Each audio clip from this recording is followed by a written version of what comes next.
Bahrain is basically, it's run by a tribe. The UAE is the United Arab Emirates. Each emirate is run by a tribe, a ruling tribe, right? And the emirate model seems to work when nothing else seems to work in the Middle East, right? Except unless you have a dictator who will suppress all of the different groups, and he becomes the ruling tribe. But there are lots of problems in these countries. Egypt has a lot of problems. Syria is basically a failed state. Lebanon is a failed state, right? Iran, is barely functional. Sorry, did America kill the dictator during the Arab Spring? Sorry, kill? I think they either killed or were used to kill. I think Cameron, the Kurdish people, hated Saddam, right? Let me go Google it and I'll put it in the chat. No, what happened was that in the Arab Spring, which is, I think it's a mischaracterization to call it a spring. It's like an Arab winter. I want to cut you up, Daniel, when I have chance. Robbie, Samia, when I encounter also Daniel, there was 2 mistakes he made, but let him finish again, so if you give me a chance. So just to finish on the Arab Spring, what happened was that the 2008 global financial crisis had a significant impact on every economy, and the economies of the Middle East subsidized the cost of bread and sort of basic food staples, which is not something that happens in a lot of countries. But the cost of those goods rose significantly after the global financial crisis, and this created revolutions. The revolutions, in the end, produced nothing good, right? Egypt went through a significant period of chaos, right? The Muslim Brotherhood took over with Mohammed Morsi. That didn't go so well. The military came back in to create stability. Tunisia had a revolution. They had a very short stint of democracy that is now gone. Libya is now a failed state, right? Syria, all these terrible things happened in Syria. 500,000 civilian dead, right? And millions and millions of refugees. So the product of that economic destabilization didn't produce anything really positive, and no one really sort of intervened, except you could say that the West intervened in Libya, right? They engaged in a lot of bombing of Gaddafi because they thought, well, what could be worse than Gaddafi? Well, now they've got something worse. The Allies had it right in World War II.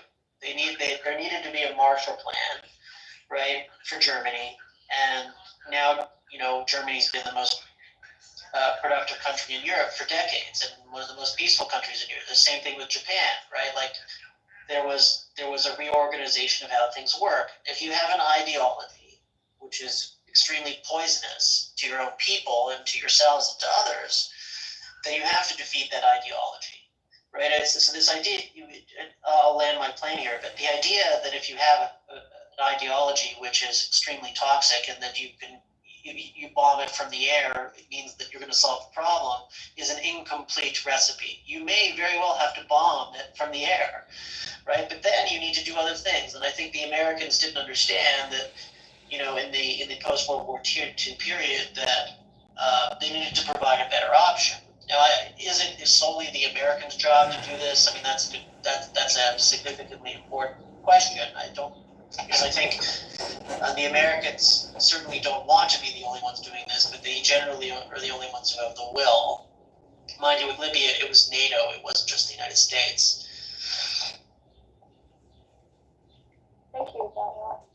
Cameron, did you want to? Yeah, Cameron.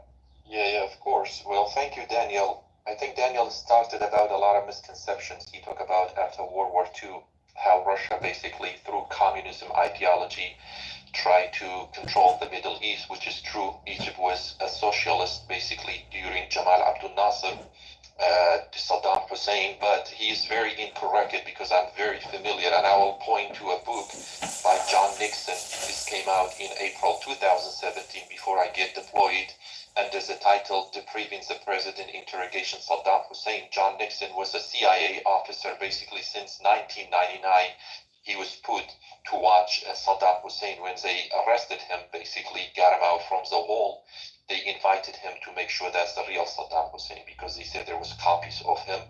So there's an official, he can go back to the history of Ba'athist Party. Ba'athist Party is basically a nationalist party with Saddam and also Mishal Aflaq in Syria. So Syria and Iraq, they both have the ideology, we call it Ba'ath, basically nationalism. And Mishal Aflaq was a student in Sorbonne University in France. Same thing is similar like Khomeini. So he has one of the official Ba'athist party in Lebanon say we came on the train of United States into Iraq. Why? Because after the World War II, which Daniel is saying, Abdul Karim Qasim, we call it the Free Officer of Iraq. In 1956, they do a coup d'etat. It's very famous because there was a king, King Faisal, and before, if you go back to the history of Iraq, when Ottoman Empire, basically after the World War I, they call it the Old Man, basically. These provinces, Iraq was three provinces, the Kurdish part, we call it Shah Azur, the Mosul, and also the Baghdad, and Basra is included, we call it Basra. Kuwait was part of Iraq, that's why Saddam, after the Gulf War, he was always saying, oh, we need to get back Kuwait, and he went to invade the Kuwait. There was also economic promises, but when Daniel is saying he cut part of the history which benefit his narrative, U.S., but he's not talking Afghanistan in 1979 when Russia.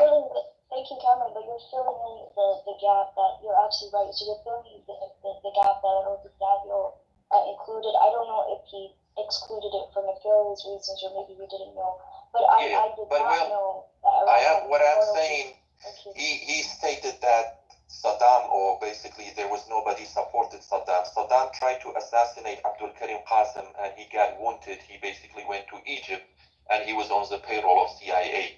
They came back, they did a coup d'etat. Also, what they did, Saddam, for you guys, the first they did the Communism Party, we call it Shi'i. They did the 1 million march uprising on the street of Baghdad. Nobody else did it in the history. They brought 1 million people on Baghdad. You can go back. I'm talking about 1962. So 1968, the Ba'athist Party will come back. They will kill the free officers because what happened, Abdul Karim Qasim, he did something nobody did dare to do in the Middle East. Basically, he reforms the agriculture. There is a policy. 1958, my elder brother named Karim, most of the people, for the love of Abdul Karim Qasim, they named their children in 1958, 59, 60 born, they named Karim. That's why you see a lot of Karim name, because he reforms the agriculture and he gave back the land from the landowners, or basically we can say these tribes, to the people. He reformed and people loved him. He was like a kind of social programs. He built a lot of bridges in Iraq. He did roads. He serviced people. So that basically, and also Saddam Hussein is strange. When they came on power, they tried to domesticate the oils field too, but it was not helping the Western agendas, and it was like a communism spreading, kind of like socialism. They needed to create it. So Saddam and Ba'athist Party was a kind of they push it, and they were brutal. Basically, they were very brutal. They killed the Shia. They suppressed down the Shia in South. They also killed Islamists. They came and they killed the communism at the same time. So in 1979, to encounter we basically, when I say Western, they empower the Islamists to encounter communism. So Taliban is the best example. It was Mujahideen, we called in 1979. That's basically nobody denied that. CIA supported them. It was covert actions. We helped them. We empowered them to take it. And I know this is kind of like short tactical policy, but in the long term, it's not. The problem is we bring in devils. Like he's saying, these ideology, we empower them. After that, when they do the destruction, we go back, oh, what happened? Well, why they came? Because we empower them. Now, the same thing, when he talk about Arab Springs, Ikhwan Muslimin, brotherhood. The problem is, in Middle East, most of the alternative Islamist ideology, look at Turkey. Erdogan came on power, basically, and when Islamists, they come on power through the democratic means, just like how Hitler came back, the first thing they do is they suppress the power, the descendants. They become like fascists. That's the problem. And I agree with him strongly. How we have the Marshall Plan, we rebuild Europe. we should have also the Middle East plan. That's what I was talking about. There's a lot of civil organizations. There's a lot of peace-loving peoples, because that place has always been the beacon of civilization. We call it the crystal. And also, not mention, I don't want to be biased in here, people. Now in Rojava, part of the Syria, the Kurdish, they basically given the best example. They wrote the constitution. There's Arab, Turkmen, Armenian. Everybody have a seat. In North Iraq, the same thing is for Kurdistan regional government, which I don't disagree with them. There's a lot of corruption. But when it's come to diversity, respecting religion, most of the religion has been living in peace. But since the October 7th, the Islamists, they have upper powers, because what Israel is doing and what Hamas is doing is mostly like emotionals, seeing children, broadcast Al Jazeera, is basically, they always say Hamas wants the street, Israel wants the ground. We saw in Europe, we saw in universities in USA. So in conclusion, I know, I'm sorry, it was emotional manipulation of the exactly. Yeah. By showing, okay. Yeah, exactly. You saw the Muslim and Islam and religion, I think part of it is just like emotional part. It's appeal to you. It's like a brotherhood and sisterhood. They have ummah. In Islam, they have the name ummah, as meaning we all in it together. They always bring the example of a building. They say if the building is like building block, each block, if a block hurts, the other one is or the comb. They bring the example. This is very important. Sorry just to interrupt, because you're just hitting a lot of important points. There's a lot of people saying that the countries that joined the Abraham Accords are enemies to the Ummah, and that they are traitors for joining it, and that they're munafiqeen. You heard the term munafiqeen, right? Which is a fake Muslim. So they're like traitors. Yeah. This is what I agree with Daniel. Abraham Accord, I think, is one of the best solutions. I can say, like, you probably kind of like Marshall Plan, because you guys talk initially UAE, Morocco, as far as I know, Sudan, but Saudi Arabia, they waited for the second term of Trump.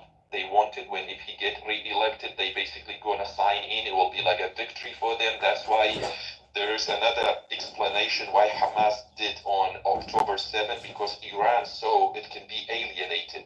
There was a negotiation going on between Mohammed bin Salman and also Israel to normalization of their relationship. If Saudi Arabia was going to sign the Abraham Accord the week of that 7th of October, but unfortunately, because of what happened, it's definitely been put on hold. But if they would have signed that would have alienated the Shia Muslim world, and especially Iran. Not only that, Ravi, you see, the problem of Middle East, as I say, is mostly the government, the way you government, because there's a lot of resources. Daniel said, there's oil, natural resources. UAE, Qatar, to some certain way, they did, I can say, like partially in service of their people, but unfortunately, before Mohammed Salman, Saudi, we call it petrodollars. They used to pop up a lot of Islamist madrasa, like Mujahideen Pakistan did. They spread it. Even I have a friend in here in Nashville. He's been studying Islamist movement for so long. He told me he really thick people. I interview him. He said, the ideology of the Wahhabism even spread it out in Balkans. He was in Bosnia. He said they building masjid, like mosques. Look at the Western. There's a lot of researchers. The Qataris, they funding a lot of universities in USA. That's why when you see the students, basically they are anti-Semitism. They come out. That was the problem, because they funding their foundation. China is funding too. The movies is coming out. So they infiltrated. I don't want to be like positive, go back to conspiracy theories, but there's a lot of Islamic centers in United States. Basically, they benefit in the free environment, democracy, whatever you can, the NGO, non-government, but at the same time, they breeding the next generation. It's kind of like extreme to me, I will say, because I see people, I interact with them on Facebook. When I post a picture, there's they say, oh, you Zionist, you blah, blah, they label you. That's the problem, even families back home. Do you think that they are as a powerful opposition to the dominance of America? Would you say there are powerful enough opposition if you combine the communists, like let's say you combine like Putin with like any of the Islamists, let's say amputate or Osama bin Laden, or any of those type of things. Well, Osama's dead, To but me- you know Andrew Tate is one of the most popular Muslims.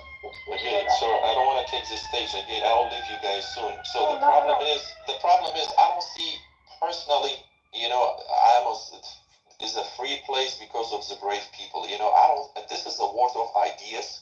Some people even suggest this on the war of terrorism. Daniel was right. You can bomb them, but the ideas is in their mind. Basically, you have to engage. The idea can be engaged through idea, not through tanks. That's a problem also in West. In USA, we think we can transport democracy through weapons, tanks. Is not going to work in the Middle East. But you can engage them with ideas. You can do reform. You can do educations. You can do civil societies like media. I work in my media. My second degree is mass media communication. Media can play a huge role because it will manipulate. Media has a lot of power. In US, our medias are biased. They don't tell us what's really happening. I see a lot of American friends. They don't know not much about geopolitics, what's beyond their borders, but they can know a lot about music, about other stuff, But in Middle East, you do get covers. If you go to Middle East, you ask people, they know about Russia, who's the president, what's political party in Europe. They love it because their struggle is more for political struggle. But in here, because we lay down, we relaxes, even when I was in military, I was saying, I wish there was everybody in US, especially the youth, two years they can go outside, either join the military or study abroad because they can learn a lot. They can enrich their experiences to see how the other cultures, world is functioning, and they can appreciate more, engaging democratic process, voting, stuff like that. So to me, I think the left is kind of problem in here in USA. The media is not informing the people, is misinforming the people, kind of censorship. Again, the right is taking a lot of things to extreme, immigrants come in, they hate us. No, I came through this country in 1999. I studied and I love this country. I am willing to die for United States. Why? Because it's a free country. It gives you a lot of opportunity, and I want the America to be like Woodrow Wilson when he basically proposed 14 points. There was one general said, even God sent 10 commandments. You have 14 points, more than God. And one was self-determination. We used to basically stand for freedom, for self-empowering people, self-determinations. Even the Kurdish people, we don't have good experience with America. They always sell us out. But there's a lot of people in Middle East, basically, they looking at USA to be like a champion, to empower them. I'm not kind of isolate. They call it isolation. I can't say it. Isolate to say, hey, isolationist. But we, US did a lot of good. Germany is one example after World War II. Japan is another example. South Korea is another example. We can empower UAE to counter Qatar. Turkey also, is a good example too. I mean, yeah. just in terms of what it did for my country, Somalia, it's a very big donor state actually. Yeah, but now it's fascist. Yeah, it's fascist. Fascist, correct. Because of the Erdogan, what he's doing. So what I'm saying, right now the war is suffering because there is a lack leadership of US, basically. We have a weak presidency, Benjamin Netanyahu tried to be, I know you guys don't like that guy, but what happening, the whole war is paying the heavy prices because USA is basically either getting weak or withdrawing from the Middle East or pause. And I don't blame them because we have two failed wars, Afghanistan 20 years, and also Iraq. We empower Iran. Don't forget, guys, this. When we topple Saddam Hussein, the Iran today was supporting most of the proxy war in Lebanon. Iran is controlling 4 countries. They controlling Baghdad, which is Iraq. They controlling Syria, Damascus, which is Syria. They messed up Lebanon. They can control, and also Yemen. So they controlling 4 Arabic countries. Look at the Iran. And since 1979, Iran is always projecting its power to destabilize the Middle East. That's why Abraham Accord is very important. Saudi, UAE, Iraq, I hope they will enjoy it. Basically, the government will be in the spirit of the people. We can bring another example, just like Marshall Plan, basically, period. Before you go, I really do want to ask you this. Just a question. So if you think Saudi Arabia would have joined the Abraham Accords, let's say it happened, do do you think it would have brought more peace to the Middle East, or do you think it would have caused more violence? You said it would be more Sabi, violence. it's not about if. It's already Mohammed bin Salman joined. He will join for sure. Mohammed bin Salman is transforming Saudi basically. For the first time, they do have like cinema, red carpet. Yeah, they have. The problem is, sorry to interrupt, Cameron. You've been very interesting, and you come back in 1 second. But with Saudi Arabia knows that like what Cameron said. Saudi Arabia knows that America and the West are not so dependent on oil anymore, so they have to diversify. They've seen what's happened in the Arab Emirates. They've seen what's happened with the tourism that goes and the hotels and the technology stuff that goes on with that's going on in not so much Doha, but in the Arab Emirates. And he knows that he needs to do something else. They can't rely on oil forever.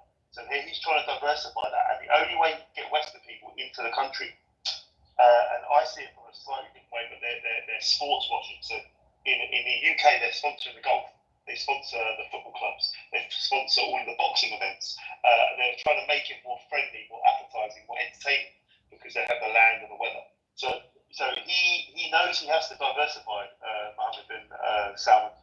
So that's why he's trying to, or he will join the Abraham Accord, because he knows that's good for business. And going full circle, the only way that Palestine, or Palestinians, and Israel will ever be able to live together, apart from obviously the Palestinians have to believe in life before death, is if they were to become business partners, just like what happened in Europe by 1945. Once Germany was defeated, like we said, like Daniel said before, and it's true, Germany trades with the UK and France every day, right?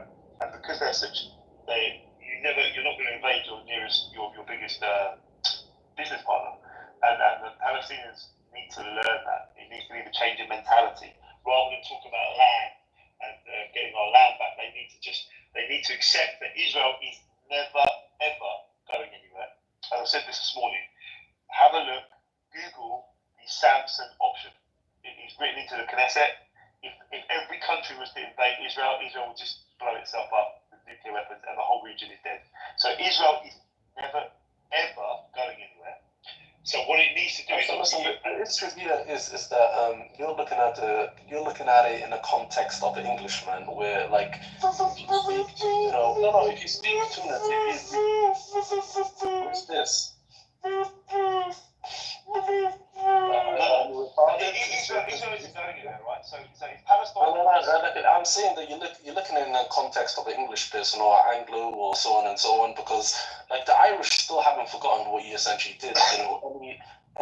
I've spoken to Irish people, they always tell me as far as the English. But what I'm saying is in any internal society, internal culture, because we got to look at what's happening in Gaza, what's happening in Israel. These people despise each other. I don't know if you've been on social media, but I'm saying that Okay. Let me just say to you, I said this to someone this morning, and you are absolutely correct. I live in England, right? I live in London, England, right? And I lived in the 80s and the 90s, right? So every time I got on the train, there was a bomb. Every time you go to London, there was a bomb. They tried to kill Margaret Thatcher. They tried to kill prime ministers, the Irish, always, because Ireland is an island next door to the UK, and part of it is what we call Northern Ireland, just very shortly, and the other part is what we call the Republic of Ireland. And the people in the Republic want to unite the whole of Ireland, right? And I don't necessarily disagree. But what they went around for 30, 40 years, and if you go back even further, but there was a war between the British and the Irish. Eventually, and King, this is where the mentality of the Palestinians need to change. Eventually. Oh, but you're not looking at the mentality of the Israelis. Why are you only looking at the second? 1 second. I can promise you can come back in a second. Eventually, the Irish had to sit down opposite the British and say we want to try and sit down and be trusted. Right? We have to do business with people that have killed our grandfathers, our fathers, our sisters. Right? That's what we need to do. So what they did was they put down their weapons. They sat down the table. And we have the 1997 Good Friday Agreement, which is still in place today, right? The IRA, although sometimes there is the odd problem, generally speaking, there is no war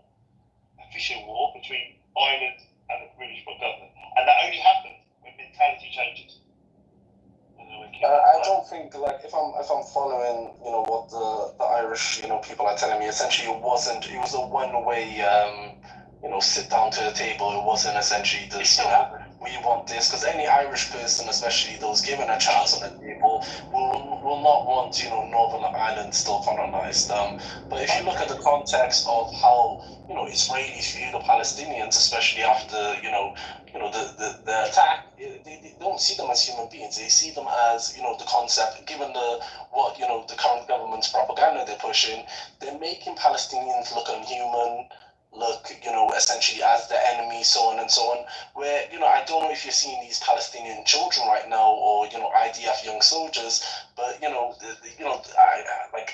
it's literally war crimes. Let me finish what I'm saying. It's literally war crimes on TikTok. It's ridiculous. And, we're not living in a time we're told this. Let me finish my statement. Just let me finish my statement.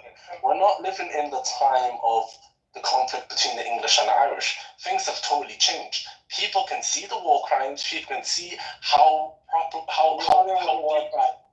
There's no war crime. Oh, Daniel, okay, well. Wait, okay, King, sorry. That is what ICJ says, right? Genocide has happened, they said. Aaron, just one moment, because I think King brought up a really good point, right? Daniel, Robbie, I mean, I know you guys will disagree, but he's referring to the hatred, right, that goes on. Now, my thing is, I've met Jewish people that grew up in the West, and I've met Jewish people that, always lived in Israel.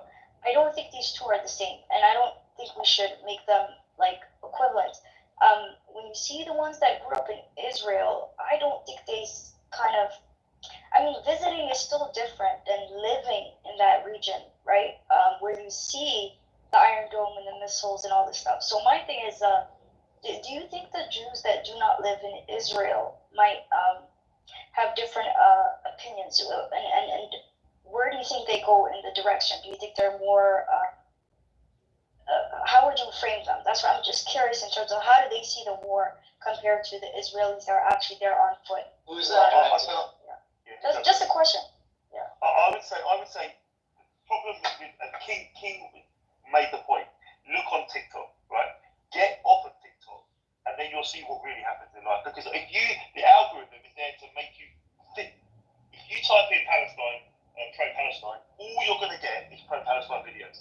If I type in IDF, listen, I don't have to get good stuff. I don't have the TikTok app. I'm saying I don't have the TikTok app. I've literally I went on a news website that was essentially talking about this, IDF young soldiers on TikTok committing war crimes. That's the first time I see There's no war crimes. This is the difference. No, you have to understand the difference between war, and war crimes. What the Nazis did was war crimes, Israel has every right to defend itself.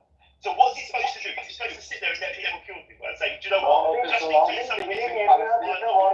do Palestinians... Civilian areas is a war crime. So we heard one at a time. Okay, Yeah. I want to hear what you all are saying, right? War crime 101, do not bomb Aaron, civilian areas. Aaron, Do you know what then, Aaron? They make sure that Hamas qualify in the desert. Oh, please. Israelis have self-determined. Listen, Israelis, for the past 40 years, were able to self-determine their economy, their land, so on and so on.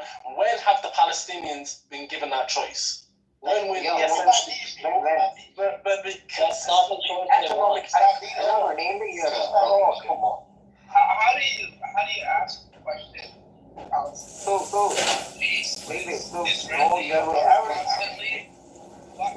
are Israelis building settlements and at the same time asking Palestinians why don't you want peace? How do you build settlements and then say why don't you want peace? See, David, before the Good Friday Agreement, right? Did British people have, settlements around, Dublin and, whole of Ireland? No, right? It doesn't make sense. They did not have illegal settlements all over, Ireland. They had, territory in Northern Ireland, but rest of Ireland was still Irish, right? It is fully Irish, and Ireland was a sovereign nation also at that time. It doesn't. Well, it's the British that were the enemies. No, as we talked today, Give Palestinians their land and their country. They were all Catholic, right? At one point, right? And the British Irish were the ones that became Protestants, so they But were it the was ones still that an changed. No, it but was the still an Irish independent changed. country, right? Yeah, Ireland was still an independent country without illegal settlements of British people. No, but Aaron, historically, there was no idea of countries at that time, right? It was like this 1997. we're talking about feudal. No, Robbie made a point about 19. Yeah, carry on. No, it doesn't matter. Historically, the tribes, Gaelic tribes lived all over the place. There was no English also historically. But 1997, was there an independent Irish state? Republic of Ireland. There was, right? And was there illegal settlements of British people in Ireland? No, right?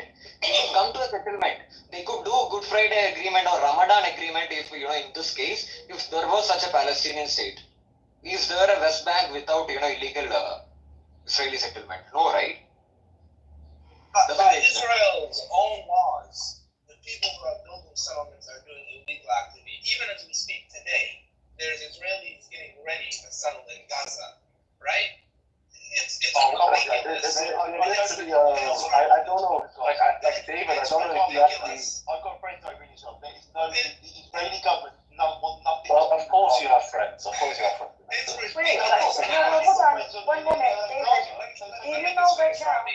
It's ridiculous, to ask. They're because fleeing, actually. We know every single human being. We're all human beings, and we all think the same, right? We all have a right to self-preservation. We all have a right to protect ourselves. We all have a right to get angry when we kill our children, when we kill our mothers, when we kill our fathers, right? When you bomb us, when you imprison us. We all have that right. Actually, the Palestinians are okay. You just say the Palestinians are different. The Gazans are So I just wanted to tell Robbie, no human being, the reason why Israel is spending billions of dollars and still failing in their propaganda war is because you're going against a basic human truth, the right to self-preservation and freedom. You can't convince people that some people don't have that right and some people do. But they will have that right. Germany tried that. Just 2 more sentences, sir. Germany tried that and miserably failed, right? It's not going to succeed ever. These people are either going to have to. And the only way it will succeed is when the Palestinians give up this mentality that they're going to rule the whole of Israel. It will never happen. They have to accept. Who is the only one attempting right now to rule all of Israel? Who are the only people attempting all of Israel right now, or Palestine? Who are the only people? Palestine has never existed. Right? So historically, it has been Israel that has been trying to conquer from river to the sea. Only Israel has been trying to conquer, ethnically genociding also. Yeah. Israel is one that doing that. Can I respond to these guys, or I've got to go? Yeah, Daniel, go ahead. So Take your money, bitch. Daniel, the other Daniel can come up in a second as well. Daniel will come up in a minute. 1 second. Daniel first. if you are interested in a peaceful resolution of this conflict, you have to expect that both parties are going to come with good faith to the peace table. Israel has a history of signing peace treaties, not just one, but many peace treaties. Look at you got a little laughing emoji. Look at your little laughing emoji. Oh my God, you got a laughing emoji. You're so smart. The problem is this. Do you sign the No. It's my turn to talk. Jackass. So, okay, Israel has a country of signing peace treaties. The Palestinians have been offered many peace treaties. They reject every single one over and over and over again. Okay? To be honest. Yes, but don't keep Excuse me, I'm not finished, jackass. Okay? I'm not finished. Okay? Calm down, buddy. You agitate me because you don't know anything about what you're talking about, and you came in this conversation trying to make some slur against me because I'm Jewish. So, you want to go back there? We can. Daniel sticks to facts. Stop talking. Just keep muting him if he's going to interrupt me, please. Okay? If you care about a resolution of this conflict, find me the Palestinians who will agree to a two-state solution, because I don't know who they are. You look at any of these protests, there's no placards that says peace and two-state solution. Those don't exist. So you're gonna claim to me that this is just an Israeli problem? Like, you're out to lunch. You're not serious. And winning a war right, does not mean that you're the bad guy. Okay? In 1948, the Israelis declared independence. They had perfect right to have their own country there because Jews are from there. You may not like that because it makes you feel bad because, you know, it affects your pride, right? That might be the case, but that is a fact. 5 Arab countries invaded. Yes, it is. Yes, it is. You don't know anything about Jewish history, and you don't care. Right? Where did Ashkenazi Jews live? In Eastern Europe. Yeah. You don't know anything about Jews. Okay? So then how did you talk about Palestinian Jews? You might not talk about Palestinian. You gotta mute these guys. You gotta mute these guys. Yeah, mute up. And so Daniel, please wrap up, and then Aaron has to go. He hasn't been able to go without being interrupted. So let's just go that direction. Thank you. The Oslo peace process, right, which began in the 1980s, was an Israeli initiative primarily to give the Palestinians their independence and have a 2-state solution. We now know that that process was just used by the Palestinians to arm for war. Arafat decided that he was abandoning terrorism, and instead, after he signed the first Oslo Accords, he armed for war. He used the billions of dollars that came in from the international community to arm for war. And that is what the Second Intifada was. Okay, no one understood this at the time. It is what we understand now. Find me the Palestinians who support a 2-state solution and who want peace with Israel and don't just want to destroy Israel. You want to tell me I'm a bad person? You want to tell me the Jews are from Europe? You're living in La La Land. Okay, you're not a serious person. Okay, you care about a resolution of this conflict, then you will look and say, who are the people who have the history of making peace treaties and who are the people who don't? It's not just about Israel keeping its promises. The Palestinians have to keep their promises too, and they don't. Thank you. Aaron, did you? Yeah, that's a great place to land. Okay, Keith, let's see your side. Keith. So actually, as a Kurdish guy, I support these Jewish people. We had bad experience with Arab, but King has point too. Sorry to open my mic. Why Westerners with an American Kurdish, they always look at the Middle East or they need to change their cultures, their mentality. Why don't you guys change yours? You know, you have a lot of right side, even in Israel, they have right movements, you know. They don't like them now because they stare. It's kind of same things. They empower. Hamas, fascism is empower. You guys everybody need to change because... that is 100% correct. You can't do this, King, just before you come on board, and you have every right to come on board in a second. You can't do the same thing and expect a different outcome. You can't sit there fighting Israel for 80 years, shall we say, and expect the same outcome without there being a change in your mentality as well. Otherwise, it's going to be a perpetual war and nothing will change. And now the mic is yours, King. No, I'm sorry.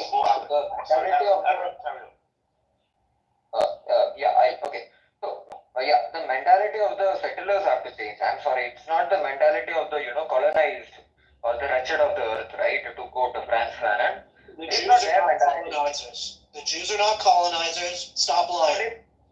They are colonizers. They are settler colonizers. No, they're not called. No, they're not called. I am from India. I know pretty well, what is colonizers or what is not colonizers. The Jews are not colonizers. Do you know anything about Jews? Which direction? Which direction do Jews face when they pray? I know pretty much. Everything there is to know about Jews. I share a name with the Jewish prophet, right? Anyway. I'm sorry again, Aaron, brother. You're wrong. Let me finish. Jewish indigenous people. Listen, I'm from Kurdistan. That is not what I said. That is not what I said. No, that is not what I said. That is not what I said. That is not what I said. One second. That is not what I said. That is not what I said. That is not what I said. There was doubt. I did not get into the indigenous or native or that sort of a debate. I said, I said this is what I said, right? It is not the mentality of the settlers or the colonizers. That their mentality has to change. It is not the colonized whose mentality has to change. It is not. Sorry, it is absolutely not Palestinian people's mentality has to change. The Jews are not colonizers. Why are you saying the Jews are colonized? Can I ask you a question, Aaron? You're saying that. Don't let me finish. You cannot give one sort of an argument that against me. 1 second. If you think the colonizers need to change, right? The colonizers, by definition, in your world, already colonized, right? So who needs to change to get an outcome? Is it the colonizers or is it the people attacking the colonizers? So, people who came from outside, with guns and, asked me to move out, they are settlers. They are the colonizers also. Settler colonizers, yeah. It's pretty simple definition that I have. And, in this case, it is Israelis who are the colonizers. Israelis. So when Indians went to Africa, were they settler colonialists? When they went to Uganda, South Africa, or were they settler? I don't know about that, but, I'm talking about Palestine, right? Where's Rishi Sunak from? Where is he from? What's his Rishi background? Sunak is from, I don't know. You like to point Sunak, a fingers. colonizer. Yeah. His wife is From Indian. Uganda. His wife is Indian. He's not a No, colonizer. excuse me. Listen, don't count it. Let him finish his thing, right? I'm not from UK. I'm not from UK. You cannot expect me to know about British Prime Minister. You don't know anything. Hey, You don't know anything, but you know about Israel. You know anything, but you know about Israel. Listen, Aaron, I asked you a It question. was my turn to speak. No, You cannot no. let me speak. Do you want to get kicked out? My point is that Indian people went to Uganda, they went to South Africa, they've been to many places. They were expelled from Uganda unfairly and they were, pushed out. My question is when they went in there and they made a lot of money and they thrived in that area, what happened to them was really pretty brutal when they got kicked out. My question is when they went there, were they settler colonial, yes or no? That is not where they're Did from. they rule the country or not? They economically ruled it, yes. Did they rule it politically or not? No, they didn't rule it politically. Then they're not the colonizer. So Rishi Sunak colonizing England now, he's ruling it. She's a migrant. He's the prime minister. Absolutely. And he's democratically elected or not. So if he came to power through coup, right, military coup, and community, then he was a colonizer. Yeah. Okay, fair enough. That's what I was thinking. 100% consistent. See, he was a colonizer, he came to power by military coup or, through power or, through guns, right? If he is democratically elected, it is not my place to comment on that. I'm sorry, Samya, you did not let me make any point here without interruption. Well, I didn't know. I'm sorry about that. Indians who went to Uganda. British people sent indentured laborers to Uganda to work, and you are seriously asking me if they are colonizers or not. What that That's when I wanted to say you could speak uninterrupted. I didn't know that. Okay, well, if you're just polite like everyone else was when they're speaking, then I You interrupted him. You interrupted him. I'm a mod, bro. That means you're not listening anymore. That's the least Okay. Did you allow me Carry on. Okay. I actually find you guys funny, so you guys can continue on. I'm gonna mute up. genocide is funny, isn't it? Oh, you think this emotional manipulation? I live in my house. Did I take the Apache and go on it and throw bombs in the city? The fuck is on, bro? Did I spend money there? Now you do nothing and sit around at home. You're still Tell me, I didn't allow you to make one point. No, I don't like this giving people titles and this emotional response. Anyways, I'm gonna. Did you allow me to make one Okay, go ahead, talk. You have an annoying voice, but go on. Yeah, I did not get into the indigenous debate. I did not get into native debate. I said, you cannot expect, Palestinian people to change their mind. They're colonizers, right? Or the occupiers or settlers. They have to change their mind. And I did not even name Israelis for that matter. And suddenly everybody understood that I'm talking about Israel. Everybody knows who are the colonizers here. I don't even need to explain that. See, this is the thing, right? Who is occupying the land from river to the sea, which is the governing authority in Palestine or Israel. Aaron, can I ask you a question? River to the sea, which is the governing authority of Aaron, it. let me ask you a question. They're not gonna If you're saying they're occupied, if they occupy something, it must have existed. When did Palestine exist? And when did Palestine cease to exist? When did Palestine exist? It exists to this day. No. It doesn't. I'm asking. defined state of Palestine existed and when it did not exist. So the, I need to know the so date. the nation, so you know what is the definition of a nation, right? It's not a geographical entity. Antarctica is not a nation. Again, stop. India is a nation. The date. Yeah, I'll answer your question. I'll give you the time. But I just give you dates when Prussia was the land, was the Russian, was the German Empire. I give you dates when it ceased to exist in 1945. I can tell you when it existed in 1845. Now tell me, when did Palestine exist and when did it cease to exist? Yeah, so I'll give you the answer for that, right? So first I need to get into the definition of a nation. What is it? India? I'm interested in definition of nation. I just need Then the answer is that it still exists. how does it still exist? Because Israel exists. Then if I have to explain how, right? Then you should let me define a nation. No, your definition is How can it be wrong? Because what you said is that because you said that Israel are a separate nation, they are occupied when they're not occupied, and I'm proving they're not occupied because if they occupy a land that existed, it needs to de-exist. So when it Palestine has existed for a very long time, for centuries it has who was the existed. prime minister? Who was the prime minister or the king of Palestine? It doesn't have This space. a nation doesn't have to. A nation doesn't need to have a king. India doesn't have a king. And US doesn't have a prime minister. I'm asking you about that. US doesn't have a prime minister. What was the currency of Palestine?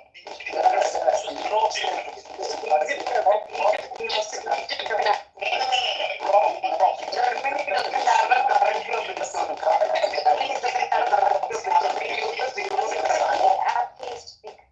Yeah, guys, I know what's happening. Yo, what is the definition of what you perceive a country to be? And then, Aaron, can you give us a definition of what you perceive a country to be? No. This is a wide thing. One second. You keep asking about this stolen and occupied land. All I want to know is the year the nation of Palestine came into existence. What are the existing borders? When did it cease to exist if it doesn't exist now?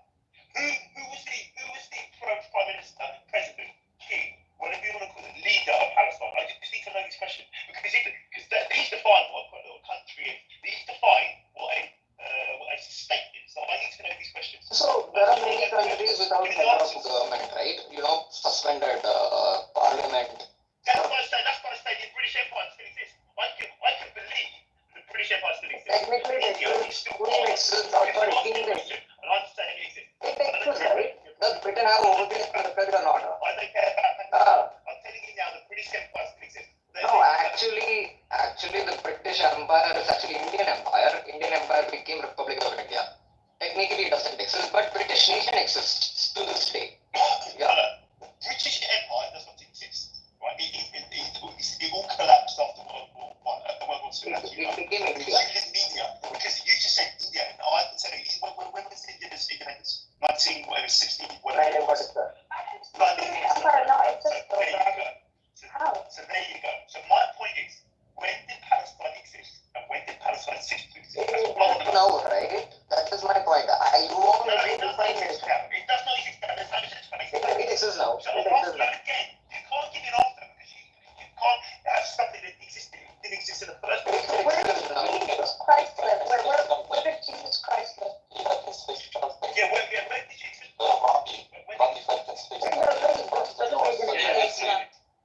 As far as I know, I studied history. This go back to 13 Israel tribes initially starting. There was a lot of emperors, there was a lot of kings. For example, Salahuddin came, he liberated or invaded Qudus. So there's a lot of histories going on. There was Sassanidis. It was the last time it was the Ottoman Empire. Became British Mandate. It became British Mandate, but the Palestine name came from basically Roman invaded and basically tried to wipe out the Jewish. Palestine, yeah, they named it. Okay, so that's, I think you asked Aaron. That's my definition of a nation, actually. Yeah. And then Singapore also but it's a nation. We have Singaporeans also. So nation state is the new term that came out of Westphalia in 1640. There was 30 years war in Europe because I studied political science. That's when we came. The new term or modern term of nation state, because you have to differentiate between state nation and nation state, you know. So Palestinian can be a nation, but they don't have a state. Could be a nation, but they don't have a state. So is the new term came out of Westphalia Agreement, basically, where the kings the most powers after 30-year wars, they said it. So I think Rabi, when he's asking about Israel, Palestinian, there is no Palestinian state as far as I know. Is Yeah, but there is Palestinian nations. Yeah, there's not. Yes, there is Palestinian state, and basically brought that. Yeah, but I think they right. You don't know the history. You think. I know the history. I don't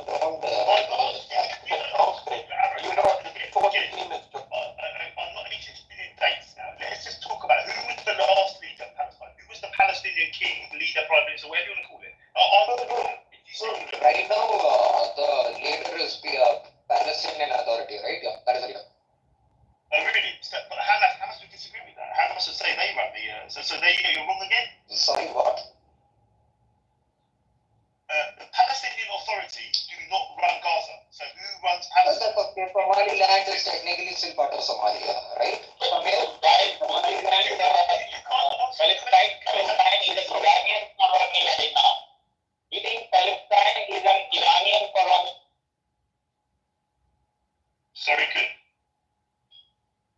I think by that logic, you guys think that Palestine is an Iranian colony. The logic that Aaron gave, by that logic, Palestine should be an Iranian colony. Yeah, that is what it is. So Rocky is sit next to Palestinian Authority. So I think that when you say Israel has colonized, then you need to tell where else Israel is in the world, apart from the Israel itself. When you say a British colony, then you refer to the original British kingdom. French colony, you refer to the original French kingdom. Tell me, where else is Israel, apart from Israel itself, right now? So I actually believe that it's actually West, right? West colonized. I'm not interested in what you believe. That's what I believe.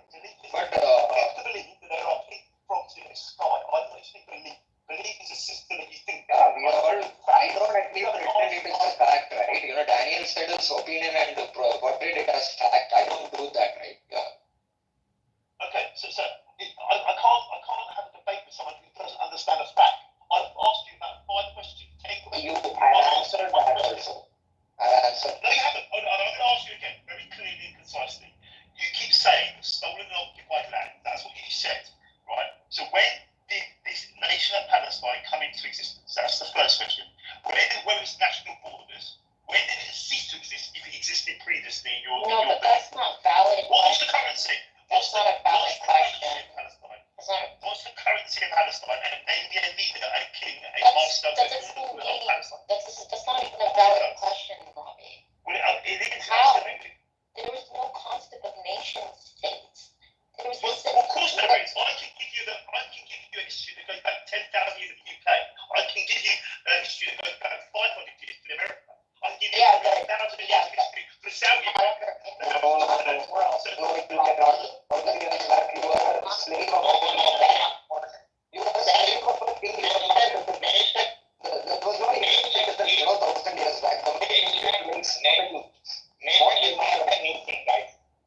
many grounds to form a nation.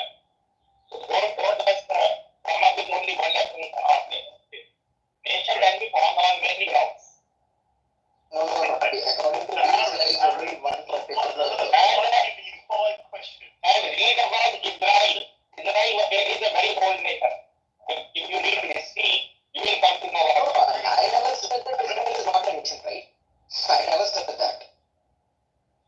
And you can check the geographical position of Israel. I didn't say Israel should not exist. None of these. There are artifacts, right, which I don't know, I'll link something there, that are over 800, 900 years old, Israeli. Okay, so what's your point? Like, it's your right to destroy people. That's your right to destroy people. No one is destroying people because going through Even some. the argument existed for a long time. In English word Gauss came from Gaza. Fun fact. Gauss word, right, came from Gaza. Because that is an ancient, weaving place apparently.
peace without justice. There's no peace without justice whatsoever.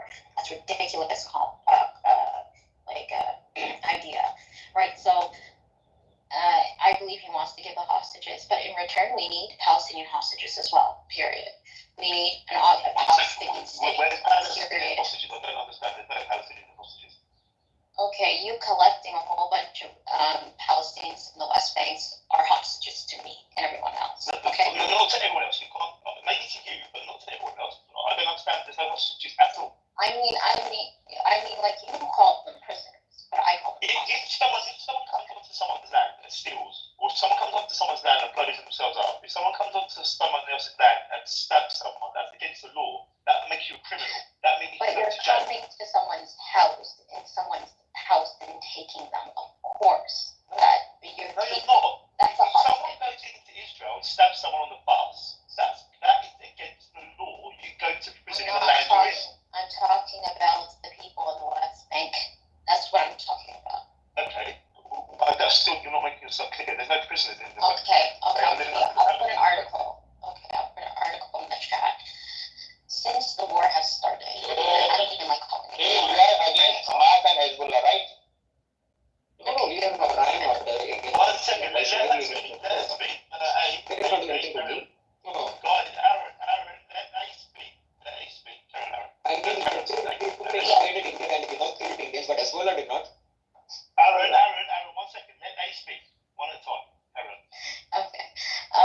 Yeah, so since the war started, a lot of the military, Israeli military, entered the West Bank and have conducted military and basically collected a whole bunch of innocent Palestinians in their homes, terrorized the families, right? This is all in retaliation to what's happening in Gaza, right?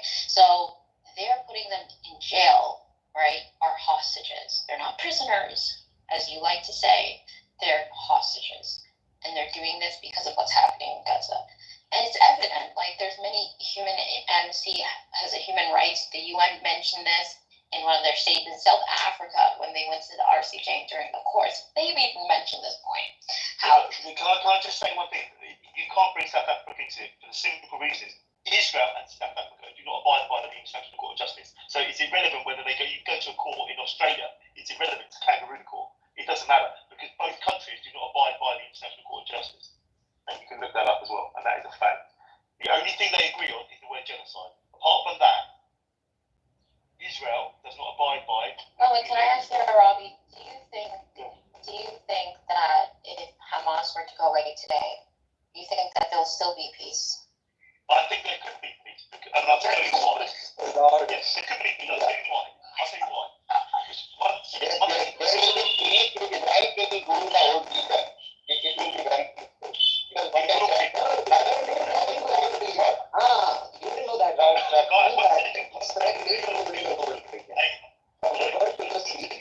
Israel to the Sea of Mediterranean, Israel is the only governing authority. I will not be surprised if Israel will govern full Middle East. One second. I'm not disagreeing. Hey, if the Hamas get wiped out in Gaza, yeah, hopefully, and it's only hopefully, someone will rise to the top that can sit in a table with the Israeli government and carve out a peace agreement, whatever that may. I don't know what that looks like. I think the Palestinian people probably will get some kind of land, but they cannot do peace with terrorists. Just like, and I used this analogy before, the British could not sit against the IRA and discuss peace because the IRA wanted to kill the British government. Once the IRA denounced their guns and put their weapons down, then the British government sat across the table and carved out a peace process. And that is the only way peace can happen in Gaza. Okay, so these kids that basically their parents were tortured in front of their faces, like their family was annihilated in front of their faces. They're starving in starvation. No aid is coming and helping these children. You think logically, as a human being, you would sit there and allow. Absolutely. Twice That's a very good question. So currently, when Hamas is ruling Gaza, leading the situation is good. Hamas is not ruling Gaza. That is another fun fact. the one, Israel has a responsibility of life over I was just saying that in reality of the situation is that you guys made thousands of more Hamas. Again, I don't see Hamas as a terrorist. Can I just say that is the absolute problem with the whole of the problem with the Middle East, the Gaza problem, is that what you just said, that if someone dies, they create another terrorist. What should happen? I think my brother is died also because I will join Hamas if I want, in Gaza. Aaron, one second. Hey, what should happen? Just like the Irish, whose fathers and brothers got killed by the British, they should turn around eventually and have these people in Gaza and say, I don't want to do this anymore. I can't lose my uncle, my brother, and my son anymore. It needs to stop. Just like the Nazis. When the Nazis, German people, after May the 1st, April the 5th, whatever it was, when Hitler died, after that, how many people died in Berlin? And did they come after everyone after, or did they just say, do you know what, we just want to live in peace? Or there's been enough murder, there's been enough killing, there's been enough bombs dropped on Berlin, we just want to have peace. And the Palestinian people need to change their mythology. They need to change their way of thinking. They need to change and say, we don't want this anymore. My grandchildren do not need to die. My grandchildren need to live in somewhere secure and peace. And the only way you do that is to stop the cycle of killing. Now, your mythology is, okay, well, the Israelis have killed people, so we've got to keep killing back. That is the sign of insanity. You cannot do the same thing for 80 years and expect to change. No, the insanity is to remove the occupation. No, insanity is to stop killing Israelis. Well, of and then course, stop killing yourself. killing people. Okay, I agree. After 1945, it's true, Israelis did not kill any Germans, but they went to another place and started killing another set of people. What are you talking about? Israel wasn't existing when the World War II finished. 1945, What World War ended. 1947, Nakba happened. What happened? What are you talking about? You should first visit both countries. And Visit Israel and visit Gaza. See, 1945 World War ended. You said that Jewish people did not kill anyone. Great. I absolutely love that. Man. What did they? The war finished on May the 1st, right? And the war was over by May the 1st in Europe, right? Israel didn't come into being until 1947, 1946, 1947. So what are you talking about, Israel and Germany? What are you talking about? So 1945 the war ended. After 2 years, who started killing who? I am up to it. What are you talking about? You are saying that in 1947 Nakba and everyone's trying to take happened or not, Robbie? Did Nakba happen or not? Exodus, genocide of Palestinian people in Palestine, did it happen in 1947 or not? 1947, everybody's trying to invade Israel. That's what happened. Israel won. That's called a war. That's exactly the same as the Nazis getting defeated. They invaded France in 1941 and won. I'm sorry. Guess what happened? Guess what happened? They lost in 1945. I'm sorry. What happened? It's called war. 1947, everybody tried to invade Israel. You've got to get this Nakba business. Really? It doesn't exist. So, Forget it. It's happened. 1947 May. No, 1947 May, did Israel exist? In the May of 1947, or let's say January, I'm not sure of the date. January 1947, did Israel exist? So again, in 1947, did Israel exist? Yeah, January 1st, 1947, did Israel exist? You said right, everybody invaded Israel. That's it. Did it exist in 1947, January 1? Do you know the longer this war is prolonged, the worse it gets for Israel? Do you know that? Israel did not exist in 1947. It 100%. The more this war keeps going, the more it boils people's bodies. And the more... And they need to change their mentality. No. Okay. Yes. That's the reason why. What mentality are you talking Why about? did you say no? Well, because you Yes, want me... they need to change their mentality and live in peace. Well, Robbie, you want me to submit and you want to oppress me and you want me to be okay with that oppression. That's exactly what you want me to do. And I refuse to do That's that. not true. That's not true. For example, there was 18,000 Gazans who went to Israel for job. There's 1,500,000 Arabs living in Israel, they have full rights. There's even brotherhood. They were in. So what you're saying is portraying, because I'm Kurdish, I know what's going on too. We have similar experience. Now there is a lot of people in Gaza, they blame Hamas for what they bring in. For example, because you would like to be rational, you're coming in here. Hamas leaders, they have $11 billion. They live in castles. In Istanbul, one moment, brother. They were able to create a city, tunnels, 1,400 tunnels, 400 kilometers, full of electricity, everything, but they couldn't basically provide basic need for Gaza. There was a lot of Europe, like Swedish, they send in a lot of money. What happened to those guys, you know? You always blame Israel. Just one moment, man, one moment. Why you cannot wait, guys? I mute my mic. Why you cannot listen? You want to use it when I want to. Okay. I was really, I've been listening to you like 10 minutes actually.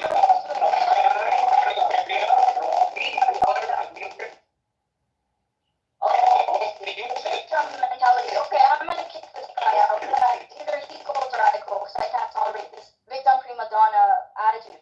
This is the.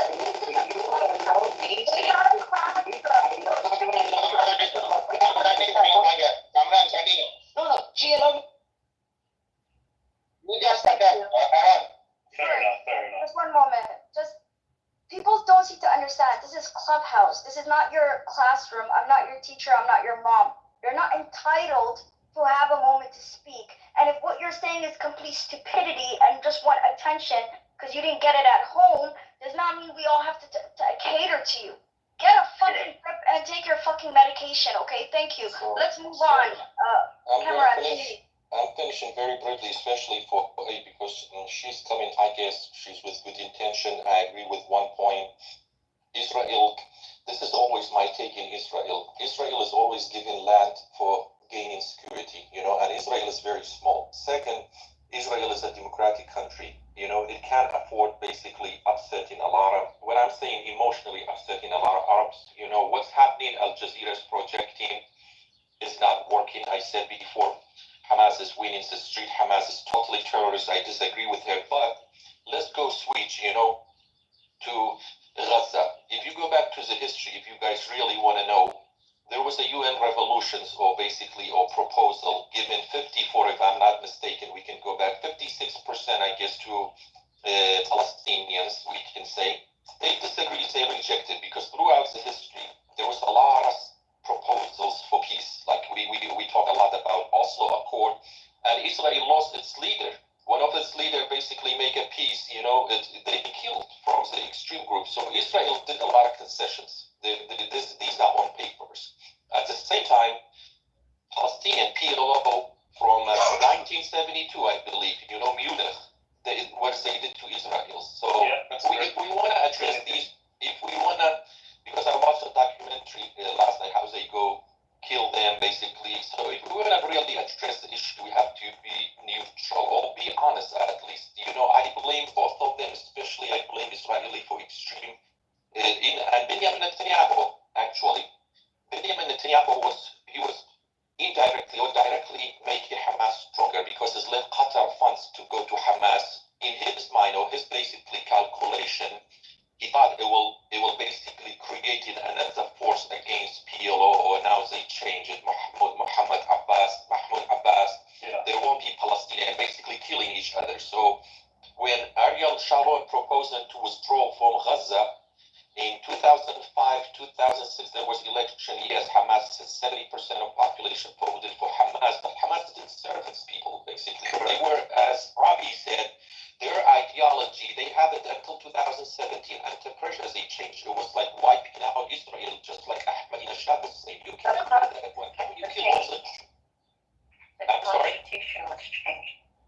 Okay, but before, didn't they call to exterminate or basically wipe out Israel? Didn't they have that actually whatever vision agenda? They were changed because they were under pressure. That's what happened. You know,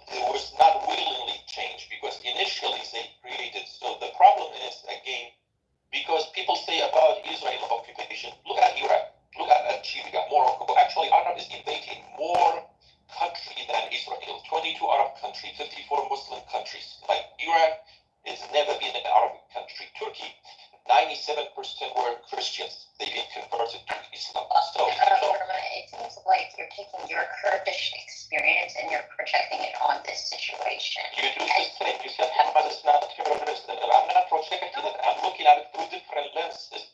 Because you guys think that Palestinian as only people is being suffering. I support. You did say that. You said Hamas is not terrorist. No, I never said. Listen, I don't consider them terrorists, right? I consider them a resistance. But Cameron, what I'm saying. Sorry, I just wanted to say something. Hold on 1 second, Cameron. If you're going to talk about resistance, right? Putting babies in ovens is not resistance. Raping a woman is not resistance. Right? You've got to get the fundamentals right here. That doesn't happen with resistance. Shooting out 5,000, 10,000 rockets randomly to Israeli cities, you don't call that terrorism? Sorry, say that again.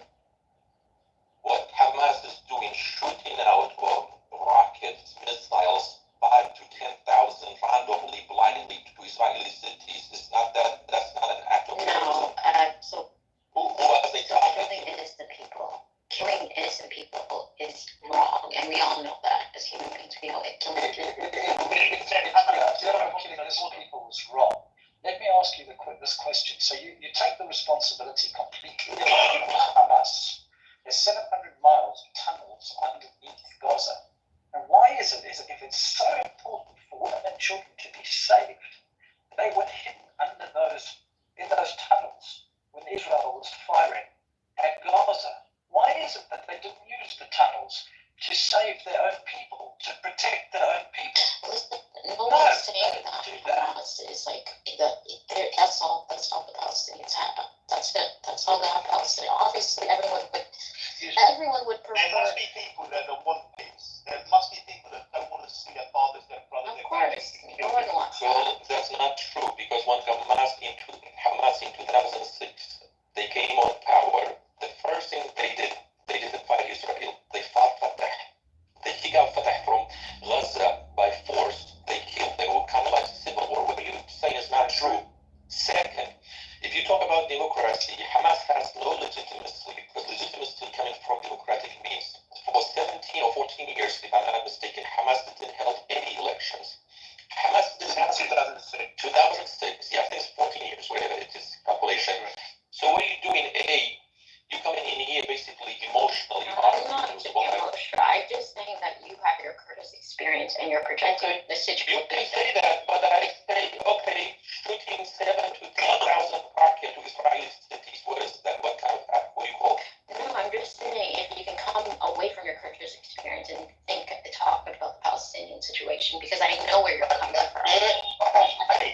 Your words like anything to do when I say shooting 7,000 to 10,000 rockets. Because you have your You can't answer. There were rockets going over the border from Gaza. Daniel can protest that because he lives in Israel. I mean, I can ask the same question that he asked, and it doesn't to be foolish. How do you justify shooting thousands of rockets indiscriminately at civilian cities? I know. And that's the least of the problems. No one agrees with that. I think we all can agree that killing innocent people is wrong. That's what I'm saying. Killing is training. Yeah, of course. Israelis are just like any other. But you need to understand that this is the tactic that they are using. This is what they are a terror organization, right? And what they did on 7th October had nothing to do with the Palestinian people. Hamas, and this is something you need to understand, Hamas came from Hamas. They came from the people. The entire operation was about releasing criminals from jail. You calling them, or someone else was calling them hostages. No, each one has a criminal record, usually for attempted murder or murder. And actually, not like if they cared for their own people. No, honestly, I don't care about Hamas in all honesty. I care for the Palestinian people specifically. Yes, but there are three sides to this. If you care for the Palestinian people, you would understand that you say, I don't care for Hamas, but I care care for the Palestinian people. When this whole time, Hamas has been ruling the whole of the Gaza Strip, and you are not actually out there on the streets saying down with Hamas, Hamas, put down your weapons. Where have I heard you say that? So wait. Hamas. Okay, so You telling me that they're giving advice? So typically, it's something that incredibly mixed message. Because this is Hamas, the very cynical and evil dudes. They know what will appeal to Western minds, humanitarians and babies and starvation and all. But they are causing it. Like the Western support or the corporations actually are being sent for Hamas to do this. And this is The same as Germany. crazy thing. There are three parties here. Palestinians are there. Like the support of West is beneficial for realization and the support of Gulf people is not beneficial. Like if we now you will nothing that see that You're doing the same thing. You're doing the same thing. You're calling Palestinians Hamas. They are not supporting. We are also supporting Palestinians. you are not understanding my question. I am not understanding my question. Let's see the standard of life of Israeli people and the people in Palestine. Why is that the Israeli people are having a better standard of life? Just for us, I don't say it should be a project for the standard of life that we you shouldn't apologize. You're right. No. You should not do that. I'm saying that we support it. If someone says that Israel is supported by West, then we can see the benefit of that. If people are having good life, that means that's the so-called Islamic world, which needs for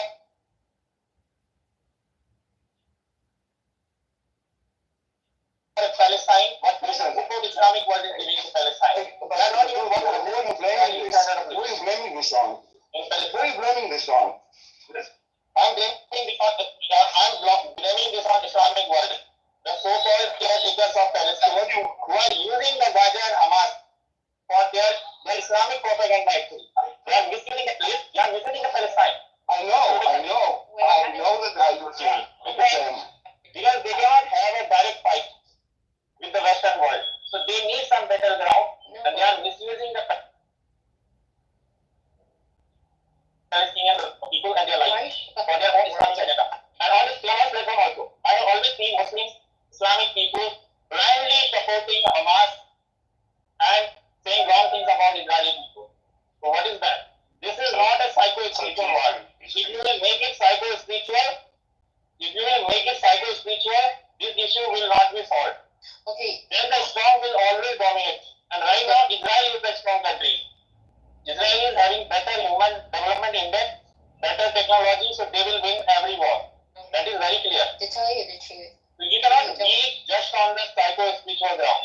No. You need to do better. You need to support people in a right way. You need to be honest. Yeah, we're all on the same ground. We're all humans. Okay, I don't see an Israeli as higher or a Palestinian as higher. We're all equal. So what I was saying is that why are you bringing the Muslim world to this Palestinian issue? We have nothing to do with it, right?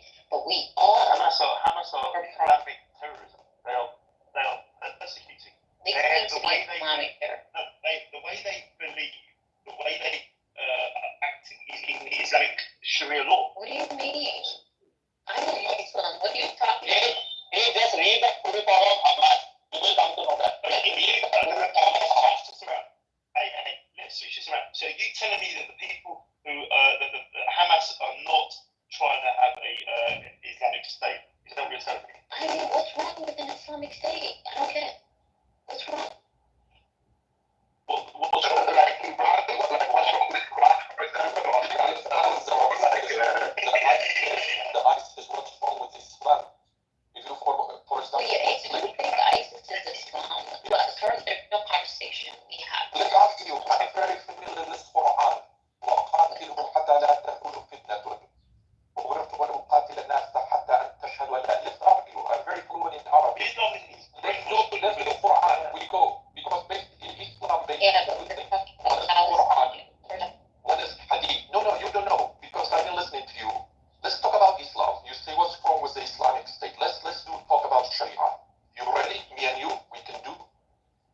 agree?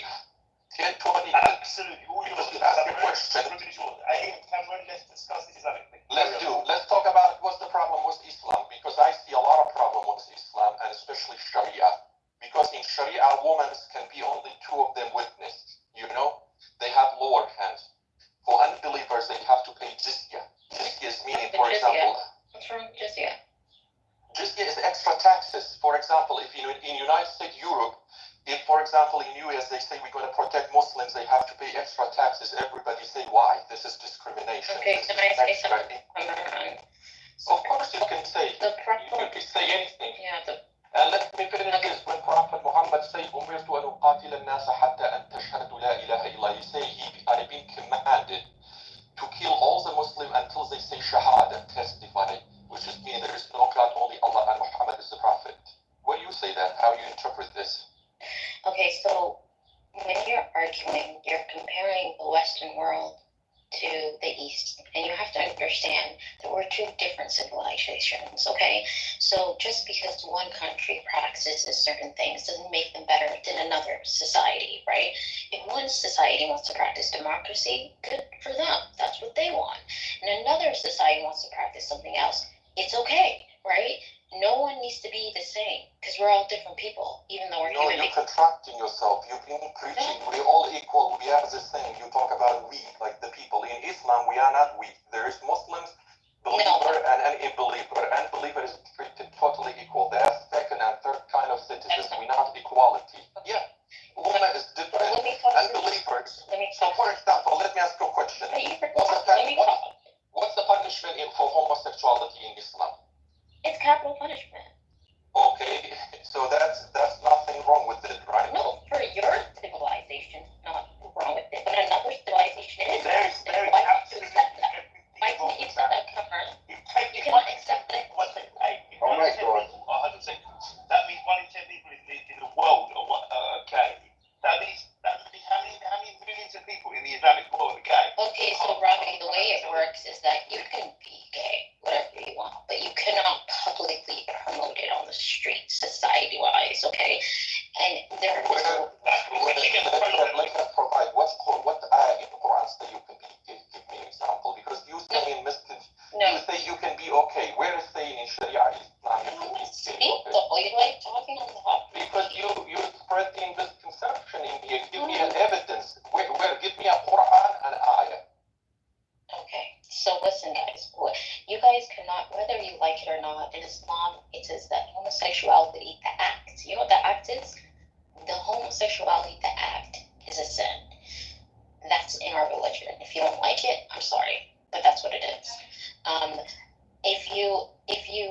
But in Sharia law... Do you believe that? Do you believe that in your heart, that it's a crime to be 100%? Yes, I said that I listed to be a woman. I'm asking what you think. You can believe whatever you want to accept one of others. That's the thing. What do you think? Do you think it's Listen, I'm a Muslim. Why would I give a Muslim? I don't believe in the Quran. The Quran says it's a sin. So you think it's absolutely incredibly wrong and capital punishment should be against it if you Like, I don't get it. It's like, oh, just be a Muslim and you don't believe in the faith. Doesn't make sense. Okay, let me ask you a question. It doesn't make sense. If I'm not Islamic State and I am a non-believer, do I have to pay extra taxes to this? Okay, that's a good point. So, Cameron, just like me, I live in the States. I pay taxes. In Islam, in the Sharia state, for those in the audience and everyone else, listen, I, as a Muslim, have to pay zakat. You don't believe in zakat. I pay an annual tax of 2.5% of my wealth. And in fact, even though I'm in America, I still pay zakat because of my faith, because I believe in Islam, right? I pay yearly 2.5% of my wealth and send it to, either orphans or any organization or charity in the world, right? So because you don't pay zakat, you don't believe in Islam, you gotta pay something to the government, right? So you're gonna be paying something called jizya. I'm gonna be paying something called zakat. Therefore, that's how we both contribute to the government is very simple to understand. It's not about Very good question. Let me ask you another one. So when Muslim wage wars, the enemies or whatever, they have two options. They either defense, by the way. Okay. It's not defense because Islam went to Andalus, they went to Morocco, there was no defense. Islam is spread out in Hijaz. Hijaz is Yemen and Saudi Arabia. There was no way that they came to Kurdistan defense because we didn't attack them. They came through Futuhat, Turkey, Byzantine. It was a Christian. That's not true what you're saying. It was not defense, it was offense because they went to India, they went to Andalus, which is Spain. It's when you win a Second war. one, let's talk about Jariya. Jariya is meaning when you basically wear and you defeat your opponents, you can enslave their women and they can be slave and serve you sexual pressure forever, and they have to basically do rapes certain ways. Their children, they're always going to be enslavement. Are you okay with that? I mean, like you're saying something false, so what can I be okay with? It's not false. It's in Islam. It's Jariya. Al-Jariya to what Jariya to. I think you don't know about Quran. You say you're Muslim. Can you read me? Do you know what's meaning? Oh ma malakat aymanukum. Yeah, that's a servant. A servant, exactly. So why are you telling me I don't know anything about it? Well, while I read you Quran first. What's wrong with having a servant? I don't get it. It's not it's a sexual pressure, basically. It's like a mistress. You go without her will, you take it from her family, you kill her family, like ISIS, they went for Yazidis, and Islamic wars has been practiced still in Mauritania. I don't know why he's comparing ISIS. ISIS is not. Because they were Muslims. They were Muslim and they were jihads. They did holy jihad. Why are you saying they were not Muslims? And here, as soon as you equated Islam with ISIS, there's no point of having this They were Muslims because you don't like it. That's a problem. Because I give you examples. Now the example and during Prophet Muhammad, what happened to Khyber? Didn't Muhammad kill all the Jewish, including the children? No. Are you familiar with Khyber? No, he expelled them. And the reason why he did that is because when you break a treaty, Cameron, I don't know if you know, but when you break treaties, then obviously there's consequences on both ends. On both ends. The children have to pay. No, let me tell you, Cameron.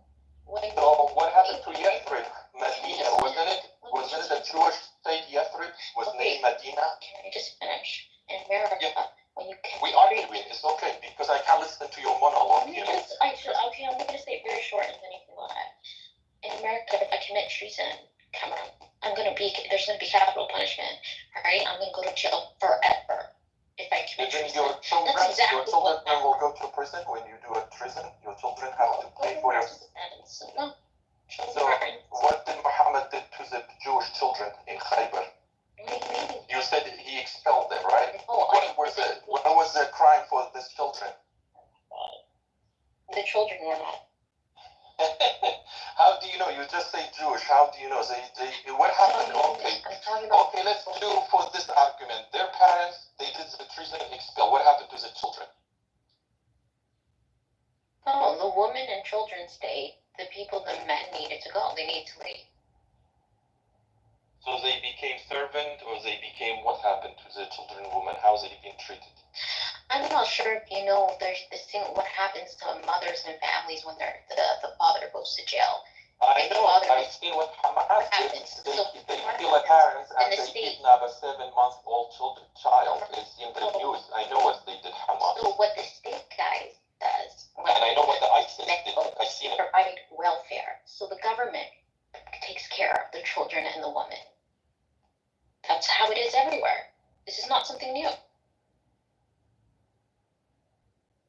Can I ask you a question, honestly? You obviously, you're Islamic, obviously you believe in Islam, or you follow Islam, you're a member of Islam, whatever the right terminology is. Why would you live in America where everything in America is anti-Islam? Why would you live in America? Why wouldn't you go to You can say the same thing. You can say the same thing for the Jews, the Christians, all these type of things. No, because why would you think it's anti-Islam? I'm allowed to pray my salah. I'm allowed to, do like what I need to do. So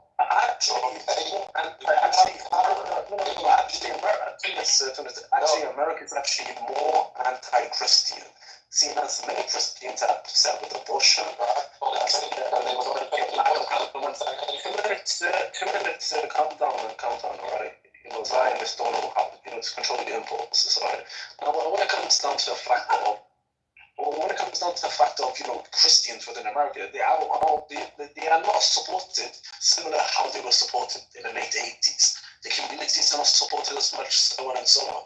So if anyone's being prosecuted in America the most, it's definitely And Robbie, just to tell you, when your country is occupied and being bombed, you want to have raised a family.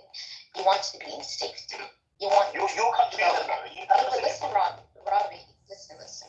You want your kids to go to school, so of course the people are going to migrate somewhere where there's safety, right? They don't want. There's no country being. Just saying, Gaza has been independent authority, whatever you want to call it, since 2005. They're not occupied. Gaza hasn't been occupied. No. There's a siege in Gaza. No, there's no siege in Gaza. Yeah, there is a siege. Yes. There is a siege. There is a siege. Hamas is sieging the Gaza people. You're absolutely correct. Rob, I want to ask a question for Rob because I couldn't do it before because the two guys were out, fighting. Rob, do you condemn Israeli war crimes? There is no Israeli war crimes. Oh my God. Before you go to a different topic, I want to touch about what Robbie said and maybe answer. In 2005, when pulled out of Gaza, there was an international airport, there was no blockade, and there was no occupation. Can you tell me why didn't they make a state back then in 2005?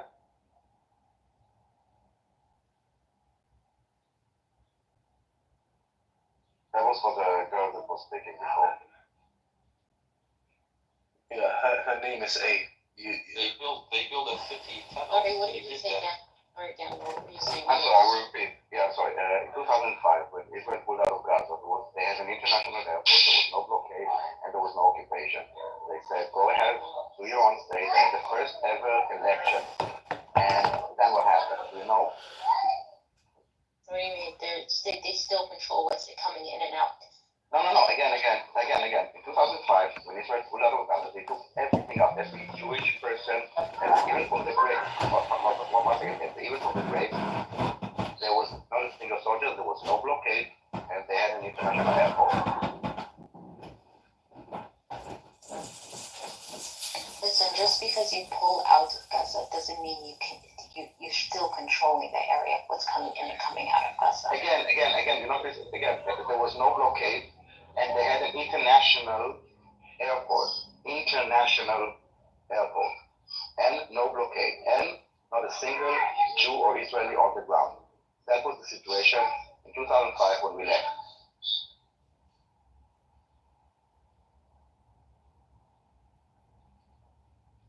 And I'm really wondering. Sorry. If you can tell me no, what's happening? What? I'm sorry. Sorry, I don't know what was happening to my phone, but so when you remove, yes, the Jews and the military, yes, they left Gaza, right? However, what happened in the West Bank is there has been an increased settlements, right, in the West Bank, illegal settlements in the West Bank. You deflect again. We're talking about Gaza because we're talking about Gaza, and you cannot jump to East Jerusalem and then to Jordan. Gaza, as a territory, which was Palestinian, and we pulled out. What stopped them from starting building a state in Gaza? Yes, okay. So the West Bank is disputed. They still talks about it. But what stopped them from doing Gaza? Correct. So Daniel, imagine this. Listen to me. Imagine you live in Berlin. In the north, the military is treated, right? In your country, in Germany. But then, however, what happens? No, I'm Israeli, so I'm not German. Okay.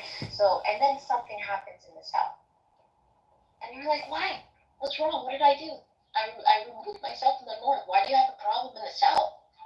What? Again, I'm not talking about us. I'm talking about It is because of October 7th, eh? Why you forget October 7th? 1,000 people got murdered. We're we are talking about 2005. That's a Palestinian state. The West Bank is part of Palestine. I understand, but until so there's fathers there who say, okay, we will not do anything. We will not build our own. You're increasing settlements in the West Bank. That's Yes, but we're talking about Gaza. So until we resolve the issues of settlement into the bank, then Gaza cannot start forming a state, right? Until you have everything, you will not start. Daniel. So you're saying let me do something on one end of the country, but and you did something different on another kind of country. That doesn't make sense, Daniel. No, again. We're talking about building a state. Okay, they don't have a state. They want to have a state. In 2005, 17 years ago, why didn't they start building a state? This is the question. We're talking about West Bank. Okay, so these are countries say, until we resolve the West Bank issue, we will continue living in poverty and we will not build a state. A £40 billion or dollars, $40 billion of aid has flowed into Gaza since 2006. Yeah, since the last election of Hamas. Yeah, and we all know this. Hamas was elected in 2006. Israel, Daniel, correct me if I'm wrong, withdrew from the Gaza Strip in 2005, right? 2006. Yes. Right. Okay, 2006, fine. I'm not arguing over much. 2006. No, 5.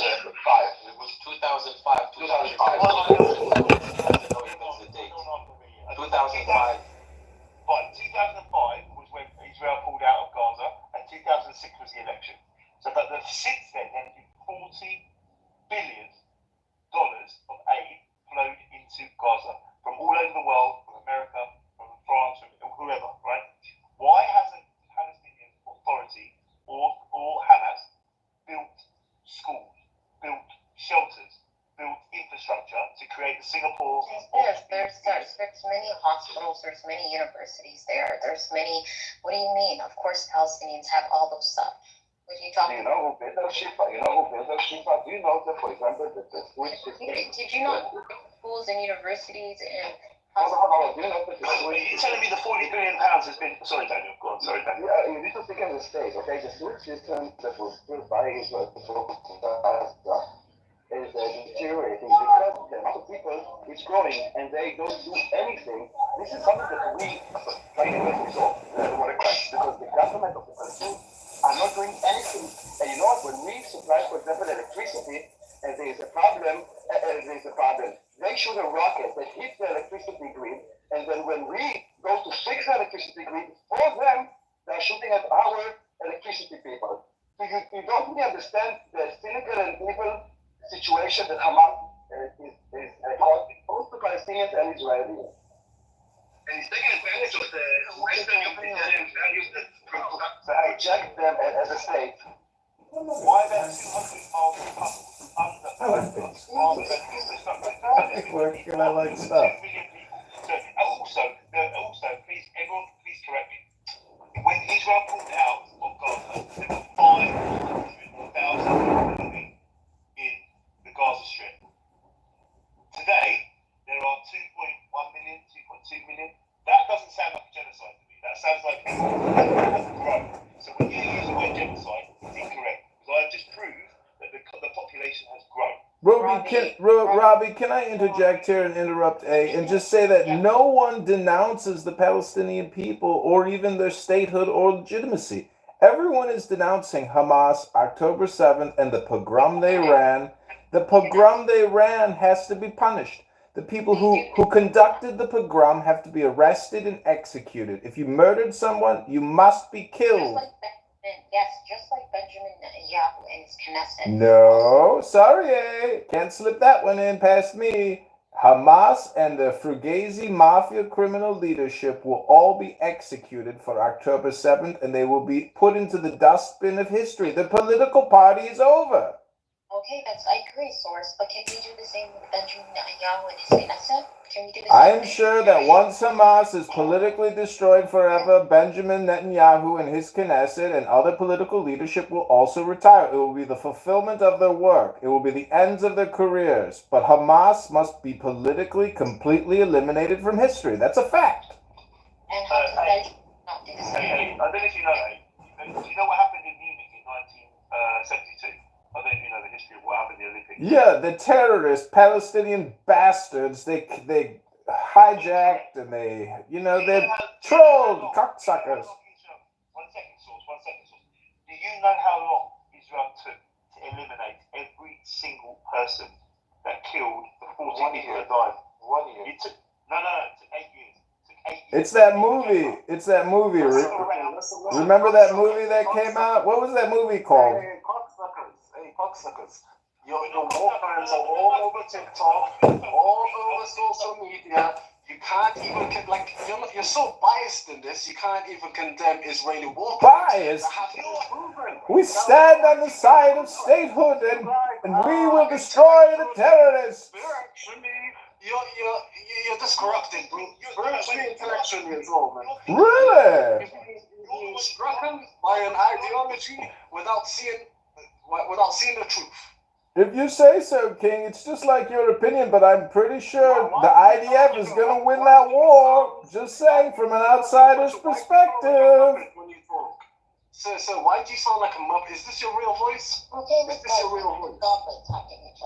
Listen, don't get emotionally triggered. I'm just telling you the reality on the ground is that Hamas has been 75% eliminated. That's not how you talk, sir.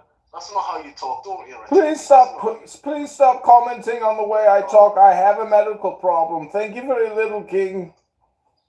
Can I just say, no one needs to get personal, right? Because everyone's got an opinion, whether you agree to it or not, and I've always said that. I try to listen to both sides. I might not agree with King, but I'd like to still hear his opinion. And I don't agree with A, but I'm listening to her opinion. And I think we should have courtesy. No, I'm more than happy to listen to them, but they also will have to listen to me. No one needs to insult anyone. No one needs to insult anyone, personally. As I said. Can I ask you something, Robbie? So Yeah, absolutely. Yeah, so we all agree on this stage, killing innocent people it's wrong. Can we all agree on that? Yes, but it's a question of who are the innocent people. I mean, if you're a 25-year-old with a rifle shooting at an IDF soldier, you're not an innocent person. Okay, I'm not talking to you, Source. I'm talking to Robbie. Please. Yeah, okay. I agree that there are innocent Palestinians and innocent Israelis all getting killed, especially the 1,700 that died on October 7th. And especially the other ones. Okay, well, they're all human lives. Yes, no I agree. Israelis. I agree. So, we agree on that. We agree that Hamas should be removed. I agree, he should be removed. Can we agree on that? We agree. It's not it's hundreds of political leaders. You have to say their names: Hassan Nasrallah, Mahmoud Abbas, and many others. So we agree. Yours are hurting Source. Please and thank you. Sorry, it's just the way I talk, but I can tell that the ceasefire pro-Palestinian propaganda you're about to misinform about is going to hurt my ears, so please consider the source. Okay, move your phone over.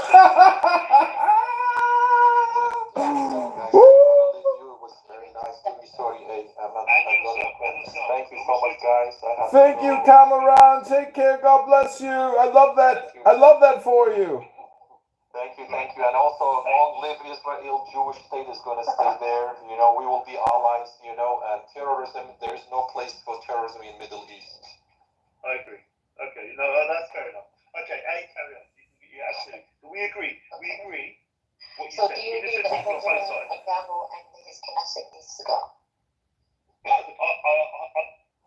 Is why we're in the situation that we're in so many parts of the world. Kelly! That the only way that it ends is for the people who allow for it and facilitate this, they get eaten. So that's where I'm going to leave it. And Authentic, I hope you're right when you say that that's not true. But that's what you... Absolutely. And Kelly, I obviously have a lot of respect for you. I have a lot of respect for Roger. I think I did share a few spaces with Jay. It's not the hill that I want to die on. Listen, that's not it. I just wanted to say this. I hope that y'all can let me speak. Are you saying hope that we can let you speak? No, I mean, you fucking made this stage about me. No, Kelly, I'm just gonna say this and then I'm gonna bounce. Bro, we're bored. Just stop right there. You don't have to have the last word. You're not going to teach anyone anything. You've already lost all credibility.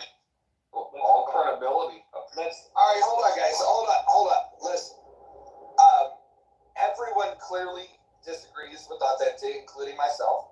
Let's let him have the last word, and then we'll move on. Okay. Thank you, Roger. All that I'm trying to say is this: if a black person comes up on stage with a whole bunch of white folks, okay. Okay, you're just repeating. You're repeating. Listen.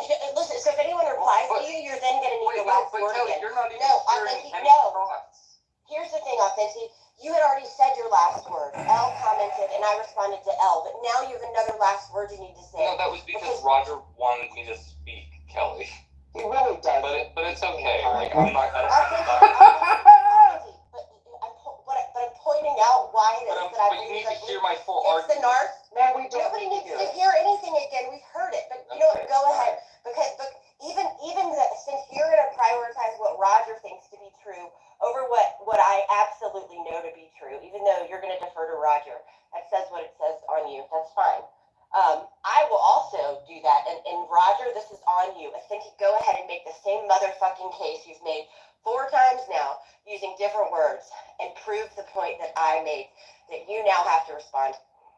Can I just say something real quick about that? And I promise you. No, you guys don't have to say much. I'm not I'm gonna just leave. gonna say no. I'm just gonna say one It's thing. cool, Dude, but I appreciate. I'm not gonna have the last word. Go ahead. No. I just want to say sometimes you gotta take the L and just move on. I'm taking the L.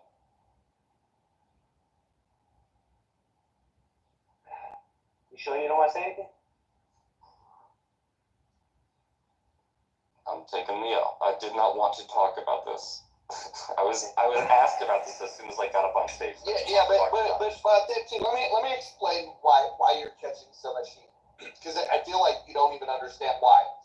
When you came on the stage, it was addressed about your defense of this guy, and you were defending the most reprehensible person in the room.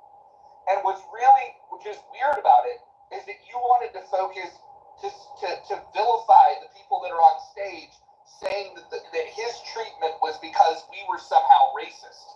And then you acknowledge that you didn't have the full context of the conversation, which is odd, because it sounds like you did hear it, and then you're not receiving the pushback that you're getting from the mods of why are you defending this person that's being verbally abusive to Jews, verbally abusive to women, and then using your critique of the people in the room to defend him because you think that he was somehow mistreated based on race. And the worst part of this is that if this were in a real world scenario, that's the kind of guy that would physically want to assault you for who you are. And everyone on this stage is the type of person that would come to your defense because they think that that's wrong, which is why we think it's incredibly absurd that you're defending him. Okay, that's fair. I didn't hear the full context. What I heard was a black person come up on stage, they got bumped, and then he got on stage, and then that's when people started to say, is he another mumble rapper or whatever? That's what I heard. So I didn't hear anything about women, or I didn't don't even know how you missed that in the chat. It was in the chat too. If I'm in the chat, I'm just typing. And then there's a lot of content. There's a lot there. I don't understand. I came late, and I heard all of this explained at least 4 times, and then the last word is still about race. You didn't internalize any of the feedback, any of the context that they provided to you, and that's why I'm sitting here going, why are you still talking? Obviously there were reasons. Obviously the mods that you claim to respect. Had reasons for feeling attacked, but even in your last word, after hearing these, after saying you respect these mods, you have not internalized that and still want to talk about race. It's very simple. And for the record, Jews are not white people. Authentic. For the record, Jews are not.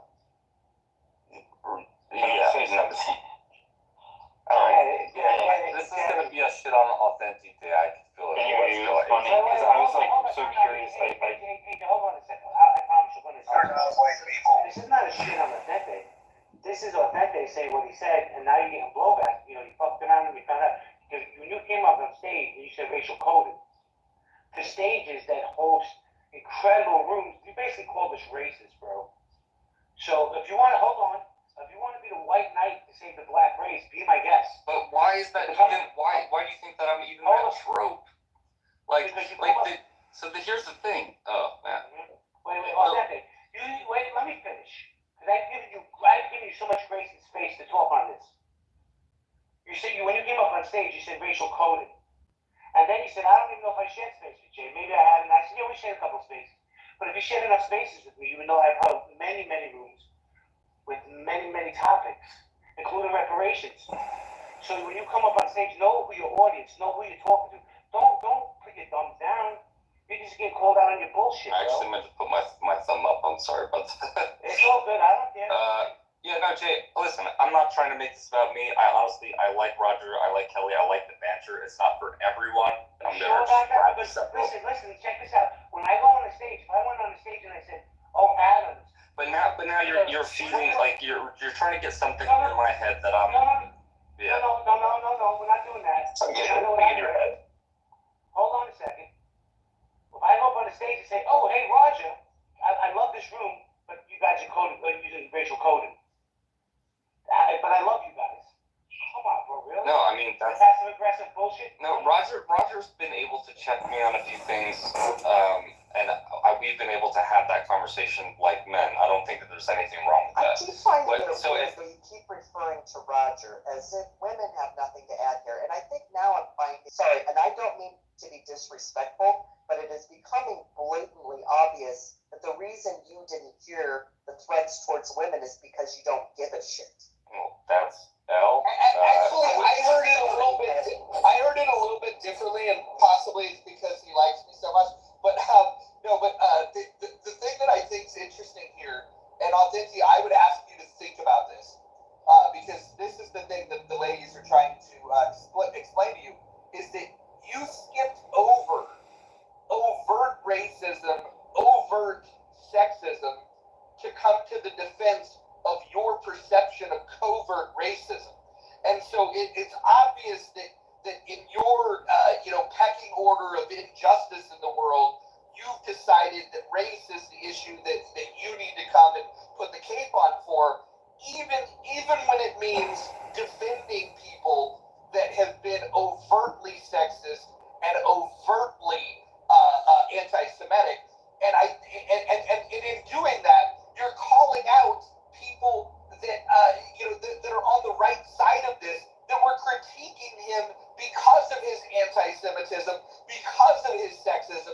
So can you understand why when you critique people the way that you did without a critique of Mo, it just makes it look like either you were completely missed with the context of what was happening, or that you've got some sort of malicious intent. Either way, it's a bad look, and everyone in their own different way has tried to explain to you that, like, you just got this one wrong. And so I think we can absolutely move on, Roger. Yeah, because I'm not trying to have this room be like this. That's not why I came up. That wasn't my intentions. I would add something about the racially coded thing, but that would just start a whole thing, and Jeff would come off this mic immediately. There's no passive aggressiveness here. I enjoy the spaces of this room. I did. Yes, I would, because after hearing threats of violence to my friend L, for you to continue to try to lecture people is disgusting. Like, you're wrong. You've been wrong. Why do you need to continue with this white knight bull? Like, stop ignoring violence against women. What is wrong with... None of us need to be taught about race, Authentic, and you certainly have proven that you are not sensitive enough to lead any conversation on tolerance.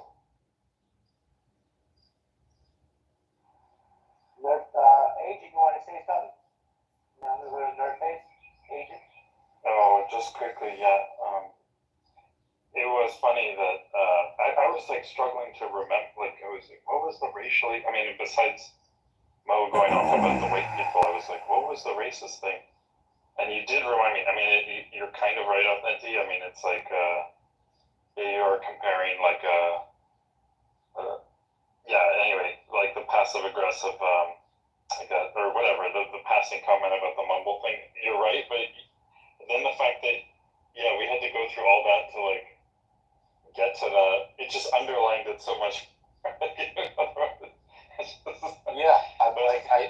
I would have had hold on. I'm just listening. This has been brought up twice now. The mumble rat comment was because I don't remember who it was. There was somebody else on stage who like kept repeating all of his words, couldn't answer a question, was like and so I brought it up because it was obvious that he was lying and that's why I was doing it. And someone referred to him as a mumble rat, and so I said, "Is this another mumble rat?" If that's something that you find to be racist, that's you associating race with the inability for someone to even care that they can't be understood. I'm not so sure why it has to be racist, but I mean, unless you hang out in a world where this is the way that you refer to certain people, and I don't, so I don't know that. But go ahead. So I don't know if it was just the fact that you thought he was intelligent. Maybe he was, and the fact that everyone seems to agree he was a troll on here. I'm like, cool, he's a troll. But the thing is that you actually said that. You said, in which have you received anal sex in like a prison? First of all, so, that's not. I didn't say that. Authentic. Maybe you attribute it to me because all the things that you didn't like that you heard, you just say that I said because I'm saying you haven't acknowledged what I actually said at all. What I pushed back on him about, I think I might have been the first person to interrupt him, or maybe somebody else did. You couldn't understand him, and he didn't care. So I don't know. Listen, honestly, I'm sick of your bullshit. Again, I like you, I respect you, but this is disgusting, frankly, from my point of view. I have zero respect for the where this is going to go, but I appreciate that you. So he's offended about the anal sex, but not him gonna fuck me in my face. Yeah. So Hold on. Okay, I gotta remove myself from the stage because I did not see anything about. Hold on, I think I went into the matrix. Hold on, I apologize, you guys. Can you hear me now? Yeah. Yeah, Authentic, again, I respect you, but the fact that you still are, you're 10 toes down on the most, I think it's bizarre. I think that this is frankly embarrassing. I don't know what the point of it is. And if you do think that because I repeated the phrase mumble rat, if you do think that that's racially coded in some way, by all means, if that ever happens, call me out. You're welcome to do it in the chat or anything. But to attribute what happened on this stage to race and to associate most behavior with race in the way that you did is probably the thing that's going to offend the most people. I don't know why you do this. I hope that you think about like how this isn't any good for anybody. I hope that we move on. I hope that we move on. Can I finish? I hope we move on from this now, even though I know you like to get the last word. You said there was a thing you came onto the stage to talk about. Would you like to talk about that now, or do you want to continue to get the last word? No continuing of the last word. That's fine. I don't want to drag this thing out, but if the comment that I made about when did he start liking gay sex before prison, after prison, hold on. If that was a comment that made you move your eyebrows and think, what was motivating that? I can tell you what was motivating that. I was insulted.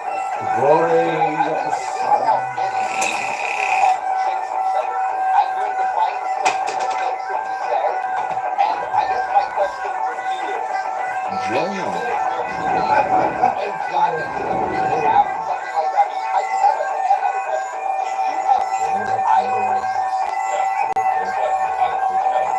So here's the thing, but I will say this, and I want Kelly to hear this as well. When you're saying something that sounds like, and so now I didn't hear anything about women, I just want to say that up front, and then I'm just gonna move myself down. When people are talking about like oh, your $5 headphones and all this stuff, those are like racial, I mean, you're getting to a place where you're angry with a troll, and then you're doing that.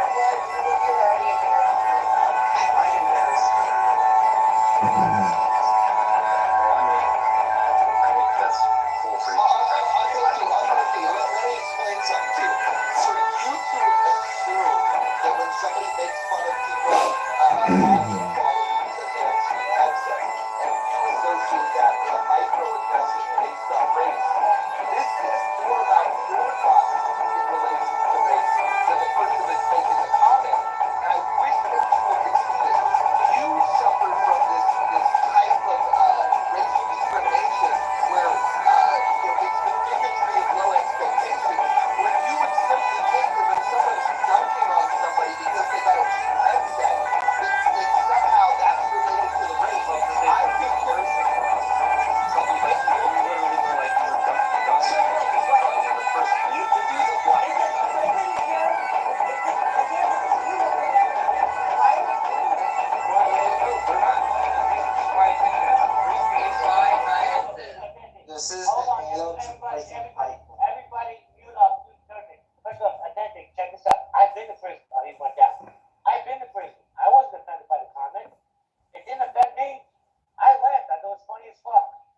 because he was insulting my friends.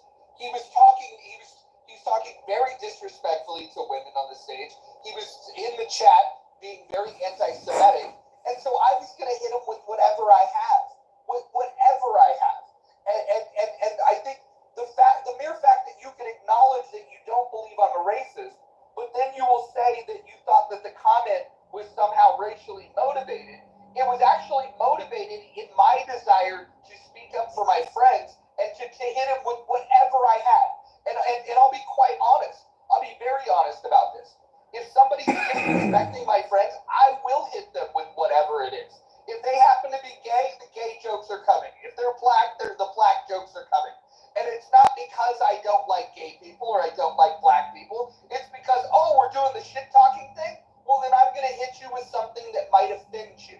And the reason why is because he was trying to offend my friends. And if this was in an IRL situation, he wouldn't have got 3 words out of his mouth when he started talking to women that way, because it would have turned into something else, and it wouldn't have been a microaggression. It would have been him collecting his teeth from the ground. Ooh, I'm not even gonna do the fake clap thing. I'm just gonna like clap along to that. So fuck yes. Well, so Jennifer in the chat, listen, I know you're probably new, you weren't here for it. No woman on this stage made a gay sex comment. No woman on this stage actually said anything like that. Authentic wanted to attribute that to Kelly. Well, but the truth is, he was very rude, very violent towards women in the chat, and then he got on stage and was even more vile and vulgar and violent towards women on the stage. He got what he got. And the fact that Authentic still is in the chat saying he didn't hear it. Now that you know Authentic, you got anything to say that's wrong? Maybe you shouldn't have been violent and misogynistic, racist. You got nothing for that? I think he's gone, but I do have to listen. I didn't say the prison rape thing. I know, but hold on. But I'm the one who did. I brought gay sex into the chat because it was said that I don't know if I said the pillow part was pillows over your phone, but I absolutely said sounds like you're biting a pillow. So I mean, listen, and I meant to be offensive as well because it's obvious who Mo is. I don't understand why any of this matters. I think, I mean, frankly, again, I don't know why. I don't even understand why what happened just happened. I don't like the fact that we've associated race with all of this, but we can carry on. But I just wanted to correct the record and be honest, because I am the one who brought gay sex into the chat because I knew it would. Like, I associate race with certain things. So like if I'm on certain things and I hear somebody's fire alarm in the background buzzing, I know that they're black because black people don't pay for their fire alarms, you know. And if they're getting on my nerves, I always use that against them. And I don't think there's nothing wrong with that. You've never met our friend Brent. I was just getting ready to say that. He doesn't pay. Jay, who are you going for in the Super Bowl? Huh? I know you have opinions on the Super Bowl. Can we go back to the conversation we were having? Before all of this crap? Please, God. That's not the Super Bowl. That's the Taylor Swift concert. Okay, so no, the conversation we were having has to do with the article pinned at the top. By all means, if the rest of the room wants to go to Taylor Swift in the Super Bowl, feel free. I will dip.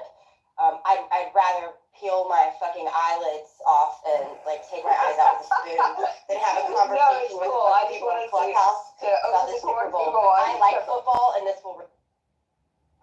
So I'm gathering you're not a Swiftie, Kelly? I have no issue. I don't like small talk. I don't like conversations that require nothing but people to open their mouth and unmute. It's boring to me. That's the point I make. Well, I appreciate you, and I appreciate Roger and everybody else in here. But Kelly, let me ask you a question. Do you think Donald Trump makes it to the election scot-free, no convictions? I think there's only one case that could even result in conviction before the election. But I mean, so much stuff has changed, and so many wild things have happened. Who fucking knows? For all we know, he could get some sort of a misdemeanor conviction before the election. I know that's not what you're asking about, but just technically speaking, this is why. Which case do you think? think it's the documents case in Florida, the one that has basically the only chance of making it into having a result before. But I don't even think that those odds, like I don't think that the odds of that happening are like before anyone starts voting. Yeah, I said it when when the first case came out, and then by the time we got to the fourth case, I would be shocked if any of these cases get adjudicated before the election. He's going to delay, and yeah, that's my thing. But let me say good morning to Hillary. Hillary, what's up? Hillary. Oh, this is quiet. All right, no, sorry, I just threw the dishes in. What's up? How you doing? I just want to say good morning to you. Oh, baby, I love you. I miss you. I miss your freaking face, dude. Come around more. Well, I'm in Houston. I'm in town right now, and I have a room every morning, so you're more than welcome here. Let me say good morning to my friend Adam. Adam, how you feeling? Pretty good. Just taking it all in and listening. I thought it was very funny. Yeah. Trump is he's gonna be fine. I think that people in support of Trump being quote unquote done better hope that none of those cases go to the Supreme Court because it's gonna be over there. Wait, hold on. Did you say if they go to the Supreme Court, he's done? No, I'm saying it's gonna be over there. I mean, the Supreme Court's gonna rule in his favor. I mean, come on, look who the Supreme Court is consistent. Yeah, also, I believe, and I know I'm going to get fact checked on this. The Florida case that Kelly brought up, I think, isn't that a judge that was appointed by Trump? And if that is true, should she recuse herself from that case? But I mean, I could be wrong. I think the case that he should worry about is the D.C. case. D.C. is predominantly Democratic, so they have a Democratic jury pool. That judge there has handed out more sentences for January 6th convictions than anybody else, and she's not a Trump supporter. So I think that's my opinion. That's one case. I think the Georgia case is up in flames. But like I said, my opinion. Stilgar, good morning. Stilgar, are you there? Hey, good morning, Jay. Yeah, I am. Sorry, was getting to the mute button. That's okay. Did you want to chime in on Trump? Yeah, Trump's not done. Biden will be drooling all over himself and barely able to eat his yogurt in the morning by the time we get to the election. But Trump's not done. Did you see Biden yesterday? He couldn't announce the word Hamas. He froze in the middle of a sentence. Yeah, and a reporter had to help him with it. Yeah, he couldn't. He said the opposition. He couldn't even think of who they were. Scary times he was in. Was he in LA? Was he in LA yesterday? I saw he was eating at the Ivy the other day. Is he still in town? I have no idea where he's at. I know he was in LA to celebrate Hunter Biden's birthday. Maybe passing around some envelopes. Yeah, maybe they'll pass around some envelopes. I hope nobody had to go to the hospital after. Wait, why is that? Who knows what type of substances were in those envelopes? Oh shit. Billy, are you a Trump fan? A Trump fan? Yeah. I think he's a great entertainer, and I like his show, and I think that he is a great showman. I'll put it that way. Would you vote for him against Joe Biden? I didn't vote for him the first go round. I would not vote for him again. But I'm not going to vote for Biden either. So let's see what my other options are. See, I like to hear that. Jay. I do, because I mean, if you're undecided, at least don't vote against Trump. Like that's music to my ears. So thank you for. Well, I think a good majority of people that vote for Joe Biden is only because he's not Donald Trump. You're probably right on that. To be honest with you, though, the way that our finances have fallen and in my country to be able to make sure that I'm not going to be on the streets in a month or two is not so. With Trump, we were getting somewhere. I feel like he started a lot of things that he didn't have time to finish, and it's it seems like we were getting somewhere, you know, but then all of that just tanked. And I hate when a new president comes in and every single thing that the shit. It's like, well, what the hell is the point of all of this? You know, why do we continue to have this like revolving door here if nothing's ever gonna get done other than y'all spending more of my fucking money? So yeah, I think that if he came back and was able to finish some of the things he started that were actually good for the financial recovery of this country, I'm down for that. But I just would like to hear other people and what they have to offer, because there might be somebody out there who genuinely has the answer and genuinely can help this country. And if that person exists, I'd rather give them my vote.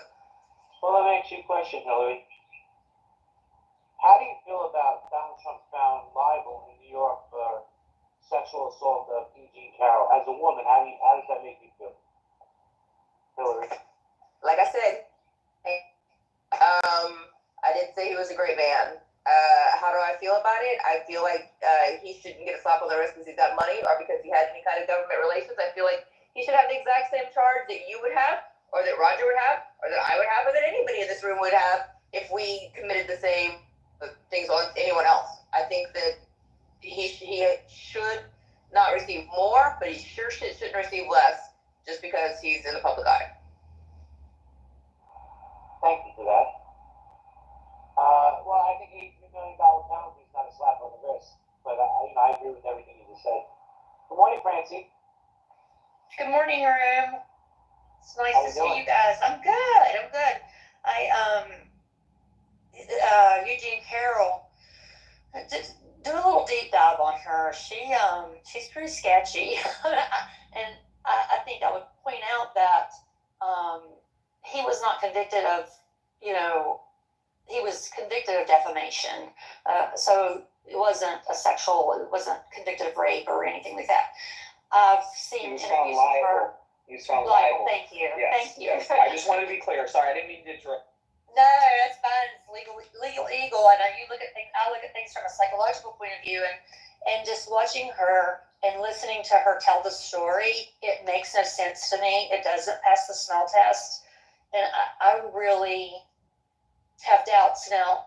I'm a woman. I believe women should be believed, right? But there's a lot of this stuff, and I've always been of the opinion that when something like this happens, if you're going for money, if you want to sue them for money, I don't know. I just feel like you can't put a price tag on your integrity. It's better just to walk away or press criminal charges. But, we live in a very, lawsuit happy world. So I don't know. Do a deep dive on Eugene. You might be surprised. I feel like money kind of taints the plausibility of it. Like if somebody goes in for money instead of trying to go into them after just criminal charges, then it kind of makes it a little bit less credible. I do. I'm just wondering if you feel that. Yeah, definitely. Well, Francie, let me just say this. He was found. Excuse me. He was found liable for sexual abuse in that first trial. He was found liable of that. So please let's not diminish that. And I know you're a Trump supporter, but I think Trump supporters. No, and I'm being honest. And I like you, Frank. We have great conversations. Yeah. So let's not diminish the fact that he was found liable for sexual abuse. Well, there's no doubt that the man is a womanizer. I'm the first person to say that. He's a womanizer. The things that he's said, the way he's treated women. Megan Kelly, remember the debate. I could care less about the pussy comment. That's really weird. If any men in here, if you've ever been with, you would be surprised at women's locker room talk. I think we talk worse. But yeah, so I recognize Trump's faults. But like somebody said, I'm so sorry I didn't see your name, but somebody just said, the young lady who talked to me, who was talking just a minute ago, said, if he's doing something for the country, I really don't care about his sex life. He's getting old. He probably needs Viagra. Can I ask, I heard a secondhand the other day that Norm met the lady, what was her name again? The two Trump? Yeah, he knows Eugene Carroll. Eugene, yeah. And then he said that she used to brag about it before the this whole lawsuit. Well, I've heard her. Her encounter. No, about She her. was bragging about all the time. Spree. Yep. After this, she was bragging about going on a shopping spree after. I mean, does that sound like somebody who got justice, who's relieved? I'm going to go on a shopping spree. You know, playing into the media fodder. And not even just like after winning the case, but like she was bragging like about No, I know. having been with Trump, like having Right. been proud of her whatever, you know, intimate encounter she had with him. And there's an interview somewhere, and it's with one of the mainstream, but it's when the case, when she first, it's like a 3 or 4 year old interview, but she explains what happens, and this is from her, I remember this interview.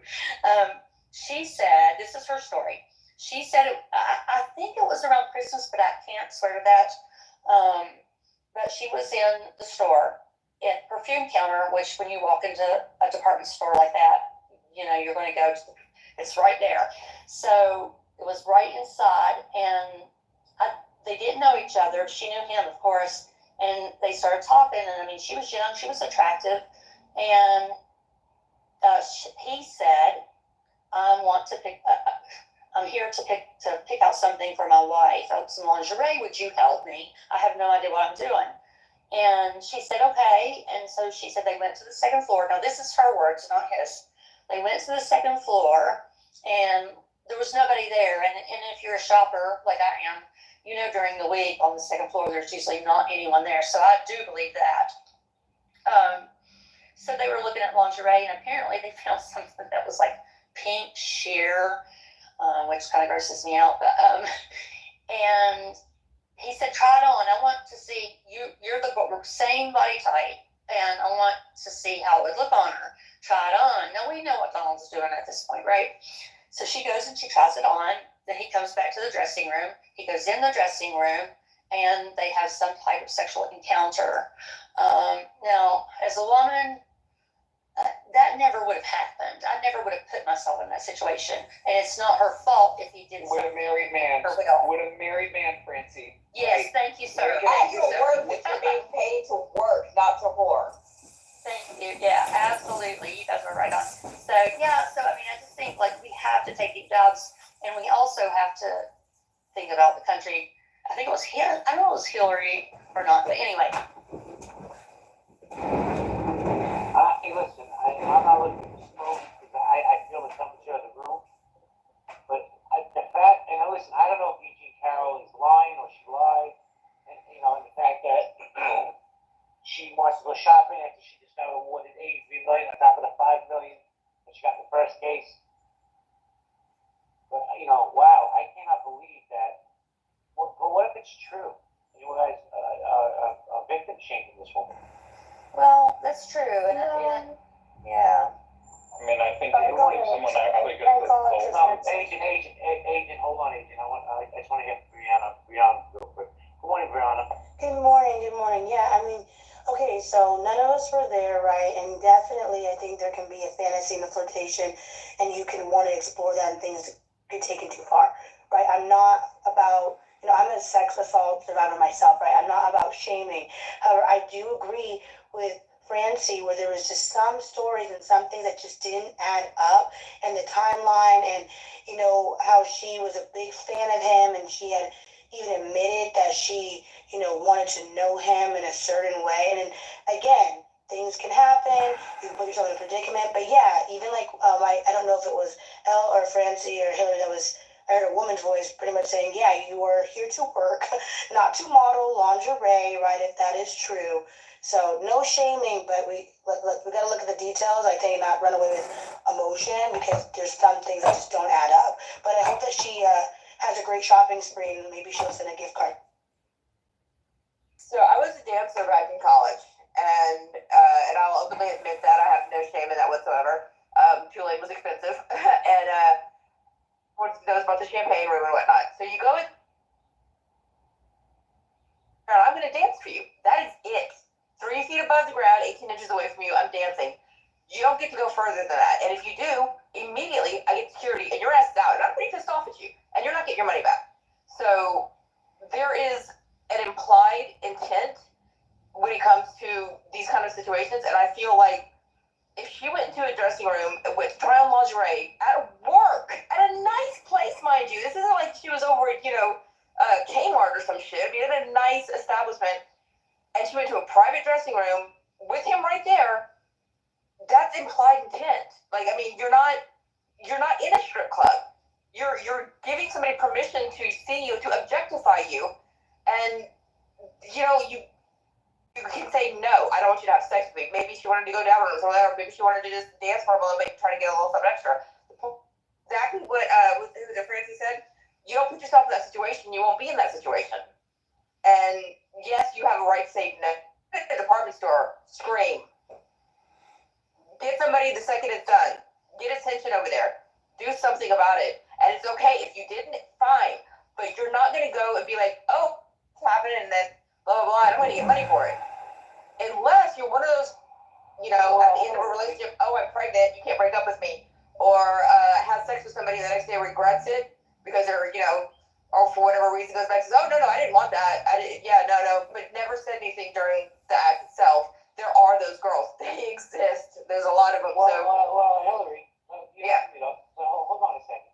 What about the fact that he said, hey, I don't even know this woman. I don't even know who she is. And then they brought out pictures of him standing there with her. It's private. Okay, Jay, how many people do you meet every day? Honestly, everybody, there's people in this room I've known for 3 years, and if I saw you in person, I wouldn't recognize you. I probably wouldn't know you. If I've only met you once or twice, there are people recently saw my next door, used to be my upstairs neighbor over at the gas station, and I hadn't seen her in about 6 months. I didn't know who she was. Find out. I'm calling Cat. Somebody accuses me she accused him of. Rest assured, I'm going to remember if I met that person or not. I'm sorry, as a man, I'm calling Cat on that. Dr. Jordan? Yeah, I mean, it's the same thing with Harvey Weinstein, right? It's like, this is a powerful person. There are plenty of actresses who were and E. Jean Carroll was kind of powerful in her own right. And so, but going up against the Donald Trump, she was well aware of what could come her way if she accused him of anything. And the same has been true of Harvey Weinstein. So I think people have to consider the fact that, someone with clout like that, it's not so easy to do much of anything about it except keep your mouth shut and hope that you can move on. So I think people have to consider that perspective as well. I went to a high school reunion and I didn't recognize half the people there. See, that's what I'm saying. Hold on. Once, years ago, and he's old as fuck. Okay, once again, Hillary, if a man gets accused of rape and you met somebody, you're going to remember that, okay? I mean, so this conversation is expired. This is an old conversation. This judgment came out a long time ago. The one that just recently came out doesn't have anything to do with whether or not that previous one was correct, because the one that came out most recently was about Trump's inability to shut the fuck up. And what amuses me is that people who want to continue to defend Trump, and listen, I'm not saying that people shouldn't defend. I think that there are all kinds of reasons why people can be frustrated by the E. Jean Carroll case. I wasn't in that courtroom though, so I have no idea, but I do absolutely notice that people just don't want to talk about how Donald Trump fucks up himself with nobody else's help. And so it's easier just to talk about E. Jean Carroll. And she does come across as a lunatic, I'll be honest. But yeah, I mean, do we just want to, I mean, I think men should be defended in the circumstances where women are making claims that can't be substantiated. Absolutely. But I also think that we could probably talk about how Trump's actually likely guilty of some of the things he's charged for. I don't know. Anyone? I got you next, though. Let me just say this, Kelly. I love you. I just want to squeeze you right now. Because it's so true. And it's like, let's deflect. And Kelly, I got to be honest with you.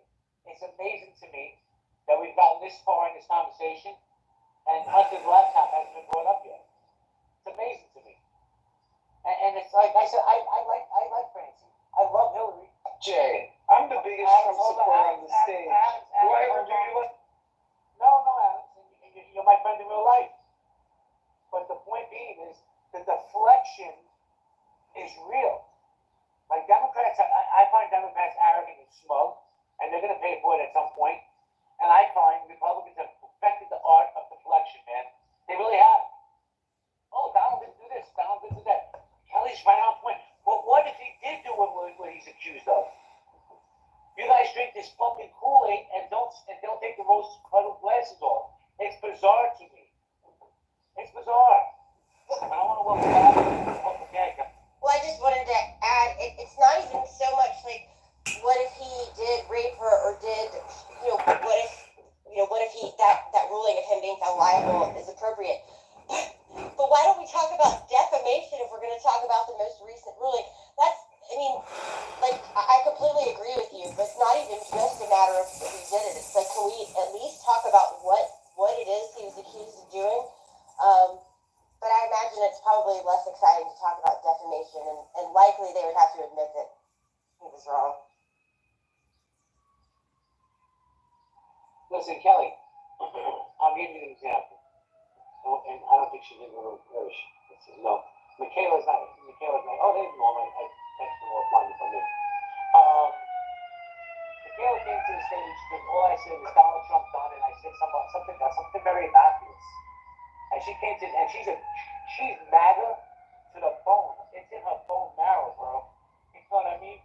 And you didn't say a fucking thing wrong. As a matter of fact, that was probably the most polite I've ever seen you, ever, on this app. And she didn't hear a single word you said. You were the teacher from Peanuts when you were talking. That woman didn't hear a single fucking word. And that's the thing I don't understand with the MAGA people. Why can't they have the conversation instead of automatically say, oh, it's the Donald. He's the perfect human being. But let me say good morning to Bobby. Bobby came to the stage. Good morning, Bobby. Good morning. How you doing, sir? Doing good, man. Yeah, whenever these conversations come up, it's obviously important because the way we treat any of these people who have power and influence should be the same way that a regular person's treated. But I'm going to be honest, and this kind of bothers me a little. You said the word bizarre before, and I think this is bizarre, what I'm about to say. I want to see the same level of energy and investigation put into every single person who is supposedly elected to represent us in Congress, in the White House, and in our federal agencies. Same level of investigation, media coverage, and scrutiny that Trump has gotten. And I want to see how easy it is to prove without a shadow of a doubt how many criminals and crooks we have in our government. Because Trump has squeezed by with not even a tiny little sliver of room, still left, I guess the best way to put it is left to himself. Everything's been uncovered. Anything that can be uncovered has been uncovered. Why? Because they obviously want to stop the guy. Now, he might have done things wrong, and that's okay. If he's done things wrong, we should find out, and he should face justice, just like anybody else should. But I bet that if you applied even a fraction of this amount of energy and coverage to almost any other high-profile person in government, or even across corporate America, we'd have a lot of people going to prison, and we'd have a lot of regular people having to fill a lot of big roles, because we'd have a lot of gaps and voids in government once these people got arrested and faced justice. I think we have criminals across the board in government. None of them, not a single one, has faced this level of scrutiny. And I hear a lot of people on these apps and other places talking about Trump all the time. I never hear them saying we need to find out if it's the same thing for all these other people. So I would love to hear what you guys think about that. If you think, no, in fact, we do apply the same level of scrutiny to everybody. It's just Trump is a terrible human being. And that's why it's coming out that he's, potentially liable for all these different things. Or if you believe, no, you're right. Trump really is getting different kind of treatment that maybe they all should get. I want to remind you, I'm not saying he shouldn't. I'm saying they all should. But Bobby, let me explain, and I don't disagree with you. None of you have to meet up. We're going to have a conversation. But here's the thing. Nancy Pelosi, I think, is a horrible human being. Mitch McConnell. We can go down the checklist, but I want to ask you a question. Bobby, don't do that. I want to have a dialogue with you. So, the case down in Florida,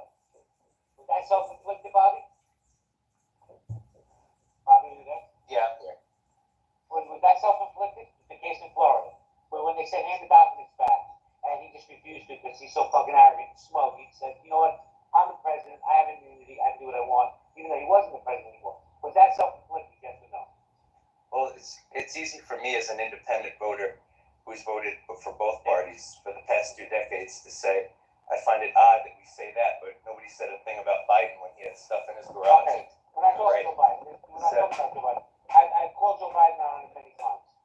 I'm independent as well. So is that a yes or no? Yeah, well, once again, it's a question, but I'm going to answer it my way. With all due respect, you asked a question, I don't have to answer it the way you want me to. I get to answer it the way I want to. So here's the way it is. You had a minute. I asked you a yes or no question. It's a very simple question. If you follow me, I'll follow you back. If you like this video. Well, it is, but you're directing the conversation. So go ahead, you get to run the room, my friend. That's right, it's my room, I get to run it. So hold on, Jordan. The other question is, in Georgia, was that self-inflicted? That case, Hi, everybody. Thank you for coming to Venture Capital Domains.com, where Venture Capital is started up from here in Chicago, Illinois. This is our website, VentureCapitalDomains.com. Yeah, the way you're wording it, demanding I answer yes or no. No, I'm not going to play that game. Can you define what you mean by self-inflicted? Go now, Jay. You mentioned. Odie, just because you come into a space doesn't mean you get to go right away. Okay, Kelly. I don't know, sorry, I was asking if you could define self-inflicted for me. Hey, you said I should go next, though. I didn't say you should go next. You hear anything? You said you go next, so you said so. That's. No, I said Dr. Jordan goes next. Before even Bobby spoke. Odie. Kelly, please don't. Well, I mean, listen, I have a comment to make, and then you're gonna hate me for saying this, but I suggest we let Odie go after that because he's gonna get people real riled up.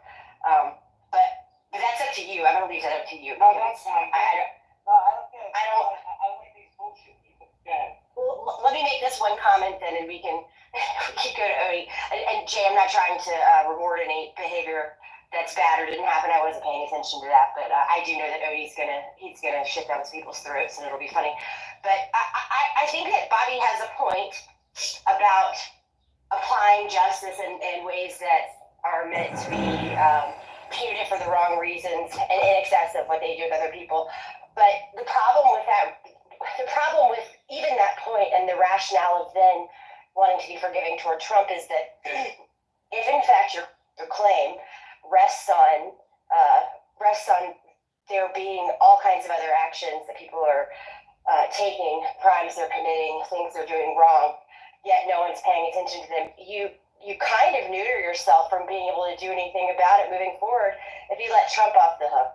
And if all you want to address is the way that someone might think that there's too much scrutiny on him, you investigate at the local level where these charges are coming from, and you figure out, if there's corruption there.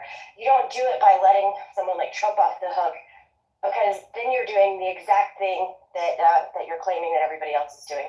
So the logic is off for me, but go ahead, Odie, as long as Jay's. That's fine. Odie, is the patience? No, I'm not going to stay for long. So I find it a bit strange because people here, I'm not trying to take you guys back. So if we want to be consistent, let's be consistent. People cannot say, oh, certain people are reprehensible, but you all support Trump. Trump is one of the most reprehensible person on planet Earth. But people support him. And it's okay. I like consistency. I'm not going to tell you I'm a moralist or anything. So the way we criticize other people for supporting people we think are reprehensible, but people here die for Trump. People support Trump. I mean, look at this case of E.J. Carroll. Let's take out E.J. Carroll's case. Trump has 26 sexual assault cases. I mean, it's ridiculous. You cannot. It is totally ridiculous. So let's remove E.J. Carroll's case. He has 26.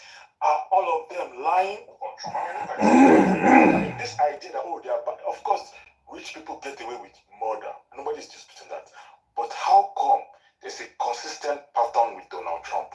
Why can't we point to Obama and say, Obama, how many sexual assault cases do you have? Let's go and look at for Obama. I mean, Bill Clinton has this case. Nobody's defending Bill Clinton. But with Trump, there's a consistent pattern. I mean, the judge told him, you are found liable of sexual assault. Paid money, defamation. The money that Trump is paying, the $80 million, 3/4 of that money is his fault. He can't shut the hell up. His own lawyers, Joe Tacopino, T.Y. Cobb, these are not leftist progressive. These are his own lawyers that know him more than you guys have said that the man cannot shut the hell up. His own staff members, cabinet secretary, Mike Espen, the former secretary of state, John Bolton, his chief of staff, John Kelly, said that Trump is a reprehensible person. His own people that know him more, but people still support him. People still like him. So again, what has been consistent? That you say somebody is reprehensible, okay, but you cannot come and sit down on this stage and tell me that Trump himself is not a reprehensible person. He's a terrible, but you can support him, but just own it with your chest. Now we are talking about whether he did this or did that, and I'm surprised that women are encouraging and giving the leeway for people to say you gave an endorsement for someone to sexually assault you because you followed him. I mean, like I said before, you guys will pat yourselves on the cross when you give people a pass because you support them. Somebody on this list described because he, Jim Carroll, followed Trump to the changing room. He gave Trump the authority to do what she did. Well, again, it will come back to bite all of you people. Because what you're doing is that you're encouraging people who say there's nothing like a rape case. You're encouraging people who say that women lie.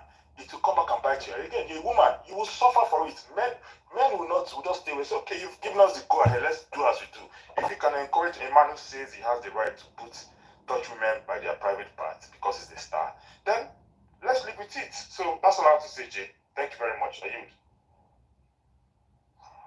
That was a great share. Again, Dr. Jordan, I want to see somebody push back on what Odie said. Yeah, no, I mean, I agree with Odie. I mean, it's like, you don't have to be a rocket scientist or a clinical psychologist to know that Trump is a malignant narcissist, which means that he has a lot of sociopathic traits as well as narcissism, right? A clinical pathological narcissism. You don't really have to be a rocket scientist to know that. And it's okay to support him, but to pretend that he's not different than other people. Most presidents were fairly narcissistic. Few of them, with the exception of Nixon and Trump, were considered malignant narcissists. So, I mean, it's the problem. The problem I have with people is that if you're making excuses or you're not acknowledged, you can like him, but you got to at least acknowledge that he's dangerous in that regard, or at least pathological. Well, Jordan, I have a question for you. No, don't mute up. Sure. I have a question. How come, and I'm being serious, how come a greater majority of Americans don't see what you're saying? Like, Trump said himself, I can go on Fifth Avenue on live TV and shoot somebody, and he'd still get votes. Like, well, why do MAGA people don't see what is obvious? Well, I mean, a lot of people, a vast majority of MAGA feel a lot of resentment toward their plight in life. And even if they're relatively successful, they feel that, we've got so many billionaires out there that people want to catch up to that. And it's not realistic for most. But Trump speaks to a large swath of society. He's he's known as the blue-collar billionaire.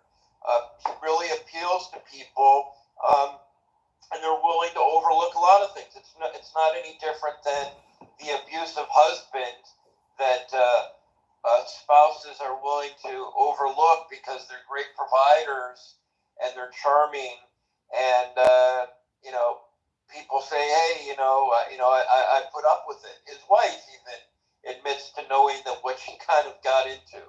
So, but you just can't dismiss the pathological line. I mean, if you're sitting there and saying that he's not if someone says he's not a pathological liar, that's a little hard to take because the evidence is right there,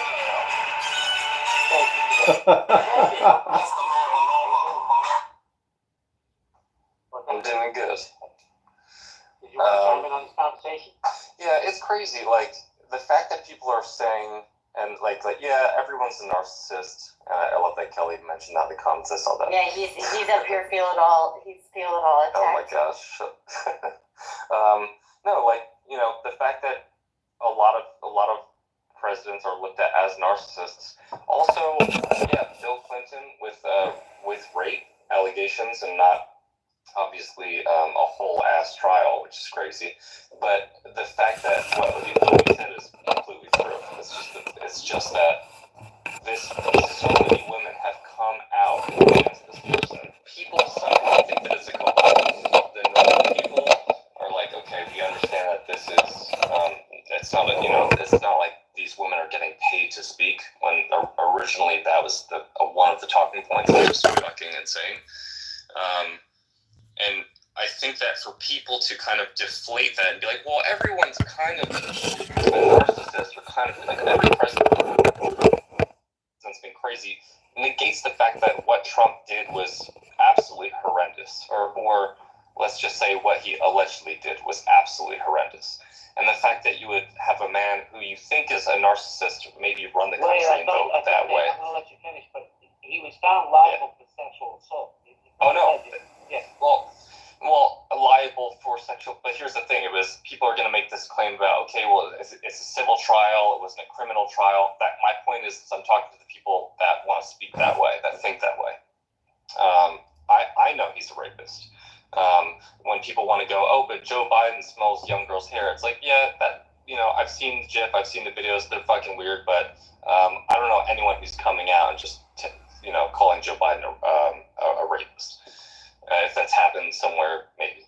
Yeah. Really quick to clarify, maybe you didn't misunderstand me, but when I said it I was distinguishing between, most presidents, most ambitious, successful people have narcissistic traits, right? What I'm talking about is, I'm talking about the malignant narcissist who is inherently sociopathic, and those are the people who are inclined to have even less empathy than others on that spectrum, but also they tend to be pathological liars. Right, and would you say that for Trump, Doctor? Yes, that's what exactly. Right. So I think I heard you correctly, I think that what you're saying right there is fair. Trump is a narcissistic, he's a sociopath, and he's a compulsive liar. And when someone's a pathological liar, and they're also an elected official who can't keep any top secrets close to their breast, just the fact that he wasn't able to, he was just talking about them with ghostwriters in a room, that's terrifying to me. So I mean, I guess just to this up here, is Trump done? He's forever going to be around. I can only see this getting worse with time, but the people that I understand being outside of establishment politics is a good thing, because that's what they saw him for. But the people, there's a lot of Democrats that just saw this for what it was, and were just like, this is fucking crazy. Not that Democrats have anything to really gain right now. But yeah, I'll yield. Thank you very much. You know what, man, I'm sitting there just thinking, I can't believe how many women have met this man. It's just like, wow. It's bizarre, but we're going to go popcorn style. Anybody wants to chime in, just grab the mic. I think if it gets to the point where he can run and be elected, if he's going to be in the list of candidates, he has a very high percentage maybe to win the presidential. He might be next president. This far out, it's really hard. He will be. The best you can say is that it's a toss-up. Like, both candidates, for measurable polls, are within the margins of error. So, that's the best you can say is a coin flip right now. In fairness, he did just say might, so I think he acknowledged. Might, yeah. Okay, I didn't hear that last part. So, for the person, I think in the comments, Vladdy TDS is alive and well. Jay, I know this is your room. I just wanted to ask, is that Trump derangement syndrome? That's what that means. What does that mean again? Trump derangement syndrome. It means instead of thinking with common sense, making good decisions, every political issue or every political decision boils down to, and Trump's a terrible person. Yeah. Copy. I don't know about his personality, but I vote for foreign policy. Whoever has better foreign policy, I will vote for him. And and Trump's policies, foreign policy, better than Democrats. Amiri, what do you remember where Trump located different countries on a map? Do you understand that this guy has no idea where things are in the space of just the world? But what's important about that guy, for me, he's not pro let's go to war. He said that he wanted to bomb Iran.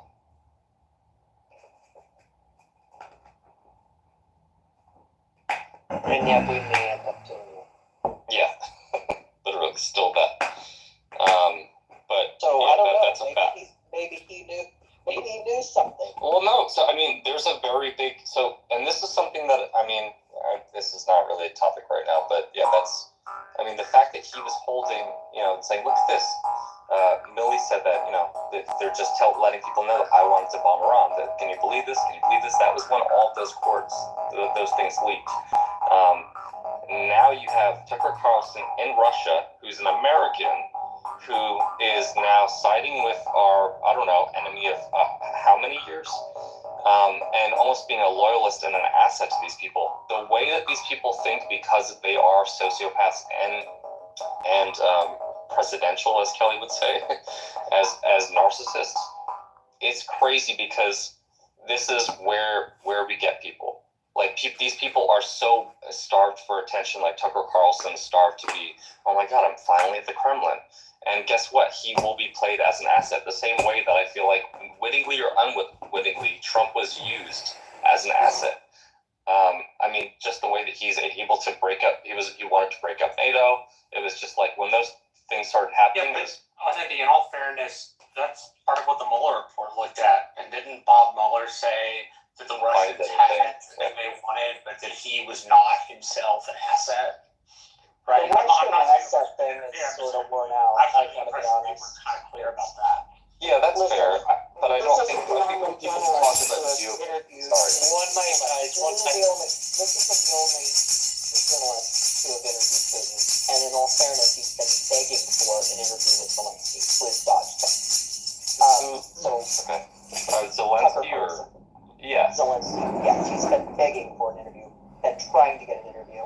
Putin agreed to it. He wanted to interview both of them. I think that's fair. So I don't know, Elle, if you've seen Russia state news for the past 2 years, but they swoon over Tucker Carlson. Of course. Because Tucker Carlson, because of the way that Tucker Carlson speaks about, and it's crazy because he says he's a freedom fighter, but the way that in which it is over his head about how he could be played and used is so significantly. Do you think it's over his terrifying? head? Oh, Tucker Carlson. In ways I do. I mean, what I want to see is the whole interview, not redacted like we see other places. I want to see the whole thing, and I'd love to see the whole thing from Zelensky. I would love to see just straight up, and then you can decide, are we being played? I don't think people are quite as stupid as you think. I don't think most people love Putin. So I would say this: Tucker Carlson he's an entertainer. He's a journalist at best, right? They'd all be dying for this interview. Yes. So it's not really about the interview that I'm worried about. It's the fact that Tucker Carlson is placing his charger and USB ports in Russia, right? When he's an American. The way that Russia could obtain different things from Tucker Carlson in ways that he does not know. Do you think he's not been warned of that? Not on a level. What access would Tucker Carlson have to secret data that, say, a regular American would not? Right? Yeah. We do have travel over to Russia, right? Feasibly, like every American that ever travels to Russia, even say to go to St. Petersburg and go to the museum, when they charge their phone in Russia, it's entirely possible Russians could upload it. But isn't that just sort of the Moscow rules, that you assume that's the way that it is, and you just kind of operate normally, knowing that? Yeah, but he's listen, the way that they want to, like, I'm not a fan of Tucker Carlson. Marshall, that's kind of my point, is the fact that, like, you can, but do we not know? Can't we just see this for what it is? That for him to speak with the Kremlin, and for Trump, for for so many years to be talking, oh my God, yeah, me and Vladimir have a great relationship, me and Kim Jong-un.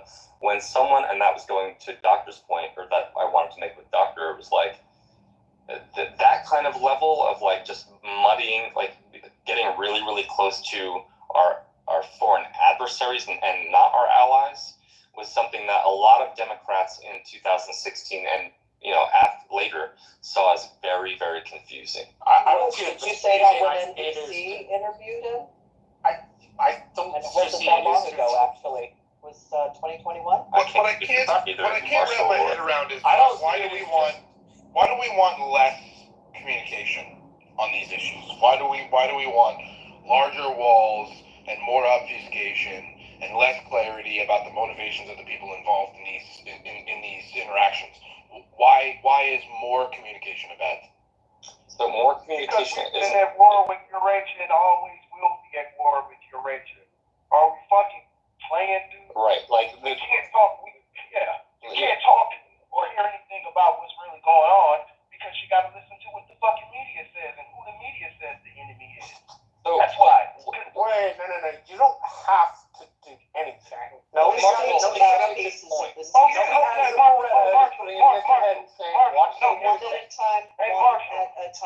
hold on, Marshall. Yes, the fuck I do, because I have no choice but to send fucking money over to Ukraine.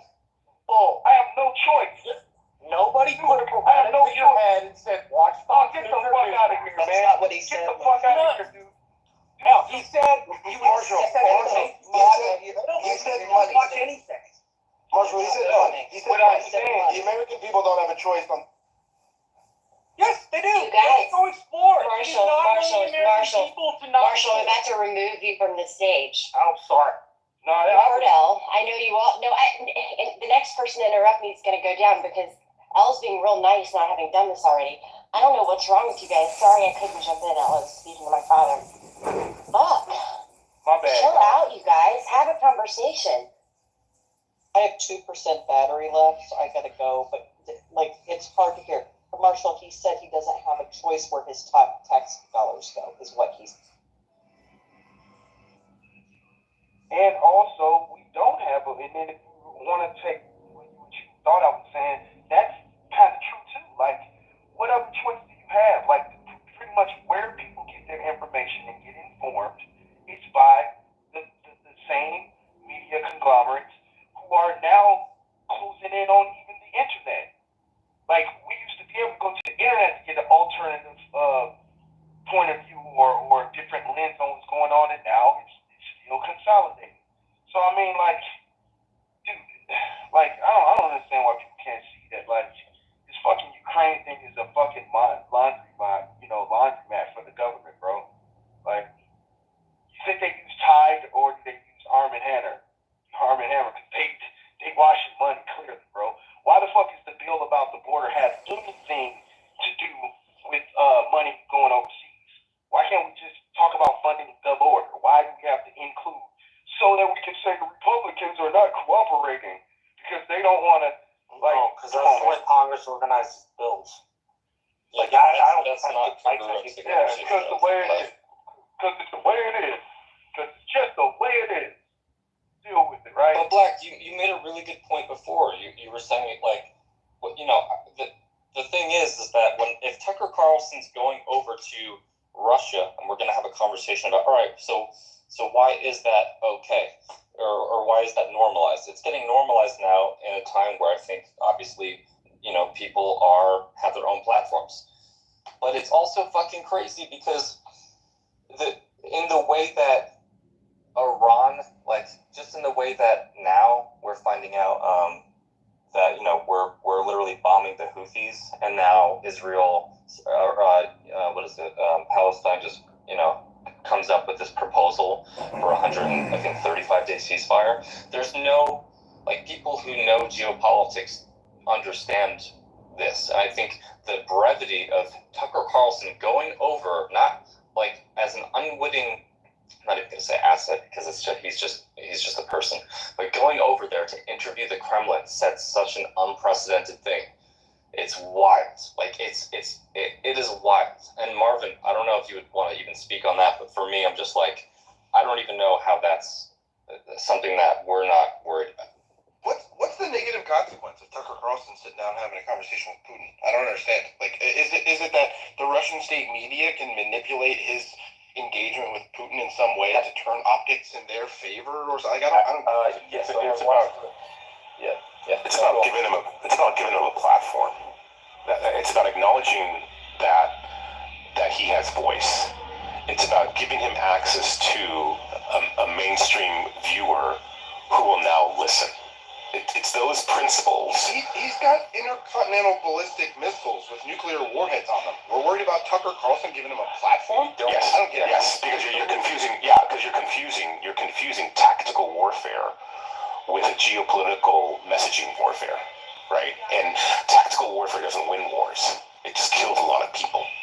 What wins wars is, in the current modern day war, what wins is amassing huge amounts of mindsets to believe that you're right. Yeah, optics. That's optics. No, that's not optics. That's not optics. Again, I didn't say anything about optics. I said about how is it not optics? It's because there's a perception of no. Again, hold on. Slow down. It's the action that people take. Optics plays a role in that, but it's not the measurable component. The measurable component is the action. The measurable action that people take as a reaction of whether it's optics, messaging, what they read, right? So we need to talk about the impact of the action that he's taking. So that's the part that is destructive. Hey Marvin, that's great, but I think for a lot of people that are a little bit dissident and just franchised by the status quo of what's said and what's true or what's whatnot, is where the fuck are my weapons of mass destruction and where the fuck is Osama bin Laden's body? Like, we don't. Before, these wars were untelevised. Then they went televised and went to full-on propaganda.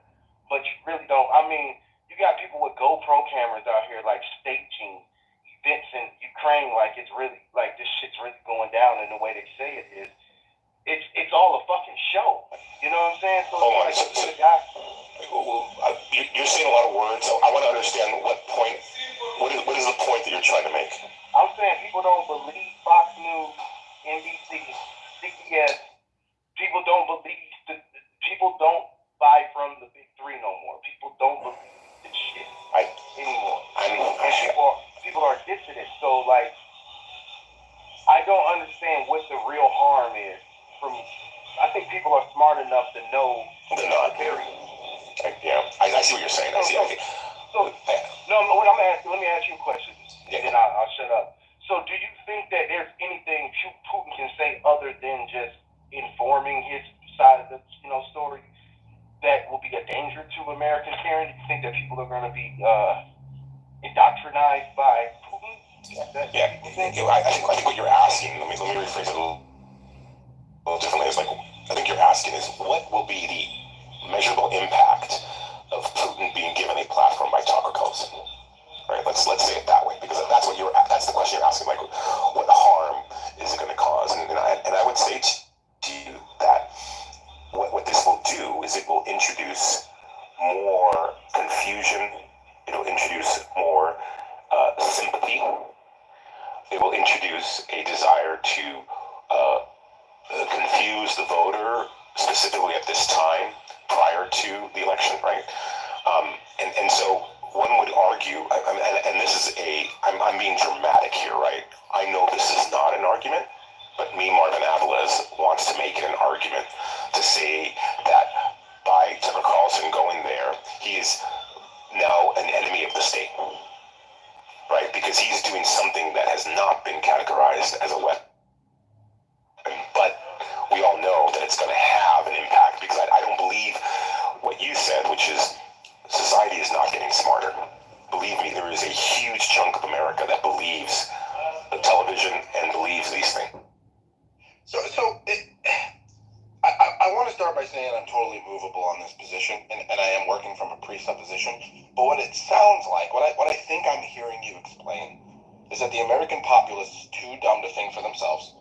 and we should outsource that level of thinking and consideration to organized and arguably government-influenced media sources to direct these individuals as to what they should be thinking and believing.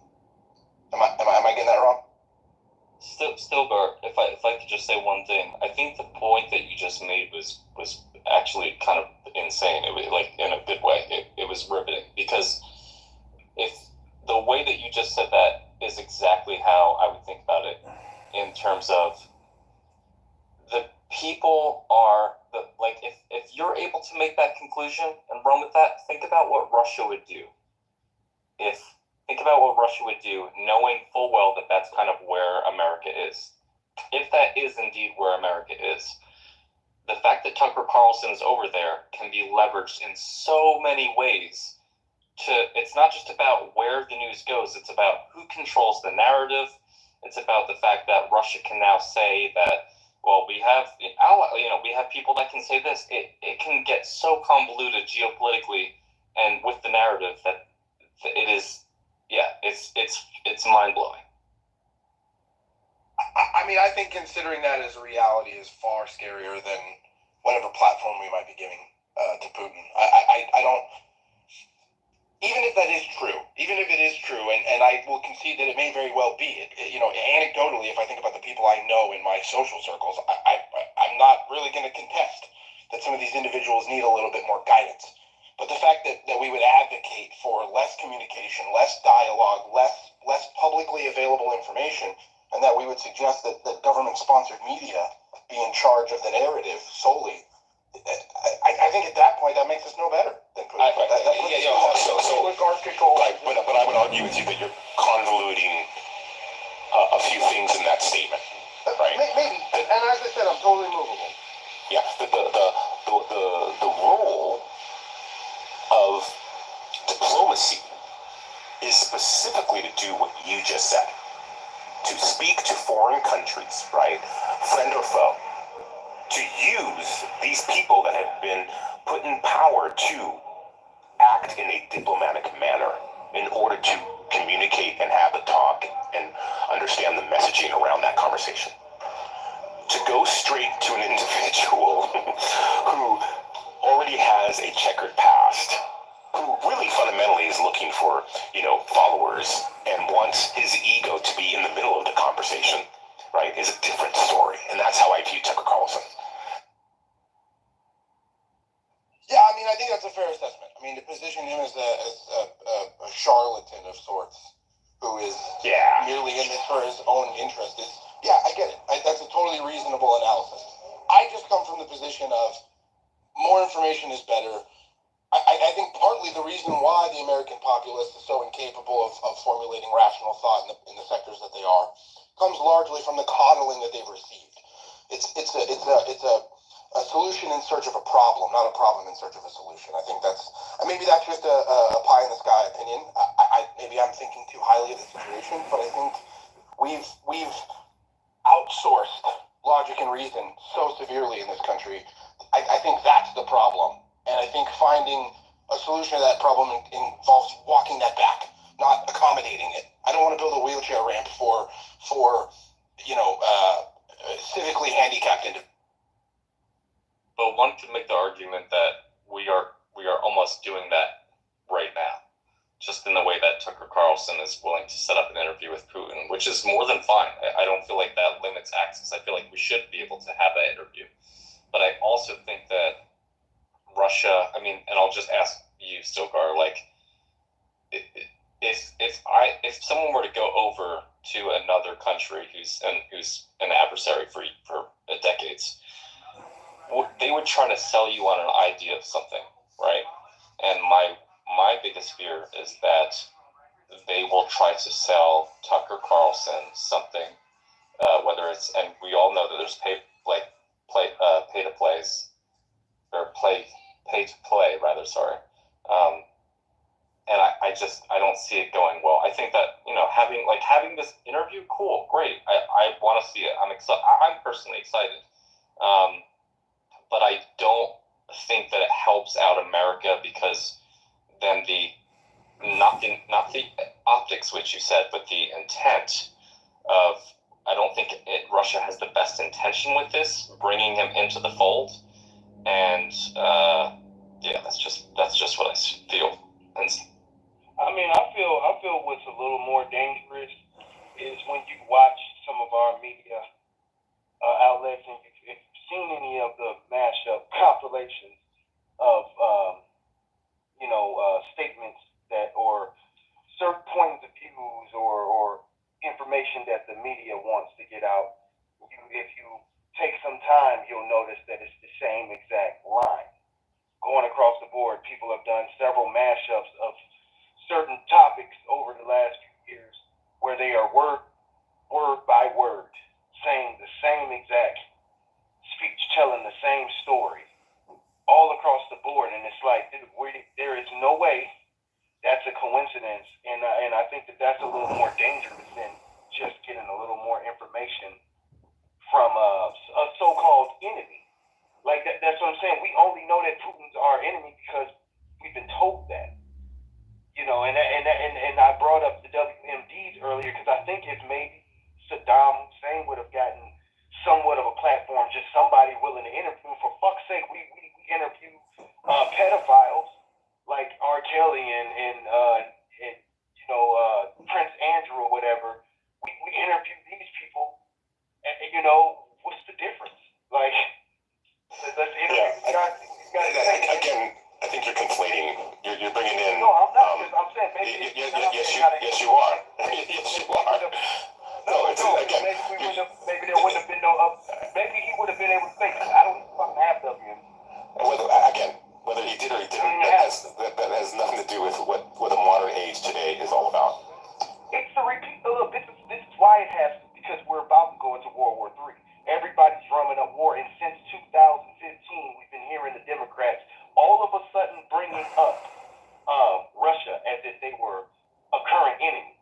We ain't had problems with Russia since the 80s, and now they are one of the biggest threats to us all of a sudden. Like they've been a big threat to us just in the way of proxy and warfare that we've been dealing with them. Like they've been a huge threat to us, even after the 80s. So have we. I'm saying we what I'm trying to say is that much of an enemy via all these proxy fallouts that we've had. It's that serious that it's time to drum up war. If you can't check the rhetoric, I don't understand how you can't see the rhetoric in the kind of steam that they were trying to drum up during the 2015-16 elections when Trump was running for the first shot, his first term. All of a sudden, Russia was the enemy.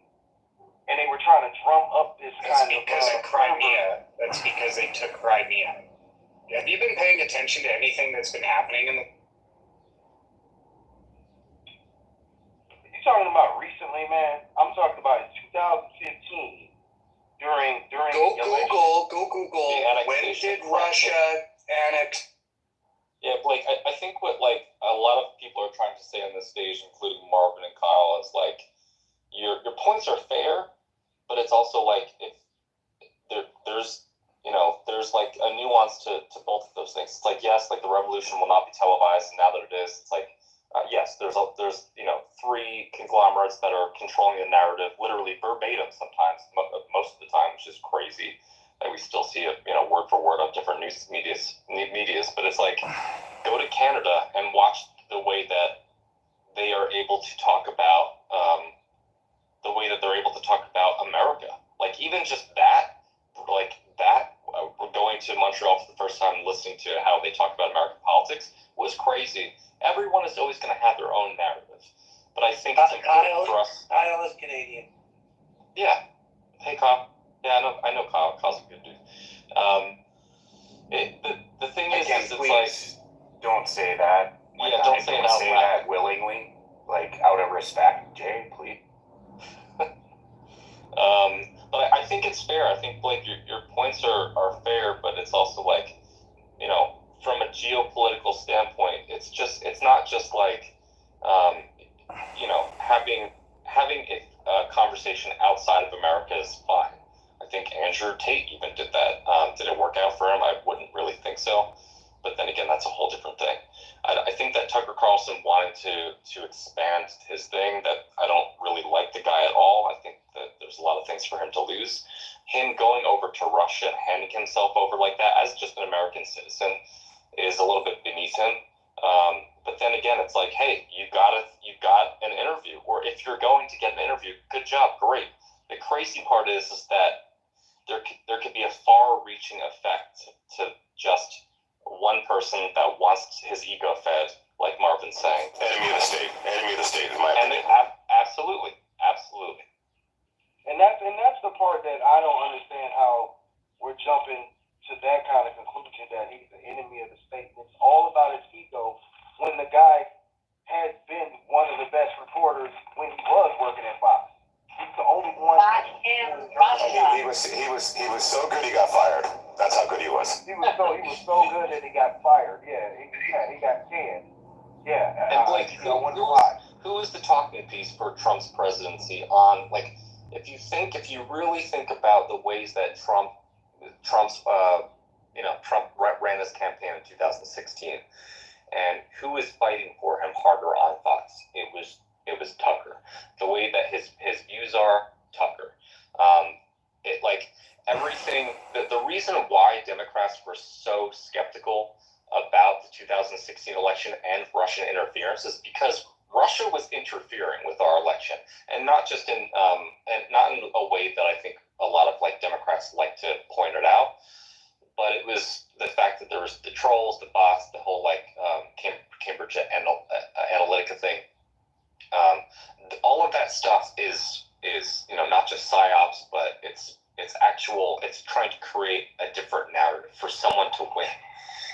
Can I ask you a question? Yes. You have to mute up. It's just having a dialogue. I just don't do that because I'm not sure if you can. Yeah.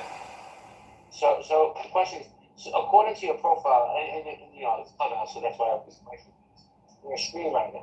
You're telling me if you were invited over to the Kremlin to write a screenplay for Vladimir Putin, you wouldn't do it?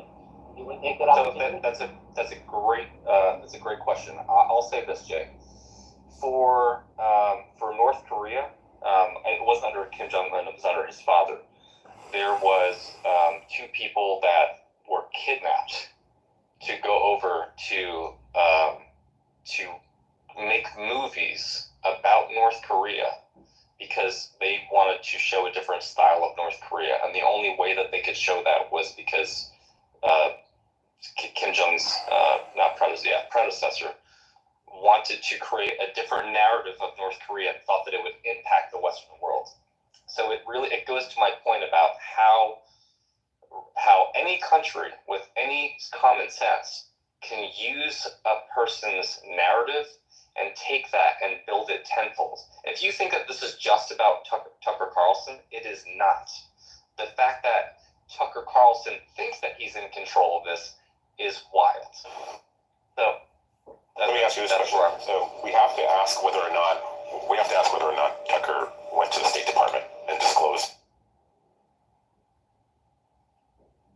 Marvin, I couldn't hear the end of what you said. What was that? Because if Tucker Carlson went to the State Department to disclose.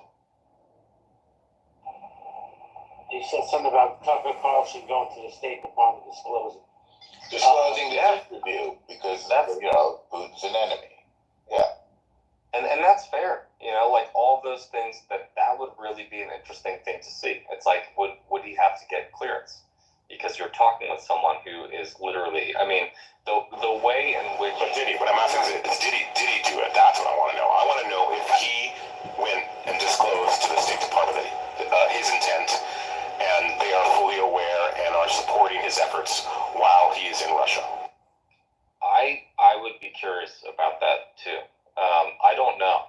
Do you know, Marvin, or were you just? No, that's why I'm. Yeah, that's what I would have done. I would have. Again, how long have we considered Putin such a threat and enemy of the state? And I'm asking this in all seriousness. For how many years? Was it after Crimea? Was it after Ukraine? At what point?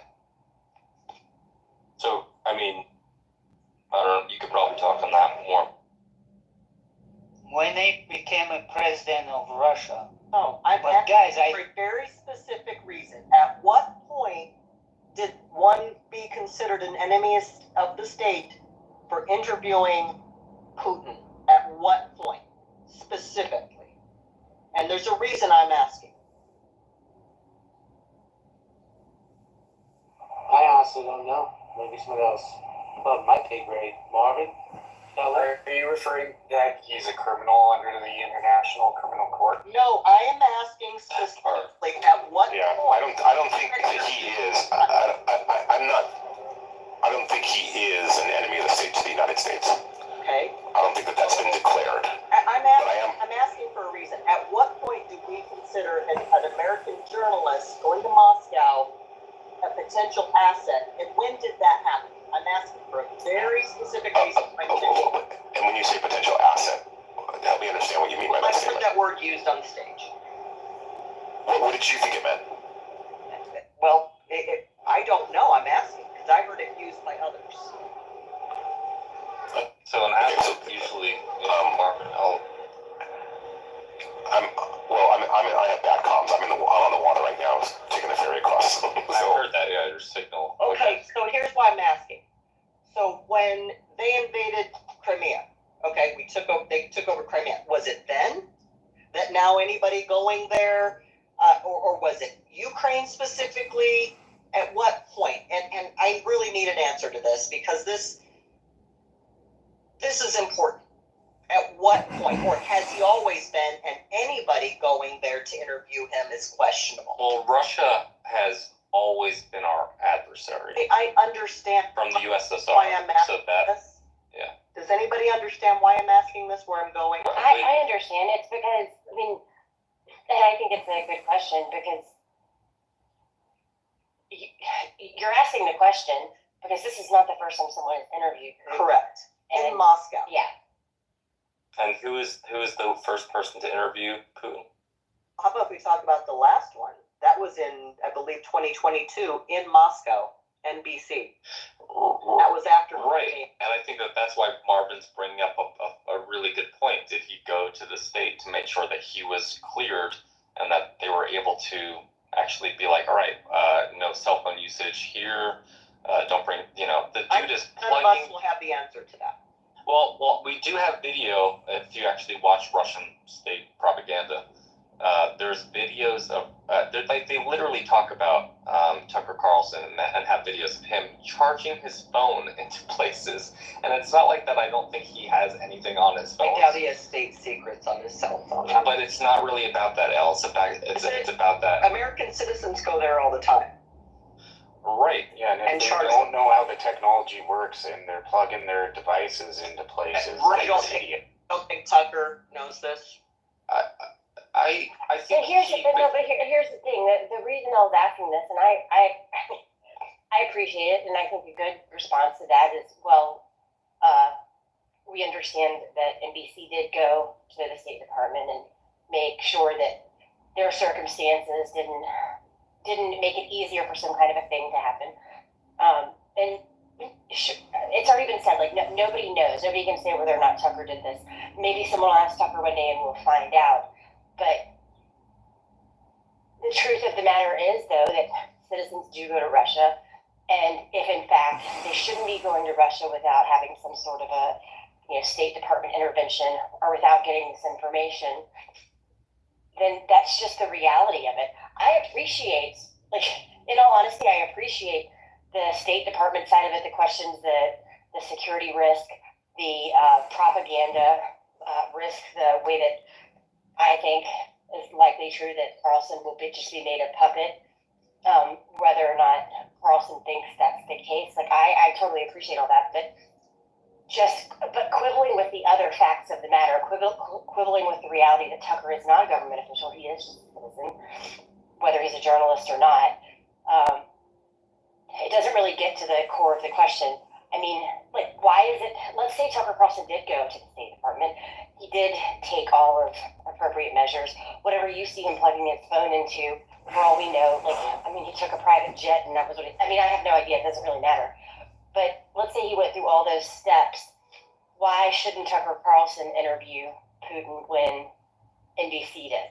So there's CBS one event that took place that I'm thinking about, and that's when that basketball player was arrested from Russia. In order to get her back, I think the prisoner that was released was a huge weapons arms dealer. That might have had something to do with it. I was just thinking about that, and also since around that time, I think it's become more apparent for people that were blind to this that Xi Jinping and Putin and Iran and North Korea are like somewhat allied antagonists, and I think that became more apparent over time. So those You just don't two see data. that at Crimea? Well, I think Crimea definitely had something to do with it, but that was a long time. Like, that was quite We've interviewed back in the past, right? And you brought up something that happened in 2022, right? So that's why I removed it. Well, yeah, exactly. An ongoing conflict since 2014.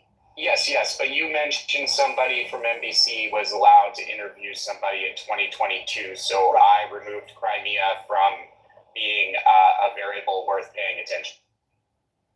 This might be a silly observation, but I just want to clarify that this whole like Tucker Carlson plugging his phone thing in is kind of silly and a bit of a nothing burger. His device could have been compromised well before he left the United States. I mean, we didn't need Angela Merkel to plug her phone in to a compromised charger to spy. The U.S. intelligence apparatus was spying on world leaders across the globe without ever touching their devices. But his device yeah, and this is well known within journalists. They take burner phones over into other countries with SIM cards that have none of their data on the device whatsoever, or there's and it's exactly dedicated to managing operational security for individuals who are acting. Just think about how many journalists Putin's killed already. They're a little concerned about this. You totally ignored my question. You totally ignored what I asked, which is, I think, what Ellen's question gets to the heart of. We can talk about security all day long, but presuming that Tucker operated in the same fashion that NBC did, whoever that journalist was, went through the same exact protocols, why is it that, listen, I'm just going to say it this way rather than ask the question. The fact that Putin doesn't want to allow anyone to interview him but Tucker, that speaks far more about Tucker than any of these like weird accusations about how Tucker is different than other journalists. And also Putin. You have to understand it speaks a lot about Putin as well, Kelly. The fact that because he knows the reach, he knows exactly the demographic in which he is speaking to, and the Kremlin knows this. It's the same exact one that Trump, when he went over there. Yeah, so why then the argument that Tucker, as opposed to other journalists, shouldn't be going there? No, I don't think that Tucker he should. lied. Hold on. The reason I'm asking this, we're saying this, Tucker lied and said that nobody else is willing to do it. And other journalists are like, no, we've been trying to. Tucker presented himself as some sort of, like going against the grain, like he was some amazing dude. And this narrative that you guys are working with here is what's making it believe. No, it's not that. So I don't know if people are getting hung up on the word asset, but all that I'm saying when it comes to the word asset and him being over there, it's like, if you want to go over there and interview the Kremlin, sure, have at it. I get it. Independent media, cool. We love to see it. My thing is that he's falling into the hands of something that he whether he understands that he's an asset or not, wittingly or unwittingly, he's playing into. Did you have the same energy for NBC? Why don't I have the same energy for NBC? Because I they said, get do clearance. you have it? Yes, of course. I mean, any journalistic integrity or any journalism that's happening on the other side, I would hope that they're able to not be paid to be bought. The thing is about Tucker, and because of the way that he's just one person and he's a little bit of he wants this ego fed, Kelly, is like that part kind of freaks me out. If it was a whole ass corporation going through with a pass and making sure that they went through all the proper channels. We're making right a lot of assumptions here. You don't know. That's my problem with this discussion.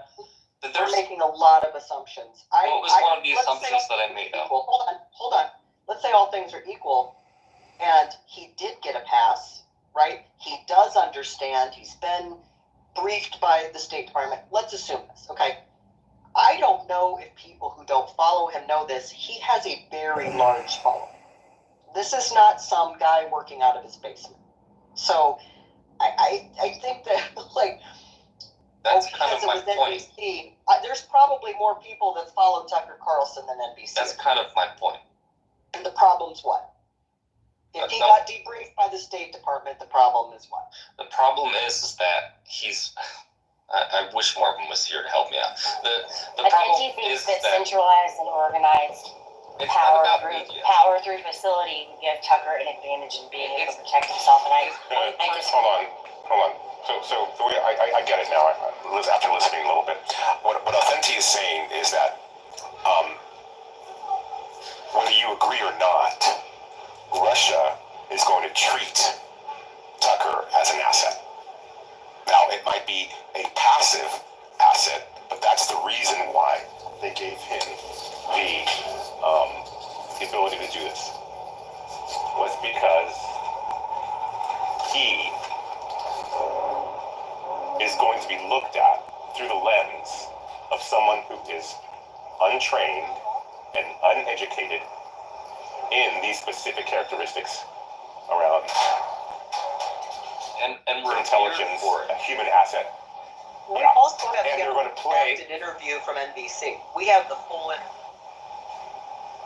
Sorry. What was that? I didn't catch We that. also have the full interview from NBC.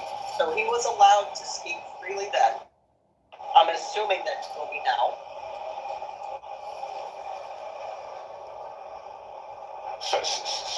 Sorry, I'm a little lost in that statement. Are you saying that the interview's been published already? I'm a little bit late to that conversation. It's an interview that happened a few years ago. Yeah, you're talking about the one with Tucker and the Kremlin. Oh. Back when he was affiliated with BBC journalist. And by the way, we don't really know when the cameras aren't rolling just because he happens to work for NBC. I mean, there's really no way of knowing.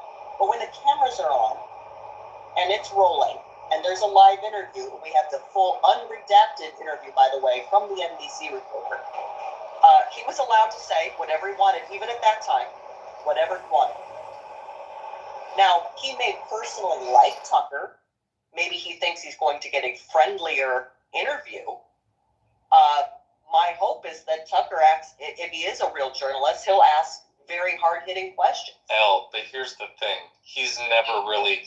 This is the same journalist who asked why people are fighting over trans things and the M&Ms being green or women. Like, he's not a serious journalist. So, at least in my eyes, he has a big reach, but he's not a serious journalist. I would bet all the money in my bank account that he gives a softball interview. Exactly. It's gonna be softball. Well, a lot of this is conjecture, right? We're gonna have to wait. Absolutely, but we're placing bets now. If we're about to give opinions on this, I would like to give mine. It's the fact that if he taken seriously, he won't give a softball interview. So I guess we'll see. Well, so he's given softball interviews to Trump, right? I've seen softball interviews to Biden, by the way. So let's not go there. Oh no! We're not talking about Biden right now. I'm saying we're going to both sides this. Let's really do it. But we're not both siding anything. I'm talking just about. I am, because right, but we are making this because we don't like that flavor. Sides anyway. No, it's not. It's not about the. It's not Democrat or Republican. It has nothing to do with that. It has to do at least for me, it doesn't. What I'm thinking about is the way that the way that Russia can handle and leverage one person. Like, I feel like you guys already know this, and you're just like, it's almost something that is like you're. The NBC reporter couldn't have been handled and leveraged. Yeah, so the NBC reporter probably would have gone through White House, right, which we already talked about. We don't know whether Tucker. We don't know if Tucker did. Right. This is a lot of assumptions. That is my point. But that, for me, and I think the reason why I brought this up is because that is a little bit scary. Guys, I gotta run. I just want to kind of just say, I wish I could stay for this conversation. I'm meeting a friend for lunch right now, and I don't know when this interview is supposed to happen or if it happened or those are the details.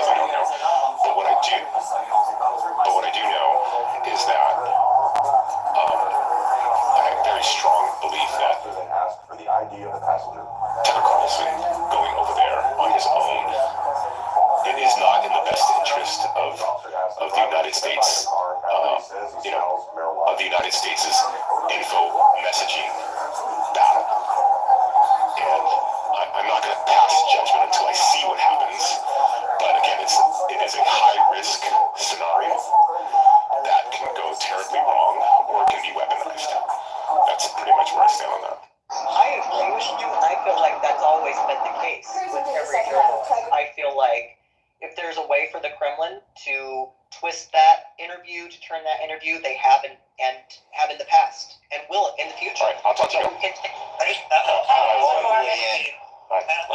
My question is that obviously myself and Authentic think that it's going to be a softball interview.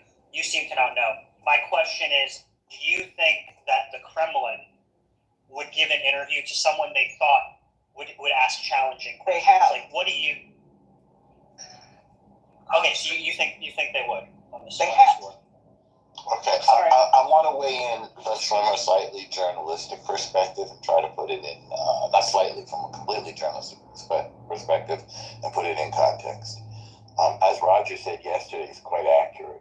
There is virtually no journalist on the planet who would consider this a coup, a get. We'd consider an interview a feather in their cap. The quality of the conversation is up to the journalist. You may say it's not great journalism, or you may say this is the greatest thing you've ever seen. But it's journalism. He's interviewing somebody. That's the essence of journalism.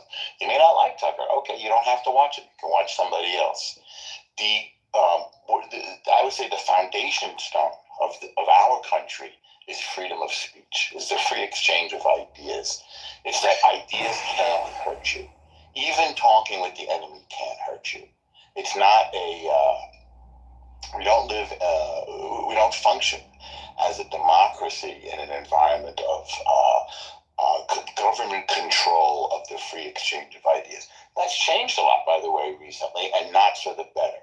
So anybody can go anywhere and talk to anybody, and it's not considered harmful, and it's not considered traitors. So, you may say that Russia will see Tucker as an asset. Well, maybe. I mean, the term asset implies that he will help them do something against this country. I don't see how he could do that, wittingly or unwittingly. I'm sure he's been told about his phone. You can put the phone into a leather bag, or you can take a completely empty phone over there. That's sort of a minor thing. I think it's from the point of view of showmanship, and from the point of view of journalism, it's of interest. Then we can judge the quality. What we've had is what you might call disintermediation. It started with, because of the cost of the means of production, journalism was a profession, and it was controlled by people who were trained and had news judgment. Now anybody with a phone can call themselves a journalist and can put their information out there. That's how we get people like Alex Jones and Kanye, saying ridiculous things that make no sense. There's no way to put that toothpaste back in the tube. We wanted social media and cell phones, and so now you have whack jobs who are presenting ideas, and many of us don't have the critical thinking skills to evaluate whether what Alex Jones says is nonsense or whether it's worthwhile. And the same thing with Joe Rogan. Joe Rogan is, although he's a comedian, he's functioning as a journalist. He's interviewing people. It's an interview show. Difference between Joe Rogan and Piers Morgan. It isn't that great anymore. So our defense against that is critical thinking skills. There's even a room every day called the Critical Thinking Forum. And as citizens, we need to be able to evaluate the cost and the benefit of any given event. For example, we need to be able to evaluate whether the election was stolen or not. We need to be able to figure that out.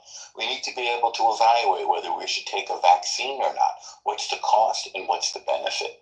That's the only refuge as citizens of a democracy that we have against disinformation and manipulation. And there's still going to be a good amount of disinformation and manipulation, but we need to strengthen our minds so that we can judge that critically. I'll land it there. Norm, can I ask you this? Can I ask you just a quick question? Just because I think what you're bringing up is valid. Okay. For what you're thinking, when people go over and talk to Russia, the way that we've done it before, has there been any way that you feel like Russia has leaned, whether it's been, do you feel like there's anything that they can get out of it besides just having, just an interview just to shoot the shit? I would imagine, again, hypothetically, they're looking for propaganda value. Is that where you're going? Right. So a list of people that have been banned. If you just look at the people who have been banned. Do me a favor. Give me the topic sentence of where you're going, because maybe I'll just agree with you. Yeah. So there's a lot of people: Kamala Harris, Joe Biden. I think even like Morgan Freeman. There was like a list of like 900 and something people who were just like banned from But what's the point, though, that you're getting to with this? So here's the point. The point is that if you have an agenda, if you're not allowing other people to speak to the Kremlin, but you're only allowing the let's say the people on the red side or Republicans to speak on this, then what do you think? Then because we're doing some critical thinking here, what do you think the agenda of that would be for Russia? See, that's not critical thinking. That's speculation, which is sort of a whole different conversation. That's I'm thinking. I would argue that's not. Can I just want to say something. I want to finish the thought before we go to the next thought. Oh yeah. Go, I had Give me 1 second. Yeah. So what you are trying to do is read the mind of Russia. Russia is a totalitarian autocracy. We know that they're not free. The basis of a democracy is their unfree ideas can't hurt us. That's the basis. That's the basis of a liberal democracy. Ideas have been hurting us. Say again. So disinformation, the reason as to why narratives can be controlled is because they do hurt people. But well, no, I don't want you yet. Wait, I don't. Wait, hang on, Scott. You just tried to, at the very end, smuggle a contradiction of the principle of freedom of speech and liberal democracy in there, and I refute it. And I do not accept the idea that the lack of the free exchange of ideas is somehow better than the free exchange of ideas. That's the basis of journalism. That's not my argument, though. That's not really what I'm getting to. My critical thinking, when you were talking about critical thinking, I'm just trying to put this on you. Is like, if you know that Russia would probably have to want to have a narrative of this, and they're only giving it to people who are on the Republican side, somebody that they're willing to talk to, no problem. All right, I'm just wondering why you can't answer this. So authentic to that last statement that you made, I can appreciate where you're coming from, but it does require it requires you to elevate the position that you hold above all others, and the reason that you're giving is that they may not, or the reason that I imagine that you could give is that like they somehow don't know all of this, but there's obviously trade-offs. 100% there are trade-offs to everything, specifically to freedoms. And that trade-off is often, it's basically safety, but you know, there's only so far you can't have a perfect scenario. And just because you wholeheartedly believe something to be true, you have no more of a station in this than anyone else. Like, this is your position and I appreciate it. But lots of people don't think words are going to harm them. And just one last thing, everything that you're worried about Tucker being able to do, or Putin being able to do through Tucker, it's already happening. Like, Tucker is a whole propaganda mouthpiece for Russia. It's just, it's fact of the matter. He doesn't. I just wanted to hear that. Yeah, okay, so he doesn't need to interview Putin to be that, so I'm not so sure. Like, listen, I appreciate the risk involved, but risk in no way makes it okay to get rid of the rights that have made us. Okay, I just wanted someone to say that he was the mouthpiece for Russia, for America. He was the mouthpiece before, like, he didn't need this interview. This is why I don't understand. No. It's okay. He can be a mouthpiece with that. He doesn't. Yes. Well, yeah. So I want to back up more. Can I just go, Norm, for a second? 1 second. I've been waiting a long time too. So I just want to back up Norm on this, just on the morality and ethics of journalism and the foundations of our republic. We have no fear of ideas. There's nothing that Putin's going to say that's going to convince, make any material impact on America or our notions of ourselves. The one thing I can think Putin saying is that he's ready to give back Crimea to Ukraine. That would be news. Short of that, I'm interested in what Putin wants to do with his partnership with China. So I don't really think that there's anything that Tucker can pull from Putin that is of real interest, unless he gets Putin to say something that is unexpected, like he's pulling out of Crimea. Yeah. Or that he, and sorry. So one second. So the point I wanted to agree with Norm on, and also with Elle, who made a very good point that seemed to got buried in the avalanche of BS that we have, is that this notion that we have enemies of the state is antithetical to a free press. And when did it become cool to call people enemies of the state? Is that like how we blackball people now? We call them names. We call them enemies of the state, and therefore disregard them. Dominic, that's a fair assessment. What would you say about Edward Snowden? Because he was considered an enemy of the state. Yes, and so after the fact,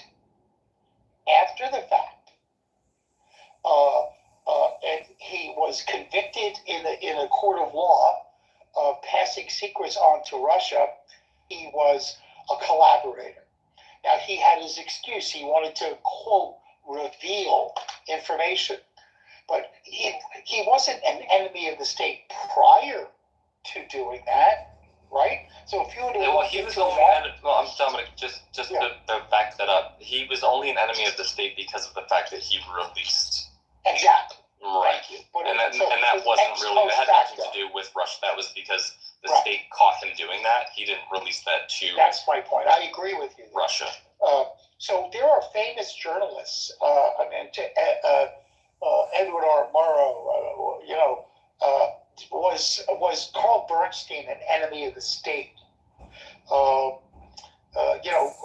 Woodward, were they enemies of the state?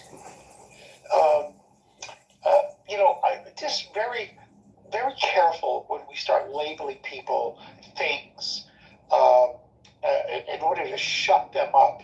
Well, Marvin said enemy of the state, not like, it was basically just letting people know, and I can't speak for him, but I can speak for myself. When I said, yep, enemy of the state, it's the assumption that people are looking at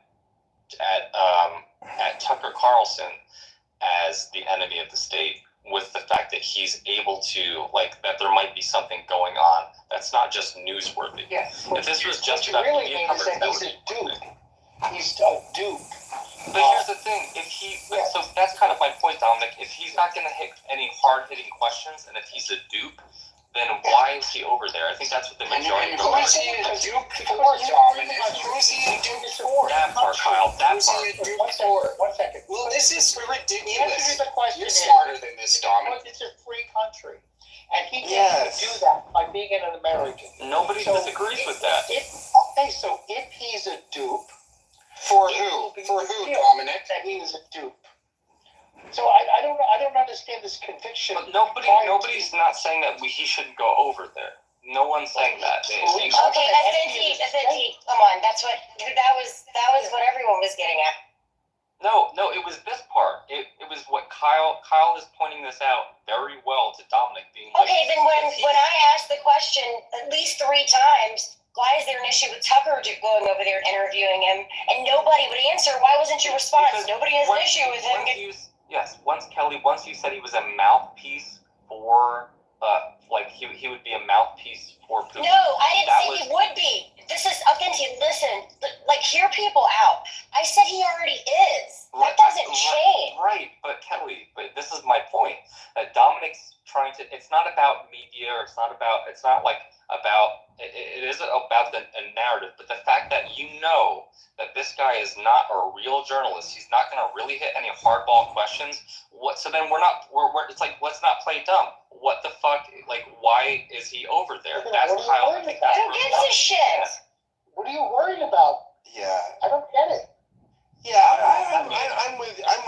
He's not worried. He's just smart enough to know that he's a dupe for Putin, and he is being a pawn for Putin. So this is so uninteresting, right? In the sense that, like, look. Let's say Tucker does the interview. Let's say it is a softball interview. This will be the most critiqued interview, right? I mean, once the thing is aired, everybody in mainstream media is going to be critiquing this interview. They're already pushed to that because it's Tucker Carlson, right? I mean, this is just, what is the real threat here? Right? I can answer, Kelly, I can answer what the threat is. Wait, let Scott go. Yeah, Let that's Scott interesting. go. I mean, I'm just saying, I don't think there's any real material threat other than, look, I mean, Putin's going to get to attempt to put out disinformation. It's not as though people are looking at Putin as the bastion of credibility on the world stage. I mean, it's not. Again, this thing will be. Hold on. I can answer. Hold on, Ainsley. Hold on, because so Scott, like, I appreciate this, but I think it has to be put into different terms. And I just want to say this quickly, and then you can jump in. Because there is a threat. There obviously is. There's a threat to so much of what we are allowed to do. Like, to pretend like there's no threat would be wrong, because that's just, I mean, I think we're desensitized to much of the threat that we experience in so many ways in this country because of the rights that we're given. But that is the cost of freedom. So unless everybody in here is okay with themselves being censored, and like, Asinti, if you want to go give a hard-hitting interview to Putin, but you're not going to be allowed now because we're just not going to let people talk to adversarial leaders. I mean, unless everybody wants to die by the sword that they expect the people that disagree with them to live by, you need to appreciate that the threat is fucking worth. So basically, Why don't you allow me to answer, Kelly? Because that's really what it comes down to. It's getting Trump. Hold on, Cletus. Cletus. And now you know why. Hold on. I think a moderator said I can speak. Why don't you just allow me to finish? The threat that all these people in the room are afraid of is that what Putin says will resonate with many Americans. A lot of what Putin has to say appeals to many, many Americans. And the analogy, and I'll land my plane in a second, 3 months before the invasion of Iraq, Saddam Hussein was interviewed by Dan Rather. Saddam Hussein had a lot of conciliatory things to say. He offered a lot of things to avoid a war. He swore up and down that he didn't have weapons of mass destruction. And what happened to Dan Rather, this is very important, was the same thing that's happening to Tucker now. Literally every single leftist in America said, you're a traitor, you're a scumbag, don't talk to Hussein, you can't believe him.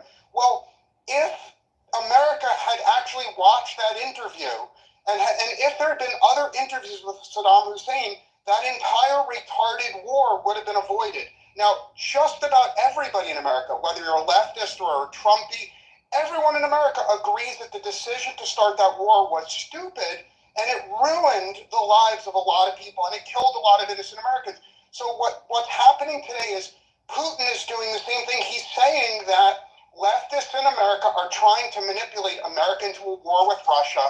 We're not your enemy. Here's our common interest. We have a lot of common interests. Listen to me. And you see it in this room. Every fucking person in this room says, don't let Putin speak.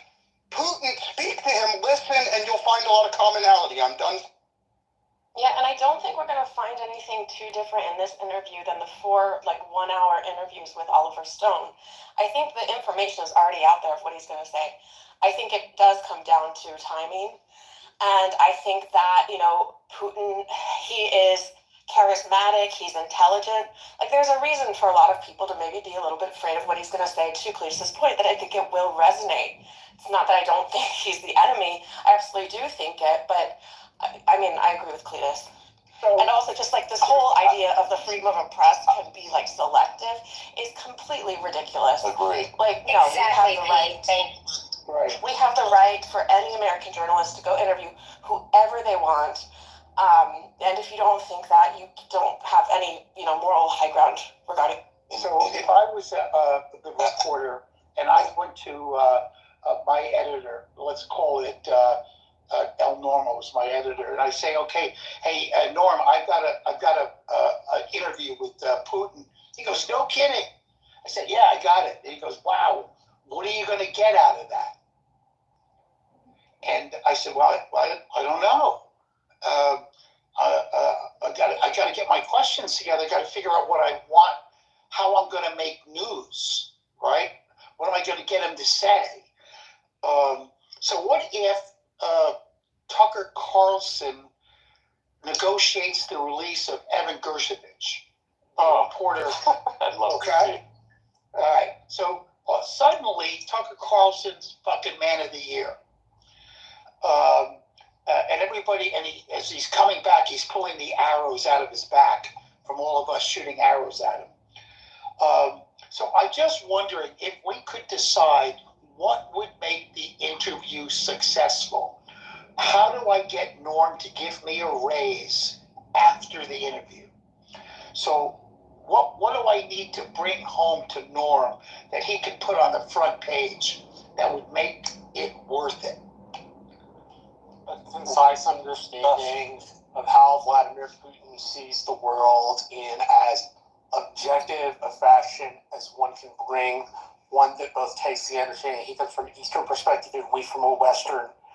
And I think Norm would need to know that his answers, if he didn't want to answer a question, that would be aired too. That seems to me to be one of the deliverables you might get out of an interview like that. You might be able to ask clarity. Okay, so clarity. Okay, that's one. Journalism, Marsh. Well, I would say alignment. Something like he might be able to get Putin to clarify the alignment between foreign policy and national policy, because there's often doublespeak, as there often is with politics, and to reduce the sensationalization of other news agencies and places like that, I think that would be a great opportunity to do that, to say, hey, look, things are lost in translation all the time. I know you speak English really well, because the only time you spoke English was to Obama, and you told him he couldn't have Snowden back. So we know everyone can speak here, so let's just try to be a little bit more nuanced and not create sensational headlines. That would be fucking amazing. So I hope Tucker pulls off something like that. That's kind of where my fingers are. Fingers crossed, Kevin Bacon. Well, that's a little less clear than asking him to clear up his positions on his viewpoints on things. So Norm is looking for a headline. I got to bring back a headline. That's not a headline. I got to bring back something. Maybe it's a peace deal in Israel. I mean, I'm something.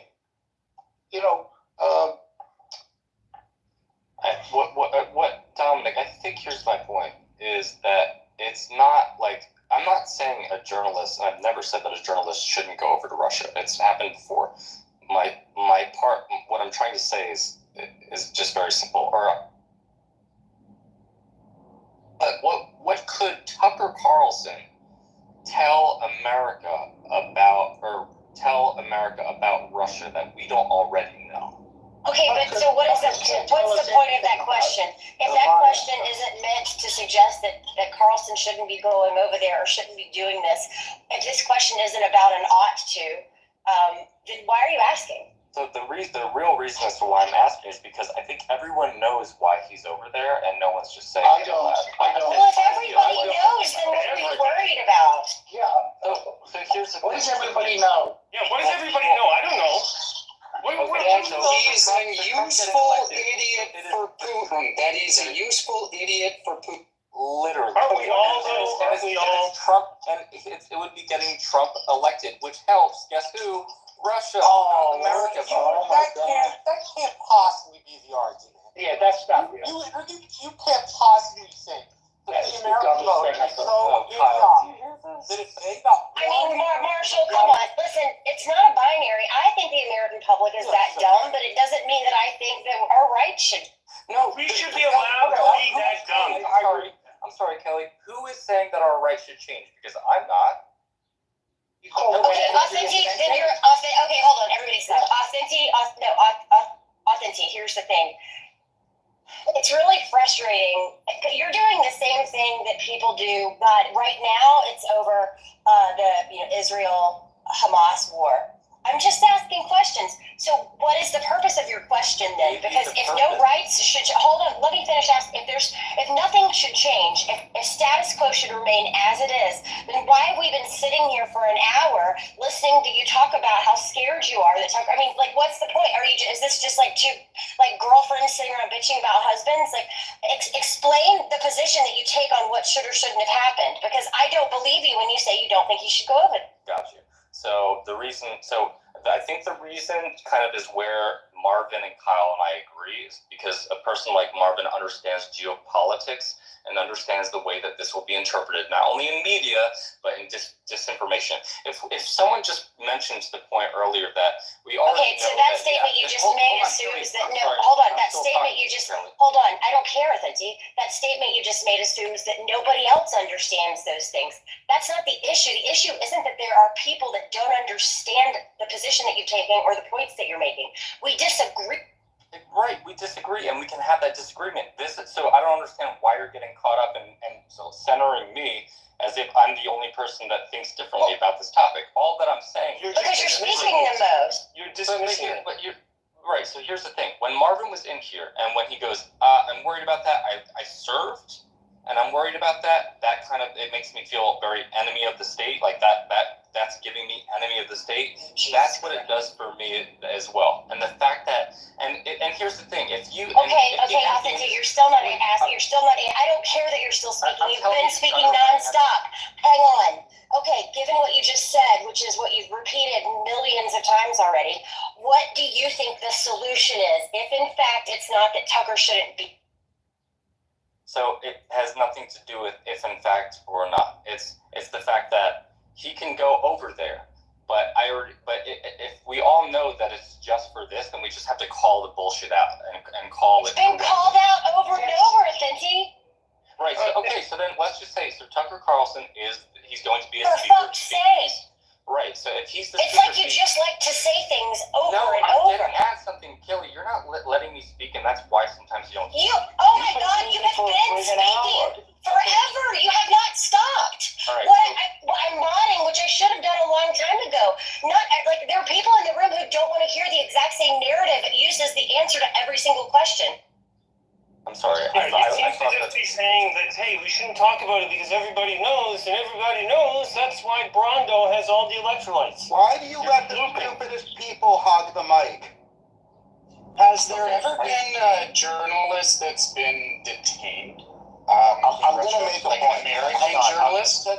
All of these irrelevant questions, they become tiresome. I'm going to make a point. In this country, we can have a communist newspaper that advocates the violent overthrow of the government. We allow that kind of speech. We're even allowed to have Nazis marching. That's part of freedom of speech. If Tucker says things that you don't like, the answer is say things that you like and disprove it. If you think he's an idiot, then say that he's an idiot. And presumably your good ideas are going to outweigh his bad ideas. This isn't that complicated. I'm sorry if you think that Tucker doesn't fit your particular political position. But he's allowed to present his position the same way you're allowed to present yours. There isn't anything really more complicated going on than that. Authentic. I don't think you have any more position than that. Really. Well, no. So what Kyle's saying, or I mean, I don't even know. I don't want to talk for Kyle. I'll just say this, and then I'll let Seth leave. The fact that people already understand that he will be a mouthpiece for Putin. No, that's an assumption, not an understanding. No, Kelly, you're an idiot. We already know that. No, that'll be one of the consequences. Agreed. Yeah. Sure. So why? This is like momentum. No, yeah. So I don't understand why I have to keep talking. I'm just trying. I don't either. Frankly, I don't either. Okay, so yes, we tolerate ideas with which we disagree. No problem. All right. So here's the thing: when he becomes the talking piece for Russia, then you will see what happens. That's okay. So you're making a threat now. I believe in freedom of information. I believe that, hey, look, if his propaganda gets out and our propaganda gets out, we should have the information fight it out, kind of like we're doing here. Have the ideas battle out in an arena. Authentic, have you ever read 1984? Then why is Russia only allowing Tucker? Have you ever read 1984? Tucker speaks Russian. Does anyone here and then people just keep like, listen, I'm gonna start calling everybody on stage who's being excessively fucking repetitive. I'm gonna call everybody out. Thank you so much. No, I asked Authentic if he's ever read 1984 because this is a big issue that that book highlights. And not to be geeky about it, but if anyone doesn't know the narrative, it's basically, you know, we have 5% of the population who controls everything, 10% that kind of knows about it but can't control it, and 85% of the people just comply with the government. And the greatest phrase in the book is, we're at war with the East, we're at war with the West, with nobody questioning it. This is completely like important for the American people to understand who our enemies are and make a conscious choice at the voting. Like it's like the whole backbone of democracy. Okay, so then intelligent people don't listen to Tucker and think that Tucker is doing the service. They actually go to like think tanks that and professionals and people that actually know what they're talking about. Kyle, is absolutely ridiculous. Like that is not like hearing from Putin's mouth is extremely important. All he does is lie. So if he lies, yes, but hey, but you think about what he says, and then you listen to Biden, and then you compare it to. No. Don't make Everybody in this room has devolved significantly. Kyle, listen, Kyle, respectfully, you need to understand why you constantly get removed from stage. You have a lot to say, but you choose zero opportunity that's appropriate to say them, and then you just yell at people, and you wonder why people don't give a shit about your position, and they actually turn against it because of the way that you treat everybody. Listen, Authentic, I'm going to ask you again because you're doing it still. And anybody else who wants to take the same position, because there are people that are doing it, but they're not leaning in like you are, Authentic. What is to be done? Tell me, because you're pretending as though you don't think that any rights should change, that freedom should be the same way that they are, but yet you constantly keep saying, yeah, tell me what should be. Nothing should be done. I have the same concern that Marvin and Kyle have. I have. That's all. That's it. Okay, so consequences are, hey, our media propaganda machinery does a counter or countermeasure. What's a countermeasure? In this case, do nothing. Great countermeasure. Great rationalization. I think Authentic is very inauthentic because he said in the beginning that he shouldn't be going. He shouldn't be allowed to go. When did I say that he shouldn't? I said, he's a he's not a real journalist. So he shouldn't be. What's a real journalist? I thought I was a real voice. Why is he not a real journalist? This is a thing, yeah. What does that mean, Ethan? I mean, the fact that he literally does opinion pieces on Fox and then portrays himself. He got out of the courtrooms saying that it's not journalism, that it's entertainment, and that's how he got out of the court. Yeah, it's entertainment with a side of news. Because news is boring. I don't know if any of you used to read fucking newspapers. Boring as fuck. So was the news as well. It's a little spicier because we're bored. I'm not sure why. Let's be pleasure-driven idiot. These stories are a little bit spicy, my friend. I mean, if you don't like what he does, don't watch. If you don't like his work, don't watch it. Why do you feel you have the right to tell other people what they can see? The entire position in the beginning of this discussion was that he should not be going because Russia will use him as a useful idiot and utilize his presence there in some such way to spin the narrative in their favor. And Authentic has been very inauthentic and has moved the goalposts of his. Okay, I just want to say one thing. As a person who was going to travel to Russia at a certain point for research with people, I ended up having to go through, for whatever reason, biotech, DOD, that sort of stuff. I had to go through my government. And at the end of the day, my government said, actually, you shouldn't go to Russia. And they said, actually, we'll arrest you if you try to go to Russia. So just don't go to Russia at this point. And it was around the time when Crimea was kind of taking over. So to put it into perspective, if your government really finds it concerning, they're not going to let you go. And also, just there have been some significant changes since then. No scientific researcher with ties to Russia, China, or Iran will get funded. That's conflating scientific research with journalism. Don't people see the danger? No, I'm just saying that they're the same domain. Well, but Tucker's out of journalism. Throw that out the window. Okay, whatever you want to call Tucker Carlson, don't you see a problem with you saying you shouldn't hear the horse's mouth, and why it's so bad that you think that he could definitely be useful again? I don't plan to listen to the interview, but if we hear what Putin has to say directly, wouldn't that solidify America's position of what the problem is with Putin?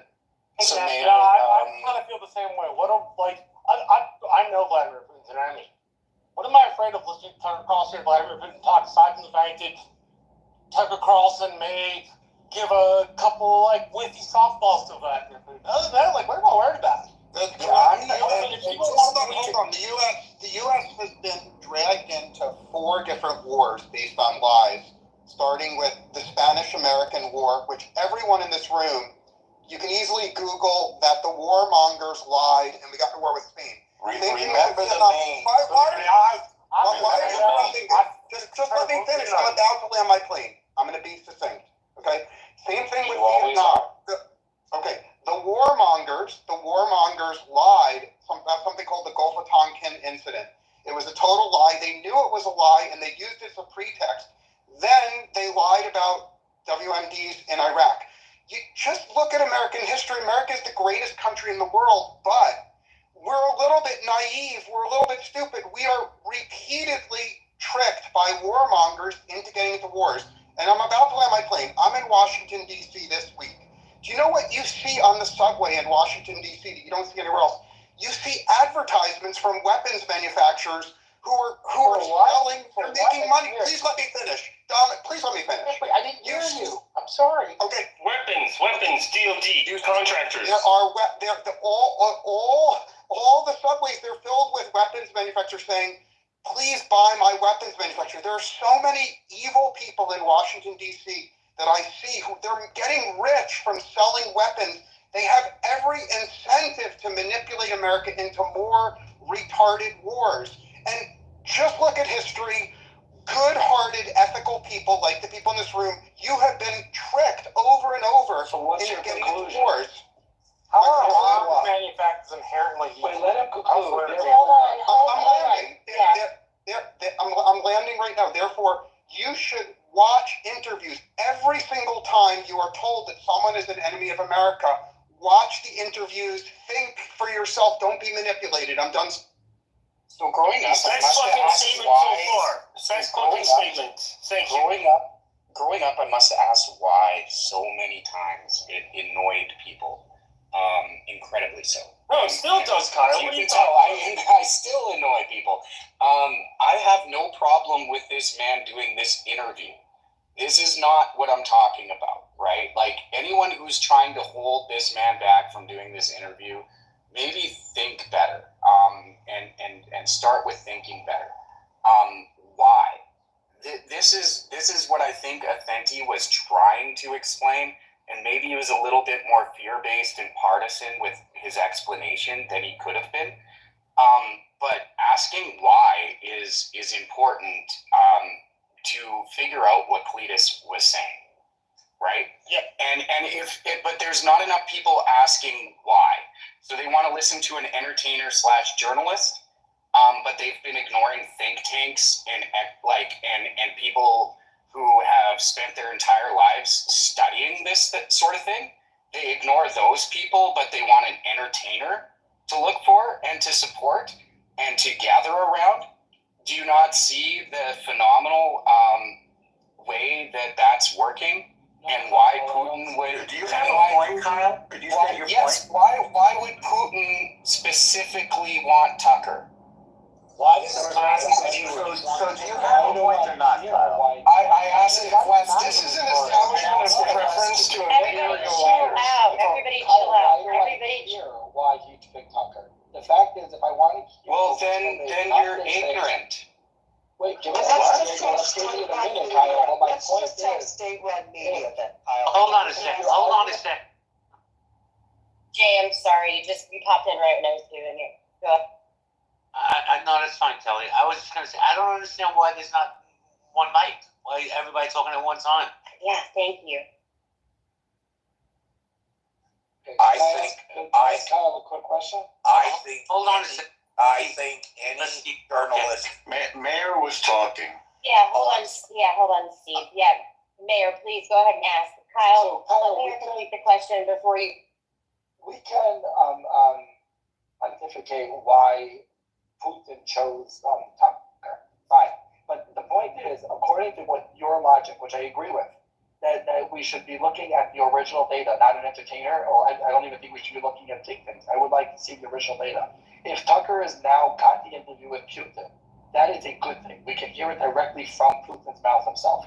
So what do I care what his motivation is? If I want to hear from Putin, this is where I can do it. I hear from Putin, but I would still ask why. I'll answer why. I think anybody that, and by the way, Norm, if you were asked this question, I didn't hear your answer. Any journalist would jump at the chance to interview Putin as long as his safety could be guaranteed. Why do the interview? Because contrary to some people in this room, everybody, and I mean everybody in America, is going to watch at least 5 minutes of it. It's the most compelling interview of the year, and that is the answer to why. And the question was asked earlier, if I'm Tucker Carlson and Norm is my editor, what do I say to Norm to sell the interview? Very simple. Norm, I've got an exclusive with Vladimir Putin, and I'm going to get it on the air first. And I'll land with a housekeeping issue to Dr. Jordan. I sent you a private voice message on what we previously discussed. Just to clarify, I'm not asking why one would watch the interview. I don't really care about that. That was not the question of why. The question why is that it's interesting. That's the reason why we have journalism. Not the question. The question is why it allows you to get a You're talking about journalism like it's entertainment. No, I'm talking about like it is the voice of the people. It's the fourth estate. It's another branch of government. It keeps the other three branches honest, as we said yesterday. I think If you don't realize that Putin is going to be giving a pro-Russian interview, like what's the point? Like everyone understands that when he is, picking who he wants to interview, he's going to have an opportunity to say the narrative like he wants to say it. And like we don't need all these like think tanks or anything to figure that out. That is just like basic reasoning. So you go under that assumption, and then you can maybe discern that someone is going to be biased. That is the leader of an opposition. Listen, hold on. Maybe, and I'm not trying to equate Tucker Carlson or, anybody. There's so many journalists today are super biased. Tucker Carlson is a special kind and came from a special kind of network. So listen, I'm not trying to equate these things, but maybe for a lot of people on the right, and I don't mean this like neo-reactionary, like weird MAGA right that's like pro-Putin and like completely up Tucker's ass, or the 80-year-olds that are there too. But maybe for a lot of people on the right, the reality has always been that there's going to be a bias.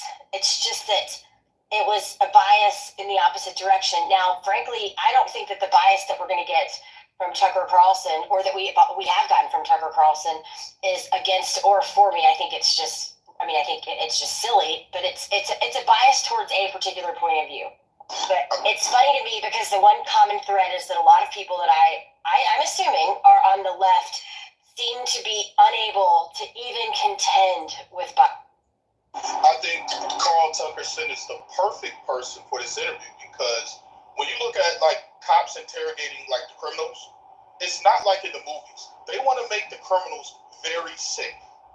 They want to create a very comfortable environment.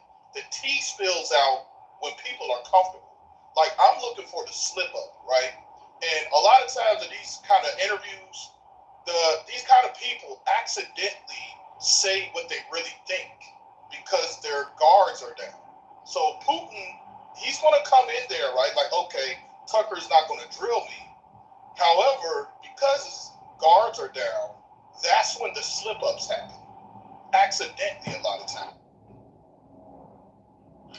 By the way, you can watch lots and lots of police interviews of suspects on YouTube, and it's endlessly fascinating to see their techniques.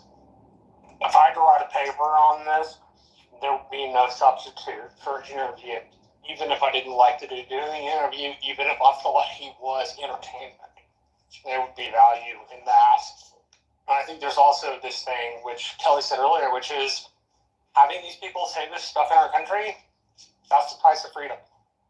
You have the freedom to be educated and have great ideas and make great decisions. And you also have the freedom to be a giant bonehead, which we all are in our individual lives on a daily basis. And so I think that bit may add a tad. 100%, Marshall. I mean, you know, you have to have the critical thinking.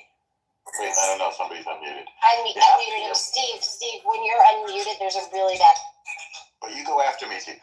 You have to have the critical thinking skills, which I challenge everybody in this room to develop, to be able to get a copy of Mein Kampf, which you can get in this country, or the Communist Manifesto, which I consider somewhat equal, or the Workers' Daily, which is a communist newspaper. You got to be able to have the critical thinking to pick that up, or for that matter, you know, some Nation of Islam publication. You have to be able to have the critical thinking to pick up those media and say, you know what, this is ridiculous, and not somehow feel that just their very existence is a threat. Hold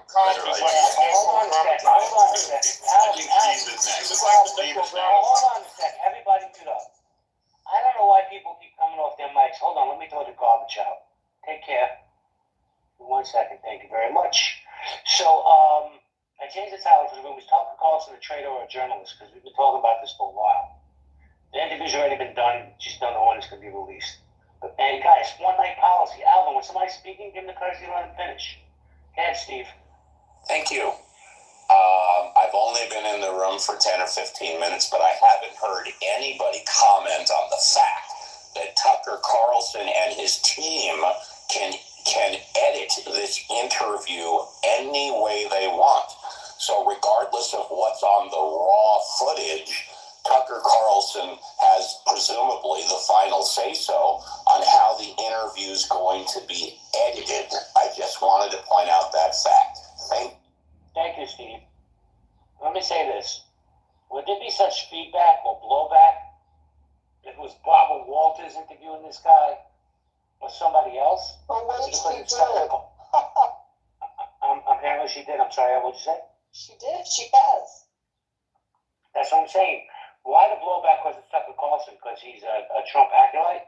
I'm just curious. It's because it's simple. It's because the left is petrified of learning the truth, and every time Tucker opened his mouth, it's a big threat to their false narrative that they're trying to snow job the whole country on. Or it could be a threat to their Well, hold on. I can appreciate that, but for that to like, listen, Tucker Carlson is a liar. I mean, he's already lied about this interview before he even fucking had it. Before it's going to be released. Now, like, sure, I guess it's fair enough, and this is kind of what Cletus brought up. I don't think it's necessarily true for someone to say because the left is scared shitless. Most of us are in the middle. Most of us aren't on the left. Sorry, someone almost ran me over. Most of us are in the middle, right? Half the country, independents. But everybody, you heard what he just said. It's because the left is scared shitless. Every time you want to censor or even speak as if censorship is the option, you're reinforcing what it. Kelly, I don't think that you can't just say all of us are this and then just say and the left is also scared shitless of. Authentic, you said my name as if you were saying what you're saying to me. I'm not the one that made that statement. No, well, you're saying that like. Okay, so here's the thing with the left. The left isn't really Wait a second. I thought they. Didn't you say that you're a proponent of freedom of speech? You can say what you want. Okay. Yeah. No. Yes. I see what you did there. What I'm trying to say is this: people aren't saying, "Oh my God, Tucker can't go there. Tucker can't do this." It's like Authentic, respectfully. We've heard you say this so many motherfucking times. I didn't say that everybody was. I said every time somebody like Mark hears even the suggestion that's not what should happen, it reinforces what he said. If it doesn't apply to you, if that's not what you're saying, I don't know why you're saying that fucking same thing. I'm just letting you know that it doesn't reaffirm anything, Kelly. Okay, sure. You can be deluded. That's okay. And yeah, I just wanted to say that I just wanted to make the comparison that people. Oh God, this better be Nick. Yep, it's going to be new. That people that don't, it's not anti-free speech, or it's not like, oh my God, it's not censorship. It's literally just people being like, I don't think that that's a good idea. That's all people are saying. That was the least new thing that I've ever heard from anybody that repeats the shit out of themselves. Cool. Okay. You've said that so many motherfucking times. Thank you for saying that old saying. Authentic, why are you brand new today? Why are you the new person? Because listen, you came at me with Listen, some shit today. I've had enough. There are so many people on the stage that have not even gotten a word in. No one's talking. I'm just talking. You're literally talking right now, Authentic. All right, let's give him a little bit of a timeout so we don't have to hear the same thing again. Yes, the cost of democracy is that there are good ideas and bad ideas. Grown-ups are supposed to be able to distinguish between good ideas and bad ideas. And the way to do that Norm, do you not hear Jay speaking? No, I didn't. I'm sorry. It's okay. No. Norm's my dude, so he gets a little grace with me. But I don't know what happened with that dude. Dante, whatever the fuck his name is. It's al dente, Jay. Okay, whatever. Okay, but dude, I don't know why you're pissing in Kelly's Cheerios today. Authentic. I'm not. Kelly keeps speaking over me when she's ready for speech. I said it to you earlier, and I'm going to say it to you again. If you look at the Healthy Debates house, see who the landlord is. That would be Kelly. Okay, gotcha. Gotcha? Okay. We go by Kelly's rules. So thank you. So and like Elle said, there's people on the stage that haven't spoken before. So I just want to give a little context. Earlier today, Authentic, or whatever this guy's name is. You can call me Mike Jay if it's too hard. Oh my God. Oh, I'm just being like this now just because it's fun. But yeah. Okay. So you're a troll. You really feel some type of way.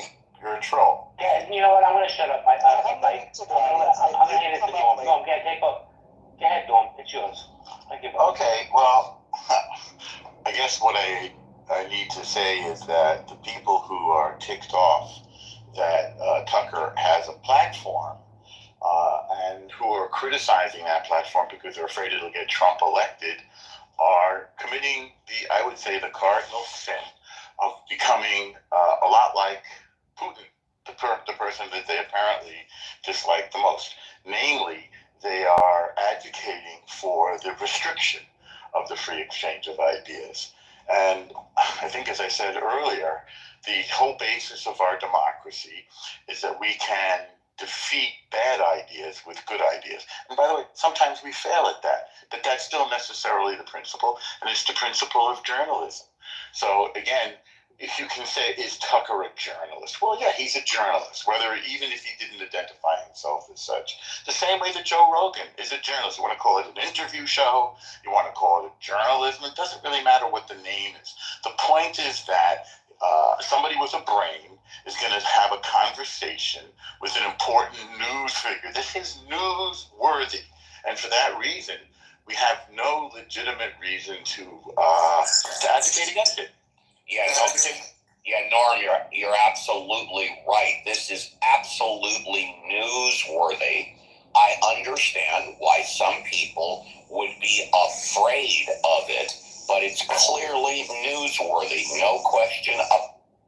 Well, let me just say this, Mayor, I'm going to come to you in a second. And there was a point brought up earlier when we were joking around with it, but I don't think it made sense to me. If they run this interview at the halftime of the Super Bowl, I can guarantee you the Super Bowl ratings are going to plummet. Everybody's going to go watch this interview. That's how important I believe this interview is. Even if it's just entertainment value, everybody's going to want to see what this guy has to say. But go ahead, Mayor. Yeah, someone who, let's not talk about restriction, because that's repeated many times. I don't understand the fear factor. We have so little faith in Americans that if they hear Putin speak, everyone's going to become communist. What is the danger of listening to someone who we are all so well convinced that he is an adversary that we can't even hear him talk? Oh, by the way, Usher has the reservation on halftime at the Super Bowl.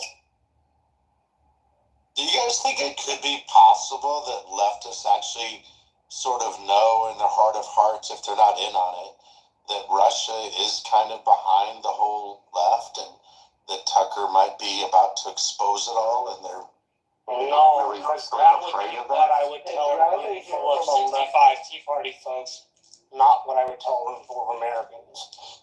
If I'm talking to folks that are plus 65, typically white or middle class, that's what I'm saying. If I'm talking to everybody else, I'm not going to put it that way because, Mark, you know this, the world's more complicated than that. People have more reasons for doing things. There are more political motivations in leaders for doing things than that. Also, like, I don't think you need to sell anybody here.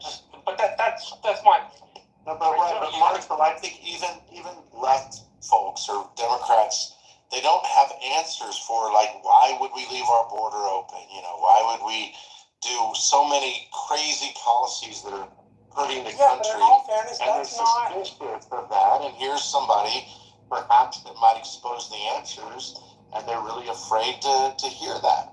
Yeah, but in all fairness, as somebody who lives in that area, that's not a question which engenders a genuine conversation. Neither is it on the left to say Republicans are just xenophobic and want to deport people. Neither question gets at, like, the underlying part of it. So, for example, the thing, I know this is close to Jay's heart, potentially. Most fentanyl doesn't get packed in by migrants. Most fentanyl comes through ports of entry. So when you're looking at border bills, you should be looking at what those ports of entry are going to get. Are they going to get, like, upgraded equipment? Are they going to have more guys? Right? Like, that's going to be really important in determining, like, how that's going to function. But telling somebody that the left is in line with somebody else to do that, I don't know, man. Like, again, it speaks to a room of 65 plus, but we're not in a room of 65 plus. We're in a room for people who, you know as well as I do, life is more complicated. Yeah, but rather than think it's so complicated, maybe it's not complicated. Maybe there really are answers, and nobody seems to know it, as to why we do allow the fentanyl to come in, or why we do allow an open. That's not my point. My point is that people say fentanyl comes in through people packing it, and that is typically something one out of Republican says to people above the age of 65. No, it's not complicated. I hear this a lot. You can do it in about 2 days. There's 2 cartels that are bringing it in and stop it. Number one, facilities cost more than 2 days. 2 days. No. I've been trying to be polite about this. Don't use campaign language to solve a problem. Campaign language is not genuine.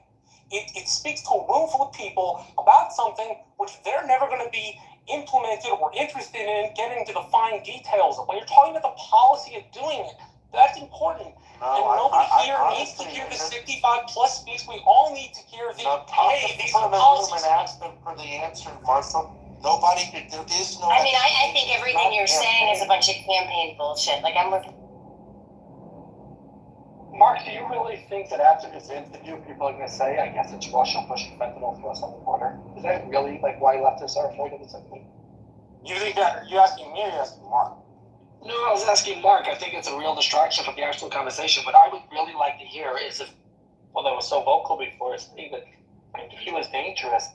Usually on point of view, I don't get the danger. Like, Putin's going to speak. I'm very convinced that Americans will see the problem with what he's saying and not all of a sudden turn into Russian stooges just because they heard him speak. Like, I'm not understanding the fear.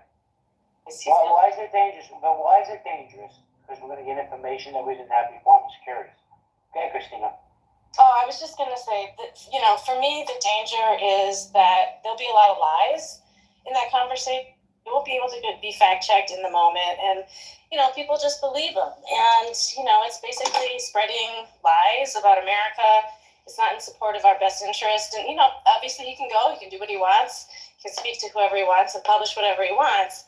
But there's just going to be a lot of lies in there, and there's going to be no fact-checking, and people are just going to believe it. Why would it be no fact-checking? Wait. And he just changed the channel. Hold on, Marshall. Don't they do that with Donald Trump now? He just spews his lies, and people are like, I'll drink that Kool-Aid. Okay, go on. Why would there be no fact-checking?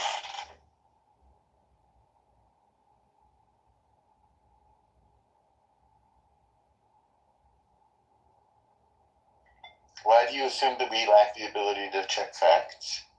And why do you assume that everyone's just going to accept everything he says at face value? Which is really Norton's question. Like, why? Well, you don't think that?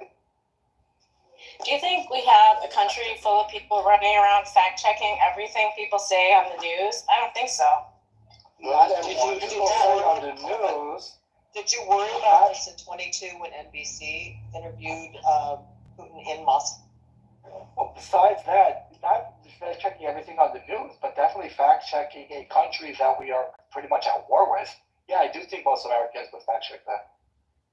This is the same argument that's been brought up half a dozen times. Like, if your position is that the media should be the oversight committee for what information does or does not reach the American populace, then I think maybe you should join Tucker in Russia and stay there. I don't understand why we're going to sit here and suggest that, well, because the individual American can't formulate their own opinion, then he shouldn't go because the media is the one that should be in control of that narrative. It's preposterous. I agree with you, Stogar. I think you're 100% right there. But Tucker is the idea that we're too stupid to figure it out ourselves is, in its own admission, a complete departure from what our founders argued and accepted. Now, it's a page right out of the Russian play. Yeah, no, it absolutely is. We can't deal with this. We can't hear it. We don't know anything except they're terrible people. So people will, because they're preternaturally stupid, believe it all. Instead of, hey, I can, because I'm watching it on television, change to any number, and then depending on how fancy your TV package is, I don't know what y'all's number of channels is. Mine's like 200. So you could change to any number of 200 channels. You do not have to give eyeballs to Vladimir Putin. And the mere idea that not giving eyeballs on an American network would prevent people from looking at Russia, I would suggest people check out how folks consumed their information during the Cold War from the USSR, when the government actually did say you couldn't read that stuff. It didn't go away. It was plentiful. Thank you, Marshall. Hold on a second. Steve, I need you to mute up, please. Thank you.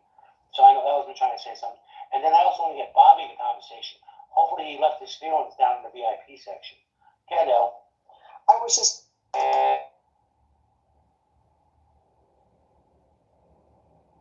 boils down to whether or not you believe we should have a free press or not. If you want state-run media, if you want media passed through the government, then say it. Say it out loud, say it proud.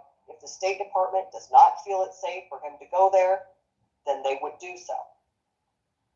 So you either can have a free press or you can have a filtered press. But I am for free press. I agree with Norm. I would argue, sure, I would argue that Tucker Carlson is not the press, and he's not media. I understand that, but what I'm saying is that I believe that he's freedom of speech because he is an individual who is utilizing untraditional means to promote his views, which is very different than the media or the press. Independent journalists. Yeah, you're awesome.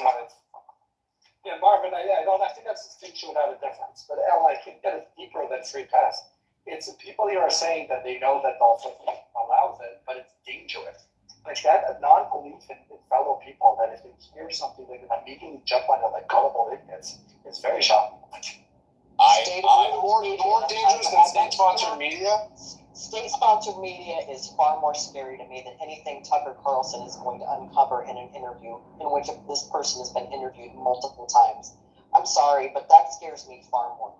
This interview, in my opinion, will be fact-checked more than any other interview before, during, and considerably after the interview. More fact-checking than ever before. When you say before and during, what do you mean by it? Help me describe to me what you visualize. Sure, I'd be happy to.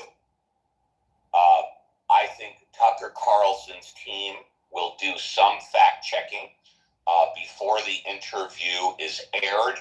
I think you're going to have a whole slew of journalists watching the interview and fact-checking it during the interview, and then you're going to have a lot of news reports and opinions after the interview, doing special segments on their show, fact-checking the interview. That's... Excuse me, I'm just curious why Marvin feels he's not a journalist, but I also want to go to Bobby. Bobby, how you feeling? Hey, what's up, Jay? You feeling better? Are we gonna get along now? I think we'll get along okay. As long as I can say more than yes and no, I think we're good, man. Thank you for bringing me back up. I appreciate it. Yeah, of course. But you see, here's the deal. I like to run a room a certain way and unpack the conversation a certain way. So I understand where you stand on your square. But Bobby, go ahead. The mic is yours. Thanks, Jay. Appreciate it. Yeah, I don't have much new to say, so I wasn't in a rush to unmute. But I just want to back up everybody who's speaking to the idea that more information is better, more perspective is better. It doesn't matter if it's true or false or right or wrong or good or bad. More information is better. You'll determine on your own what makes sense. Now, if you don't have that ability or if you feel other people don't, then maybe we all need to go out of our way to empower and educate each other on how to think critically again. Because if the American people are going to be trusted with voting for a president or doing any other number of things, and we all feel that nobody can be trusted, then we've got a broken system from the start. So we should be trusted to make our own choices. We shouldn't rely on government narratives and government approval for what makes sense and what doesn't. And especially when it comes to journalism, I think it just makes sense what everybody's saying, is that, first of all, you don't have to be an approved journalist, quote unquote. You could be anybody with a camera and a phone and a microphone and go out there and interview people. And that's called freedom of speech. Yes. Correct. Well, that may or may not be citizen journalism. But both would fall under the protections of the First Amendment. Sure, but it doesn't really. Yeah, okay. And journalists have a code of ethics. Sure. If the code of ethics is repeating and parroting government official narratives to the American people over and over on every major issue that comes up, which is essentially propaganda, then sure, that's what journalism is today. But then maybe we need to change the words and the language, because then journalism's not good anymore. Maybe we just need people getting as much information, as much perspective as possible, so people can access all of that information, all of that perspective, and make their own choices. It's very simple. The less information is worse. More information is better. It doesn't matter if it's true or false. What matters is that people can determine and decipher between what is. Now, I agree with anyone who says, well, not everyone is equipped to do that. So then we need to help people get better equipped to do that, because that's the only answer in America. There is no other way. That's what our system is based on. Otherwise, nobody should be voting. And I don't think anyone here would agree with that. You can't have a republic or a democracy where people are voting that is based on people making a decision that they don't have the brain power to make. So if the problem is people don't have critical thought, then we need to do something about that. I don't think that's true, though. I think we're just enabling people listening to the government narratives because people have been trained to just go with whatever CNN or the government or whoever else is the quote-unquote expert saying what's going to be true or false, rather than trusting themselves to challenge the status quo in the mainstream narrative and determine what's true or false for themselves. So we put ourselves in this predicament because we think truth equals what's on CNN or Fox News, and that's not the case. So I'll leave it there. It's really what's been said already, but I wanted to back those points up, and of course, curious to hear what everybody else thinks. We encourage each other to be intellectually lazy. And I mean that in the nicest way I possibly can. And I mean that for everybody, even myself. Right? The times we simplify, and that's just a dumb example, it's the most frequent one I can think of, the simplification of Trump voters that are all racist bigots. That's really easy to say, not very hard to do research on, right? And I would say if that's where you stop at a political candidate, aside from here or all the other stuff that's wrong, that we're not really looking appropriately. So I think that's one example of how that manifests, and it's really not very helpful when we do it. And the problem is people who are well-intentioned do it anyway. Let me ask you a question. Norm, are you there, Norm? El Normo? Jordan, I see you, Jordan. Give me a second. And Scott's been patient trying to get in. Yeah, I'm here. Well, let me ask Norm a question, and then I'm going to let Scott and Dr. Jordan. So, Norm, let me ask you this question. Do you, and I know you're a journalist, like in real life, do you consider Tucker Carlson a journalist?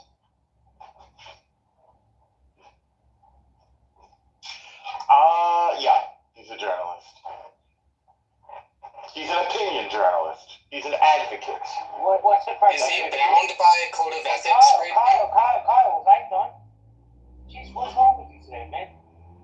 So Norman, what's the criteria to be considered a journalist, in your opinion? Well, I could have answered that question more easily before the growth of the internet. So previously, journalists worked for accredited institutions. And as Kyle suggests, they had professional codes of ethics, although, of course, there were lapses. Today, everybody has a cell phone and has the right to freedom of speech the same way as journalistic institutions do. Most people get their information now from Twitter or social media or Instagram. So the rules have changed, and we haven't written a new code of ethics for what they call citizen journalists. We now have citizen journalists. Now, Tucker falls into a slightly different category. He's described himself as a talk show host, and he is a talk show host. He's an interviewer, but interviewing is also journalism. So is Joe Rogan a journalist? Ultimately, he is, even though he is operating under a different set of standards and wasn't trained professionally as I was. So my dad does that kind of work too. He's been Let him, Marshall, a journalist for about 35 years. Marshall, no more personal stories. Let Norm land. Okay, so for better or for worse, we live in an environment of the free exchange of ideas. And a person who calls himself a journalist has a right to express himself, especially because there's a widespread feeling that the traditional journalism media have been captured by ideology. So we're in a period of flux. We're in a period of change now. And we have not yet caught up with the disruption that social media has wrought upon our institutions. Medical institutions, political institutions, legal institutions, and journalistic institutions. Social media has disrupted all of those, and we're still trying to figure out how to create a new set of rules. We haven't done that yet. It's the same thing. Hold on. Yeah, wait. I want to say one last thing. It's the same thing with the sexual revolution. It's like, okay, you're allowed to do anything you want, but what are the rules? Can you make passes at women at work? Well, it took us a long time to figure out that we couldn't. Are you allowed to have a gay marriage? Well, we had to figure that out.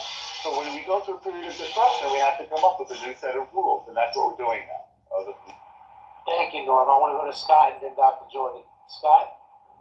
Yeah, I mean, I appreciate Norm's perspective here. I think Tucker, I just wanted to kind of weigh on the journalism question. I mean, he went to college. He didn't finish. He didn't get a degree. But then he worked for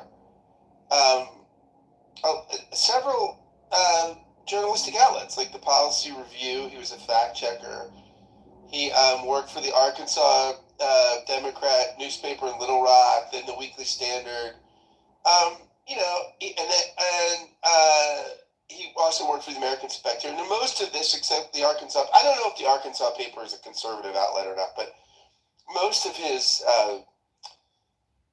career has been in conservative media. But he's done media things. He's done. I mean, to call him a journalist, so these are sticky questions. I think what Norm has said is accurate. With the onset of multiple forms of media platforms, it becomes hard to figure out who's an entertainer, who's an opinion maker, who's a journalist. For instance, I think Bill Maher's show is excellent. I mean, I watch it most every episode. I think Bill Maher does a great job of contributing to public discourse. Is he when I call him a journalist? I mean, he doesn't have that kind of training. I don't think he does. He has the same sort of professional ethos, or the professional sort of methods and things a traditional journalist would undertake. But I agree with those who say information is good, right? And it's not as though I don't think the whole world will not be looking at this interview with critical eyes, right? I mean, everybody knows Putin's an ideological person with interests, and that Tucker. Do they know that though? Do they know that? All right, maybe that. I think most people do. I disagree with you. I disagree with you. I think that's where your platform falls apart. I don't think that people have that belief in Putin the way that you stated, and I don't believe that people have that belief in Tucker Carlson the way you stated. Okay, no, Thank you, Marvin. That may be the case. That may be the case. People might be at that level of ignorance. You're right, and that's, and if that's the case, I don't know what to do about that other than censor stuff. I mean, I don't know how we would prevent this kind of conversation. Right, but again, nobody's asking to censor anything, right? The main point here is that we know Tucker Carlson and how he deals with these things, and we know it drives him to do these things. And as a result of that truth, we also know that he is doing it for reasons above and beyond journalism. Sure. I mean, the guy's an entertainer, and it's sort of, and a social media figure now. He doesn't work for a journalistic outlet. He's kind of going out on his own. And sure, I mean, he's got those interests. And I think the best thing we can do is put that out there, right? Put that into the conversation so people are aware as this information goes out, as this conversation is going everywhere. Because I think it'll be widely watched. But again, I think this will be so widely talked about. I think it's improbable, right, that the people that are dialed in enough to watch more than 5 minutes of this interview will not also be absorbed in the commentariat's response to and digestion of an interpretation of the interview. I don't see a lot of people watching any amount of this who will not be also watching and engaging with the opinion makers. So let me get this straight. Hold on a second. So I know most people don't know what I do for a living because no one's ever bothered to really look me up on Clubhouse, but I develop news media templates. I did. You worked for Point Edition. Well, yeah, that too. So many of my clients are in the news business. Most of them are either legal analysts or political analysts, whatever. So when I match people with an agent and they have, say, a law degree or are a political strategist with a political science degree, we look for certain things. Now, the way I got into it was when I was working for Nat Geo. I was touted as a photojournalist like other scientists because we were reporting on our research and they wanted to call us photojournalists, right? But we weren't formally trained in photojournalism, but that was the issue then. Are people subject experts or are they journalists? Now, when you get into someone like Tucker Carlson, these are people who editorialize news. Most people on MSNBC that host shows and on CNN, etc., and Fox are now editorialists. They're not typically investigative journalists. They're not hard news reporters. They may have been at one point, but they're no longer objective. They're very subjective as they editorialize the news. And that's fine. People are looking for TV personalities. We're no longer looking for people who are just objective and neutral and can't editorialize. We want people to be able to stand on their, we want people to be able to be spontaneous. So, for example, legal analysts today, we tap mostly prosecutors, right? We tap, I don't know why Kyle is laughing. We tap prosecutors. We don't tap defense attorneys as much. There's a reason for that. I won't get into it, but there's a very specific reason why we select certain kinds of people to host these kinds of television shows. And when people come to me looking for a show, if they're an analyst and they want a paid co-hosting position, we look at their CV, their media CV, their professional CV, and we try and make sure that they're the right match for a television show. So it's very interesting, and some of the things we look at, Kyle, why don't you speak up and tell me what's so funny? Because I'd love to know. So let me get this straight. He didn't graduate with a degree. There was a court case in 2020 in which a Fox News lawyer said, this isn't news, this is entertainment. He isn't bound by code of ethics.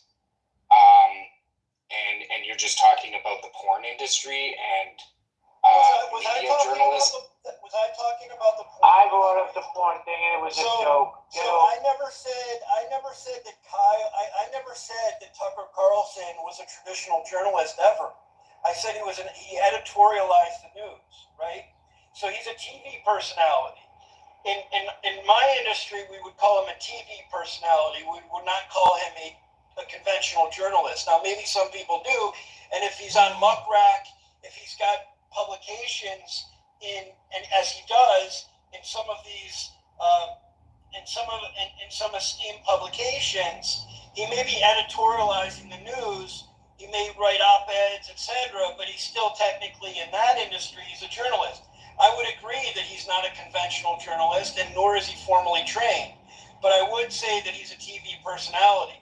And you would call Barbara Walters a TV personality, although she was formally trained as a journalist, to my understanding.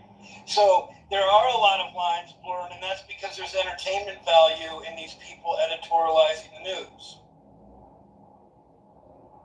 Okay, and just the argument of the Fox lawyer said, the general tenor of the show should then inform a viewer that Carlson is not stating actual facts about the topics he discusses and is instead engaging in exaggeration and non-literal commentary.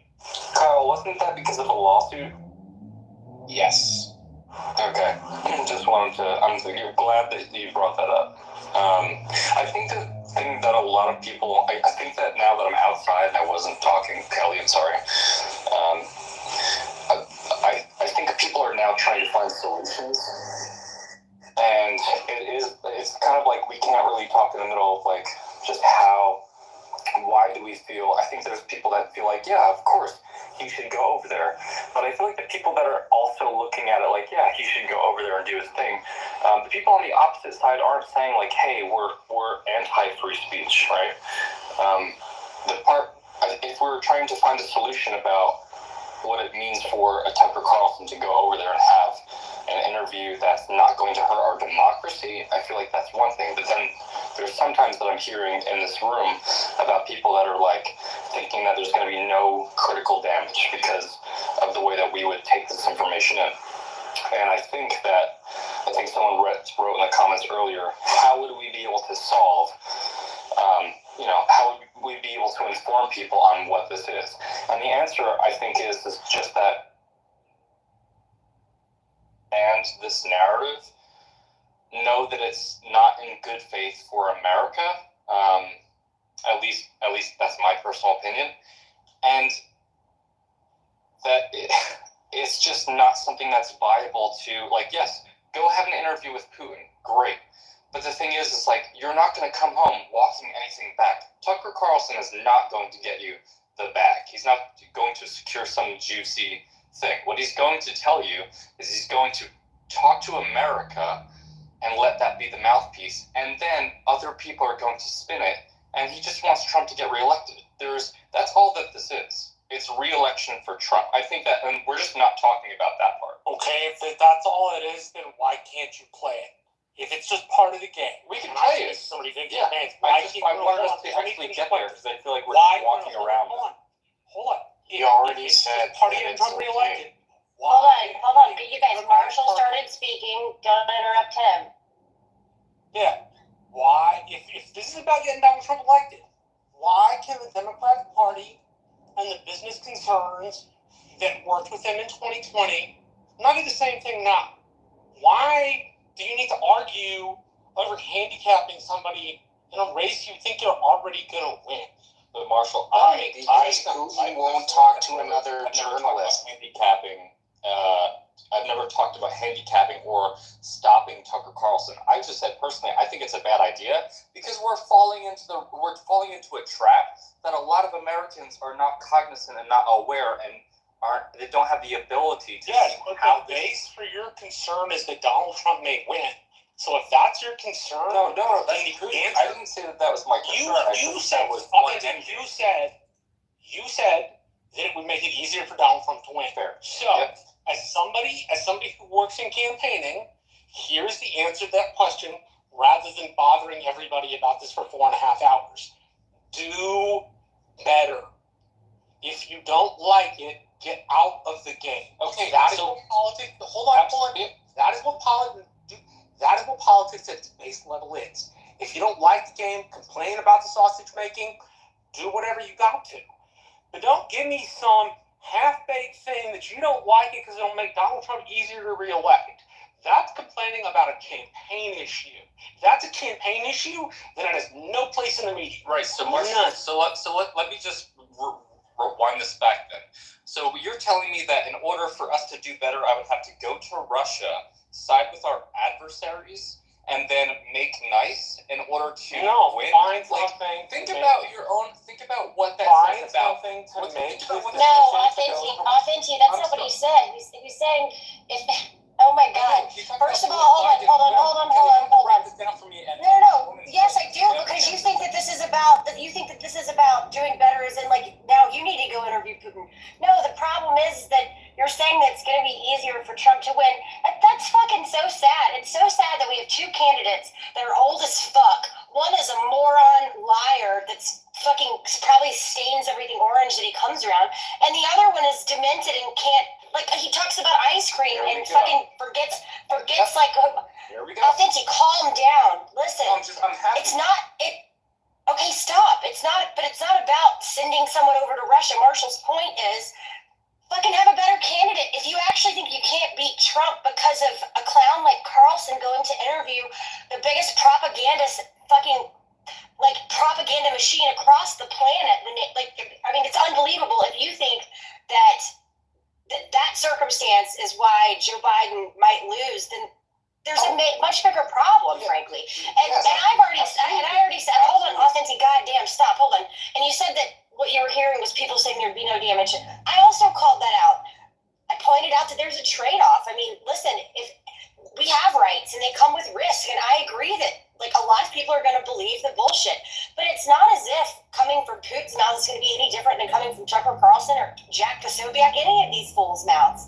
It's the manufactured outrage that is just getting very, very frustrating, and Here's the variable that doesn't get discussed is that he hand selected this Tucker Carlson, right? And so other journalists would want to go and would want to have this interview, but they are not being allowed to do so. There's also an American journalist. There's also an American journalist detained. There's also an American journalist. Okay, I want to say. Okay, wait. I was talking. I don't give a fuck. How about that? Not even to be an audience. So I'm sick of you interrupting people. I'm gonna say this one last time. When somebody's speaking, let them speak. If you come off mic, I don't give a fuck who you are. You're going down. Kyle, you got your period today? I don't know what your problem is, bro. But I want to hear from Michael, because I haven't heard from Michael yet on the subject. And I want to go back to Mayor. If you want to come back up, you're more than welcome to. And Sano's been waiting, and P's been waiting. But, you know, you come in here with your chest out, you're a fucking dumb Canadian. I don't give a fuck what you think about this. How about that? That's just my opinion. How you doing, Michael? You already know the answer. Fill in the blank. This stuff, I agree with what Kelly's saying. Do I always agree? Do I agree with her assessment of Trump? No, but it doesn't matter if we agree or disagree on that. If you say one interview from one source can sway an entire country and change everything, that's a little ridiculous, because there's the other side that says bad, Orange Man bad, he's so terrible. Okay, you can believe it too. If one interview from one guy can ruin somebody's entire everything, it's pretty weak on the other side. So I agree with what Kelly said. If one guy interviewing one other guy can that just changes everything. Does he stand on principle? Does he stand on this? Does he stand on that? Whoever your guy or gal is, do they stand on something? Principles, morals, values, whatever. If they do, one guy ain't going to change your entire outlook of the world. And if they do, they're probably standing on a pretty fucking weak foundation. Thank you, Michael. Dante, hold on, Dante. PB's been patiently waiting. I've heard from you all day. PB, how you doing? I want to go there. Hey, doing well, thanks. That'll be quick. I just wanted to respond quick to this idea that, you know, Putin wants to talk with Tucker Carlson and he's not allowing other people to, you know, to interview him. No one has to do an interview. This is completely voluntary. So I just don't understand why that's even an issue. You consider the source, you consider what type of interview it's going to be. Like, you know, if it's, you know, pushing a narrative that won't be challenged, whatever, just take it for what it is. And it has nothing to do really with the bearing of the argument of he should be allowed to do it, and people should be allowed to take from it what they want and use their own brains to figure out if he is, just shooting bullshit propaganda, which he probably will be. End of story. Thank you, Pete. We appreciate you. Mayor, go ahead, Mayor. Then, Hello. Well, Tempty's entire premise is based on a false narrative that was propagated by the media, which you're trying to say are the arbiters of truth. This Russian for hacking the election was an absolute complete lie. So the idea to say that this entire interview is only to push Trump into the office is actually no evidence of that. We have no. No Cambridge Analytica, like that whole thing. No, I don't know if he heard if he got the memo as to if he come up, might be people. Sorry, man. Russian hacking the election was actually a complete lie. We were told by members of Congress that there's evidence that's going to pop out. It was based on nothing. It was actually based on Democrat propaganda. By the Flimsy legal report was fake. Actually, under Obama, it was when Russia took Crimea. It was under Biden when Russia went into Ukraine. The fact that you think that based on a media lie that it's obvious that they want Trump elected, and this entire interview has to be a hope to get Trump elected, that is the absolute proof of why we need open media, because you guys are sucking up what people are trying to tell you, who are the alleged ones that are graduated and have journalist journals and are the ones that we should trust, and they are lying to us. I want to hear, I don't trust any media anymore. I want to see source documents. I only look at the original source documents. And if Putin is our biggest adversary, which I believe he is, I want to hear from him directly. And I don't know why. I mean, I know why, because you're so afraid of it, but your alternative, which is a gatekeeping media, has been lying to us. So if we get state, which is terrifying if the state gets to it, even if Tucker Carlson gets shunned because he's not part of the in-group, that's problematic too. Thank you for that, Mayor. I'm going to give you a minute, Mike, or whatever you want me to call you, and then I'm going to go to Sando. Go ahead. Yeah, so this isn't really about do better, right? I'm not thinking of this in terms of elections. I'm not thinking of this I don't care. I don't want Trump to win, right? I think that everyone could probably understand that. I know that Trump will win if he doesn't go to jail. The thing that I'm trying to figure out on this stage right now is that if we can understand that he's a schmooze and that he's really only doing this because the end game is to get someone elected, and I think we just kind of covered that with Marshall, then my question is, who's really doing better? Because for Democrats, you could say, all right, well, you could stoop to that place. That's one thing. And politics are politicking. The thing is that Russia right now wants the upper hand so bad, and we are giving it to them on a silver platter. That's all I'll say, and that's where I went. So I did just, if you don't mind, Jay, if you could start me in the queue, I don't mind going after people. But I got you. I just want to go to Santa real quick because Santa's been patiently waiting. We're going to come back to you. Santa? Yeah, thank you. So what I just wanted to add to the conversation is that we see a lot that people make parallels with the invasion of Iraq when actually nothing or not all of the things match in the parallel. For example, right now the situation of Europe and the US arming themselves is not at all comparable to the time Iraq was invaded. When they invaded Iraq, Saddam Hussein was already out of Kuwait. Russia is not out of Ukraine. Russia is openly threatening other European countries. And there is evidence to see that probably if they see weakness, they would even move on to Moldavia and even Norway, Finland, whatnot. They might. Alexander Dugin wants to even occupy half of Germany. So the belligerent now is Russia. It is not the US when the invasion of Iraq happened, and that was totally unnecessary, you might say. So I'm just annoyed with this parallel that people are making, and it is not always working, and it has nothing to do with the critical thinking. And about the Tucker Carlson, well, of course he has the freedom of expression, freedom of speech, and he can do what he's going to do. But what should I? But that doesn't mean it is not damaging. There is a lot of damage this interview can do. And what should the other side do? I think they should go creative. Maybe make an interview between this guy Dmitry Muratov, the Russian journalist who got the Nobel Peace Prize. He could interview, I don't know, Zelensky, or he could interview Joe Biden or whatnot, so that people can hear somehow both sides. And of course, the Russian people will not be hearing Muratov's interview because there is no freedom of press in Russia. But I think the aim of the interview is the American people, because the US election is upcoming and it affects all of us in the whole world. Even those of us like me myself that cannot vote in this election. So I think that is the right way to go about.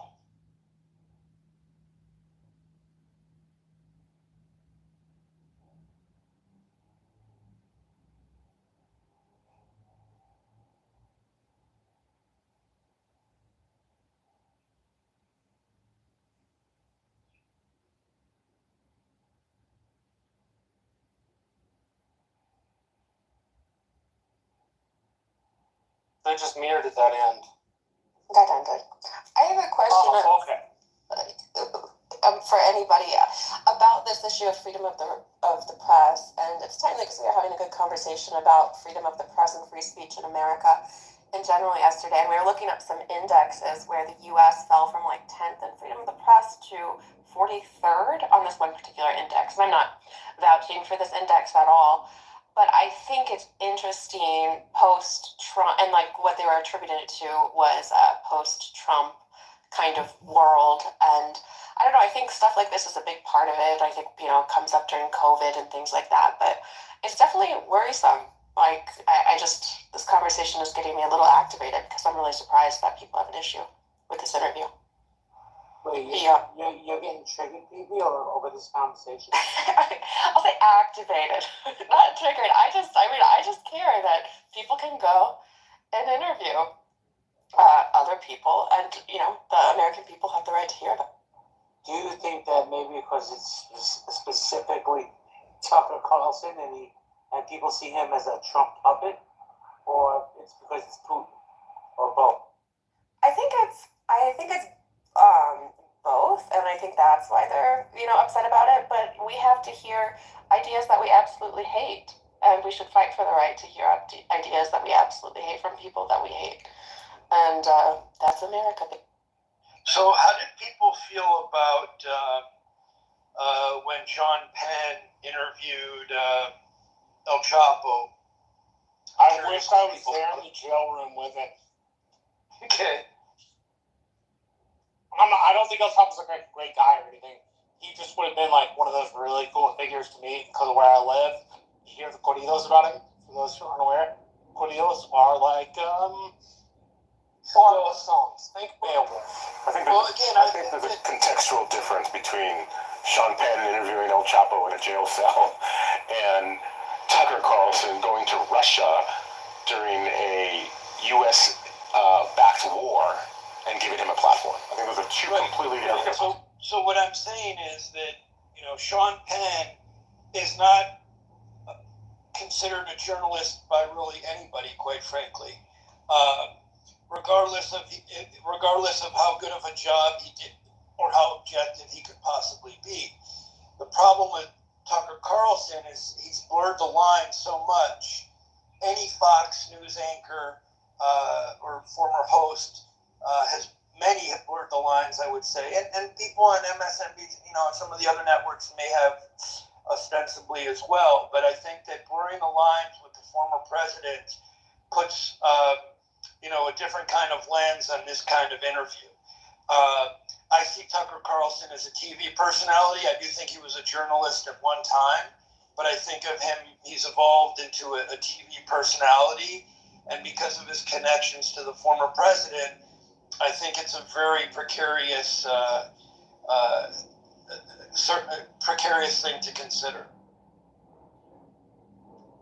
Before you get too far afield, Jay, do you care if I just respond real quick? I've mentioned, and it'll take about 10 seconds.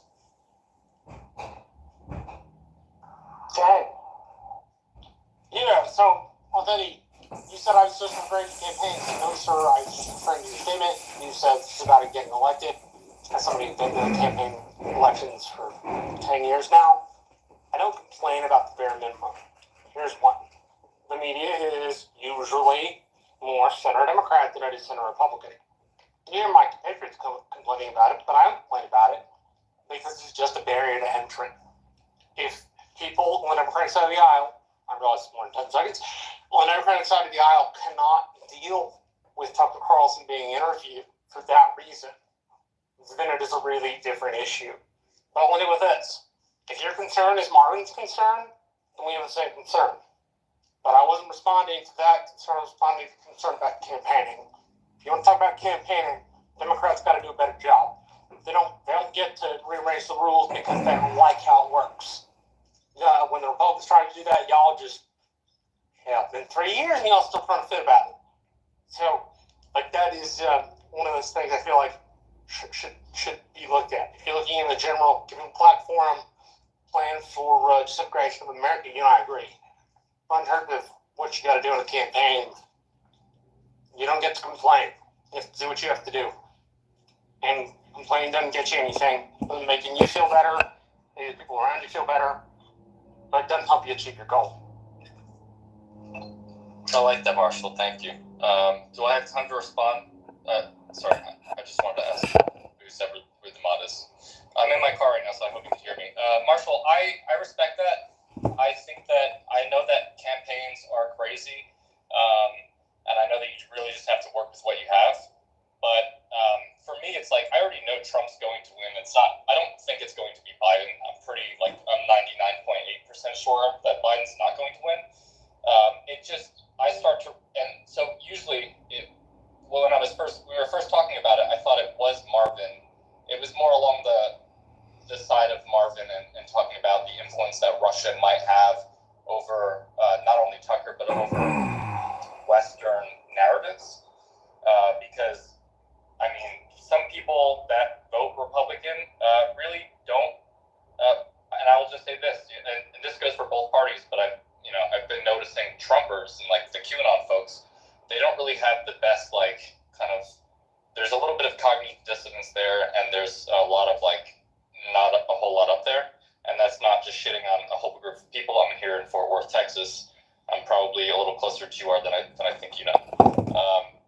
My issue that I take with that is that it's really it shouldn't be about red or blue who wins. I just see it as a national security risk, and I feel like that to me is just terrifying. So it's not, and that's where I'll end.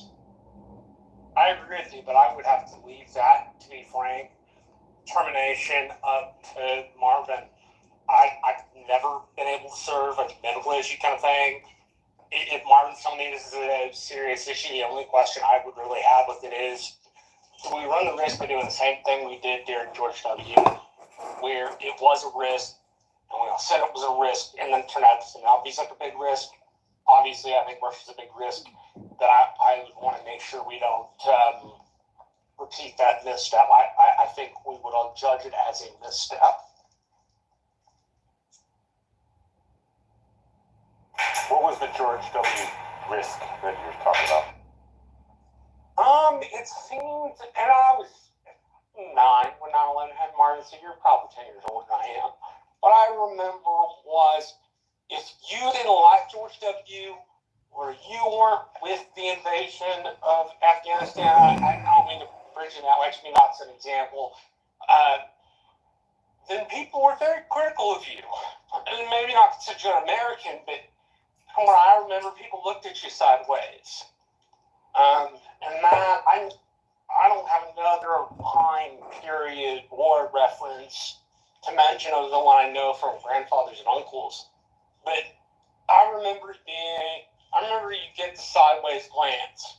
Hey, they're trying to say, well, they should have given us Bin Laden, that kind of thing. I don't mean it in a, we want a revenge thing, just insofar as it seemed like if you didn't support the administration at that point, you were persona non grata. It's probably a politer way to pronounce that.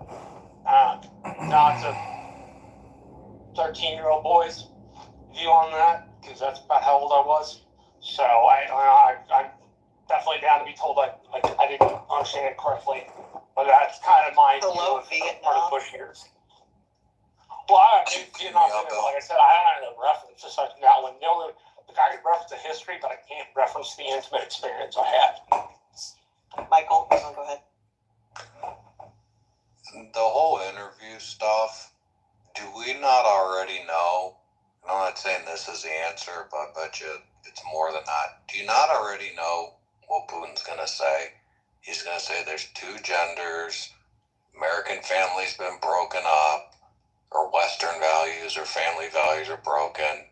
He's going to say Mother Earth is undefeated, or Mother Nature's undefeated, the green agenda's bullshit, and your government isn't elected by you, it's run by a special interest.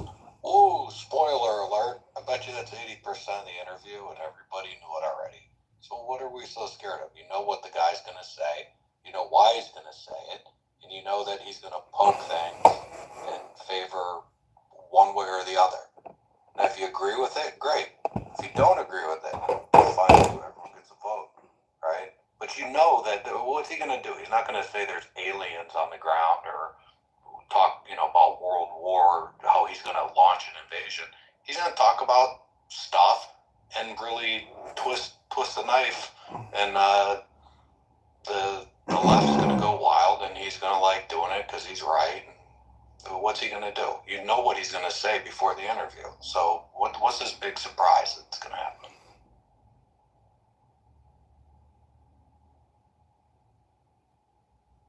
Does anybody know when the interview is? 6 o'clock Eastern tomorrow. And it'll be live, or it'll be... No, it's a taped one. It's a taped one, right? The interview already happened. Oh, okay. So the interview already happened, and tomorrow. Oh, cool. Look. Yeah. Then we should probably move the conversation a little bit more forward, right? And much to Kyle's dismay, he made it out. Oh. Tucker Carlson made it out. Is that what you're saying? I'll keep saying, this guy got held. That happens. Journalists get killed. Journalists get held. I mean, this happens. Yeah, it happened. Well, look, and this conversation is going to be a different one after tomorrow, right? How long is the interview? 30 minutes, an hour? Yeah, somewhere in that area. Okay, great. Well, look, we all have something to talk about tomorrow. Do you think that there is any chance he will be considered an enemy of the state after it's published? Yeah, I've already said that. Yeah, that's of course. If you look on CNN yesterday, you look at the various stuff, there's people already saying traitor, this, that. It's out there. It's posted. You can see it. The fact Don't let it back. It doesn't. Is probably the proper question. Dominic, look, Tucker Carlson isn't the poster child of the club of Barbara Walters, right? Or who is the other? Walter Cronkite. He's not in the club of Walter Cronkite. You know what I mean? So, they say that Walter Cronkite did not have a degree. Neither did Peter Jennings. What I'm saying, forget about that. What I'm saying is just the public opinion of professionalism and decorum, right? Would you agree with me, Elle, that Walter Cronkite was a defining factor? Well, that's what I'm saying. None of those exist now. And what I'm saying is that he is not coming from that world as he walks into this situation. He's a little bit who was often I think if you look at anybody except Anderson Cooper on 60 Minutes, I would respectfully have one of those individuals go and interview Putin and feel comfortable about that. One of those individuals. You mean a CIA agent? I don't think he'd make it out alive. Yeah, that's why I said it. That's why I said it. I would not. Everyone else, yes, but not him. So that's why I was asking the question: would make this interview a good one, given all this current criticism of what would make it bad? What would make it a legitimate news story coming out? For example, Putin offers to a truce in Ukraine, right? Some kind of news item that you would say, wow, a journalist asked the right question. Put it in your butt and take care of everything for you. Those Irish dudes wear dresses or Scottish or what? It's not the same thing. That shit is a dress, bro. You want the government to feed you insects through the. That's what they tell you. It's not the same thing. That shit is a dress. It's not. That shit is a dress. I would guarantee they live in the UK. Men are like that's the same places as that's the same culture that we have. They still wearing dresses. A kilt is a dress. You guys always all you guys do is aren't you guys like the vegan army is in the Democratic clan too? Bro, that's also low key. Bro, I'm like definitely more masculine than you. That's why I'm so sassy when you said that. Yeah. Let's be real here. Eric, I was like a top masculine. I was a top 100 recruit for sports at a D1 school. I was a top 25, and you ran track. You top 25 in what? Top 25 in my weight class. In what? Actually, I was top 15 in the 120 weight class? Fuck.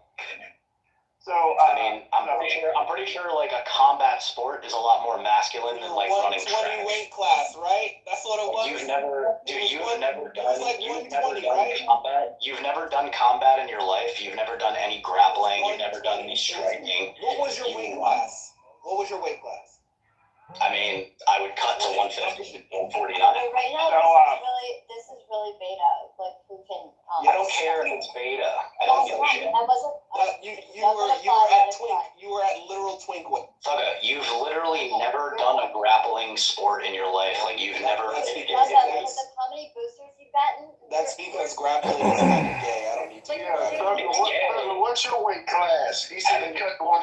What's your weight class? I 215. weigh 105. 215. Yeah, when I wasn't cutting weight, I would walk around at like 185, and I'm a skilled combat athlete. You run, so what you can do is you can run away from me, and then I could just like rip your head off. Much stronger than you are. So you were running at 215, Thugger? Or you saying Yes, I was a sprinter. How tall are you? Lion like 6'4".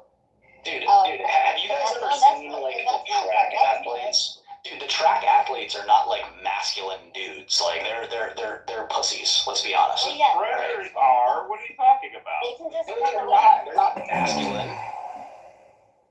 like if But you're in one spot.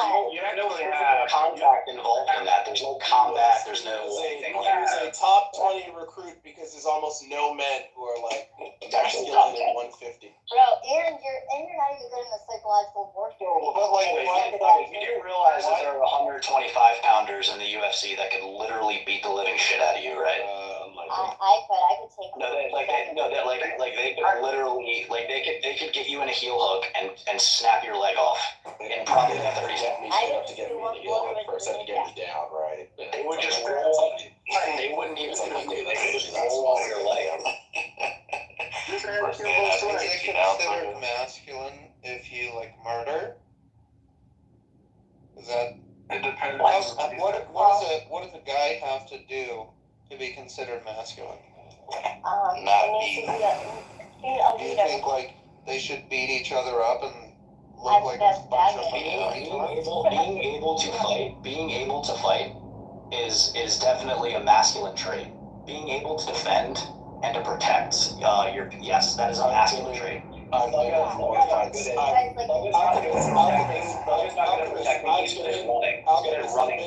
been in more fights than you have. Real fights, That's right? literally not true at all. No, Alchemist, real fights. this, right? Dude, you don't know anything about me. You don't know who I You're a suburban soft kid who worked for their daddy. Wait a second. I actually Wait a like second. grew up You're like a whole white supremacist.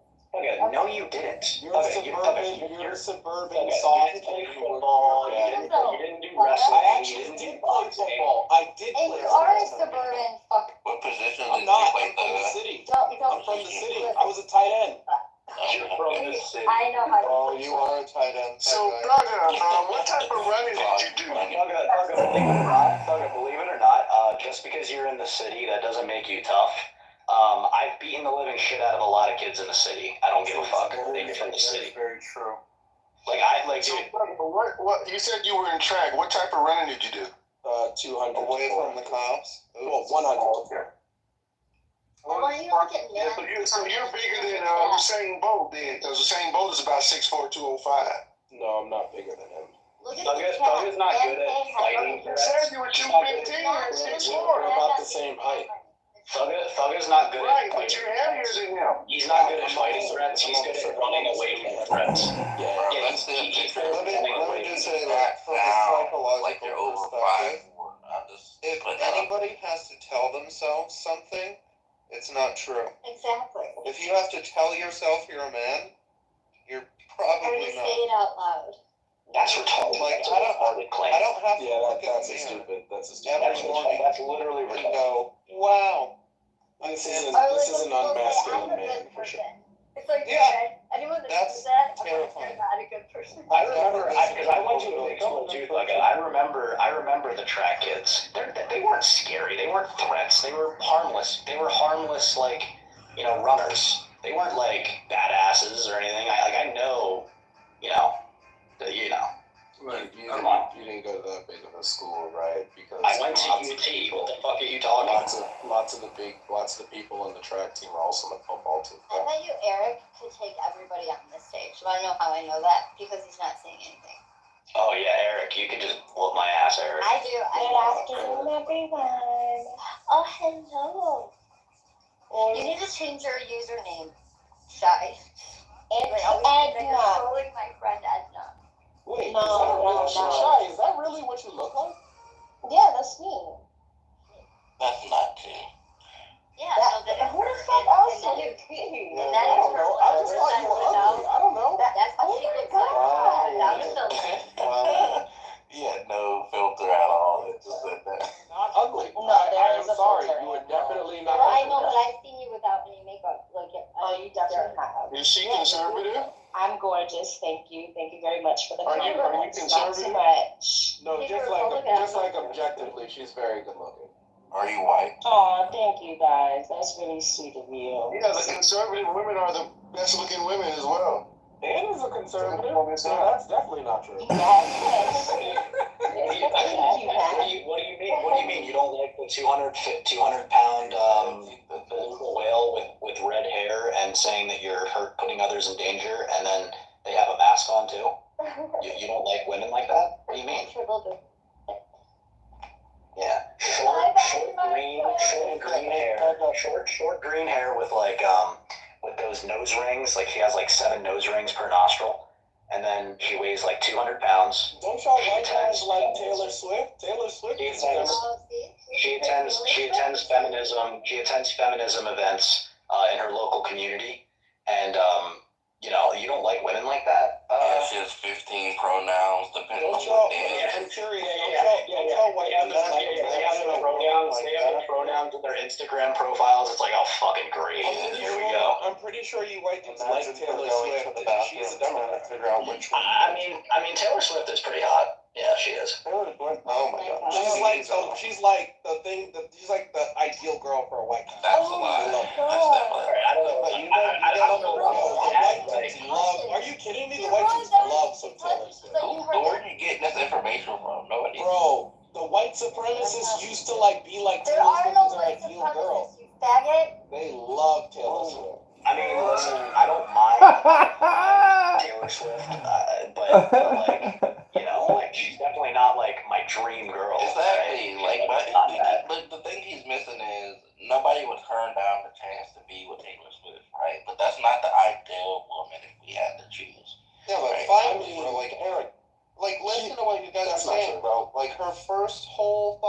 pornography is bitching about dudes. Then she finally came out and said, "It's me. I'm the problem. It's me." Like, not all guys are crazy. You finally figured it out that she's the crazy one.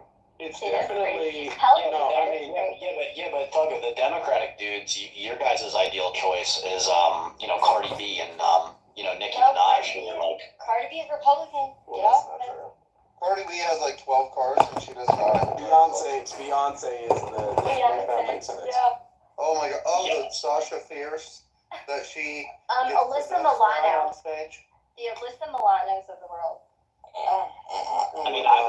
Me personally, I'd rather bang Candace Owens than Taylor Swift. That's just me. Yeah, man, that's at the top of my list. I put that up there. Candace Owens is up there. Like, my girlfriend asked me one time, who's the one girl that's like up there that you would? I like Candace Owens.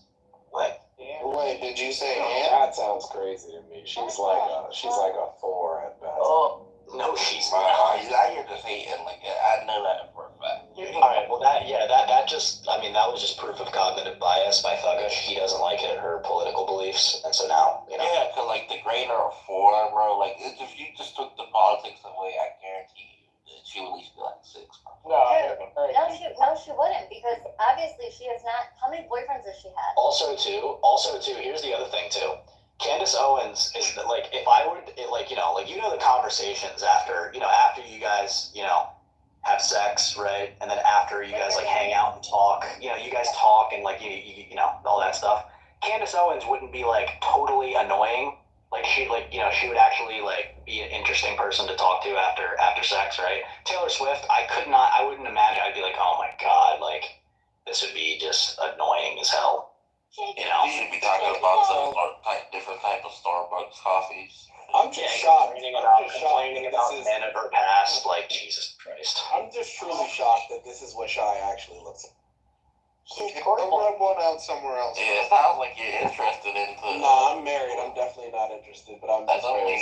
Go talk to your wife. No, some of us. And Shy, I don't know. I would not. Like this. I didn't know your party believed in that. It's not cheating. It's not cheating unless she doesn't know about it. It's not cheating unless she doesn't know about it. Wow, that's very Christian-like. Yeah, some of us want to, raise kids in the We don't want Stepford wives. No, you can raise kids. You can raise kids. Dudes who cheat don't raise kids in the proper way. How many kids you have? I'm about to have 2 in 2 weeks. When your babies turn 5, right, and they come out to you and they tell you, they say, "Hey, man, I feel like something that I'm not. Are you gonna agree with it?" Okay, the truth is that if you tried to propose that to your wife would leave you. That's why you don't propose it. If you had the choice, you would. If you had the choice to hit up Edna, you would do it, but you can't because the woman would leave you. That's why you don't want to do it. No, I would not do it because it is actually important to me as an elite to make sure that my kids become elites, and that requires them to be in a monogamous relationship. Wait, hold on. What elites? Hold on, Ann, hold on. What elites? Do you think that the majority of like successful businessmen don't like? They don't. You don't. That's not true. I have CEOs. No, you're not, dude. You're not Grant Cardone. You're not Robert Kiyosaki. No, you're not. These are not what most rich people look like. They're not Grant Cardone. What are you talking about? I'm saying that men, not Grant Cardone. I'm saying that men of high status, like you say, I'm saying that you don't know any of them because you just mentioned like celebrity ones. What? What the hell are you talking about? If you were talking about Robert Kiyosaki, the guy who wrote Rich Dad Poor Dad, and you bring up Grant Cardone, it's evidence you don't know very many rich people because that's not what most. Dude, I'm not saying that they are. I'm saying that men of high value, like you don't think that they can get you don't think that their wives are okay with them going out on the side and they're not okay with that. You're crazy, dude. You're like that's retarded. You're not in these circles, dude. Bro. Kings, princes, and dukes throughout most of human time have had harems of women. It doesn't matter what people did get into ancient world. We're talking about modern times. And you know what most rich people don't do? They don't hang out with UPS drivers, right? So you don't know The what truth is, yeah, they also don't hang out with an immunologist who went to school and is in debt. Right? They also don't hang out with immunologists. I actually do work with these people. Dude, you're not an elite. Dude, you're not a fucking elite, dude. Bro, Shut my the friends fuck are up. all partners at law firms. No, you're fucking, dude, you're full of shit. Bring him on here then. Bring him on here then. Bring him on here. I feel like you got boosted today. Dude, bring him on here, dude. You think you're a legend in your own mind, dude. You think you're a fucking The elite? issue is you don't know any rich people, which is why you talk about. How do you know that? You don't know that. You talk about celebrities. It's a dead giveaway. Dude, you don't even, dude, you have no idea, but Live in Pennsylvania, which doesn't even have that many rich people. Not even the wealthy suburbs of Pennsylvania. bro, I'm an hour from New York City. Like what? All right. Anyway, dude, listen. You're not an elite, all right? You know, you're not, like, listen. The fact of the matter is, if you told your wife, hey, I want to go out, I'm a high value guy, you're not going to find someone like me. Most people you don't know what you're talking about, dude. Educated in a these men to like educate and freshen food.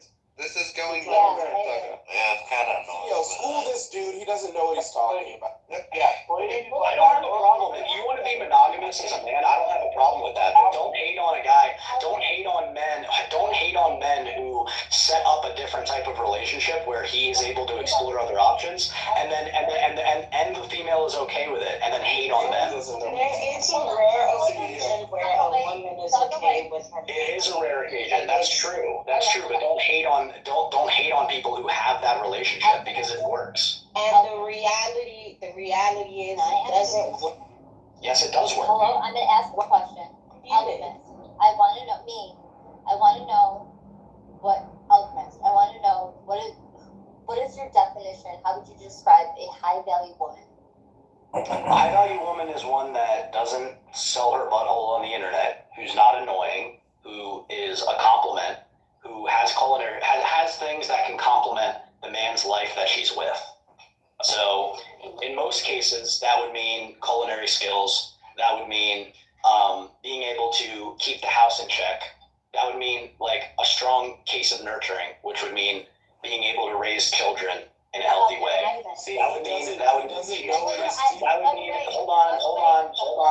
on, Thugga, stop alerting.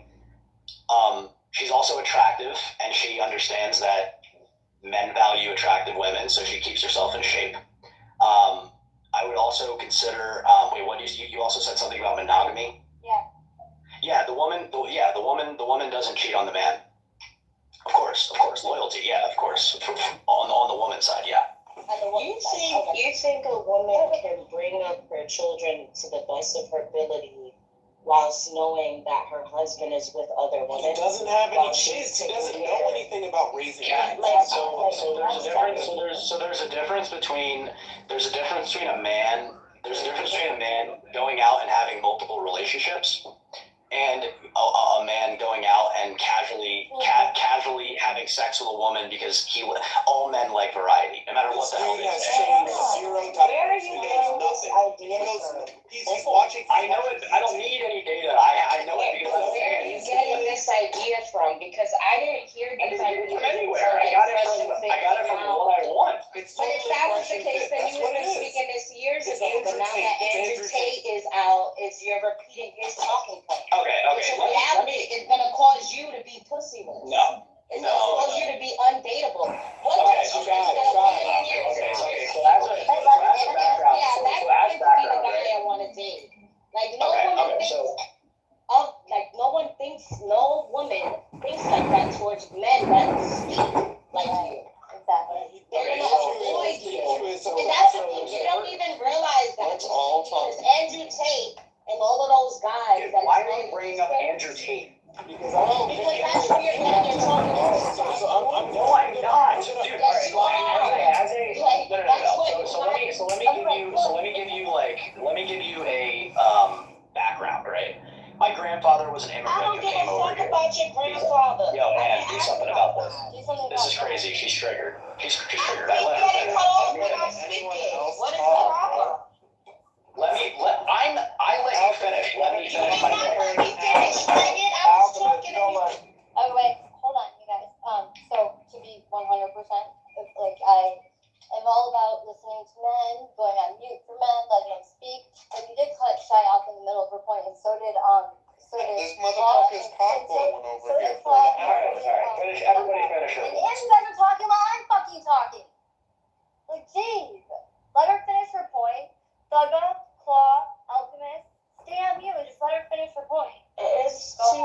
It's literally like these guys are giving these men like horrible dating advice so that they could come back when all fails and just bitch to the men.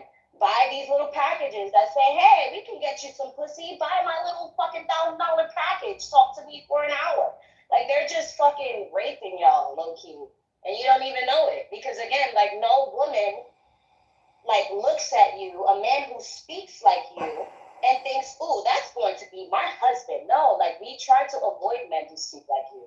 Okay. And no Can I woman respond to that? who's I'm not done. Thank you. You're rambling at this point. I don't give a shit. You were rambling just now too, and everybody let you rock. So, yeah, no woman wants to raise children within a household because you want to keep her there 24/7. I know you don't want her to work. No one wants to stay at home 24/7 while her husband's out fucking and sucking Cindy Lou. Like no woman wants that. So this idea that women want that or are okay with that, the only reason they would be okay with it is because they're dependent on your money, which is a form of abuse. Okay. So first of all, so I think you misunderstand my position. So let me clarify because I don't think you understand. Another hour? So nobody's talking in here except for this guy. We need to buy him a fucking mirror so we can talk to him. She's talking to me, Claw. She's talking to me. I'm responding to her. Yes, she is. She's talking directly to me. Let me respond. Okay, here we go. 40 minutes. Alright, hold on. Let me start the stopwatch. Let's see how long this is. Okay, so you date a woman and you see her casually for the first few months, right? She asks you for a relationship. Okay, she asks when, like, where's this going, etc., like, stuff like this.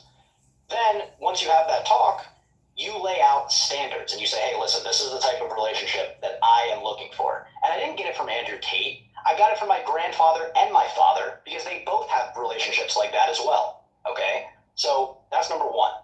So you lay out standards of if you want to be my girlfriend, if she meets the standards before that, this is the type of relationship that I am looking for. The girl has the option to be able to accept or not. If she doesn't want that type of relationship, then that's fine. It's not a big deal. She doesn't have to join. She doesn't have to be in the relationship that I want or propose. She has every right to not have to not do that and go find another guy that meets her standards. This is what I want in a relationship. If she's asking me, where are we? Where's this going, etc. All right, listen. If you're the type of girl that I want to be in a relationship with, here's the whole relationship that I want, and here are the standards, and you're welcome to have standards for me too, and we can compromise. All right. Can I just follow up here as I was going into his past lives? All right. I was the one who initially orchestrated this conversation, including girls, if you want a girlfriend, because I have a girlfriend of 3.5 years. Bro, she's probably suicidal. Let me just jump back in here and just make clear that he doesn't know what he's talking about. Most people who are quote unquote high value, most people who make a lot of money are not hanging out with 25-year-olds, right? Because they are not 25-year-olds. They are mostly middle-aged people, right? They don't interact with 25-year-olds any more than they need to. Right? That's one. He's not married. He doesn't have any kids. I have kids and I'm married. I am beyond the stage of life that he is talking about. People who are actually high value and make a lot of money, they're not married mostly to these women who have no education and are there to be homemakers. If you go to wealthy suburbs of any of the wealthiest cities in the United States, the women have the same level of education as the men. And they work. And they make lots of money as well. Right? They're dual income families. They are not mostly stay-at-home moms. Very few of them have stay-at-home wives, right? And they're highly educated. They have graduate degrees disproportionately, right? And they're not having their husbands cheating all the time. This is not real life.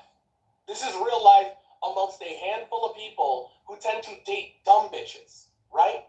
Who happen to have money and date dumb bitches. But most people who make a lot of money, they do not have this life. They are in monogamous relationships. They raise their kids normally. They send their kids to very expensive public schools or private schools, right? They're interested in their kids doing well in school. And what's not going to be conducive to your kids doing well in school is having a dad who's philandering all the time, right? Because the kids really don't fucking like that.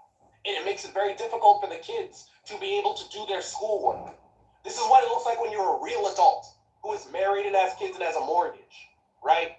Not this like 20-something-year-old fantasy bullshit of having sex with a bunch of different girls while you have children. That is not a good way to raise your kids at all.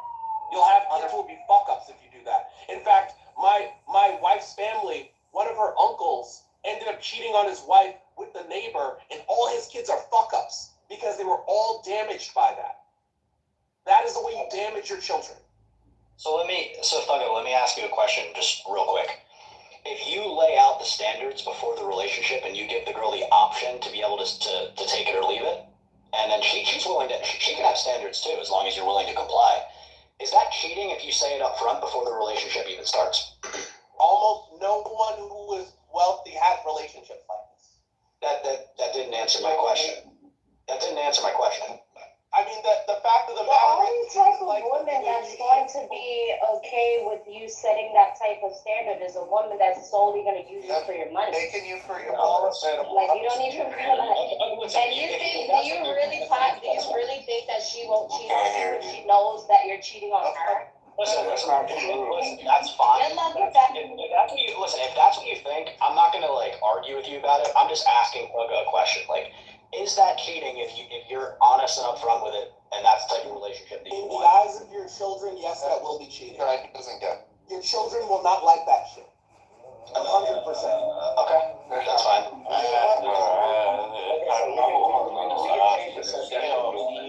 It sounds like you want to live in a Mormon cult with like 12 wives. Let's CEO. Yeah, thank you. All right, so Alchemist. I work with CEOs every day. That's CEO branding. Most CEOs over 45 rarely cheat, from my experience. Thank Under you. 45, I would say it's more 50-50. It does happen. And a lot of the things you are saying just do not seem like real life. So I am just honestly, I'm trying to understand where you're getting it from. Like, are you talking about specific industries? Because look, in the VC space, more guys are more likely to cheat on that all day long. But so what are you talking about? What are your experiences from? Again, my grandfather and my father had relationships like this. I have a relationship like this too. So, like, now I'm not saying it's Now there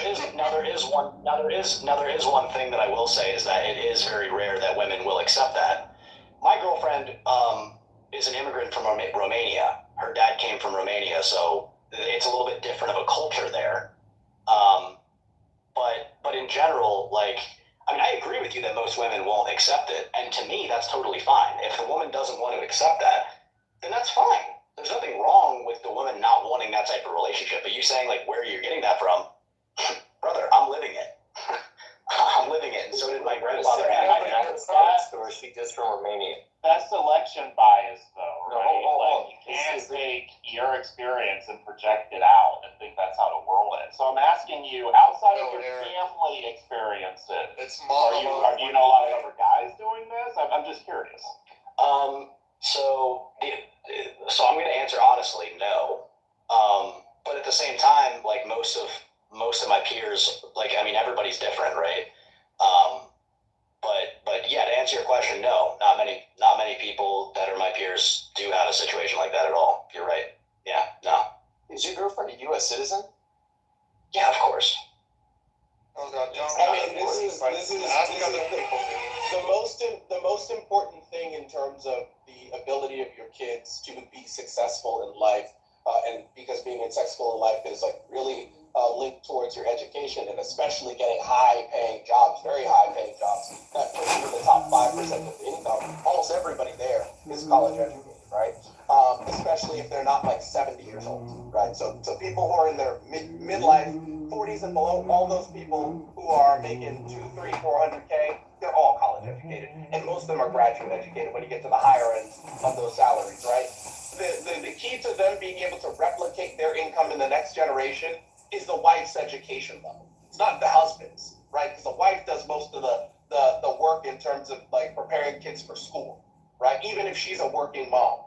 And them women, and so it's very important for those men to be married to women who have similar levels of education. They are not dating girls who they have like this real disproportionate power against, who don't have high levels of education. They can just do whatever they want. This is not the way the professional class is organized at all in the United States. Yeah, I right? mean, the So reality. no, they're not cheating like that.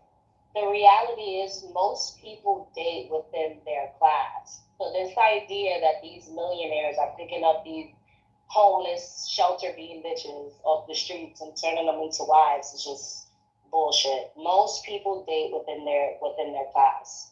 But I will say this though, Shrek. You know, the best thing about dating homeless women is you can drop them off anywhere. That is My girlfriend wasn't homeless. My girlfriend's father, again, was an immigrant who didn't know anything about America. Came to America, and he was middle class basically. He worked very hard, and yeah, I mean, she's not a homeless bitch as you called her. I did not say that about her. Nobody had no comprehension skills at all, because I never called her a homeless bitch. Yeah, I said this idea that rich men are picking up homeless bitches off the streets and marrying them is a lie. That's what I. Well, I'm just saying that women, men don't really I mean, at least can you I don't. correct yourself? Because I didn't call your wife, your girlfriend, a homeless bitch. So can you correct yourself on that, please? So how many men here care about how much money their women make? Wait, so you're not going to apologize for lying just now? You're not going to apologize. Okay, so you care about how much your woman makes, Thugga? And he doesn't feel like he needs to apologize to you because you're a woman. Most men, I should have got you. and high earners do. This is not. No. That didn't answer my question. Do you care? Do you? Fuck you. Yes, I care. Of course I care. My wife doesn't Okay, so you have an income standard for your wife.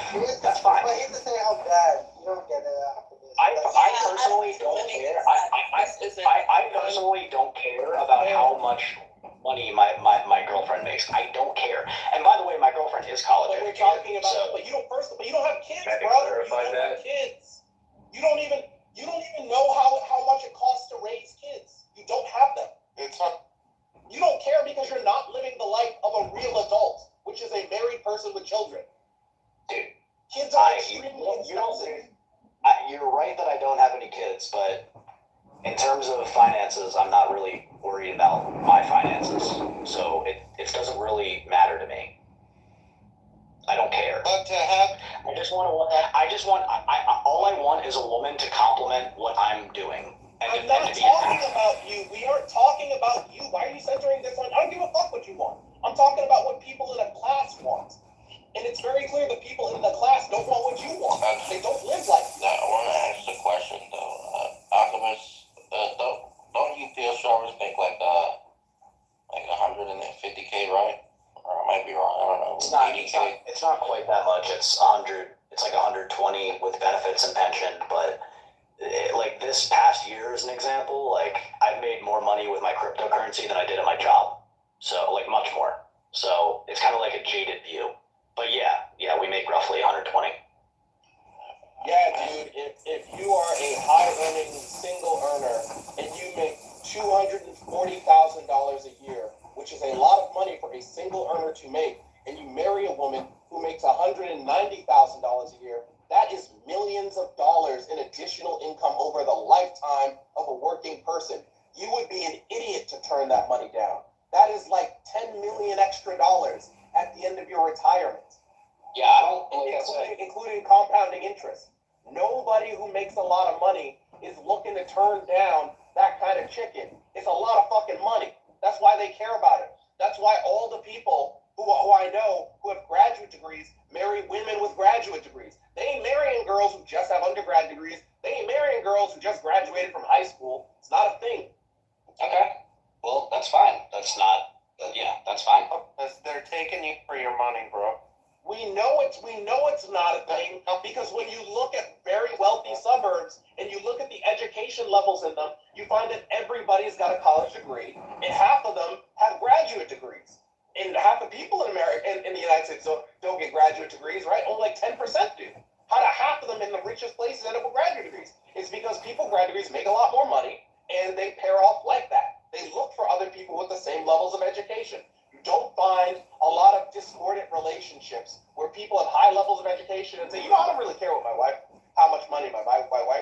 I'll just marry a graduate from high school. It's not a thing. And Thugger, not too much on the 120K sugar daddies over here. Hey, if it weren't for you 120K sugar daddies, I would not be making my money. So Wait, Lala's here. I got a skill issue.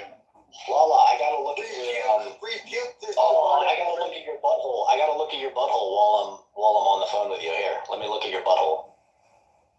Okay. That's a very weird. I'm gonna watch you gape your butthole in and out while you're telling me what a high value woman is. Okay. That doesn't sound like a skill issue. I think it's very clear what quote unquote high value men think high value means, and they don't think it means stay at home wives who like don't have any education, because they don't pick women like that, right? The people who are telling you that that's what they do, right? The people who are telling you that they do are not high value men.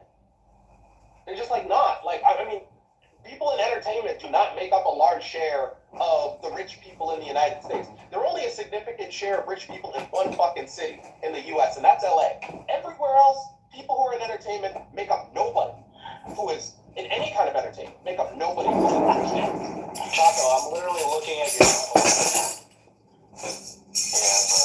I'll speak from my experience of my situation. Hopefully now you know why I make I would fit into like a statistic. And my wife does have a graduate degree. Of course, because if like in a wealthy town, a typical house costs $1 million. You can't qualify for $1 million house as a single earner making $180,000 a year, and that's actually a lot of money for a single individual to be making. And I'm talking about take-home pay. I'm not talking about your full compensation. I'm talking about just what you take home as your regular paycheck. You still can't qualify for $1 million house. Now, if your wife makes the same amount that you do, then you can qualify. Well, depending on your credit, but yeah. Actually, no. Depending on your credit, for sure. Well, if you have a high enough income, credit doesn't even become an issue. Why? That depends on your wealth and how much money you actually Yeah, but have. I was speaking specifically of like a man who makes like 160, 170K. Oh, okay. Then. Yeah, because I was going to say credit chases that federal dollar. Unless you ain't gonna find happiness chasing that dollar. Well, you won't find happiness, but you will find more reasons to take medication. No, you'll find happiness. I'm like super happy. People who make more money are happier, because one of the things that makes people most unhappy is not having money. That's like the primary. Yeah, that's why I hate people that make up that lie. I'm like happy when we look at this data with like the happiness and stuff. Like people who make more money feel more economically unstable than people who are actually extremely low income. And people and I'm not saying that they are, because they aren't obviously, but they feel like they worry about money a lot more than poor people do. Like there's like a really, you don't have to know about that. I mean, I don't think it's true. That's fine. When you start, because like when you make a lot of money, you constantly think about making more and more money versus when you're poor. It's not to say that you don't think about economic anxiety. You do, obviously, like you're still worried about your money, but you don't feel as economically unstable because this is Lala's butthole, by the way. No, but because you people that want have money and have a family and children, those are the happiest people. Guys, I'm looking at Lala's butthole. I find it funny that poor people telling us that we're not happy. The amount of money you would have to make to not care about a woman making 180, 200K is like so high that there's like not that many people in the United States who make that much. You'd have to make like $3 million a year, right? If you make like 600K, I mean an extra 180K, get another house, right? Get a beach house.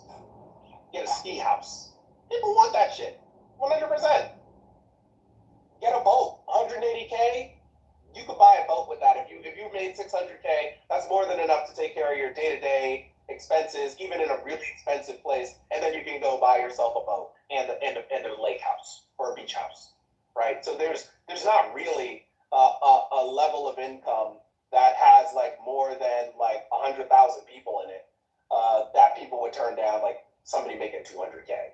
Well, like, so Thugga, let me clarify. So if there are some men who would value, if their money is taken care of and they don't have to get,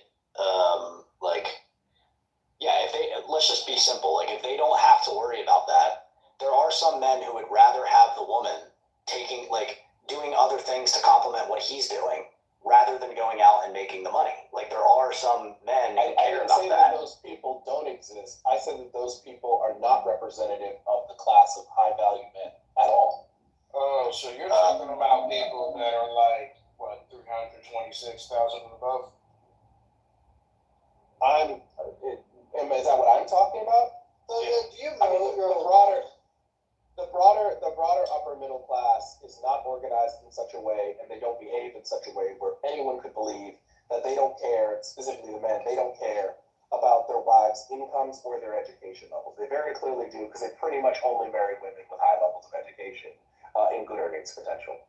Yeah, that's the class that's about, what, 326,000? I mean, it's less than that. It's lower than that. Like, dudes who make like 150 and up don't behave in the way, as a class, that is being described here. I'm not talking about the top 1%. I'm talking about like the top 5 to 10%. It's actually a much broader class of people, and they don't act like that.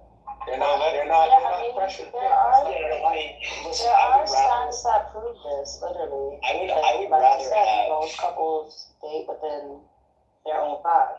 This is not about individuals. I'm not interested in what an individual would prefer. I'm not speaking about your preferences. I am speaking about what a class of people do. What a quote-unquote high-value man does. We don't even have to do the I thing. We could just do the. It does make sense for some. It does make sense for some. With his business as an example, or working on his project that he's trying to build, having her time go towards that, and the girl wants to support the man, by the way. It's not like this is like slavery or anything, but like, you know, like it does make sense that they would want to have somebody helping them with their thing going on, rather than them going out and working for another man for a paycheck, and making and then that her bringing home the money from the other man and bringing it into the household. That's also totally practical, to want to have the girl help him on his vision rather than helping another man's vision, right? It totally makes sense too. What about helping her own vision? What if she has her own vision, her own business? I mean, there's tons of women who are running businesses. I don't know. Well, what business are you talking about, Edna? Like what? It doesn't matter. Just like for her to be practical for you and just not herself is a little selfish. The CEO. If the girl can do her own thing, and then like still be a compliment to the man's life, then like there's nothing wrong with that. But the upper middle class. I have a question. The upper middle class doesn't live this complementarity bullshit. This is like what religious fundies are doing this, right? Not people who are running society. They don't live like this. They don't talk about complementarity. This is what my in-laws talk like. But that's not even Christian. My in-laws are like super hyper-religious. That's not what most upper middle class people are. They're like that at all. Women want to help the men. Like, women want to help their husbands. At least I hope they do. Again, if your woman doesn't want to help you on your purpose and your vision, then that's like. This is how religious. Stop name calling. Stop calling them and little names. Which is so backwards. Like, the woman is the prize. You're supposed to. No, they're not. Yes, they are. Okay, one thing Thugga is. What do you mean it depends? So your woman isn't. What do you mean it depends? One thing Thugga is correct on with the higher middle class, because I'm in a town that's exactly how it describes. Yeah, these people do not sound like either Edna or Alchemist. They do not have these conversations, and they do not operate like this. They operate in, okay, you are equally as useful as I am. We will use each other's, benefits to. I didn't disagree with that, Sean, so I don't know what you're talking about. Well, you were discussing her own this and her own that, and what Dougie is correct about is that's not how the upper class thinks. They don't think in my direction. They think in efficient direction, purely efficient. Hey, listen, if you guys want your wife or girlfriend to go out and work for another man's dream instead of working for your own dream, then you can do Well, that. like, say you met a woman. That's not what my girlfriend or wife is gonna do. She's gonna Say you help met a support woman me. who was a nurse and she decided to follow your lead and stay at home and support your business, but eventually, once the kids go to school, because they don't stay at home 24/7, they eventually go to school. What if she comes to you and says, "Hey, like this would make me really happy being a nurse again. I felt like that was my calling. That was something that I loved doing." Would you be in support of that?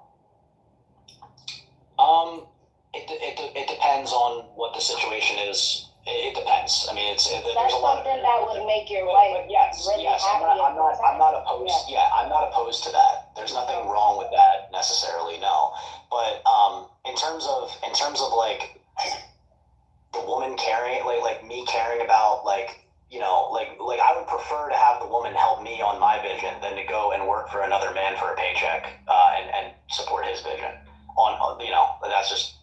That's just it's practical. This is a conversation about classes of people and not individuals, but you keep steering it back to yourself. We're not talking about you. No, I'm saying that it's practical. I'm saying that it's practical to do that. It's actually like not practical for most people. Yes, it is. No, it's not. Maybe you can't get your woman to do that for you. No, that doesn't mean there are women out there that I gave the reason why it's not practical. Because very few people make enough money as a single earner who are in the upper middle class to stay in the upper middle class off of one income. They could live that life, right? But if they did, they'd have to live it as middle class people. They couldn't live in the wealthy town. They cannot afford a $1.5 million house off of one income, but they can make it work with two. They absolutely can, and with cushion with two incomes. On a balance of probabilities, you're right. If we're talking about the overwhelming majority of people. Yeah, you're right. You're right about that. No, you're right. You're right. Most people in today's time, they have to have two incomes working because of just like what's happening with the economy, right? But I think that I guess this is the overall point because you turned it to classes and stuff. All I'm trying to say, Thugga, is that if you are in a different position than that and you don't have to, you shouldn't hate on men who want to set up a different type of relationship if they're in a position to do so. That's my overall point, but you were. My point was that I'm interested in making sure that my kids are successful. People who do your thing, their kids are mostly not successful. That's not. I don't think that that's true. Like. Yeah. Oh, absolutely. Most of the people who send their kids to graduate school and go to medical school, they didn't have dads who are fucking women on the side. That's not real life. They also, right? I would assume that having a mother. Wait, 1 second. Again, my wife's family. She has one uncle who was a CEO, is super fucking rich, and he was a cheater, right? He's the richest of all of his brothers. My wife, her dad, he was a doctor, never cheated a day in his life. He has 5 kids. The CEO uncle has 3 kids. He's much richer than the doctor dad. But the doctor dad, all of his kids are far more successful than CEO dad. The CEO dad's kids got fucked up from living in a house where their dad was cheating all the time and they were acting out in school the whole time. And they couldn't make it through school effectively because they have all kinds of trauma from having a fucked up childhood. On their mom with their neighbor, right? That's the difference. That's why it's that way. If it's established before the relationship starts, it's not cheating. There's no establishing because kids don't like it. Hey, fellas. Kids don't give a fuck what your discussion was. Your kids don't give a fuck about that. They don't like that shit. Alright, hey fellas, how y'all doing today? And hello, Sharkeisha. I remember in their room yesterday. Great guy over here. And listen, so I've been listening for quite some time, right? Lots of energy. Lots of energy. So I'm definitely going to say I hear all of your points.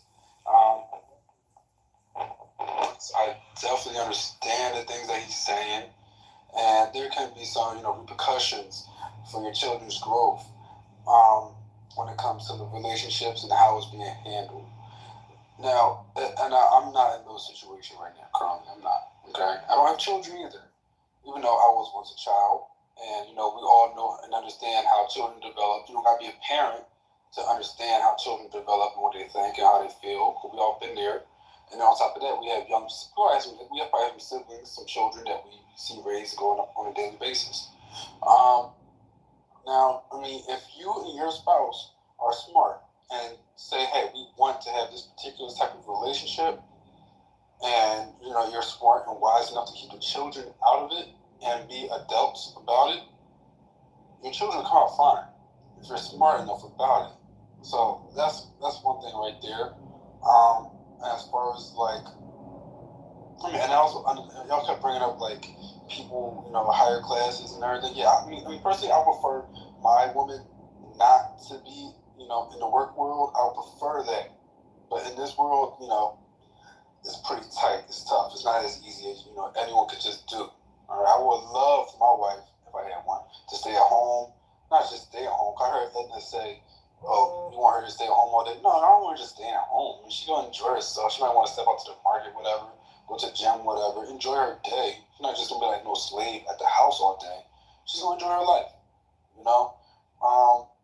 But I would prefer for her to stay home only because you know how the world is. I don't want her stressing out because of work. That stress I'm supposed to take. I'm the man. I'm supposed to be taking the stress. I don't want her taking no damn pain from another man telling her what to do. You know what I'm saying? Build my household, build up my family, build up my people. Why are you building up some other dude, Yeah, if you have a business, have her help you with that. This is not what we're talking about. Real quick, brother, it's unfortunate, and I would love to live in a world where my wife could live like that. But America is very different now. But and I don't know why you made that face, and like I said, something terrible. That's actually very beneficial for a wife to to take care of the family 24/7. That sounds better than taking care of John Doe's life. Yeah, God forbid the girl actually helps you on your purpose and your But you guys know that's not the point. But you guys are democratizing this conversation to regular people. I ain't talking about regular people. I ain't talking about middle class people. We were specifically talking about high value men. And let me describe those individuals for you. Those are people who, as a rule, went to college, right? There might be a handful who have a business who make enough money who didn't go to college, but they're literally a handful of people. There's not that many, right? We're talking about men who pull down over $150,000 a year as income. We're not talking about their benefits. We're talking about their income, not their bonus, their basic income, right? Yes, after taxes. That's who we're talking about. We ain't talking about having your kids wind up okay, right? If you make, so my family, we make $430,000 a year as basic income, not including my bonuses, not including my wife's bonuses, none of that shit, right? So our kids would be okay if they grew up and they made $80,000 a year, right? They would still be middle class, but that's a real fucking far fall, right? That is not what the people who we're talking about want. They don't want their kids to end up middle class because to them, middle class is poor, right? Because the difference between a family that makes $80K and my family is actually much bigger than the difference between a family that makes $20K and the middle class family making $80K, right? In terms of total dollars, they're much poorer than what they grew up on. And we don't want our kids to fall like that, right? So no, we don't want to do things like cheat on our wives and set up situations like that because that leads to chaos in the family. And that leads to an inability of your kids to focus on school, which is the only fucking thing we care about. It's not cheating if it was established from the beginning. I'm going to say it again. We care about school, school, school, school, school. We're not sending our kids to trade school. We don't want them to be dropping out of high school. We don't want them to be going to JUCO. None of that shit. They need to go to college and hopefully go to graduate or professional school. That's what everybody in this class does. Yeah, so they do not send their kids to trade school. Okay, so I'm going to give you a few examples of what we were talking about. So, You know, like look at if you've ever read Jeff Bezos' autobiography, The Everything Store.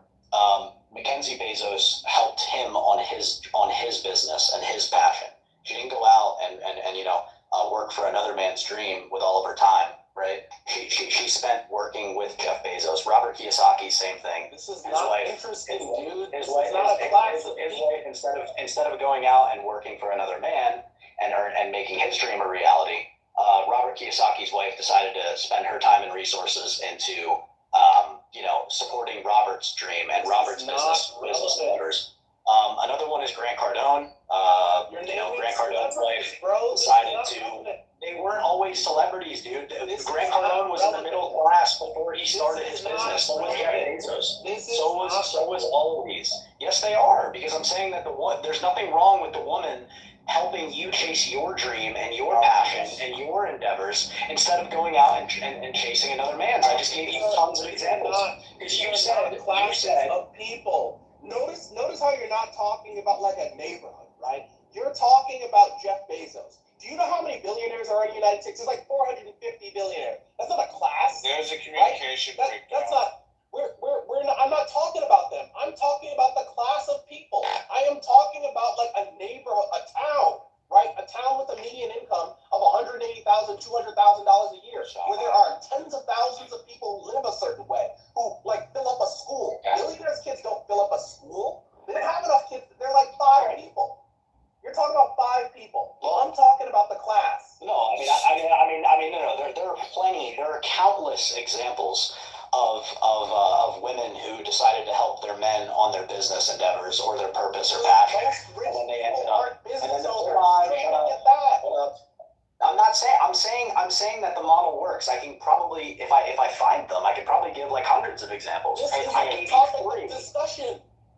That is the topic of discussion. The topic of discussion is that there's nothing wrong with your woman staying at home and supporting you and being a compliment to your life. No one stated that there was something wrong with that, dude. That's what the original argument was. You said, no. This is what you said. This is how the conversation went. You said that, you know, most people who make high income, you're saying that they go out and work. Most men who are high income individuals, they want their women to work. And I responded to you, and I said, I responded to you and said, yes, that works, that does happen, but there are also other men would prefer them to not go and work for another man and work on them achieving their goals. And then you're saying, that's not what we're talking about. What are you talking about? Yes, it is what we're talking about.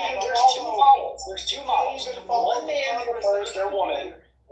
prefers their woman to go out and work and make a high income for another man's business and to help them accomplish their dreams. The other man would prefer the woman to stay home and be a compliment to his life and his passions and his endeavors. There's nothing wrong with the latter, and you're trying to pretend like it doesn't happen. And then I give you an example. I'm not done yet. And then when I give you examples of it happening, then you're like, that's not what we're talking about. It's exactly what we're talking about. Hold on. This is a communication breakdown between you two.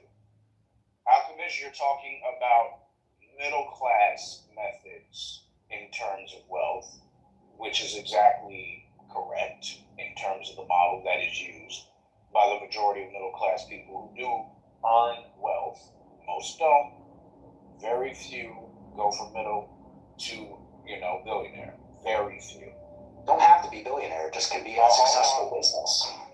Well, either way, very few actually do that. What Duggan is talking about, on the other hand, which he is absolutely 100% correct on, because I live in a town that the median income of the majority of the townsfolk is $326,000. Yeah, it's fucking psychotic. I would like to move away from there. But what he is saying is correct about higher middle class people, because it's exactly how most of them live. I do a night walk, and there's sometimes that I meet a woman that, you know, walks around the town at night also, and she has been a medical biologist for I think like 22 years, and she does night walks in the town. She has not quit her career. She has not stopped her job for 22 years. Mind you, I'm 30. So that means when I was 7 years old, she started her job. She started her career. And she has been working for that long. So, okay, they left. You can't follow the conversation. He's But talking either about way, individuals. He's the one that brought up class. No, but that's not where he initially, before you came in. He started the conversation by saying like high value men are like interested in like being able to like they cheat and they're fine with like setting up a relationship. They're not, exactly. And they set up relationships where they're able to like do what they want to do. They actually shut you from the group. Exactly. Exactly. That happened. When the fuck did that happen? That happened a little bit after COVID. I remember seeing something in the news, and it's like Ridgewood man found cheating in this section of town. Neighbors, like reject him and everything. Exactly. And we had to like leave the fucking town. Like, exactly. Damn. He doesn't seem so. The thing is, he's a UPS driver. He doesn't understand what the actual upper middle class looks like.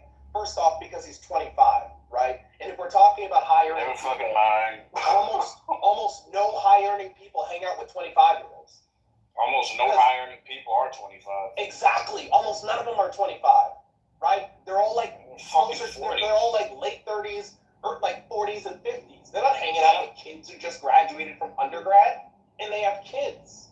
And when you have kids, he said, well, if it's not cheating, if you like set up a situation, your kids don't give a fuck what situation you've negotiated. They don't like that shit. They don't like you fucking other women. Bro, high income families do not allow any degeneracy. Hell no. It's like it's literally like I said, the guy left the town because the entire neighborhood and his neighbors shunned him. My wife's the fucking uncle, crazy. The uncle who is the CEO who cheated on the wife, he just got back into the good graces of the family. He was almost he was almost cut out of my wife's grandmother just died a couple months ago. He was almost cut out of the will. And his sister came to his defense and said, you know what, just give the money to the grandkids and just like skip all of us so you don't cut anybody out the will. And she did that instead. And he was shunned for like 15 years for cheating on the wife.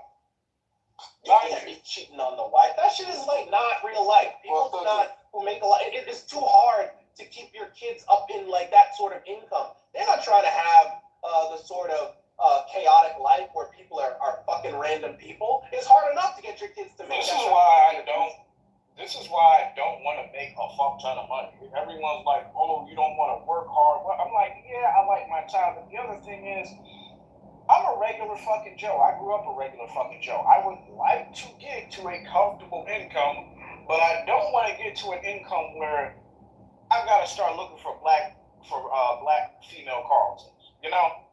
That's where I know I probably fucked up a little, because now I'm at a deficit.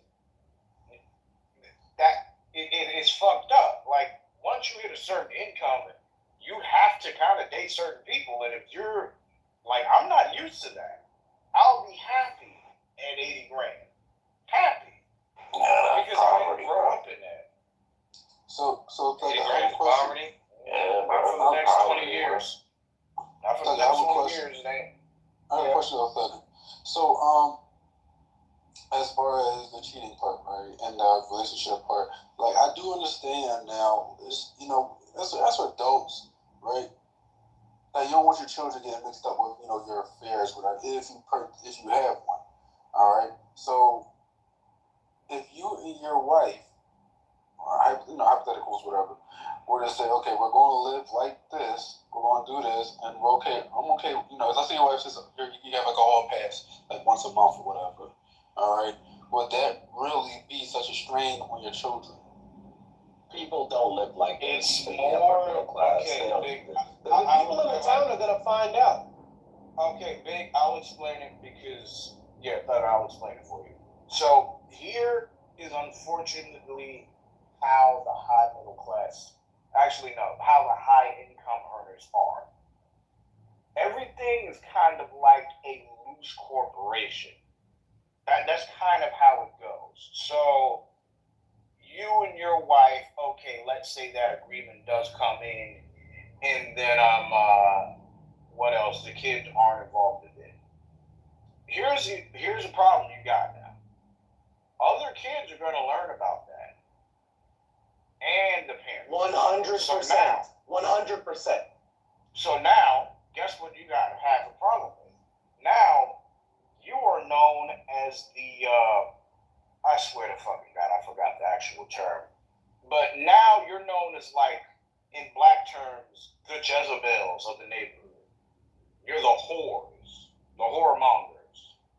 I'm not joking about this. This is actually none of those people are gonna trust whichever person it is around their spouse anymore. Rejected. They're gonna think that you're gonna try to fuck their spouse, and they're gonna be like, "Fuck out of here. We're not having you over." You are rejected from the neighborhood. You are rejected from any family function. Your kids are now going to be affected because they're like, yeah, that's Thomas and Priscilla. Yeah, they have an open relationship. Oh my God, are you serious?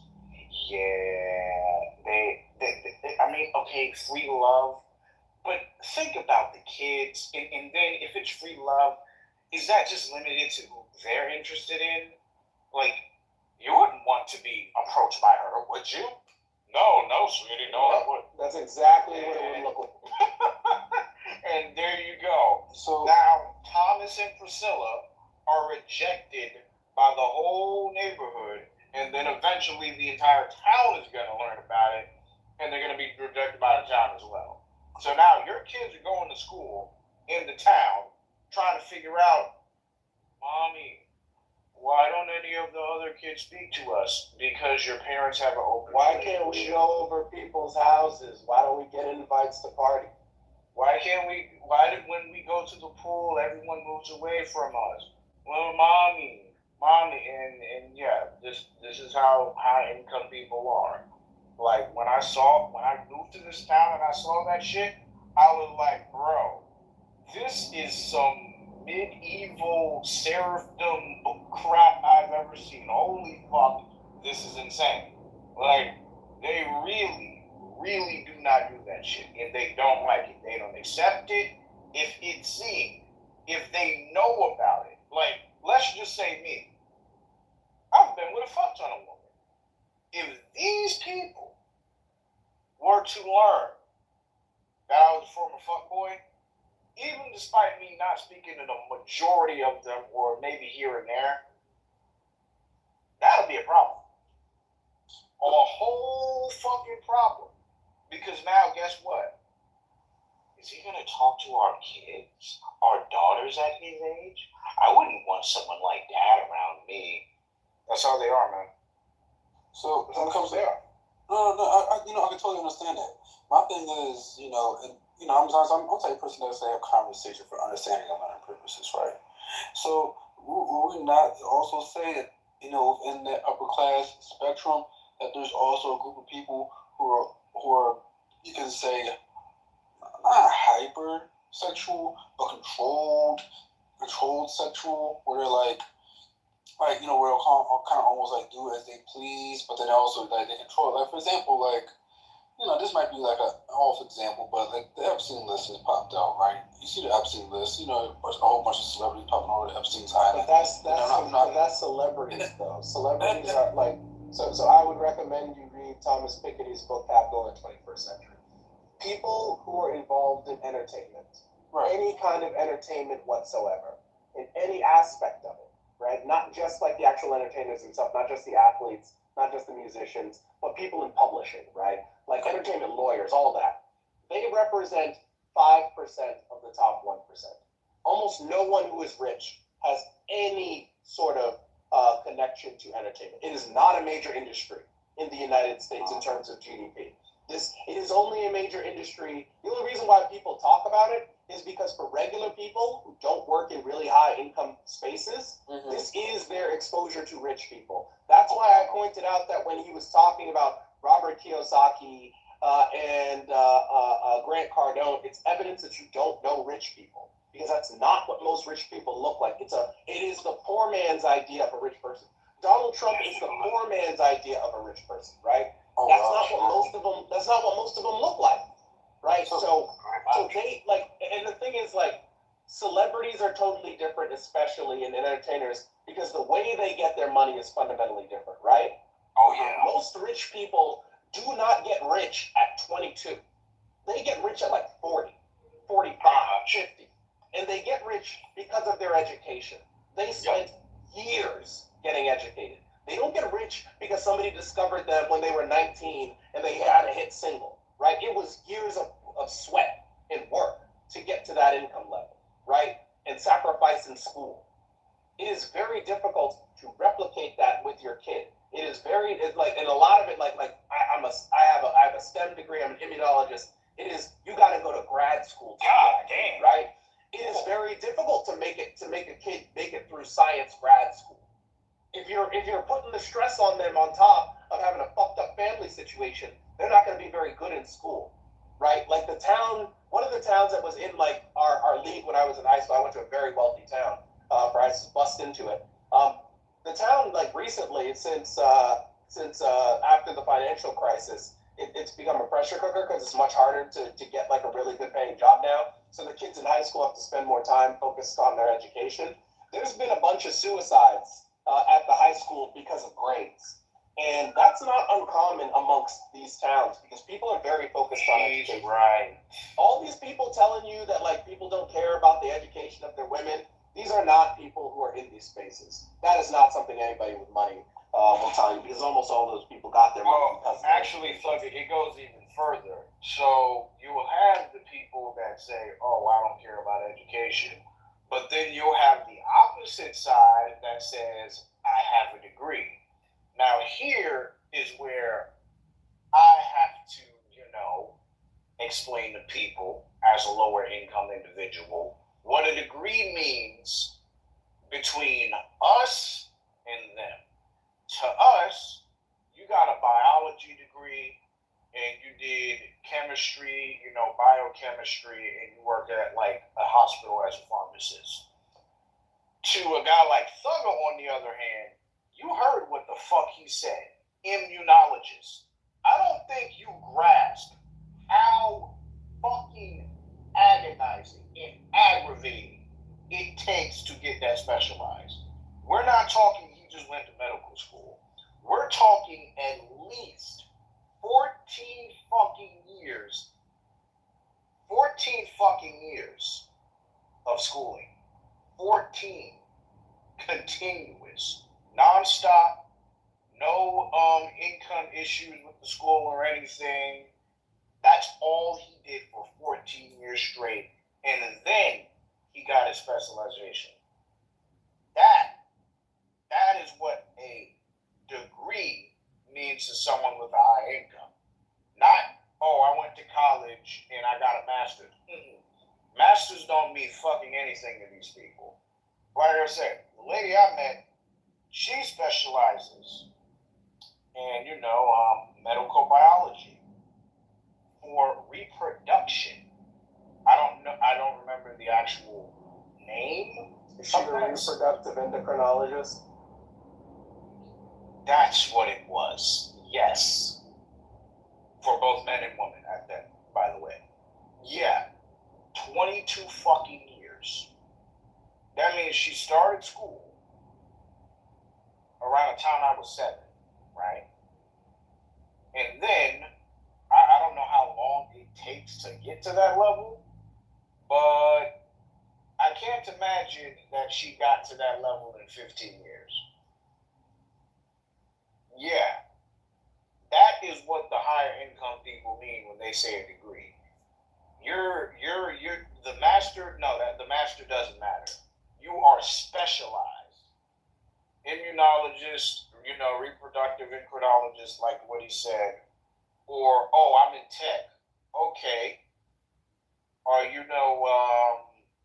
what is the word for, people that, I forgot the name, but the people that the people that like make corrections in computer languages, I forgot their names. Not programmer. But yeah, No. nope, that's not a programmer. It's a more specialized field. Yeah. So basically, what I mean by corrections is, you know how you learn a computer language. What these people do is make repairs to the computer language. That is what higher income or high value men or women mean when they say a degree. That's the type of specialization that they're talking about, where you're pretty much a linchpin for technology. Like, that's literally what they mean. Immunologists, as in, you have trained and been, worked and are basically specialized in the immunization and the workings of it, of the human body. The woman who's a reproductive doctor, she is responsible for knowing everything and dealing with the reproductive function and health for the human body. People that make repairs or, corrects entire computer language models. That means if PHP or SQL or any of these other languages start to have some type of issue, they go and fix it. I really think people need to understand the different levels of education.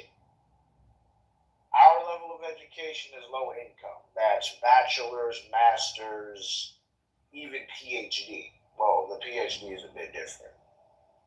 But when you're talking to people who are reproductive doctors, immunologists, and people that are highly specialized in tech, that is what the so-called high value people that everyone likes to throw around are discussing. You don't got that? Yeah, you got money. You're still not one of them. That's how they operate. Yeah, that's definitely wild. I believe that. Damn.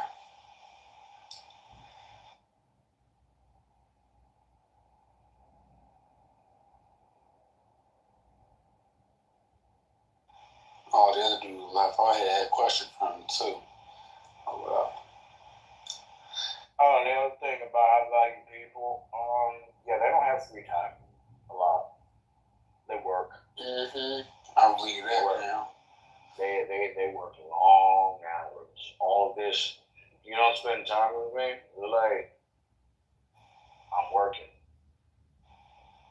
Long hours. I call them drones. Even though I respect them, but I call them drones for a reason, because I'm like, dude, it's not that I can't do that, I don't want to. I don't want to do that. I like my free time. Yeah, my brother is definitely a drone. I respect him wholeheartedly. I look up to him, but he's literally at work 24/7, and he makes a great amount of money. I mean, great. What's his specialization?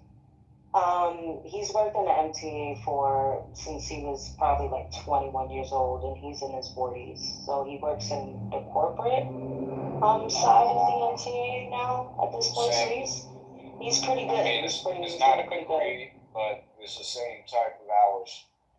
Yeah, like he works 24/7, dude. I couldn't imagine that type of life for anybody.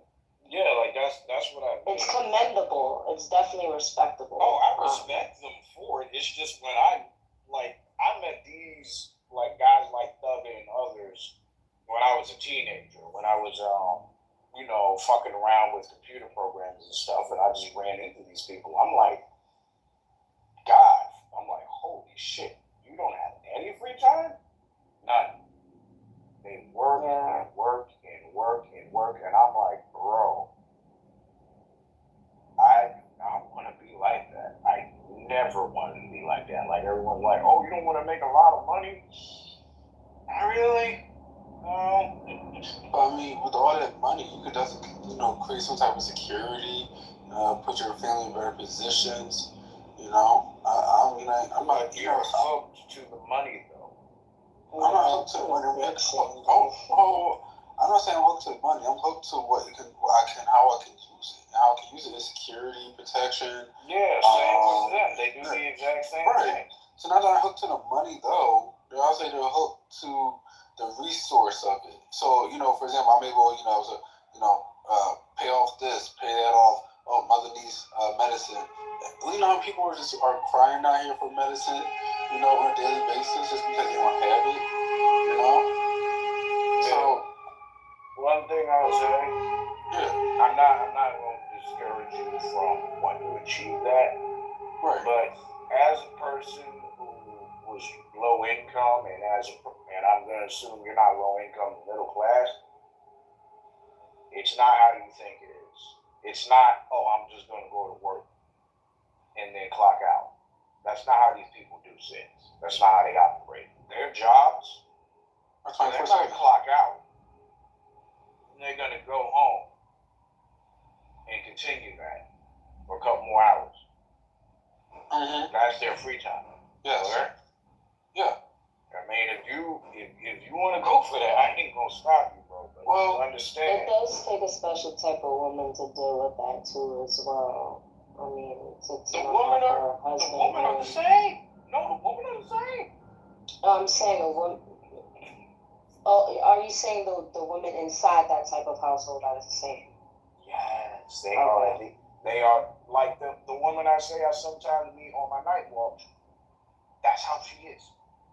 It's like, oh yeah, I'm just doing this to wind down, and I'm like, so let me get this straight. She goes to her practice, her office. Then she gets done. Then she goes home, processes everything she did, and then creates new work. Then goes to eat, maybe watch something, and goes to sleep. It's like, bro, no.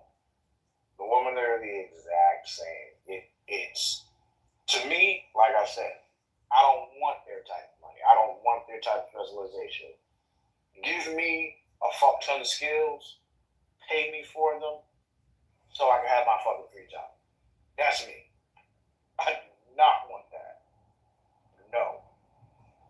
So, I don't know. And, all these things sound great. And also, I'll be honest, I am in my 20s. I did not finish school, right? When I say school, I'm in college, so. And I do very decent. I think.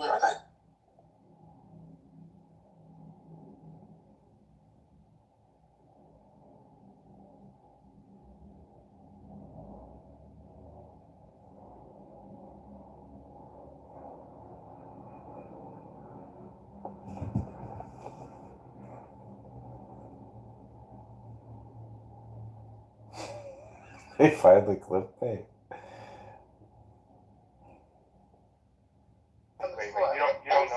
We don't know. We haven't heard the interview yet. Sure. But what I'm saying is that. Well, but we've listened to a lot of what Putin had to say. If you're informed at all, which I think you very much are. But Putin talks all the time, and Putin has given a ton of interviews. Understood. But what I'm saying specifically is Tucker Carlson's not right. That's what I'm saying.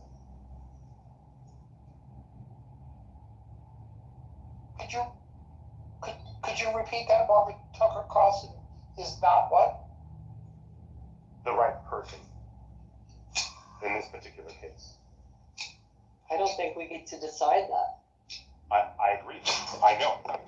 I know we need to decide that. That's why I go back to my position is, what do we do about it? We sit here and talk about it. That's what this forum's for. But there is nothing we can do about it. Nope. It's already done. Does anybody think that, that's a funny question, that Trump's team asking questions, or asking one question from the ask?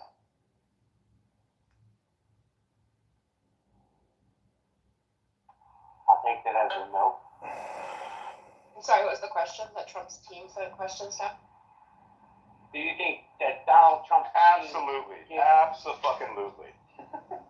You think so? Yeah, well, I mean, the DNC directed other news outlets. Why wouldn't he? the conversation's about to get a little more. What's up, CEO? What's up? How you doing? Great, you? Fantastic. What do you think about this dude Tucker Carlson?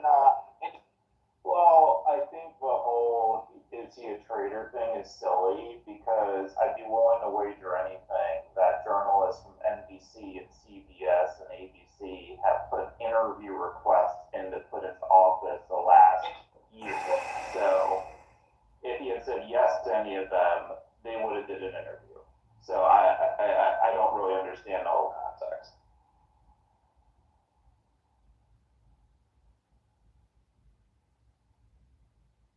Marvin, you gonna say?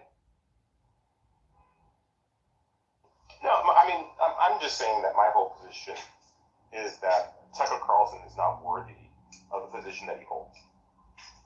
And he gets there through means that are, and this is what I talk about Trump, right? That are unpresidential, unbecoming of a president. You know, it's the same cause that I would tell you as if we couldn't figure out what was wrong with you, you were unbecoming of a Marine. And that was an actual charge in the USMCJ, right? They can charge you with unbecoming of the catch-all category. I believe that Trump and Tucker are both in those categories of the so-called professions that they hold. They are unbecoming. So, Mark, how do I square this idea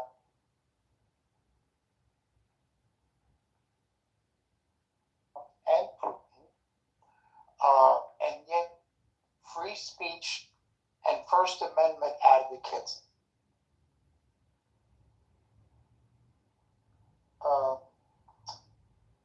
not only right but responsibility to conduct the interview? People who don't support Trump, that's my point. Yeah, so my answer to that is, you know who's amazing? Again, we're talking about journalistic integrity, right? I would ask anybody on the stage who believes that Tucker Carlson has journalistic integrity. Let's start with that question before I go on. So, is an interesting word. So, you remember John Reed, who was the American journalist who went to cover the Russian Revolution? I was thinking about him today, Dominic. 10 days. The movie Red. Yes, 10 days that changed the world. All right, that guy was so full of shit coming out of his ears, and he bullshitted the entire world as to the Russian Revolution.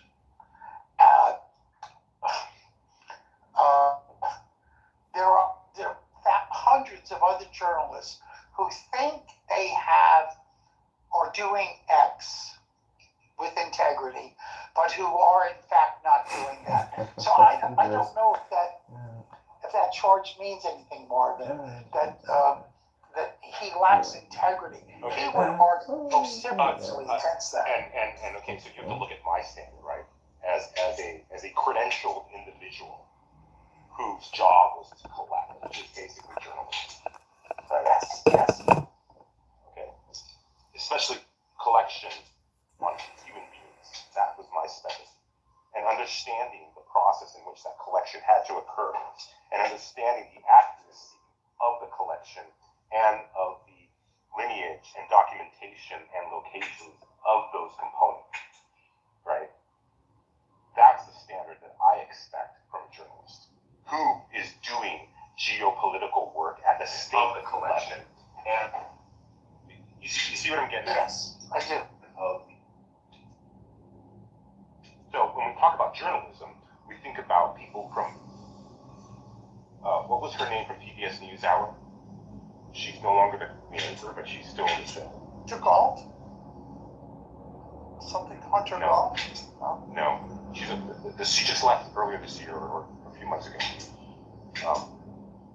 Very amazing journalist, and she's still on the show. She's in a show called Road Across America. You know, there are people that come up that I think deserve respect in order by being given the opportunity to interview people, right? But by the mere fact that selected Tucker Carlson, he already sends us the signal that he has an agenda. And that agenda is weaponized in order to achieve a desired end state. Whereas if he was trying to interview with Walter Cronkite or Barbara Walters or someone of a caliber that is unquestionable. Okay, so anybody who Putin agreed to. It's subject to the criticism, yes. Yes. So again, I wonder if you remember that scene in The Godfather when they're talking about getting even with a corrupt cop, and the young man says to his father, "Don't we have newspaper men on the payroll, Dad?" His dad says, "Yeah." He says, "They would love a story like this. Corrupt cop gets gunned down in a little restaurant." And his father says, "Yeah, that's a good idea." All right, so journalists are like people in government. They're like people who work at Boeing. They're like people in the military. They have all kinds. There's all kinds of shades of the profession. Some operate at the high. Of course, some operate the higher standards. Judy Woodward. Oh yeah, of course, Judy's a terrific person. No question about it. My point being there is that we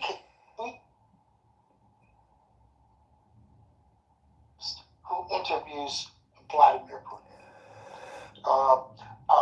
And my feeling is that who got that opportunity, in order to call themselves journalists, would have to accept the job, would have to be willing to do that job. I don't know how you got that opportunity. I'm not sure where you're going with this, but what I'm saying to you is that it wasn't that he has to accept the job. He has been trying to get the interview. I think it's been over a year that he's claiming that the Biden administration hacked his phone and stopped him from doing it a year ago, and now they're going to do it. So I read that. Yes. Right. Okay. So we're again, what are we doing? We are foreshadowing. Writing a story, right? We are foreshadowing the tone of this interview, which is filled with Tucker Carlson, right? Which he loves to introduce. Why? Because they're quick, and they make money, and they're fun, and they introduce, mystery, and make you think, because that's his job.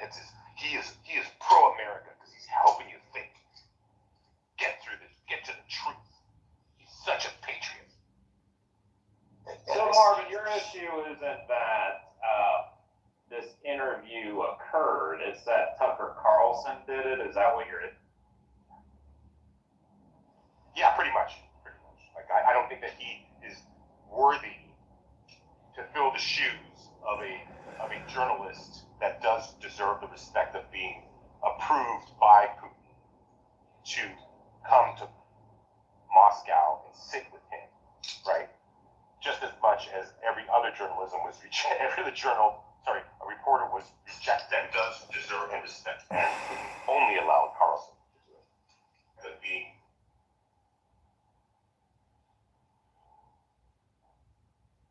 I have a question for you, Marvin.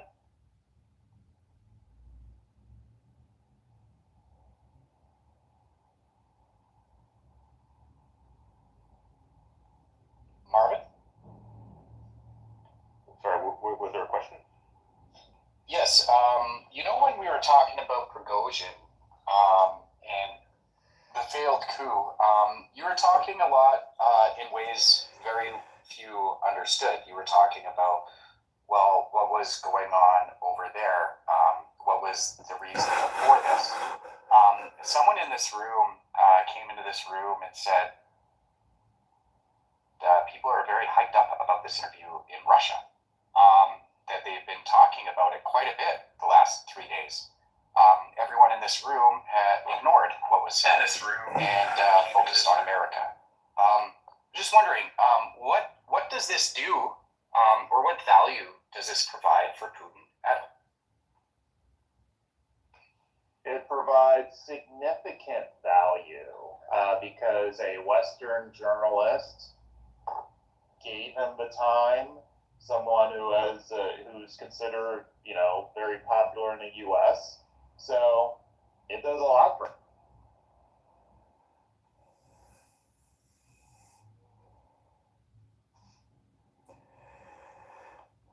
To be a little more specific, it allows Putin to create a narrative, right? And that narrative is going to be disclosed as we see, but it's already started, which is, it could be anything from the U.S. is starting to Putin's create a narrative falter, and they're sending their journalists over in order to start to redefine how they're going to exit the war. Right? I can say that as a Russian propagandist. I could say that, I could also play into Tucker Carlson's point of view, which is nobody wants to tell the truth, and Putin and Tucker Carlson will. And it will not be censored because it's going to be online. Because America is a censored society. And look at you, Russians, you're not. Look how lucky you are. I'm going to share this with you on the internet.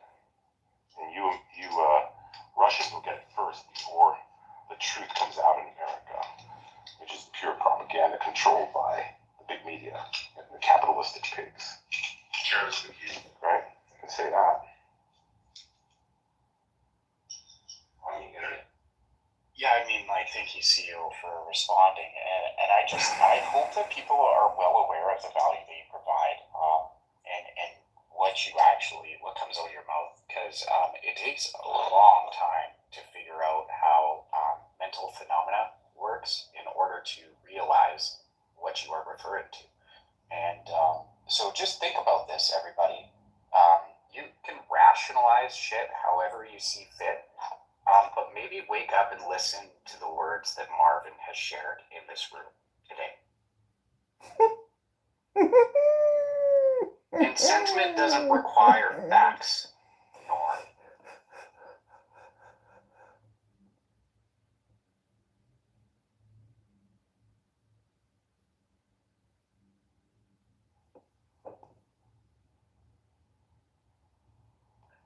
Yeah, I guess the only part I get lost at is why people are condemning Tucker Carlson for landing the interview.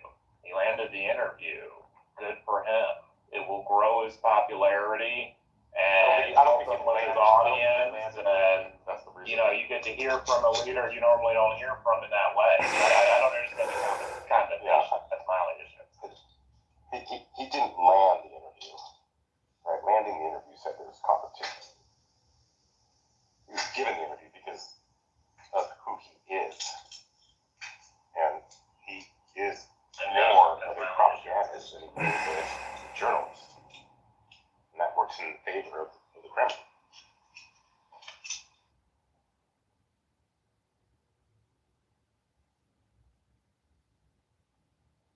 So, I want to add.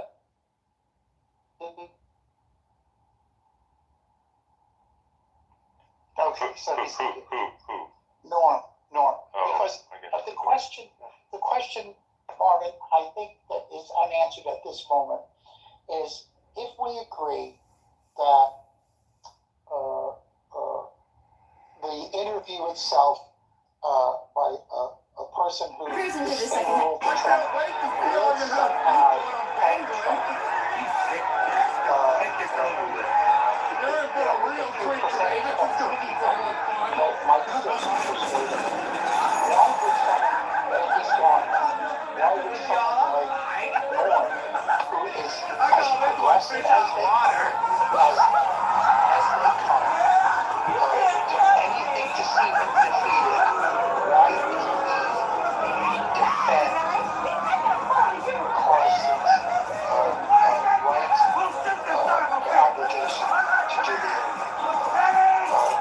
That's the contradiction.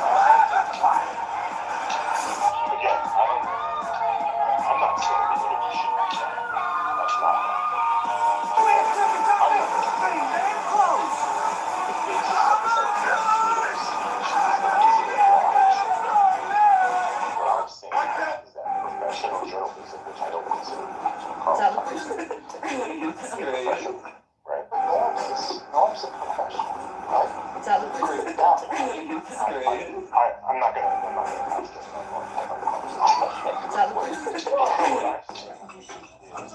Tucker Carlson has an agenda. And I'm not even convinced that his agenda is to get Trump elected in office. I think Tucker Carlson's agenda is only to introduce controversy and build followers. And that's his brand. So yeah, I mean, I think one of the things we have to come to terms with is there's this new realm of journalism, and I appreciated it because Sean Hannity just said it. Let's call it entertainment. Yeah, that's what I was gonna say. So Sean Hannity, 2 years ago, someone said to him, like, but you're supposed to be a journalist, and Sean Hannity said, "I'm an entertainer." So he doesn't even claim to be a journalist, right? So there is this classification of that, and okay, so it's not any different than if a singer went over there and interviewed, Putin for her social media channel. Right. It's entertainment. Could have sent Taylor Swift, and she probably would have done a better job. Yeah, It made a lot of rubles. And I think that's one of the powerful things that's come out of this conversation is that, and for me, I am no longer going to refer to Tucker Carlson as a journalist, right? I'm going to refer to him as an actor/entertainer, because that is something that I can do, and it also helps people understand. Oh yeah, I've seen that sitcom or that rom-com. Isn't every if you watch CNN, MSNBC, which I watch probably too much, although I'm conservative. You watch NBC for like 5 minutes. It's almost like watching nails on a chalkboard. I mean, they just need to say the quiet. I like what Ben Shapiro does. He's like, look, I'm a conservative. You're going to get conservative takes here. I encourage you to go watch the Young Turks and y'all watch don't just watch me. He reports the news, but with his twist on it. But at least he says the quiet part out loud. CNN saying the most unbiased news, it's just like, come on. Well, man, I'm sorry to break this to everybody. Just quickly, Dominic, I'm sorry to break this to everyone, but if you actually paid attention to your programming over the years, this wouldn't have been a recent realization. This would have been a realization that would have happened decades ago. You actually totally agree. Journalism always been left-leaning, or severely left-leaning or left-leaning. I'm not sure I was trying to get it. I'm not talking about the left or right here. I'm talking about the way in which it's communicated to the population. This is why I mentioned Marvin has spent an incredible amount of time realizing how mental phenomena works, not only within himself, but in other people. And that is not information that a lot of people really worked hard to realize. And he's out here presenting this in a non-partisan, trying to be as objective as possible, trying to explain to the room how this all works and how the mind works, but nobody's listening. Or no, I'm saying one sentence we're not getting. Hold on 1 second. Kyle, really quickly, if you could put in the chat the article that you were talking about earlier that had to do with the Kremlin. I can't remember what you said about it, but basically it was showing how Tucker Carlson's basically the only person that they would let come. Because I'm trying to find it and I can't find it. Well, I think it foreshadows something also. It shows the leverage that Trump has, because Trump and Tucker get along pretty good too. And so if Putin is requesting only Tucker, no matter how we see him here in the United States, I think Putin is way to the right. He just declared 2024 the year of the family in Russia. And basically they're arresting any LGBT homosexuals. They're putting them in jail. They're promoting family and marriage. And that's the mindset that they're on, which I really don't disagree with. And I think Tucker is on the right of that. And it also foreshadows that he's going to be able to handle some business. On the right conservative. I'm sorry? You say he's on the right. What do you mean? Yeah, he's on the right. I would say he's right of center of what's going on here in the United States. And so I think that he aligns a lot better with Putin and what the whole mindset is over there in Russia, which I think is pretty conservative, family orientated, and it makes a lot more sense than all of the homosexuality and the gay shit that's going on here in America. I think Tucker. Yeah, we're gonna put you right. Put him right in the goo where he belongs. Should not listen to anything anyone says because we're Keep talking, but talk about it downstairs in the VIP. Yeah. Oh, he got you, Marvin, got you. Making rational decisions. People don't know how to fact check. Don't want you to listen to anything. This is super dangerous. Anyone that thinks that Russia is on the right and not, then never mind. Just don't listen to them. Don't listen. And I wanted to get back to this. Oh, go ahead, CEO. Go ahead. Yeah, so Matt, I wanted to respond to your CNN MSNBC comment only because I wouldn't put CNN in the same place as them because CNN does have conservatives on that give like real counterpoints, whereas I feel like MSNBC is just a punching bag. Any conservative they Three, sorry about that. Three, not four. So, facto, what's more dangerous? Or what more dangerous, the Wahhabis or the Salafis? They're both the same, in my opinion. Yeah, is that Edmund in the audience? It's not me.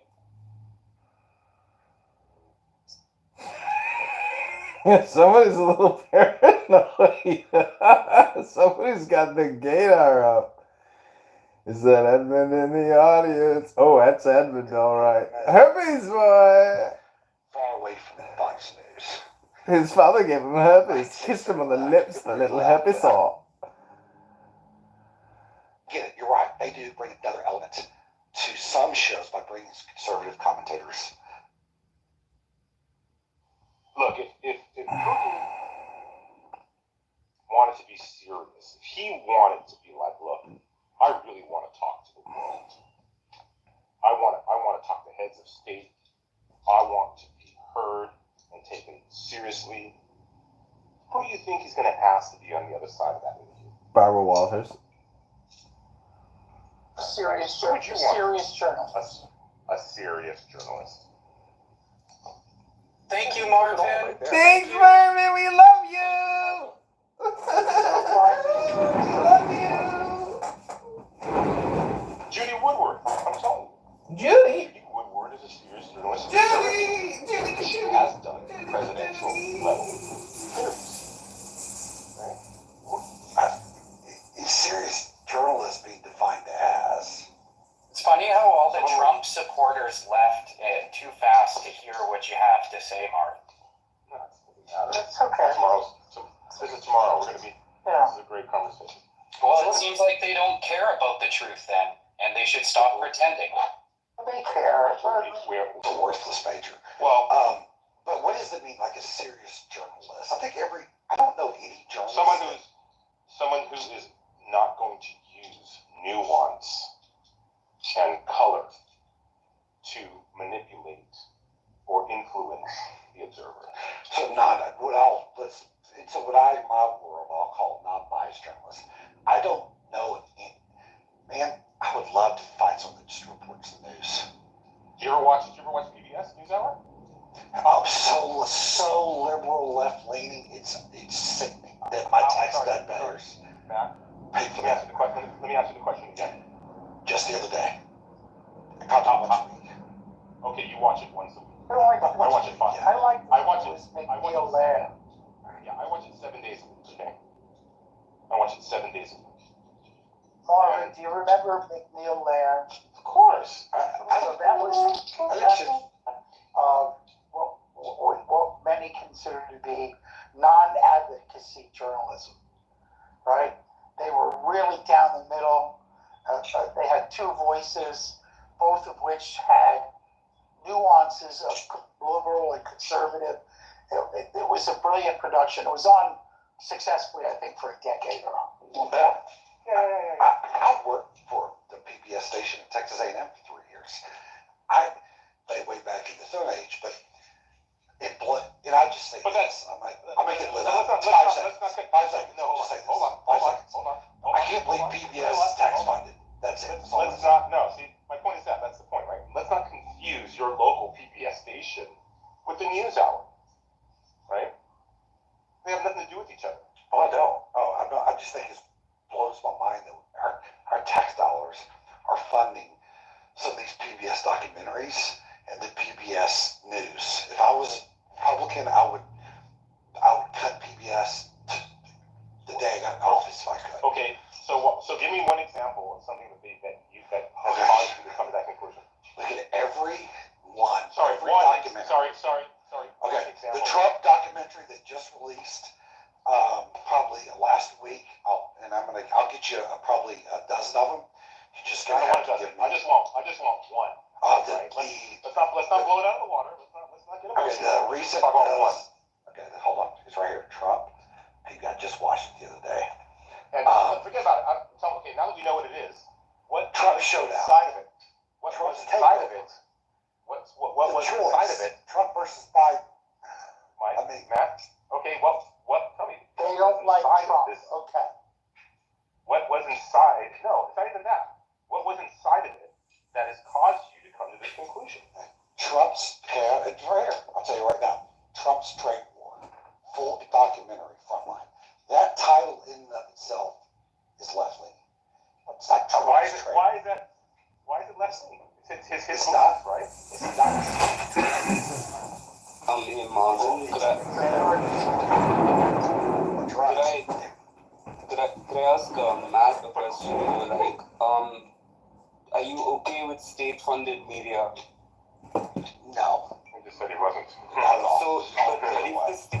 But if the state-funded media, you said your problem with PBS is that it's left-leaning, but if it was a right-leaning state-funded media, would it be a balance, or would it still be against the core issue of state-funded media? Okay, here's just a little. I wish that 5 seconds. Hold on, let me ask the question. I'm so conservative they need to get rid of half the departments. I first start with the Department of Education. So yes, it was right there. Get rid of it. So then I don't understand the problem if it runs left-wing stuff anyway, right? I think the public funding is the issue I feel that you have, right? But just in general, on a broader scale, I don't understand the liberal outrage against Tucker Carlson interviewing Putin, and I'm not a conservative, but I don't understand the liberal outrage because it's like they regularly interview white supremacists and white nationalists, and I think it's a product of American exceptionalism that you would single out, Putin as a leader to not be interviewed when there's war crimes committed by Bush, Obama, and Trump, and they're regularly interviewed, You're late to the conversation. Yeah, and just quickly, Chris, we're not going to go backwards. So something I would just bring up is just Watergate, like historically, and I'm sad to admit that I found this in the movie Vice, and I know it's a Hollywood version of Dick Cheney's life or leading up to becoming the vice president, but there was a point in there that was, I guess, well shown about how Watergate actually changed the course of journalism in America. There was a point where someone told the character that, we just let the media, let's do this work for us now. The realm of journalism is changed. Well, I'm a Watergate journalism baby. I went to Columbia Journalism School soon thereafter.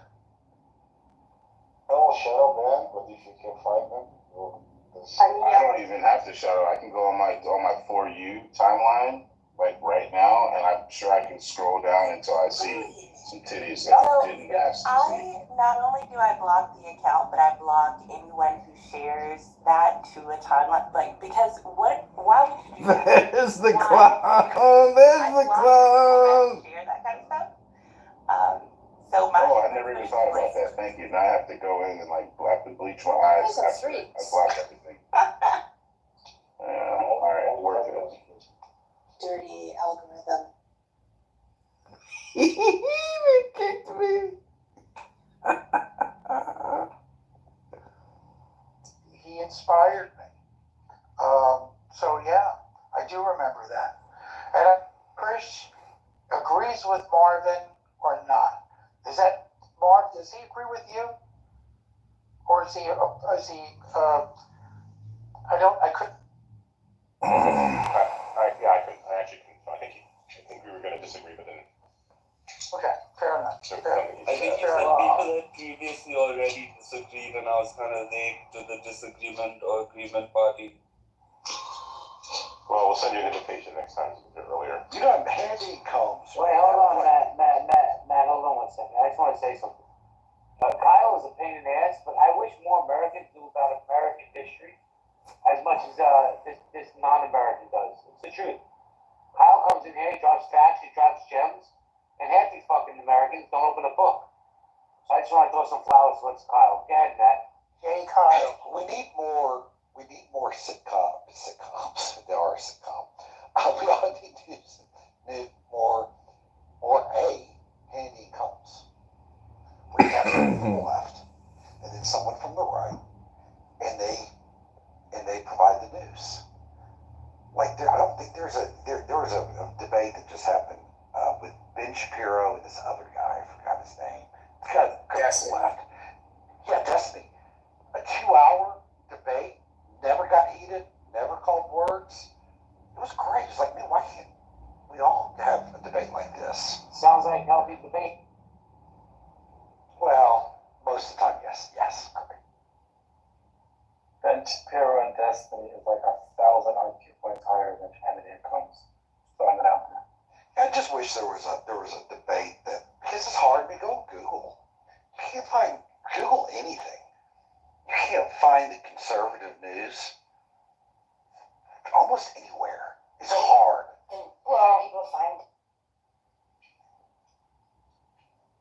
Then how did you find them?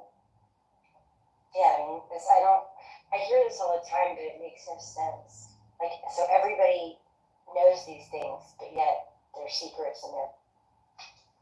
Yeah, you have to happen upon conservative news, and then sort of a wall opens, sort of like National Treasure, and within lies an infinite sort of. You have to go to Breitbart. You have to go to Fox. You got to go to Breitbart. You got to go to Daily Wire. You got to go to Blaze. So the problem is this. Right? The problem is this.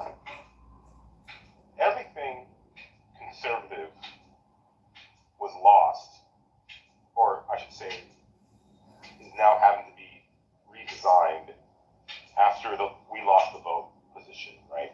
We lost the vote, the vote was stolen. 2020. And January 6th, things have caused the conservative center of gravity to be completely lost. And there is no longer a center of gravity. The Conservative Party or a group of people have to reevaluate what conservatism means to them. That's the one you can't find it. It's because a lot of it is confused and lost within these lies of,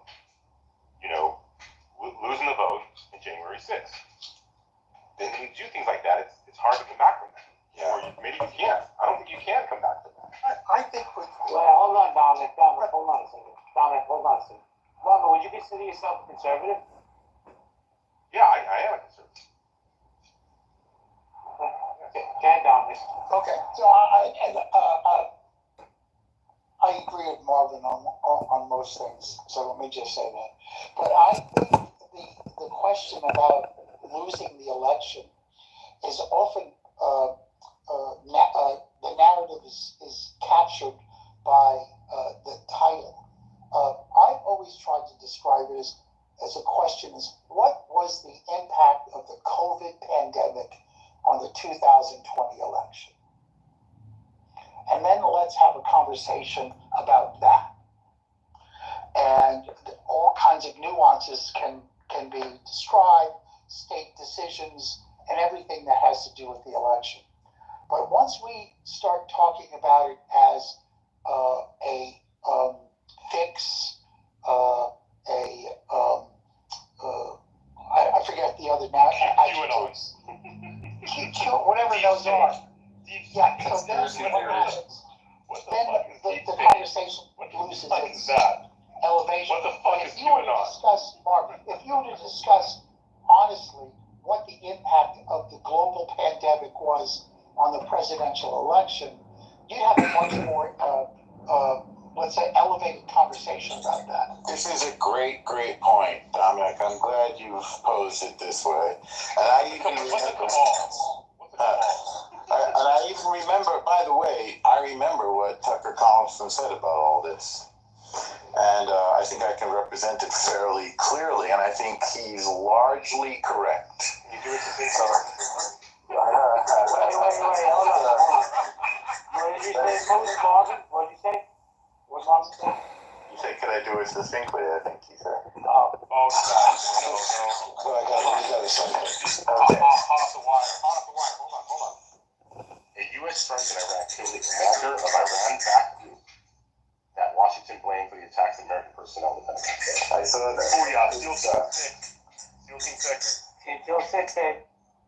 SEAL Team 6. So, SEAL Team 6! SEAL Team 6! The election was not stolen. End of story. Okay? That's my lead, if you wish. Now let's go on to... Yeah, that's my official statement. Feel free to quote me. So, you can quote me. So now let's go into Dominic's question, which entails some nuance, and I'll even add to it. How did the pandemic of COVID-19 affect the 2020 election? Well, it greatly expanded access to the ballot box and loosened the rules regarding the distribution and collection of ballots. So we had much looser rules for absentee ballots. We had longer period of longer window for voting. We had early voting, and we had looser rules about ballot collection and tabulation. Okay, so these are just stating some facts. That has an effect. We can talk about what that effect was. We also had in the media, and I feel comfortable speaking about Before you go on to the media, though, what you just said, I think all that's true. But correct. All of that was due to a bill that Trump. Yes. No, I don't. I'm not going to concede that. You can make that point, but I haven't finished my point. So hold on to that point. That's fine. Hold on, Norm. You like to do one point at a time. So don't deny others that have picked up on your. I haven't finished my point. I'm just saying that we can all acknowledge the impact of those things on the election, but to ignore the fact that that was in the CARES Act Trump passed, so he fucking literally funded it. That would be dishonest. I'm not willing to concede that, and I haven't considered it yet. I'm still making my original point. I'm going to pull another Norm. Why don't you? Because that's not the topic of what I'm saying. You're not really pulling a Norm, you're changing the subject. But I want to continue No. Don't you remember yesterday when you kept telling people to go read the he misunderstood the case Norm, of I'm just pulling your leg about that part. Carry on. But I do think that people have a flavor and they should have to taste the flavor. What stadium are you in? Okay. Oh, every guy has tasted his own flavor, but that's not really the point that I'm trying to make. Every guy has tasted his own flavor. Pandemic on the 2020 election, and again, the argument is that it expanded access and loosened rules, and it was a lot of these rule changes were done by the secretaries of state which is in contradiction of the Constitution. The rule changes were supposed to be done on a state-to-state basis by the legislatures, but the legislatures weren't in session because of the pandemic, so there are some serious questions about these rule changes, but those ships have sailed. There was looser distribution and collection and tabulation of ballots, and I think that may well have had a dispositive, conclusive impact on the election. That's number one. And this is, by the way, Barr's position, and I would say it, at least it's part of Carlson's position. Here's another effect on the election: the press. The press decided not to report negative things about Biden and to report extensively negative stuff about Trump. So I believe that had an effect on people's judgment of the two candidates. I beg your pardon? We were talking about that. Yeah, and I'm adding some stuff to what Dominic said, as I mentioned before. And finally, we were coming out of a period in which we had massive and costly riots, frightening and violent riots across the country, and there were threats of more violence and riots. And I think that amounted to intimidation, voter intimidation. And I personally was concerned about more violence in my area, because I have a kid and I have a first wife. And I was just like, I give up. I'm going to vote for Biden because I don't think there'll be riots if he's elected. And there weren't. And on the night before the election, they were nailing up plywood over store windows because they expected violence if Trump was elected. So those are some factors that influenced the 2020 election. Thank you, Norman. Hold on, Dominic. Everybody hold on. Can you toss me in somewhere in there, please? Thank you. I'm going to get you in, Marshall, I promise. I changed the title to the room. Did the pandemic impact the 2020 election? Guys, ladies and gentlemen, all I ask, please, no vaccine talk. I don't give a fuck about that. There's 10 million news about vaccines. Don't care. I know Matt likes to take the shot in his tush. Don't give a shit about that. But hold on, I'm going to go to Dominic, Agent, and then Marshall. Go ahead, Dominic. Okay, so just Norm, thanks for that very concise review. Succinct. And I want to bring it back to Marvin's point about conservatism and whether or not they've lost something as a result of the 2020 election. I think when viewed in the context of how El Normo, a very honest description of the impacts, creates a significant opportunity for conservatives to regroup and make sure that under no circumstances, under any crisis, any emergency of any kind that you could dream of, will the United States allow what happened in 2020 to happen again. And I think that is the kind of response that rational conservatives can begin to utilize to reorganize themselves politically. Under no Secretary of State be allowed to, by constitutional requirement, that state legislators make the changes in the election law. And that ballot access will not be expanded without the approval of the legislature. And of course, the counting, once the votes are in, counting is mathematical. There is no way that the election was unfair, because once the votes are in, all you got to do is count them. And any idiot can count them. So that's where the rubber met the road with conservatives, that people did not or were not willing to ask the question, how did the pandemic affect the election? I just asked the question. Put it up after I said it. I appreciate it. I'm teasing you. I'm going to Agent, and hold on, Chris. I got you, Chris. I know you're there. You're dying to talk, dying to listen. We're going to go Agent, and then Marshall, and then I want to get Moose in the conversation, okay? Yeah, I think that because of the chaos of COVID, in part it was, there was just so many things that happened. And El Normo cited a very good reason why I think a lot of people voted for Biden. There was so much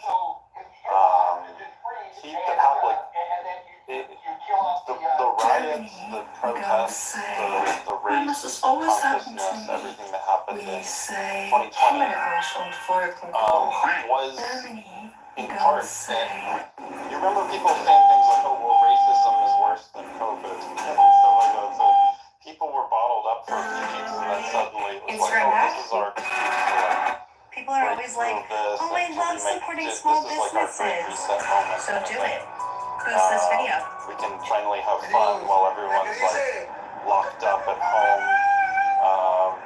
There was just so much chaos happening that year, and I think that contributed to people. But really, in a sense, the conservative, the law and order,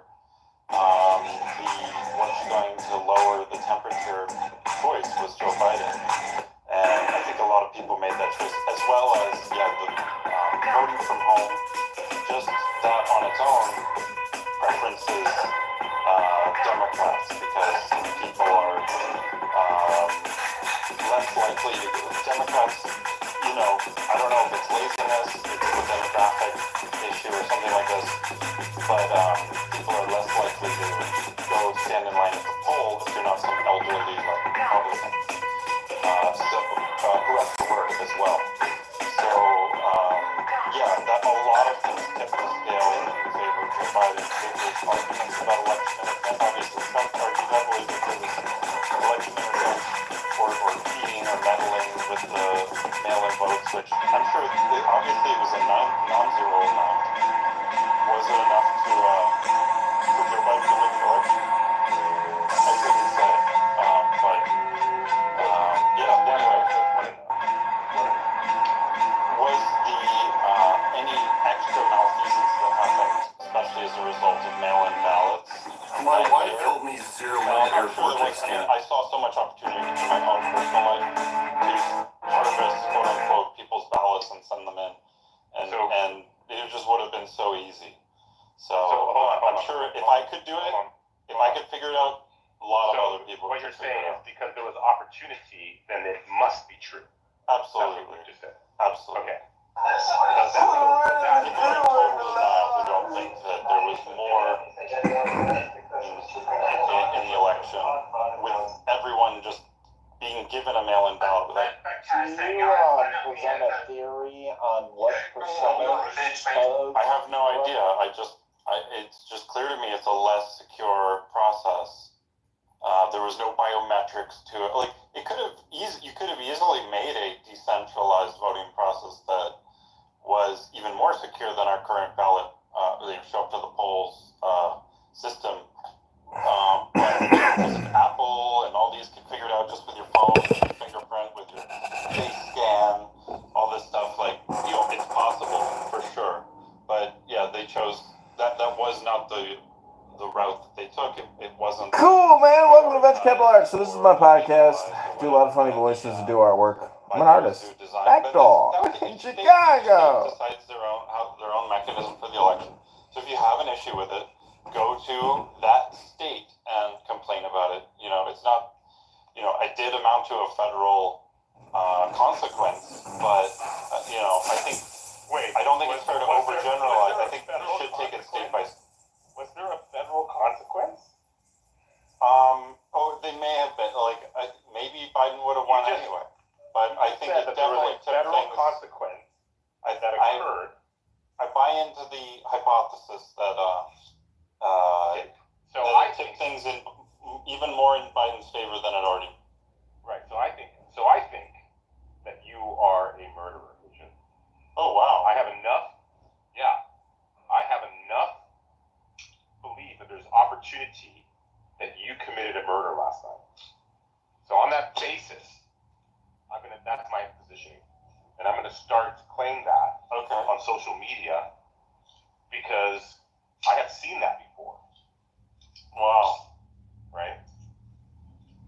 All right. And I have to be. All right, post it. Because I mean clearly, if the opportunity exists, then the crime has to have been committed.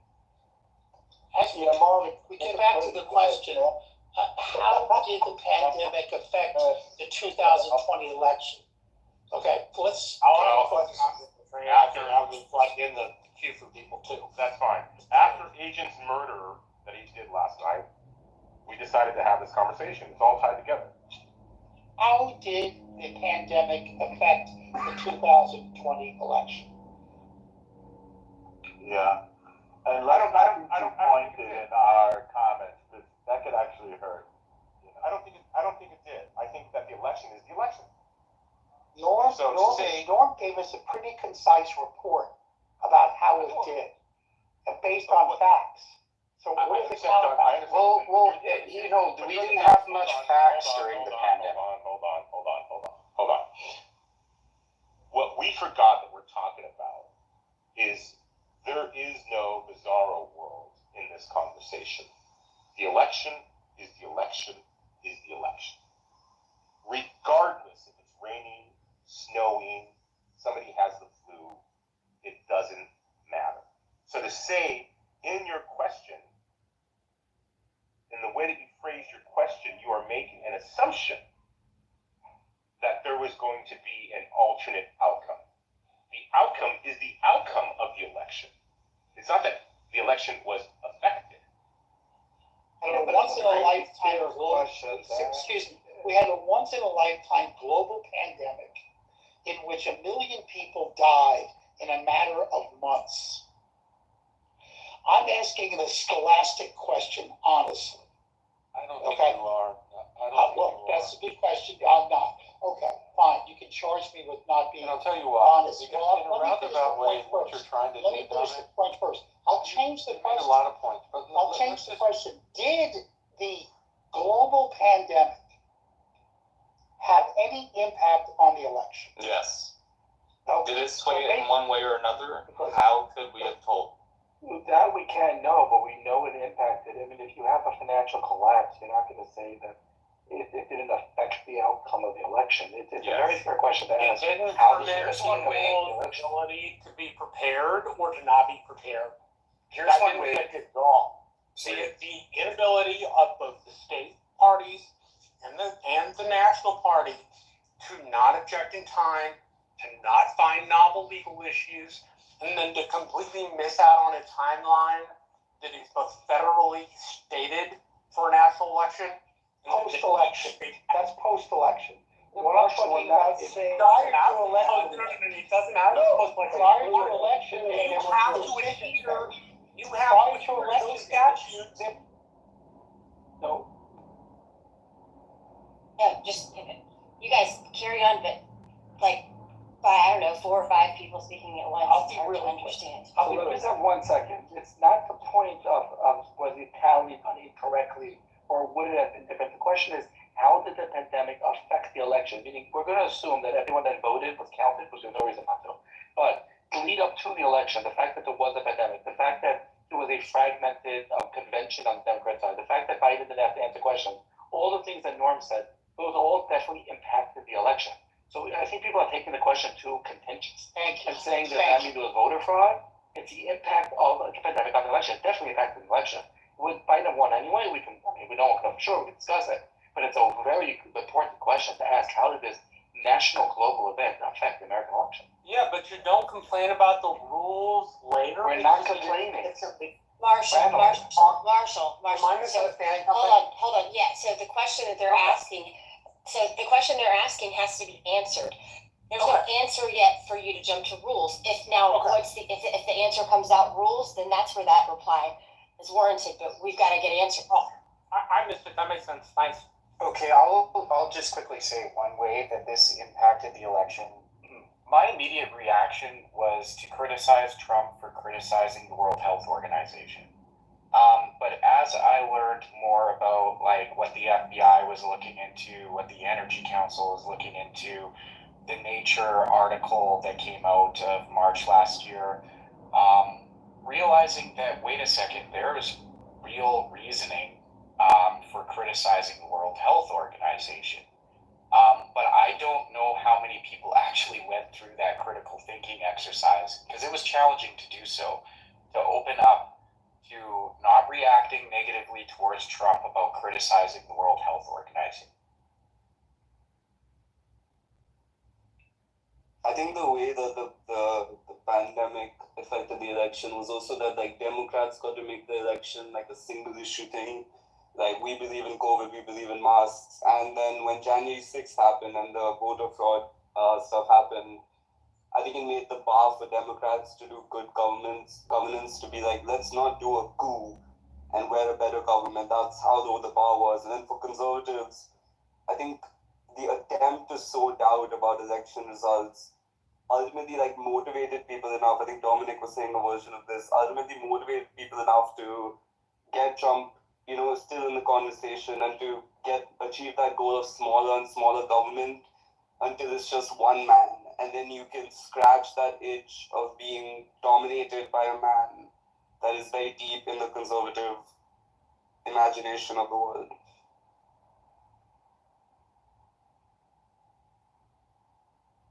Yeah, and just to prove a point here, seems like the ABC News is reporting from January 16th of this year that lawmakers questioned Fauci about lab leak, COVID theory, and marathon closed-door congressional interview. Still interviewing. I'm gonna. I just finished what I was working on, so I'm gonna take off. That's Marvin's cue. No. Yeah, I'm gonna get out of here. We got too close to the truth here. I can't. Yeah, not with No. I'm looking forward to tomorrow. Right. Is it 6 p.m. Eastern time? Is that the time the show's gonna drop? Does anybody know? Anybody? No, I don't know. I think Kyle's the one that put it in the chat. I think Kyle's the one that put it in the chat. And 6 sounds right to me, but I don't know specifically. But I think. All right. Maybe 16. Oh, I gotta run. Okay, guys. Talk to you guys later. Good talking, Mike. Thanks, Marvin. the way Bye. that he exits stage left, I can't. Oh my god. Listen, I want to say one thing. Well, actually, I'll wait until it comes up. I don't want to drag us in the direction. But you guys, whoever wants to go. How did it affect you? I just the pandemic. I don't think it did. I think what affected the election the most was the media interference. Biden's laptop. That goes without saying. Also, too, correct me if I'm wrong. Fact check me. What happened a few days after the election about the vaccine or something was released like right after the election. It was a couple of weeks after. Yeah. No, you're talking about times, man, of the year. I gotta look that up though. Double check that. And then to think that, and I'll land 30 seconds, I'll land here. This is on the topic, the impact of the election. This is 2019, we knew about this laptop. You take what you want to do with it. I don't care what your opinion about it.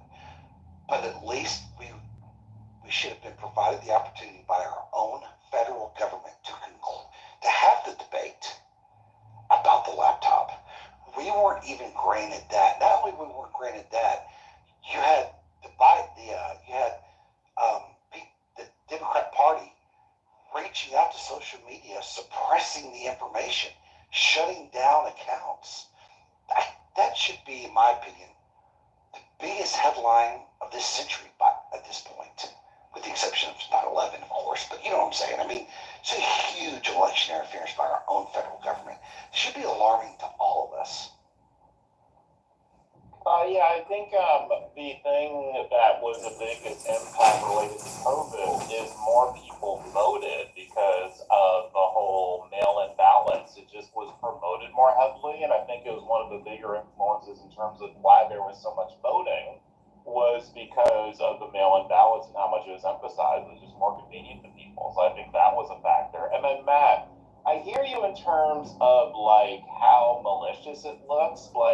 There's a more charitable perspective on it in terms of thinking about how close that was to the election, how hard it was to vet through that information. There was also photos put out of Hunter Biden sniffing cocaine with one of Obama's dollars. So I mean, so there was a lot, and it was reported that was from the laptop. So there was a lot of stuff going on with that, a lot of confusion, and I think that they erred on the side of let's not just enter that whole clusterfuck and let's just not deal with it. Can I say, 20-second rebuttal?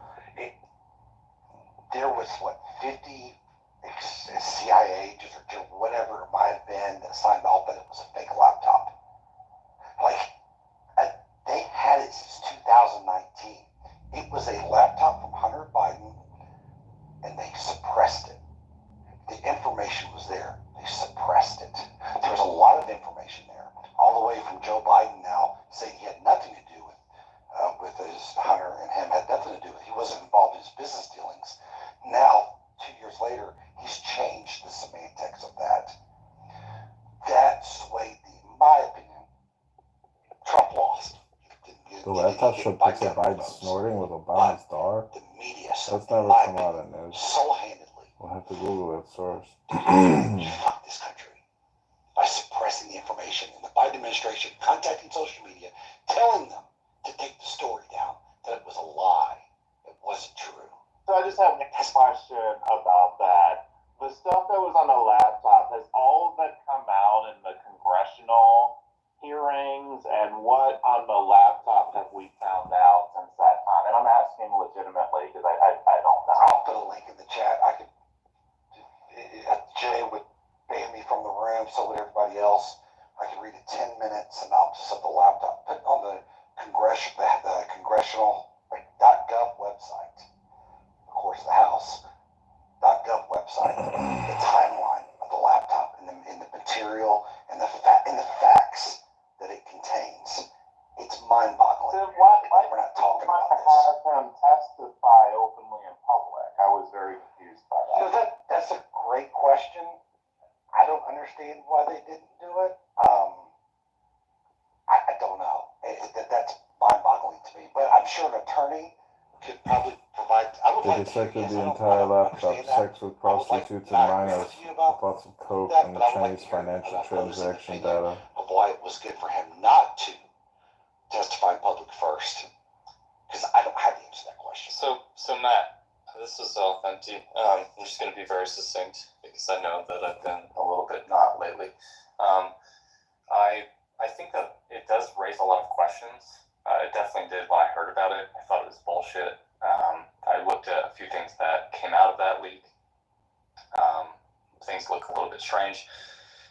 Definitely a lot of pictures that I was not trying to see. But I think when it comes to Hunter Biden's laptop, he sat down in front of Republican people that wanted to, and he just the fact that he sat down in a public court, and it basically Democrats were able to kind of raise the question to the GOP, like, hey, why aren't you, if he's right here, you could really just talk to him right here. They didn't want to. And that, I think that probably is above my pay grade. But that alone kind of told me that, not that it's a nothing burger, I won't say that. But yeah, politics, of course. His son doing illegal things, yeah, for sure. I don't know if that has anything to do with Biden. I know it's his son. I get that part. I can't connect the dots. I understand Burisma. I understand that people talked about that a little bit. I think besides Burisma, I think that was probably the biggest thing to come out of it. But I don't know. Yeah, do you know anything? And so the cynical side of me, Matt, just is like, you've got this laptop that's so damaging, he's willing to testify in public, you've got all this stuff on him, go ahead and eviscerate him, right? And it's like, the fact that you don't want to do that, it really just baffles me and makes me wonder, well, how confident do they really feel in what they have? And my question back is if Joe doesn't pardon, my question is why you can flip when he that way. dies, What? Because the congressional testimony, whether it's held private or public, is already made public. why not testify? Listen, if I did, as a PR person, I can answer that.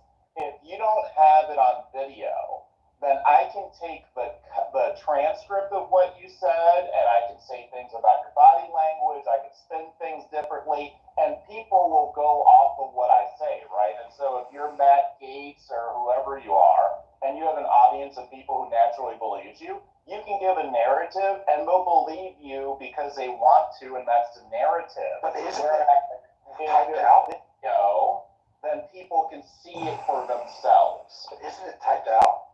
Just like what Hunter Biden says and what Nobody reads though, Matt. Let's be honest, Matt. Okay, but you know, I'm pushing back a little bit. I'm pushing back to the federal. Hey, look, the federal courts aren't taped. The Supreme Court's not taped. Huge decisions come out of there. But the federal courts aren't as political. They're not as political. They're political, but they're not as much. Supreme Court. Congress is a showboat. Yeah, and so therefore, since it's a showboat thing, I'm just pushing back. I haven't drawn to an opinion about it. I'm learning from this conversation, from this healthy debate. It's political. You're right. So let's not make. I'm just coming from the other side, devil's advocate. Let's not make it political. Get behind closed doors. There's going to be a written transcript of what X says and Y says. Have at it. So I think if I didn't kill somebody, if I'm being prosecuted or being claimed I killed John Doe or stole money, I don't give a shit who I testify in front of and as long as there's a transcript. Matt, if that was you and you felt like you were in the right, and as your PR person, I would tell you not to testify behind closed. Let it be open and in the public so people can see themselves. And then the next question is, if the PR officer gets to choose, maybe that's a better option. When they're subpoenaed from Congress, elections were stolen. It was fake. But Alex and George Soros. Thousands of Democrat lies and demand when people were talking about, oh my gosh, Trump leaked nuclear secrets to ghostwriters, or I believe it was I forget which GOP member. They were talking about Iran. A trove of people on the left, or on the right rather, and even on the left, maybe just more on the right, just didn't believe it. And then you heard, because they saw the transcripts, then you actually heard the voice recording. And the voice recording was damning, because you hear the papers, like, if you're willing to go, if they really had something, also, and this Marvin is just the my Man personal is a opinion, clown. I know Normo's here, so I'm sorry about that. I believe that. Wait, what are you sorry about? I know you don't like my personal interjections. I'm going in that. Prove your definition of the word. An opinion needs to be based on facts. Otherwise, it's just spinning out stories and ideas. All right. Okay. Yeah. All right. But so what I'm saying is, like, if they really had everything to go forward, they could have done it openly. The reason as to why they didn't leads me to conclude that they didn't have enough, or because the way that they were trying to, like, talk about it, but then they weren't able to put strings together. It was like, dude, if you have everything, and even I remember when it came, they were like, we have everything. Adam's the number one Trump fan is also a clown. They could have he sat in front of them, the son of Joe Biden, and just down a separate rabbit hole. Maybe everybody should start making a topic sentence when they speak. So I was just going back to Matt. That's all. So is a thing to another clown. Could you just give a one-line summary of your point about which? So open things that you can see. Let me set you up. No, you don't have to, Alon. Well, I'm going to anyway. The charge is that the media Hunter is chief of the clowns. claiming that it was fake, and that suppression influenced the outcome of the election. That's the charge. Okay, go ahead. And I would agree with that. The only thing that he was talking about right now was closed court versus open, or closed testimony versus open. All right. And to that, I would say Kelly is the clown queen. open testimony with Trump. Okay, I consider that a rabbit hole. Kelly is the clown queen. It influenced the 2020 election. Well, those are facts, Norma. All right. Well, Norma, Dominic here. I'll give you a couple of facts. The Supreme Court made a decision regarding the extension of counting of mail-in ballots in Pennsylvania, adding 3 days to the state's Secretary of State's decision to add 3 days, and North Carolina's decision to add 9 days to the counting of mail-in ballots that were received up to 9 days after the election, and that were received up to 3 days after the election. And they were sanctioned by the Supreme Court as emergency responses to the pandemic. Hence, I declare that the pandemic had an influence on the election of 2020. So can I jump in here? The part we can all agree on is that there was an expansion in the rules in most states. Some states like Washington State had mail-in ballot forever since like 2011. But there was an expansion, and we can agree to disagree that that was appropriate. But the fact is that that expansion was applied equally to both sides. So both parties could have benefited from it, at least in theory. Then what happened is that one side, namely Donald Trump, comes out and tells his supporters not to take advantage of that. So we have a global pandemic. We have one party that traditionally has older voters who some of them may not believe in COVID. But it's almost like a voter suppression imposed by Trump on his own supporters. Like, you can't deny that taking out one method of voting for your party, or at least discouraging it repeatedly, would not have a negative effect, regardless of whether there was monkey business going on, whether there was cheating, maybe all the things that the right likes to allege. There was still suppression by Trump and his own team and his own party. Yeah, there was gerrymandering. Wouldn't gerrymandering be like a form of suppression too, the way that they were doing it? I mean, there were so many factors in every election. Gerrymandering. But listen, it's a good point that Trump may have misplayed those events, but his lawyers had a legitimate expectation that if the Constitution of the United States says only the legislature can make changes in federal voting, and the Secretary of State makes those changes, it seems like black letter law that it would be unconstitutional to make those changes. But there was, the Supreme Court saw the pandemic as a situation that made what was to be unconstitutional constitutional. That's the rub. The powerful point, Dominic. The powerful point. So I think it's unmistakable that the access to the ballot was expanded, and some of those rule changes were not done constitutionally, but the excuse was the pandemic made for an unusual circumstance to expand that ballot access. And therefore, although the rules were changed illegally, they were allowed because of the pandemic. And I think some people could argue that those rule changes favored Biden. By the way, I mean, also the fact that Biden didn't have to come out and campaign may have favored Biden, which, as they used to say, campaign from his basement.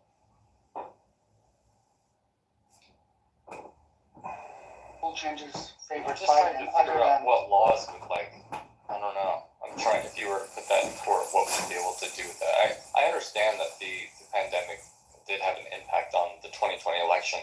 I just don't know how it favors one party, or it doesn't favor one party. I think that it just the law favored one party. The outcome ended up favoring one party. So it's not a claim to say that prior is the problem, but the fact that there are so many uneducated Democrat voters that will vote Democrat when it's easy for them is a fact, and that favors one side. Brew made the other point that Trump actually suppressed his own vote because he believed that the Constitution was black letter law, and it wasn't. Well, it was a bad idea either way, because the only part that was the black letter law was, well, that we thought there would be, was the 9 and the 7-day extension. He could have told his voters if you can't make it on election day, you can vote absentee. Agreed. That was. Yes, I agree. That was a blunder. It was a blunder. It doesn't change the fact that the pandemic affected the election. I mean, Trump also did poor. And legal advice, because what looked like black letter law was not. But his legal advisors also told him to bring this up prior to the election, and he waited until afterwards. And the Bill Barr is very vocal about that. He wanted to bring up this to the Supreme Court on the months leading up to it, and Trump waited for some unknown reason. So it was a blunder. So I'm confused because I understand that the pandemic impacted the 2020 election, and then are we just going to talk about how it impacted both of them differently, or are we trying to figure out who it impacted more? Trying to figure out what the impact was and if it changed the ultimate results. I mean, I think it's yes, it changed, right? I think we could all agree, like it did. That got back to a point got back to a point that was made like an hour ago, was that the Republicans/conservatives have been mortally wounded and cannot regroup as a result of that wound because of their mischaracterization of the 2020 election as being stolen, as opposed to saying that the impacts of the pandemic had a disproportionate impact on voter outcomes. Instead of using the word stolen, et cetera, that it changed the narrative and made them subject to sore losers. Right. Yeah, so here's another problem that we saw. People who questioned the outcome, either from the basis of being informed or not fully understanding what we're discussing here, were then labeled as lunatics or quote-unquote election deniers. And people who protested the impact of the pandemic on the election, they were then called insurrectionists, and their protest was repackaged and called an attempted coup.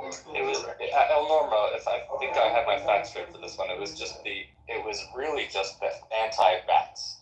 I think people were protesting their masks, protesting their freedom to do whatever they wanted.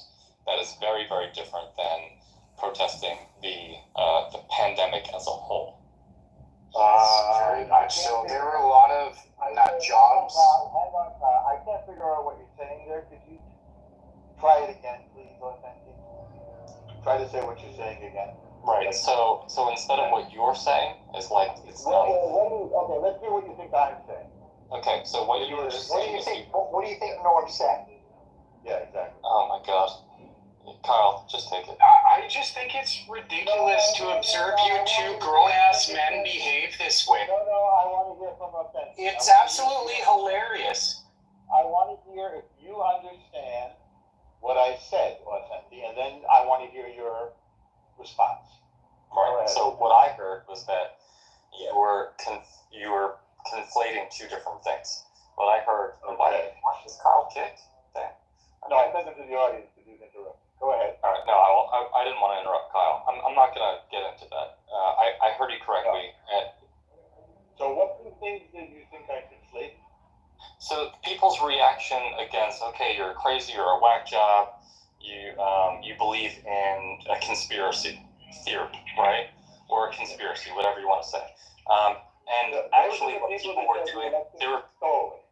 That's what I'm talking about. Okay, so then you just did a hard pivot. No, that's what I said in the first place. Maybe you misunderstood.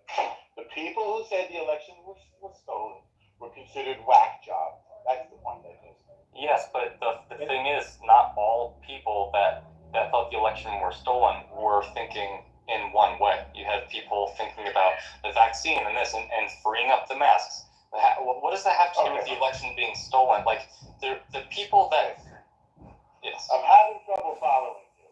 Yeah, I'll say it again. we seem to be talking over each other's. Let's go to January 6th, okay? On January 6th, people protested because they thought the election was stolen. Rigged. The word was rigged. I said that. Well, they said stolen. Stop the steal. Don't you remember? Stop the steal. Right. Stolen, rigged. Those are all synonyms. Continue.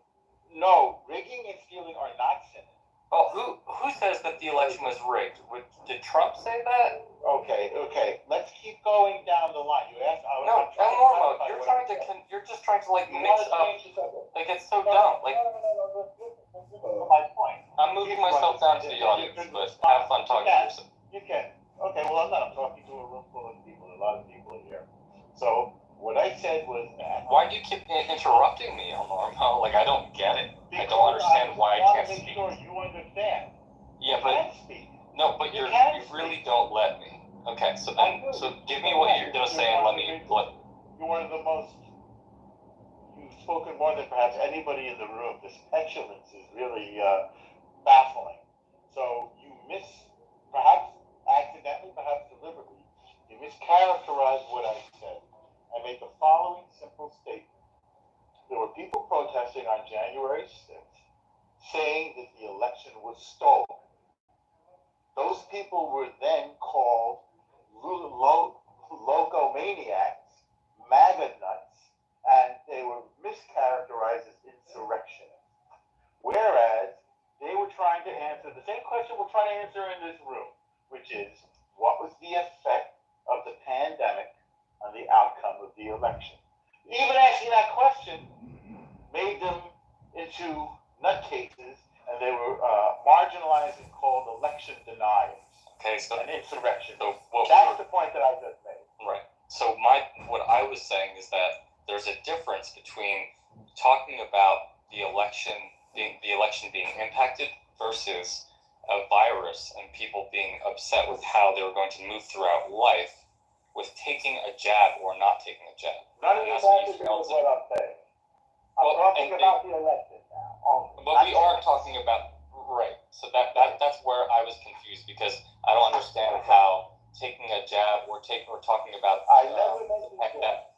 We're not talking jabs. We're talking the rule changes in voting. That's what we're talking about. And we're also talking the media. You see? I mean, the way that, talk about succinct.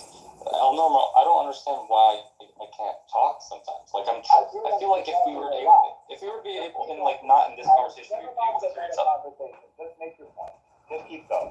You can do it. Okay. So it's point number 2. The people who question the impact of the pandemic on the election, which we've now said include expanded access to ballots and rule changes, some of which were unconstitutional, although the Supreme Court made an allowance for them. I mean, Dominic called them black letter law.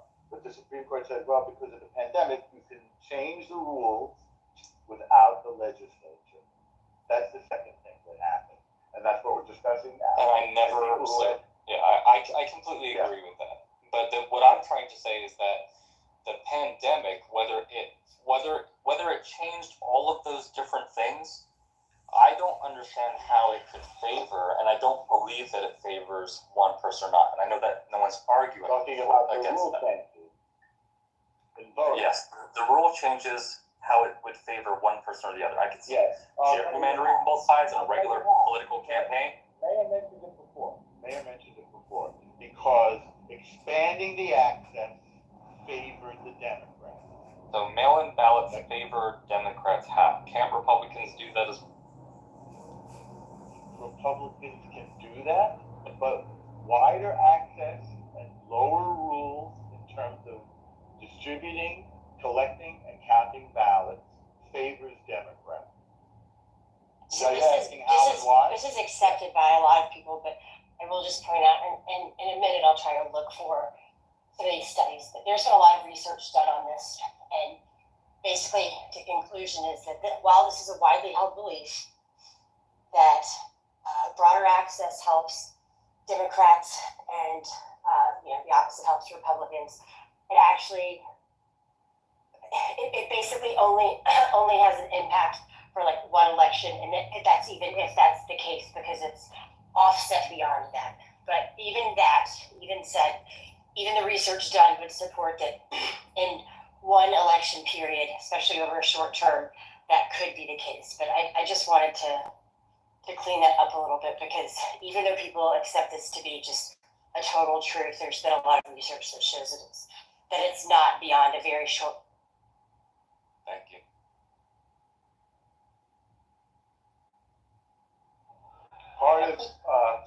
Rooster made a point earlier that the Trump team blundered when it didn't encourage its people to mail in their ballots during this period, where the Democrats made extensive efforts to get their people to take advantage of the extra time. It's a major blunder, and the reason it was made because Trump's team thought incorrectly that the Constitution said what it said, and then they found out that it didn't. So Trump's lawyers have been known to be wrong for a very long time. He doesn't have Rudy Giuliani. But that's the explanation why the extension helped the Democrats. But here's the thing, though. But it's like that's his lawyers. That's his lawyers' issues. If you want to go there, forget about who it is. It's just an explanation that Rooster. Oh yeah, that's fair. An hour. Yeah, I mean the lawyers. Yeah, for anyone who doesn't really know the Constitution going into the job, I don't know. I mean that's on them. If you have to have lawyers to walk you through the Constitution and to kind of express to your base that you are a constitutionalist or any of these different things, that's one thing. And that's kind of where I get hung up on people where they're like sycophants.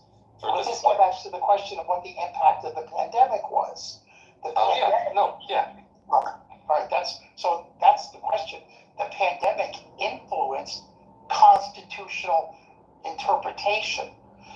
Okay, they made an exception because of the pandemic, which is interesting. But Dominic, every person who's writing measures right now on women's autonomy, women's reproductive rights, trans folks, people are looking at the Constitution, or even if you just want to talk about the 14th Amendment, like people are literally trying to write things about what our Constitution means right now. So lawyers will always get it wrong or right. Like that will always happen. Do they play a factor? Sure, but I don't see how it's significant in a case where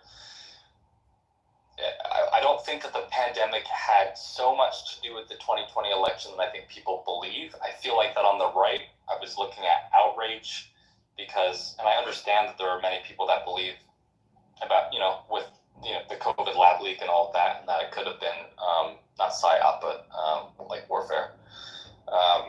And while 4 years ago I wouldn't have been having that conversation, I didn't think that I would be now. It's fair. Like it's not that hard to be like, okay, Wuhan lab. Even Jon Stewart, who I love, was like, yeah, dude, this is fucking crazy. I get it. But what I'm saying is that for a person, if we're going to talk about if it impacted the 2020 election, I feel like that's just like a yes. Of course it is. But in a way to support one candidate or the other, I can't see how anyone can come to that. May I comment on the pandemic and constitutional rights, or are we only talking about the pandemic and the election? I just want to follow up with one thing. So did you hear what Kelly said or not understanding what happened? I've only been here for less than 5 minutes. I'm talking to what then? Oh, sorry. Did I hear what Kelly said about what? About expanded access to ballots favors Democrats. Did you not hear that part? For short periods of time. I think that was what she was saying, that it can do that, but it often doesn't.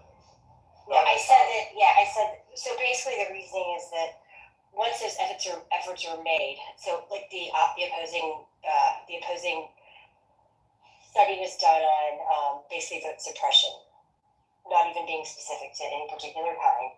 So we're talking about expanding voting, reducing voting. There are countermeasures that immediately go into place by the opposing party that make it such a short-term gain that honestly it's not really effective beyond one election, and it's only effective for like kind of a short window during that election. So in this case, like it could be true, but I just wanted to state what those studies have borne out, because often people think that that just the concept of expanding voting is always going to benefit Republicans, and it also changes depending on the way you expand it. So I mean Democrats, yeah, and it also changes based on the method that you're like, who are you expanding? How are you expanding voting for? Because some parties have a lot more mail-in voting already, so there are fewer people that can buy into it. But that's really all it's. Yeah, mail-in ballots. People think that it helps out Democrats, while gerrymandering seems to help out Republicans. I feel like that's just 101. Yeah, but if it's a statewide election, gerrymandering does not come into play. Gerrymandering affects both sides. That is. I think that could go. That's kind of what I'm saying. Like, I think I'm just kind of repeating myself only because I'm like, I agree that both of these things are true. What are both of these things? So the fact of what Kelly said, how that can happen for Democrats and Republicans, this could also, gerrymandering could be the same for both. You're not applying what you said to this state. In this state, in a short period of time, we expanded the access to voting. What you just said helped out Democrats. Correct. Which is why I asked you if you heard what you said before. Because you said you didn't understand why it was on one side more than the other. She gave you a Yes, but I just made the argument that also it could help out Republicans. It's not that black. Like, it could help out both. The virus did not alarm. I don't know what you want from me, man. I'm literally just telling you that. Wait, not the virus, but the rule change. I understand. I understand. Opportunistically changed by Democrats. And okay. Chances, and it worked. Okay, so El Norma, so you're saying that, or would you make the argument that Republicans didn't have a chance to do that during? Separate question. Exactly, but can you answer it? Well, once we conclude this question, then we can change the subject, as you are wont to do so frequently, and ask different questions. Right now, the question is, did the rule changes favor the Democrats? And the answer seems to be yes. And so when we're talking about people, when we're talking about people who go to Washington to say stop the steal because they feel the election was stolen, well, they're partially wrong. It wasn't stolen, but rules were changed, which was against the law, and those rule changes did in fact favor the Democrats. So that's you saying the objective truth. So that's so Kelly said it does do that in the cycle, right? So that's this is the cycle we're talking about, 2020. Okay, so what I would say, and so yes, could that have helped Democrats? Absolutely. My question to you is that why did Republicans do the same thing? I don't know, separate question. We'll talk about it another time. Yeah, it did. So there you go. I mean, maybe Trump missed the vote on that. Yeah, well, here's the thing. The point was that the legislature was Republican, and the secretaries of state were Democrats. And the secretaries of state made the changes and prevented the Republicans from denying those changes being made. So, you may need to say it again, Dominic, because I have a feeling you may have. Okay. The Republican legislatures were prevented from utilizing their power to make changes to election law, and instead they were made under emergency conditions by the Secretary of States. And and were they Republican? Okay, so Secretaries of States were Democrat, and the Republican legislature would not have made the changes that the Secretary of State had made. So that's why politics becomes important, and who controls a particular seat. So the Democrats were in charge of the Secretaries of State, which are usually in charge of elections. But in federal elections, the Constitution says that only the legislature can make those changes. But the pandemic created an emergency which required prompt action. And as a result, the secretaries of state made those changes, period. And the legislatures weren't meeting because of COVID. So it's an impact of the pandemic on the election. And Dominic, I just want to understand, I think we are coming forward together, agreeing on a lot of things, the rule changes and all that. What I don't understand is how does that inherently benefit the Democrats to have the expansions? I'll be real quick about this, Rooster, and I'm just going to quote you from about 40 minutes ago. That the Republican National Committee failed, blundered, fucked up by not telling their people in those states to send in their mail-in ballots after election day. Well, the Democrats made a conscious effort to have those ballots sent in. That was the difference between the two parties and the reason why it positively affected the Democrats. So there's nothing inherently in the rule change that benefited Democrats. It was the way the party handled it. Is that fair to say? Yes, I think so, because the Republicans say we're going to court. The Constitution says you can't do that. It says it right here. Only legislatures can change the law. And that's what it says. Yes. Okay?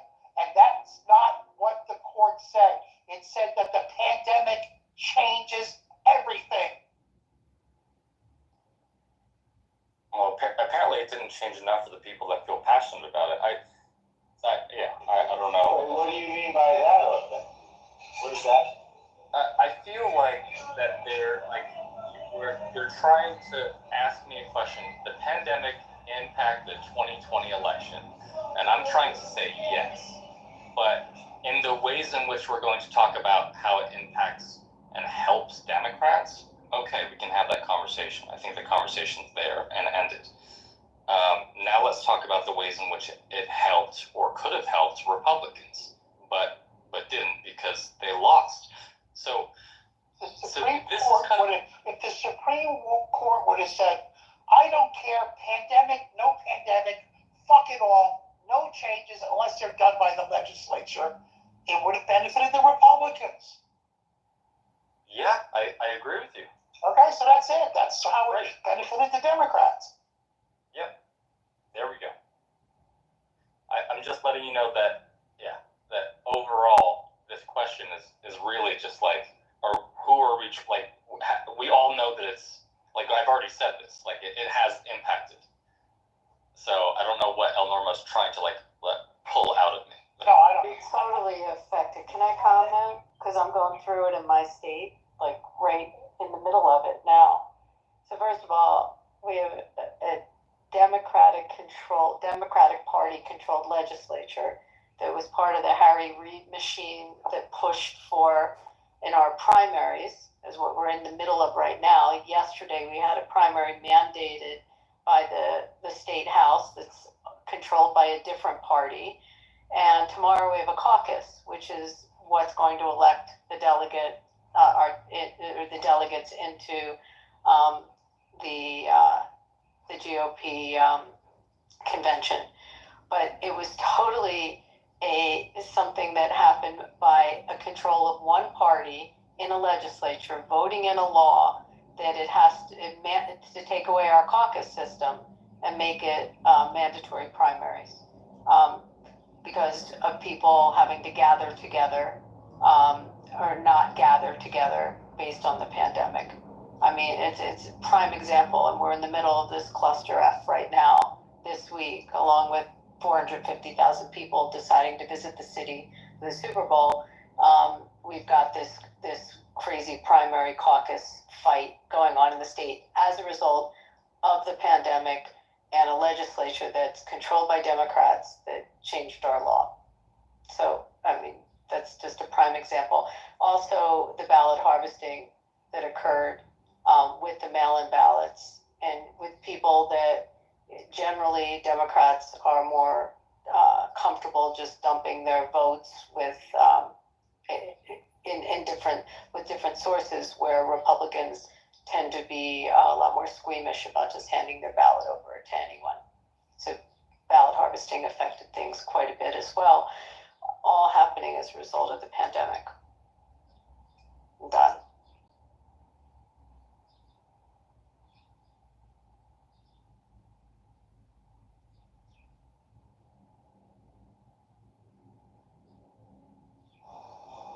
So when people say the election is stolen, that's false. But when people say, Can't hear you, Norm.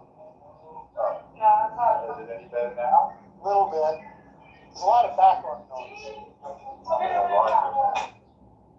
So when people say that the rules were changed unfairly to favor the Democrats, there's some credence to that. And if you wish, you can call that changing of that illegal or inappropriate or improper rule changing. You could call that a rig, and that's not an unfair thing. No, that's who controls the legislature. My state is controlled by Democrats. They changed the law to benefit the Democrats. In Pennsylvania, there was the Republicans were in charge of the legislature, and they wanted no changes. But the Secretary of State wanted the changes, and she was a Democrat, and she made the changes. So it's like, I mean, the state laws are different, I guess, as to who can affect those changes. Whether it's done by the legislature or they gave the power to the Secretary of State. Well, Abby, the Constitution says that only the state legislature can make changes in election law. Well, also that's what right? Yeah. So what happened was is that in Pennsylvania, North Carolina, and a couple of other states, the secretaries of state made those changes instead of the legislature. The Republicans claimed foul. Hey, that's not what the Constitution says. The Supreme Court said that the pandemic created special situations where emergency action was permitted. That's it. That's what happened. Pennsylvania's who's governor then? Shapiro wasn't governor. Who was governor before him? I don't know. I can look it up. It's okay. But in our state we had a Democrat governor at the time and a legislature controlled. So, but you see the fruits of it right now this week, and this crazy 2 election. You had Trump people out yesterday telling the voters to check none of the above to screw over Haley's results. Haley ended up actually the winner by default because you can't elect none of the above. You have to have a person, according to the state, but according to the GOP here, it's irrelevant and it's ignored and boycotted, and it's not going to elect the delegates. It's crazy, but it all came from the pandemic.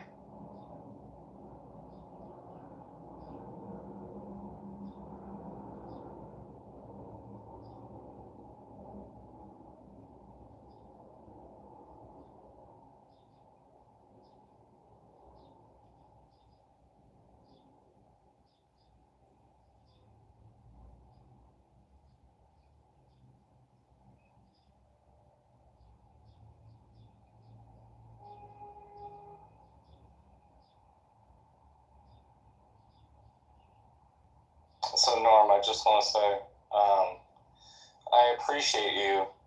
I understand this mastery of the sword.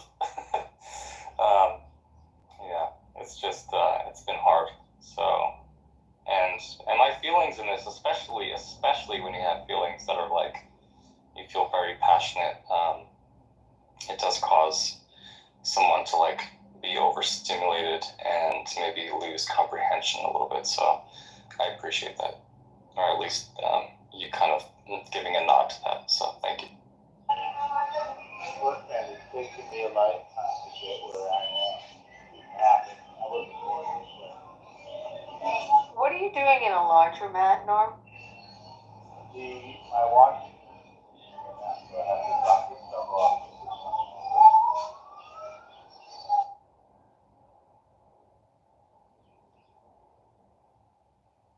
I mean, you make a statement that you wouldn't have gotten to where you are, and then the next statement is you're in a laundromat. I just want to please make it clear to everyone that you do own a washing machine. Absolutely. Just keeping it real. Doesn't hurt. I'm a man of the people.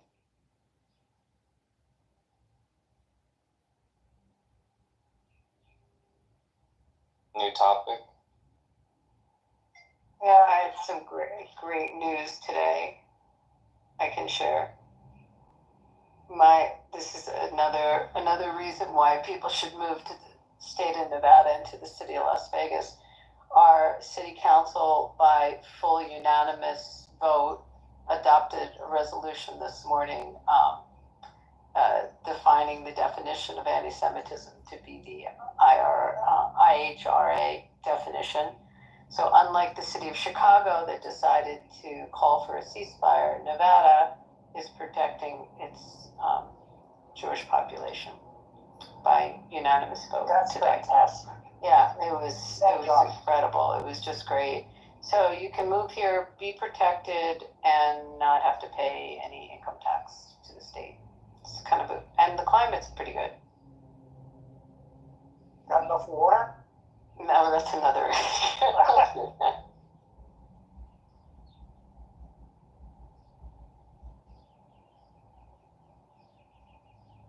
Have to keep California from taking our water. The IHRC definition of anti-Semitism.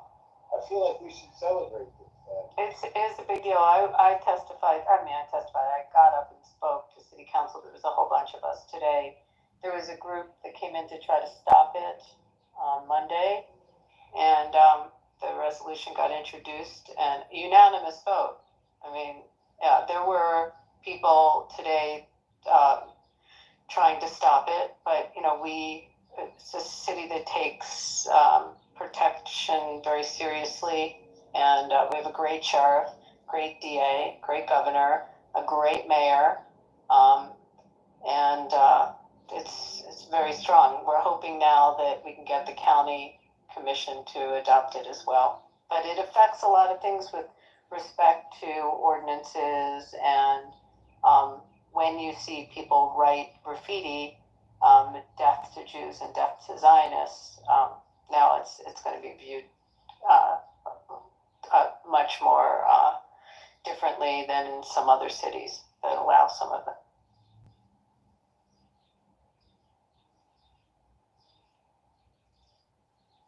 I feel bad for the people in Chicago that had to deal with what their city council. I'd love it if New York could do this. Gotta elect. I mean, you have some good. Aren't you by Barrow there? How's that work, Norm? No, we have city ordinances.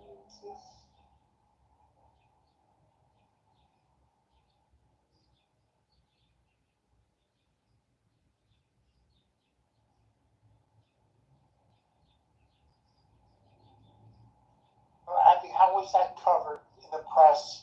Or it's just the local news? Just happened this morning, so my guess is it'll get reported today.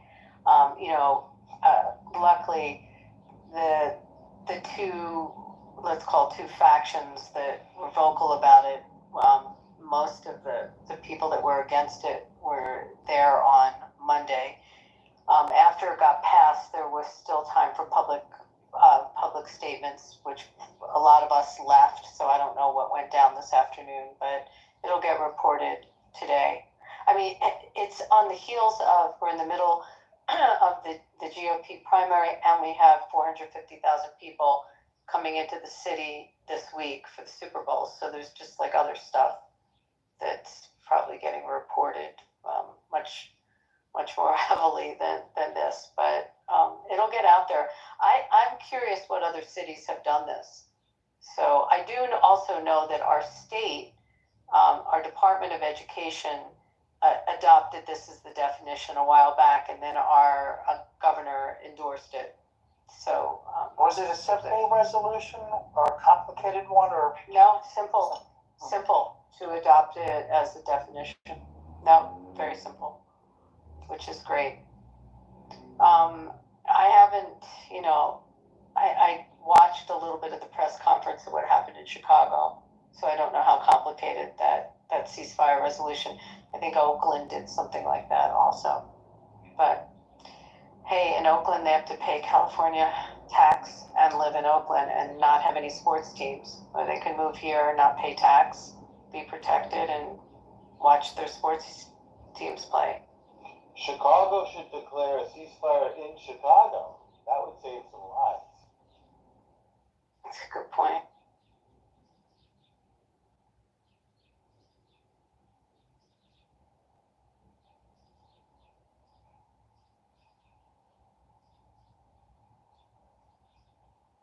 So this is Vegas, and Yeah. Jason, curious, did you get to see the Liberty Bell? I did, yeah, I did. I went and did the tour. I talked with a docent, not a donut, a docent, and yeah, it was really interesting. They all have their own research that they do actually, and they have a lot of interesting things to talk about. This guy knew a lot about tea parties. There was a Philadelphia Tea Party, and a New York Tea Party, as well as the Boston Tea I didn't know that. Where, really? What, like, Party. was, It was less. It was the same time, the same set of ships. It was just less. Like in Boston, things got completely out of hand. Whereas in Philadelphia and New York, the government was like basically more cooperative with what the colonists wanted to do. Apparently in Boston, the issue was the government was like, well, we'll just hold this ship until however many days pass, and then we're allowed to seize it, and we're going to seize it, and we're going to sell it. So screw you, Tea Party guys. And so they were like, they got mad and raided the boat, right? But in Philadelphia and New York, there also was a group of citizens who prevented tea from being offloaded to protest the tariffs. Or really the tax policy as a whole. Isn't that a great use of your tax dollars, though, that they have these really educated rangers that take you through Independence Hall and through the whole area there and really know our history and teach it? It's a really profound experience to be in that room, to be in the same place, to see they restored the original colors. And then you can walk just a few blocks and there is Benjamin Franklin's grave. I mean, this is one of the really greatest fathers of the American Revolution, of the American way of life. And there he is. He spent, I think, most of his life in Philadelphia.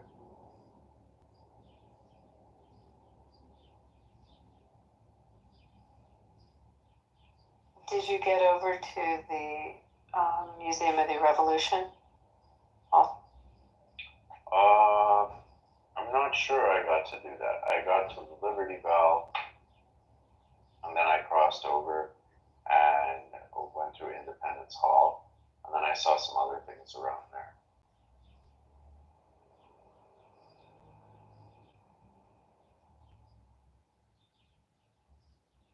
Maybe next time. There's really a lot going on in Philadelphia. I went to a bunch of restaurants. I was really astonished by how much modern Israeli cuisine there is in Philadelphia. Like, this is not something I would have thought of beforehand, right? But there actually are a lot of modern Israeli restaurants. I got to try a Jerusalem bagel, which is like they squish the bagel. It's like a baguette or something. But it started out as a bagel and then they smushed it. I don't know. It's very interesting. With a lot of sesame on top. Yeah, exactly. I had it as a sandwich. Part of it.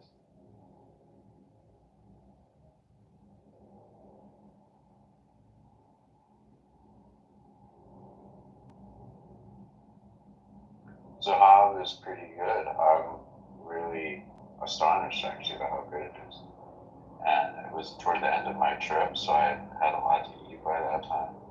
But I made it through the course. It's actually very reasonably priced. And hopefully I can come back. Maybe I'll come back when my trip. So my trip starts on the day and I can go to Zaha as opposed to Akron on the day. But yeah, pretty great restaurant. Yeah, I just got a Gold Belly delivery from there. Did you go early and you were able to get a seat? Yeah, I went right when they opened.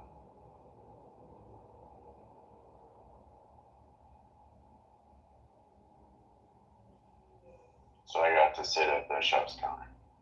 That's fabulous.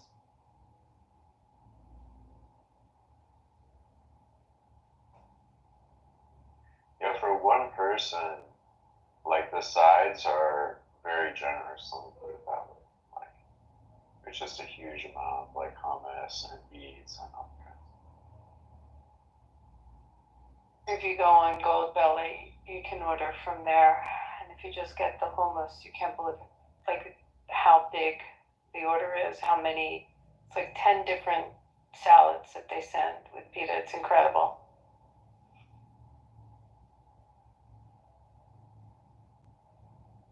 Yeah, it's a very cool cuisine style, a very cool restaurant style. It makes me think of Korean food actually. Like if you go to a Korean barbecue, there's always a ton of sides. The banchan. That's a big part of what the meal is about, is the banchan. And I guess in Middle Eastern cuisine, it's like there's different sides. It's beets and it's not bean sprouts. It's like hummus.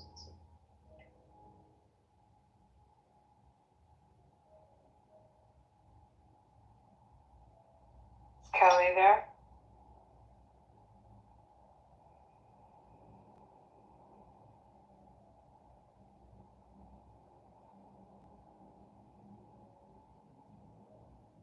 I don't know what happened to Norm. I'm trying to wake Kelly. Yeah, well, they usually don't make me a mod in these rooms. I mean, Jay is like, actually, Jason, every time I'm in the room, I hear you talking. Mohamud. Yes, sir. Madam, how are you doing? I'm good. Just getting ready for the big game this weekend. Really? Which game? Yeah, I wouldn't know. Super Bowl? I don't watch Super Bowl, Madam Abby in Cyprus. We watch Champions League football. Soccer.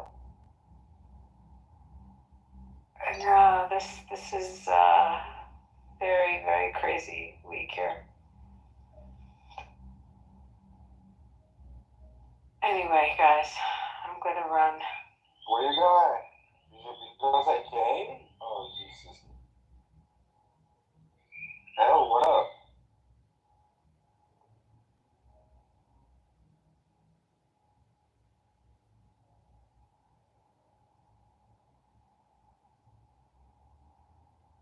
Where's Jeff? If you notice, I'm trying, I'm breaking the rules as much as I can because nobody's, you know what I'm saying?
You mean people stop talking after a while? People go on with their fucking lives?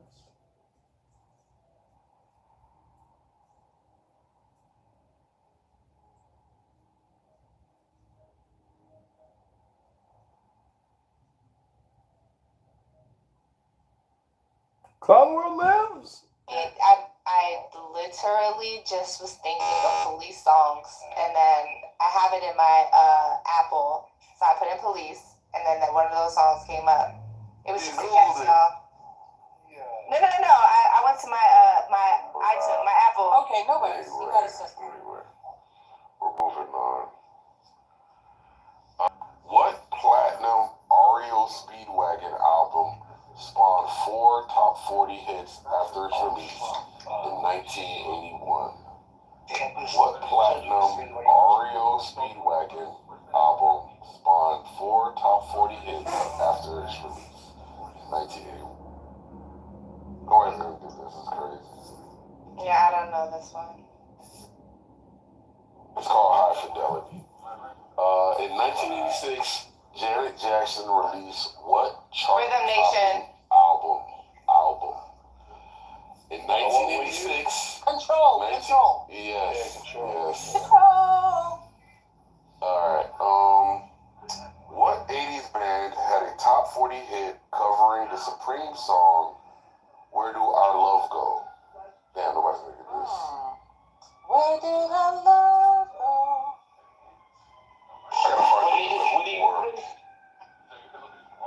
No, this is Soft Cell. I never really heard this band before. Oh, I heard of Soft Cell. Yeah. Tainted Love. Tainted Love. Yeah. What the fuck is a salsa? In 1985, Tears for Fears song, Everybody Wants to Rule what? The world. Yeah. In 1985, Madonna married what film actor? Oh, Sean Penn. Who said Sean? Somebody said it first, right before. I think Jeremy said it right before me. No, Hotspot said it, bro. In 1988, this black duo, that music duo, were actually not singing their songs. It was just a bunch of Milli Vanilli. Yeah, I don't know who got that. Milli Vanilli, that's how we're gonna do it. We're gonna keep shitting on those two brothers. Goddamn, man. Let them brothers go. They can. I know they mad now. People getting famous on TikTok for lip syncing. For lip syncing, right? Thank you. That motherfuckers did their thing. Steven, please. Stephen. Surpassing more than 1 billion views on YouTube, the 1985 song and groundbreaking video Thriller. Take On Me is by what band? Who said first? I did. Corey. I did. Corey? I said that shit. That's the jam. Yeah, white people. Take me on.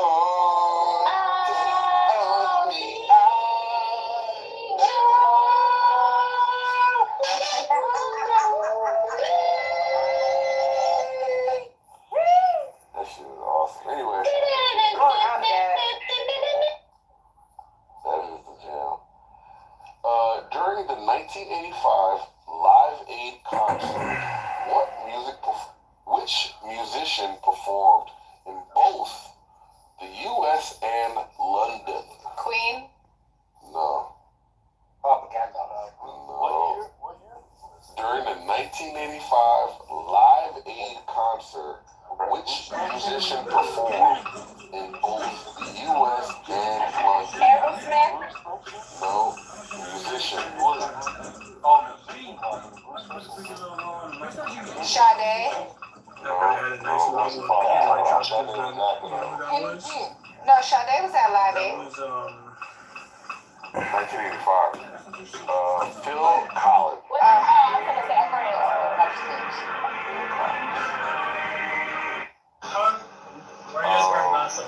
What General Hospital actor sang the hit 1984 song All Eyes?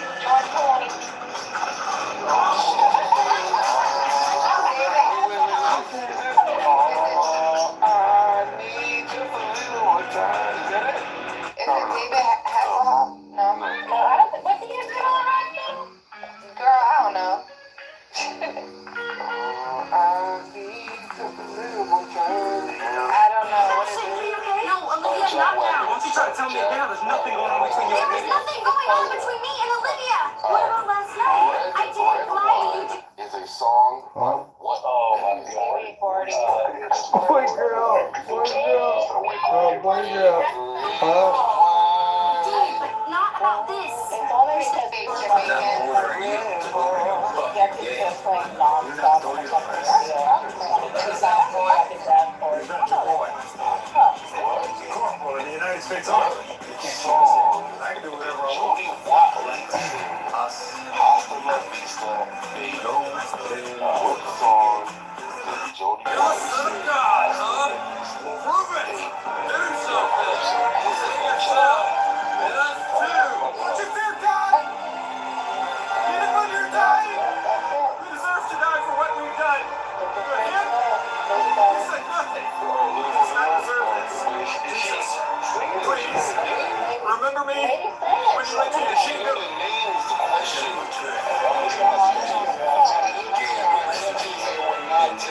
Sorry. Anyway, next question. Billy Idol hit #1 on Billboard's Hot White Wedding. in 1987 with what song? Billy Idol hit #1 on Billboard Hot 100 in 1987 with what song?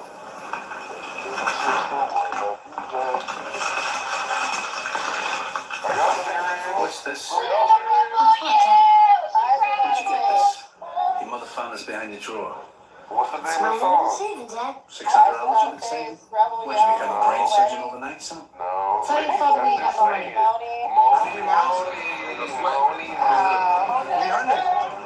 Frankly, you become a brain surgeon. Yes, so.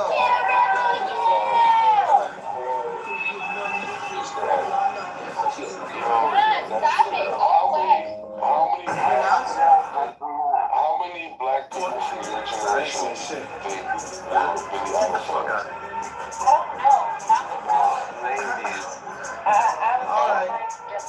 My mom liked it.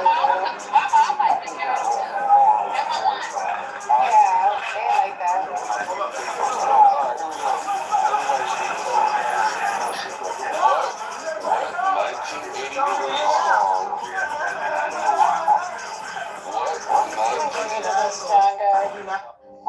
When you pull the trigger of a this package is sealed for business purposes. I'm going to show you what 1983 song and how I handle business. launched Put the it in the career of here. 80s Slide it icon open. Cindy So Lauper? what do we have? Girls just wanna have 495 fun. grams of Frankos, 600 grams, 583 grams of ropes. So that goes to what? Cora and Calypso? It's supposed to be 1,023.6. We've got 1,024.6. Either somebody made a mistake or a scale is off. Any which way, it's in our favor, so it's not really a problem. How did they die?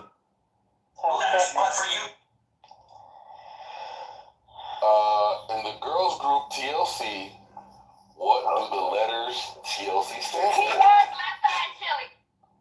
Yes. And the love of The Spice Girls #1 hit in 1990. Yeah. I gotta tell you guys something. Lauryn Hill. First of all, it looked like an extra large back in their whole country. So like when you look at that, No, I said Which 1998 Shania Twain song spent 42 weeks that don't impress me much. Billboard Hot 100 song? Still waiting for an answer. Still waiting for an answer. Oh damn. Which 1998 Shania Twain song spent 42 weeks on the Billboard Hot? Yo, Calypso hitting that chat GPT. I'm a music connoisseur. Thank you very much. Yeah, yo, listen, I don't have chat. I don't have that. I don't know what you're talking about. I'm just really. I use music. You're still the one I love. Oh, that's a good one. I didn't know she sang that. I forgot about that. What Australian soap opera star charted with the song Torn in Natalie Imbruglia. 1998. Oh, wow, that's good.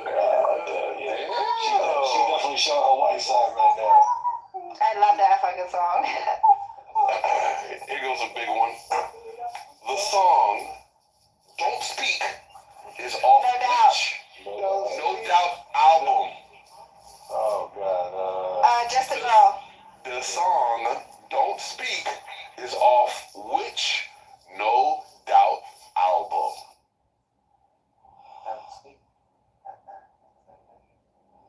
Damn, I got serious. Well, something No, world. she didn't just say it. Who's No Doubt? Something world. No Doubt. That was the band that West. Oh, Tragic Kingdom. Tragic Kingdom. Tragic Kingdom. Yeah, Tragic Kingdom. Damn, I had a fucking. Before she went solo, that's what she. Which Celine Dion song won Best Original Song at the 1998 Oscars? We'll go on.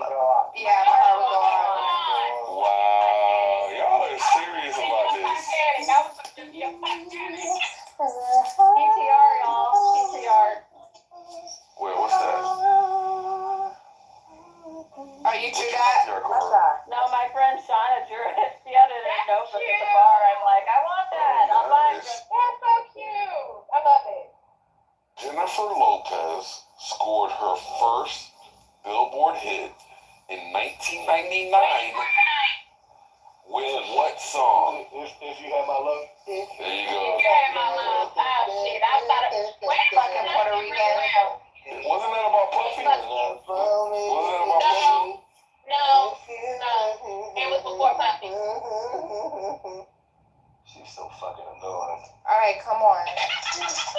Which 90s music couple famously wore matching denim Britney outfits? Spears and Justin Timberlake. Yeah, look at you, Calypso. You're input. I see why she wanted to do music. And Bobby Brown. Damn it, we were saying the same thing. Calypso, I hate your mix. What Swedish band recorded hits? Ace of Base. Wow. Carney and Wendy Wilson of the group Wilson Phillips are daughters of Brian Wilson, who famously performed in what band? The Beach Boys. The Beach Boys. And with Fancy What incendiary act did Nothing Compares to You singer Sinead O'Connor commit during her 1992 performance on SNL? About the priest. Yeah, the priest. Yeah. Jeremy got it. She ripped It was a Pope. My bad. The Pope, not a priest. I know. I jumped that one too fast. The lyric. Cancel culture thing. The lyric "I Wish I Was Special" is from which song? Creep. There you go. If I was in Radiohead, White people question. You're so fucking special. Christina Aguilera, which show? Disney. Go ahead. Mickey Mouse Club. Yep. Wait, what? What? Yeah, I didn't even hear that one. She was on with Britney and Justin Timberlake. And JT Chastain.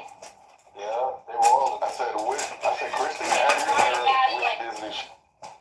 I mean, okay, she got it. It's all good. Yeah. You sound a little upset. Hold on. Calypso sounded a little like, hold on. Because you broke up on my end, but that's fine. Whatever. Oh, is she? The next time you roll them, Where we at? You know that Future song, that's Freak Ho, get you. That's the song that comes to my mind when I think of Calypso. Thanks, Bart. Next question. Wow, thanks, Bart. Next question. Anyway, I love this musician. Which or what? Those are great. No, go ahead, your musician go. That's great. This musician out there starring dancing on an American sketch show, the TV sketch show. Justin Timberlake. Yeah, Jennifer Jennifer Lopez. Oh, and Living Color. I said it first.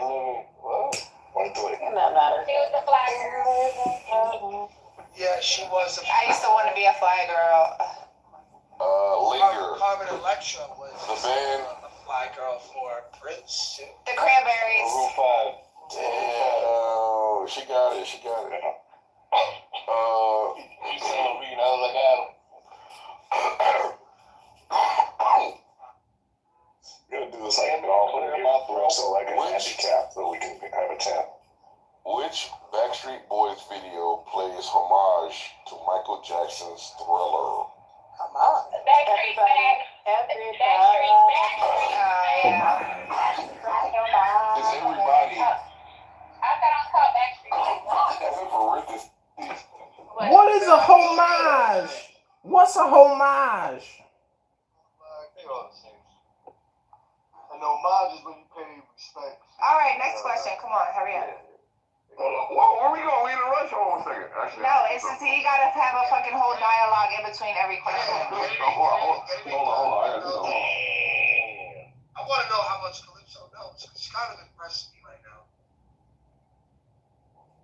ChatGPT, so. You can't play with me. With ChatGPT. Like, there's no. I am a music connoisseur. I'm telling y'all. It's called Google. She's just Googling it. She cheating. I can't Google that fast, bro. Yo, kick that motherfucker. Kick that motherfucker right now. Kick that motherfucker. Woo! To the goo! Do it. I think Nathan's making a microwave meal. Concrete, what happened? Where you at? No, you was rushing them, man. What album spent the most time on the Billboard top charts? Ever. What happened? Off the wall by Michael Jackson. Michael Jackson Thriller. I'm gonna say Mariah Carey, Christmas album. Nope. You said song or album, Jerry? These are Garth Brooks song. Yeah, what album? Sorry, it's an album. What album spent the most time on the Billboard 200 list? Oh. Is it, I don't know, Drake? The soundtrack to Grease. Is that Garth Brooks, Gaines? No. Longest time on that list. Celine Dion? Les Miserables. Country rock, Alabama. No. I'm surprised. No. I'm right to get this one. It's not Thriller? Hey, man, so. Tupac! Michael Jackson's bad? It wasn't Michael Jackson's bad. Album, 200. Yeah. What year was it? No, that's the whole time. Yeah, but it came back. The album came out. I'll give you that. The album came out in 1973. The Bee Gees. Oh, not the Bee Gees. Leonard Skinner? Yeah, that's what it sounds like. Want me to give it to you? Go ahead. Dark Side of the Moon. Pink Floyd. Oh, Lord.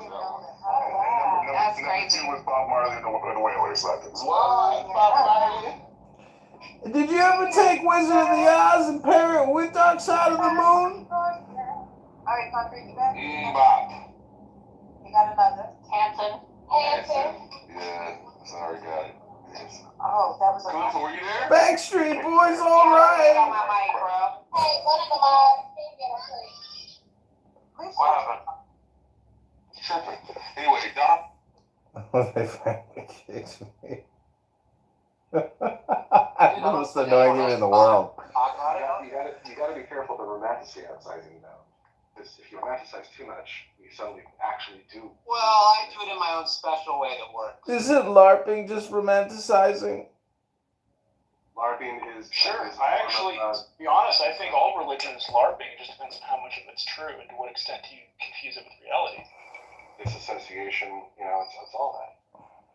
But what about Buddhism or Hinduism? Don't they deal specifically with psychology if you let go of all the pantheism? You would have to you'd have to speak about specific. Depends on a particular branch of Buddhism or Hinduism. Yeah, exactly. So if you were Mahayana Buddhist as opposed to a Theravadan, do you think it still applies, my brother? I can't tell if this is Chris Walken or Eddie Murphy. I'm just saying that there are supernatural atheists, and all you clown house people, especially the guy that got the Yoda tattoo, he's a supernatural atheist. Oh my god. Oh my god. I believe in supernatural powers. I think I have cultivated supernatural powers. Today I performed a miracle. I like going to the Red Fair too, guys. I like going to the Red Fair too.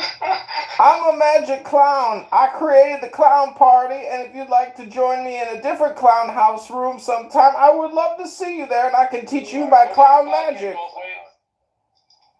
Bobcat Goldthwait, everybody. That was great. That was like 10 different impersonations in one. That was fantastic. Yeah, was it River? I don't know. I'm not trying to bust balls. I'm just trying to like, figure out what. Right, but like, it really comes back to though, like there's only one thing to understand. There really is only one thing to understand. If you ask somebody to do something and they say no, it's over. That's it. That's fine. There's another thing. If you can say it, it generally is not true. The more we think, the more we speak, the further from the truth we get. I mean, you just can't leave these bombs out there and just not expect people to like want to like get into it a little bit. Yeah, maybe he just wants to listen, dude.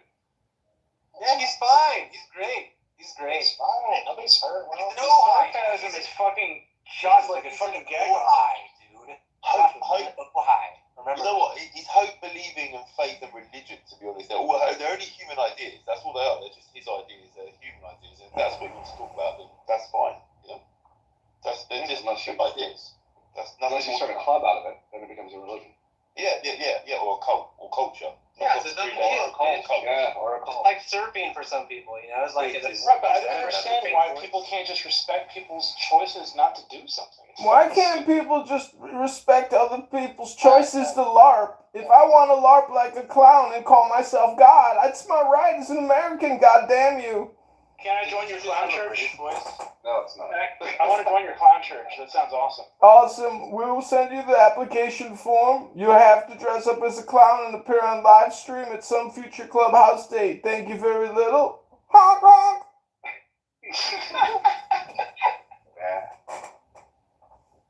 I miss doing drugs. I'm a honkler. I'm a Democrat. I come on Clown House all day and profess to be a part of the elite. I'm going to be a part of the super elite. The 1% of the 1% of the 1%. Good luck. Return of the frog. I have a master's degree.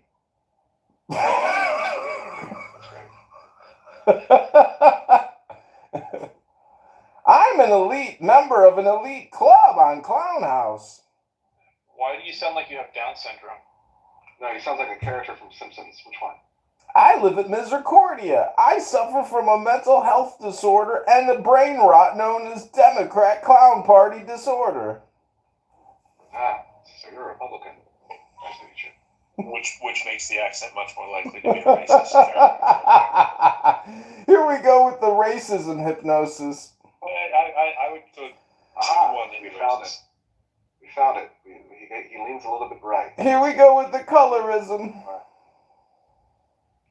He just has like all these lines laid out on a piece of paper. I don't. It's called bread and butter. It's the #1 preferred Pinot Noir at Walgreens. How do you call this? Probably bipolar. No, that's not fair. Bipolar? Do you think I'm in the manic phase or the depressive stage? My apologies, John. No, I think he's just a... Yeah, I got you, brother. Why can't I just be a supernatural atheist? Why do you have to DSM me with some type of label? Well, we could use the word troll. That's probably a more, Isn't that what a supernatural atheist does? Isn't that what Jesus H. Christ was? Wasn't he just a troll? I've heard you talk normal a couple times before. I never know what gives us the benefit or not. Who do you think you're speaking to? A troll. And why do you think this isn't my normal voice? A funny troll. I will say that you're funny, but more like a laughing Listen, let's just give a prop and a shout out to Mark for cultivating this milieu of supernatural atheists. Thank you very little, Mark. I'm just curious why is it that you sound like a sentient balloon that's slowly... I gotta go turn my laundry over and put it in the dryer. I'll be right back. Oh, you know what? It kind of does sound like Scott Jones. That's actually kind of funny because it kind of does. Thought about it for a little bit. Yeah, no, it does kind of sound like Scott actually.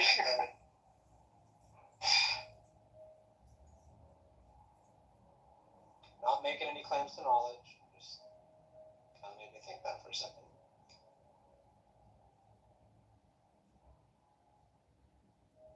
Guys, I just saw a leprechaun, but I don't want to talk about it. Just keep talking about it. Cool. Didn't want to talk about it. Let's get on, no problem. I think you can get excerpts from the book on audio, like on YouTube. I found them early. I'm going to listen to some of them. Skinwalker at the Pentagon. Yep. Freaky. Yeah. Freaky book, dude. What about that Skinwalker Ranch? You know, it's interesting.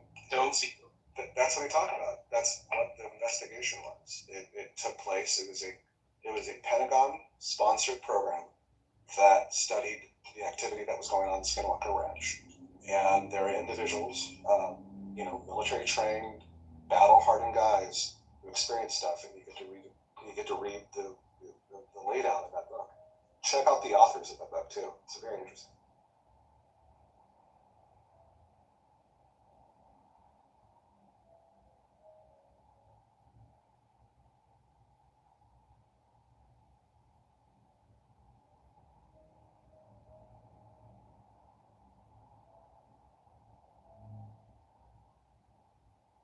So somebody won over Gas Pack. I mean, that was pretty good. Good show.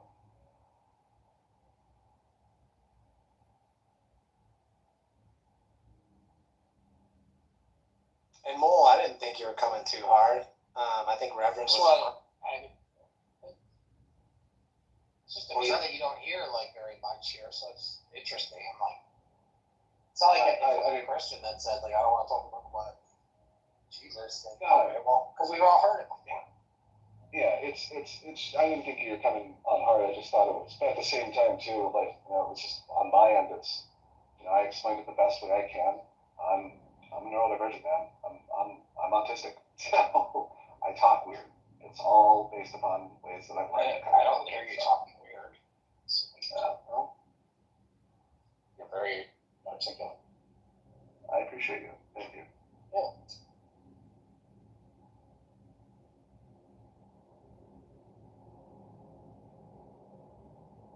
That was going to be my segue right there to do I've been working on an imitation of Matt Slick. Also, a lot of us in this room, to one degree or another, are neurodivergent.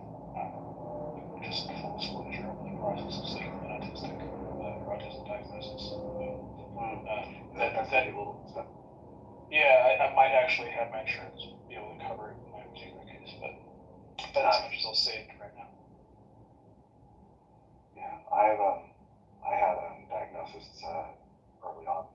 A lot of them were pointing toward ADHD, and then later on in college, one particular individual said, "You might be autistic," and I'm like, "How am I autistic?" And then life progressed, and I had a lot of prejudices about what I thought autism actually looked like, and then I have I'm blind and I surf, and I through adaptive surfing I've met a lot of neurodivergent folks that were specifically autistic. Some all the way from like very verbal and communicating and everything to people who are just now in the last handful of years in their 30s and 40s learning to communicate with a letterboard. So I've grown to really see quite a range and be far more confident. They use a Ouija board? I use a Ouija board too to speak with the dead. Is it what But do you have a Norse room Ouija board? I'm just curious. Norse room? What? No, I'm just curious if he said he had a Ouija board to talk to the dead. I'm just curious. Yeah, I got it right here. You want me to test it out? Let's test it out. Odin for us. Okay, let's ask Ouija board. Is Joshua happy in life? It says no. Yeah, it's an asshole. It does not. I'm actually pretty fucking happy, actually. Well, it took me straight to no, so I don't know. I think you need to suck Thor's dick a little bit harder. Maybe that'll get those things. I was about to say the same thing. But yeah, in any case, I'm just kind of learning how the whole thing can manifest. So, but you'll run into a bunch of autistic people here that are, welcoming here and there, depending where you go. Yeah, right on.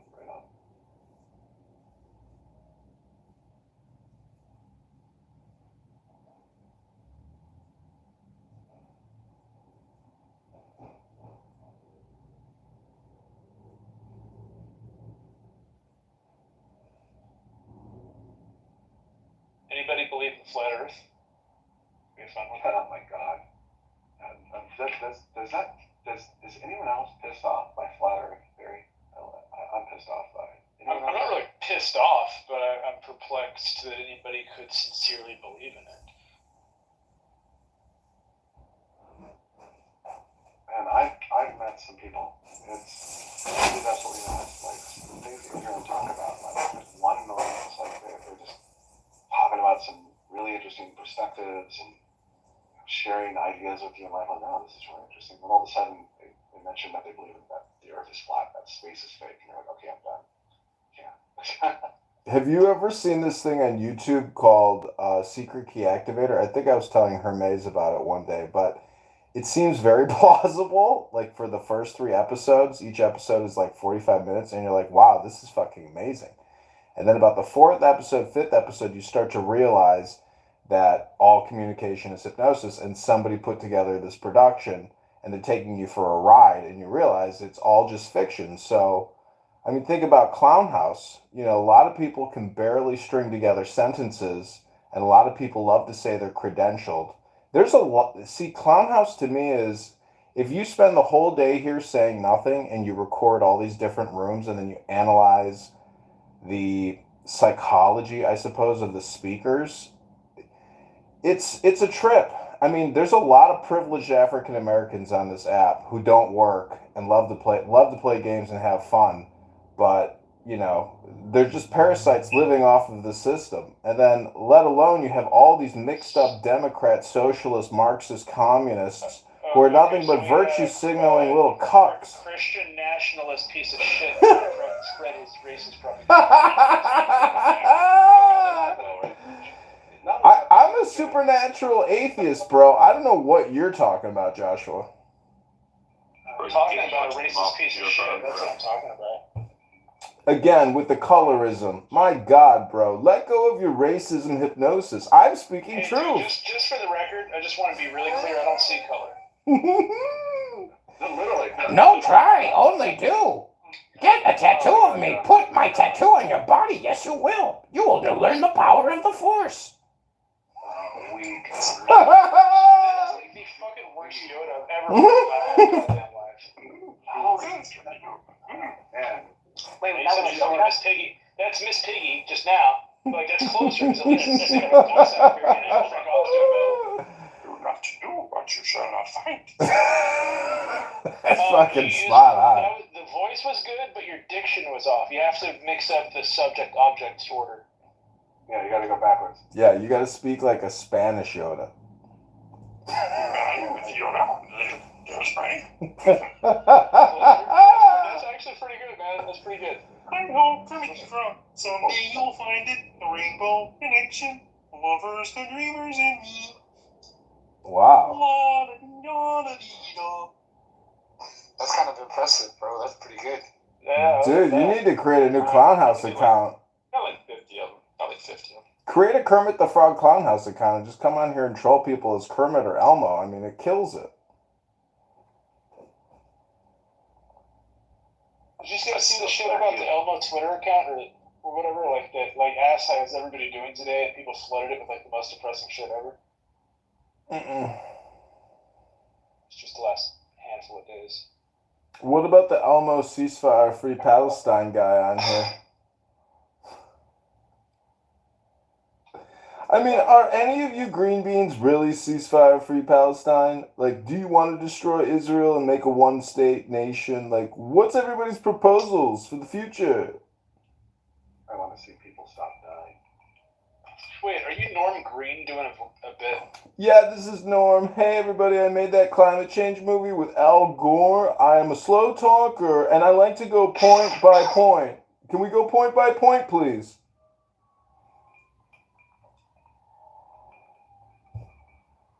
I used to work for the State Department. I helped plan the Serbian invasion. I am a CIA agent. I am a husband. I cheated on my wife. I'm divorced. I sit on Clown House all day and pontificate.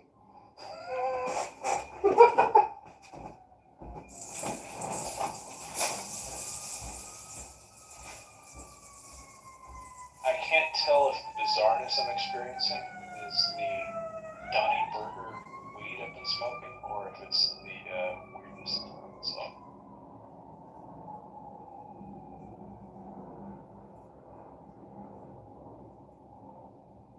Source, what made you hate black people?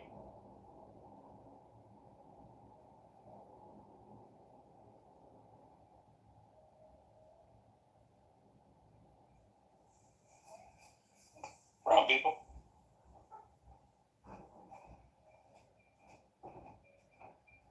Yourself?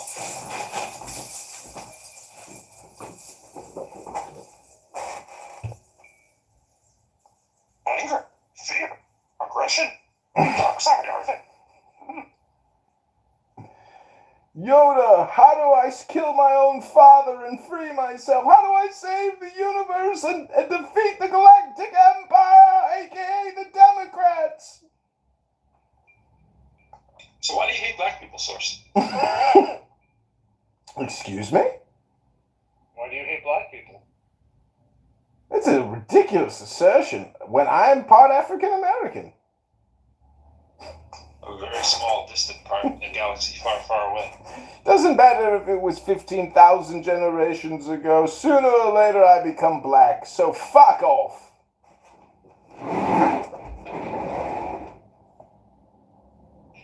I think you should go back to comedy school because your bits are more dumb-inducing.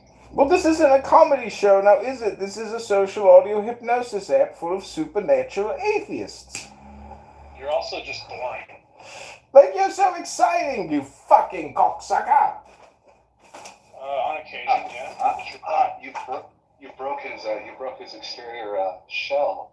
Yeah, like You are penetrating into the deep reservoirs. Oh my god, my Uncle Heron is here, aka Alan Watts. Really interesting. So, okay, so now all I gotta do is just keep digging into it, and eventually he's gonna flip out.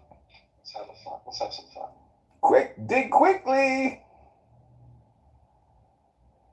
We're gonna be entertaining this guy for a while. Bring Heron up on stage. I want to talk to Bob. Draining up his energy. Heron! Heron! There he is! Okay, god damn. Okay, I'm here. Heron, can you tell all these depressed, unknowledgeable people the problems with words and why they don't understand that I'm trolling them to try to awaken them, to enlighten them, to activate the Kundalini? Well, I could, Am I the only one who thought Kundalini the first time you heard it sounded like an Italian dish? Oh wow, that's really cool. He said it extra Italian too, it didn't help. I only said Italian once. Oh, Heron, I wanted to tell you, I heard something funny about Bob the other day, but I can't remember what it was, but it essentially, talked about Bob being God, but it was an acronym for something, but it had everything to do with God. I had this guy last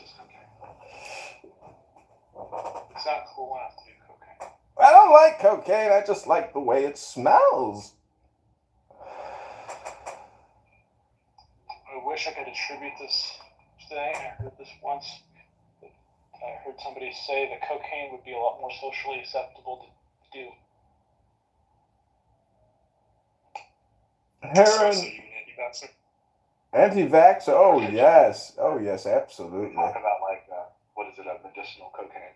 That's really fucking hilarious. Do you have a headache? Do you need medicinal cocaine? What's more toxic, one line of cocaine or 2 Pfizer injections? I would say you talking is more toxic. Cheers. Hello? Hello? Prescribe sort of heroin and other sort of things like that in cough syrup long time ago. It's true. They also used to prescribe heroin for treatment for asthma. Opium, I mean, if you just look at these plant narcotics, I mean, opium being the primary plant narcotic probably throughout human history.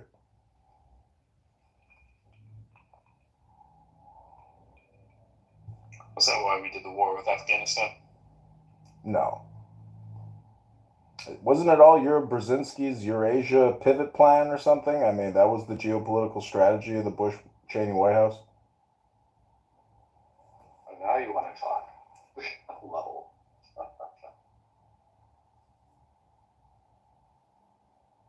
I mean, why do you think all these veterans kill themselves? Because they realized it was a giant scam from start to finish. 9/11, the Twin Towers, everything. And they come home and they're like, fuck, it was all a lie. Let me go to the VA and see if some doctor can help me. They go to the psychiatric ward. Some giant fat woman named Sharon is sitting in a chair saying, what's your fucking name? Give me the old ass foe.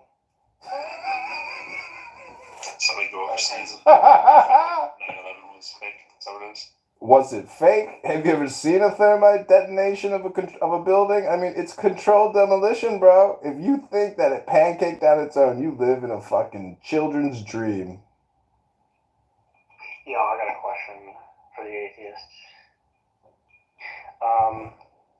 So if you're a subjectivist and you think like your truth is your truth, my truth is my truth, but also you're an atheist and you say no God exists.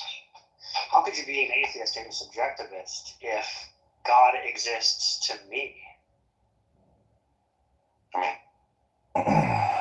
Finally kicked me. Whoopsie. None. No So media. So if the answer is none, and people decide to decipher what they want to decipher using their common sense, how come do you think you are more brilliant than that person? Or do you think your own worldview is the alpha and the omega? No, I think that everybody should do their own research, and without the biases of what the news media is slamming down your throat. Okay? So much before you puke, and form your own decision. That's what you should. Yeah, but tell me, how do you do research? Well, you look at everything that all of the different media organizations are saying, and then you draw a conclusion based on what all of those people are saying. Yeah, but how do you draw that conclusion? Well, that's because you do research.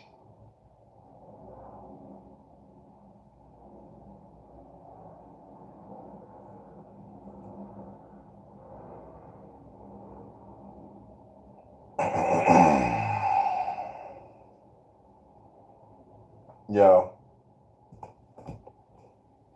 Hey, what's going on, man? You're the last guy, dude. Everybody else gave up on stock picking, my friend. You're the only one left. It's gone. Nobody even think about it no more. How to pick a stock, what to look at. Nobody even knows. Nobody even cares. People just want to do what everybody else is doing.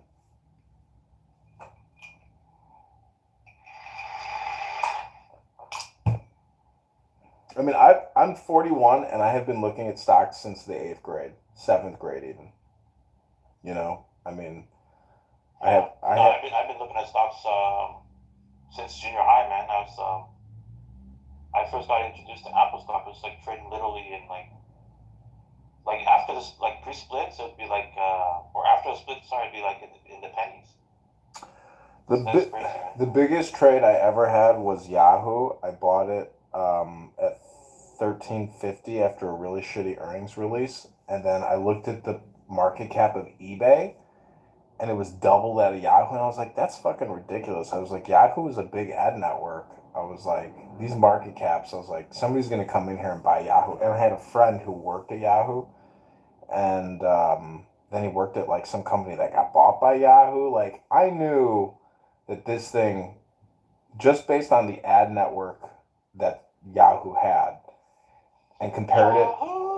Yeah, so anyways, I put all my money in. I'm talking every penny I had, and I margined my account like 100 to 100. You made $100,000, and then the next day you went out with your friend. There you go. You know the story. That's it. That was my big win. You should have bought. I remember when Yahoo went public, 1996.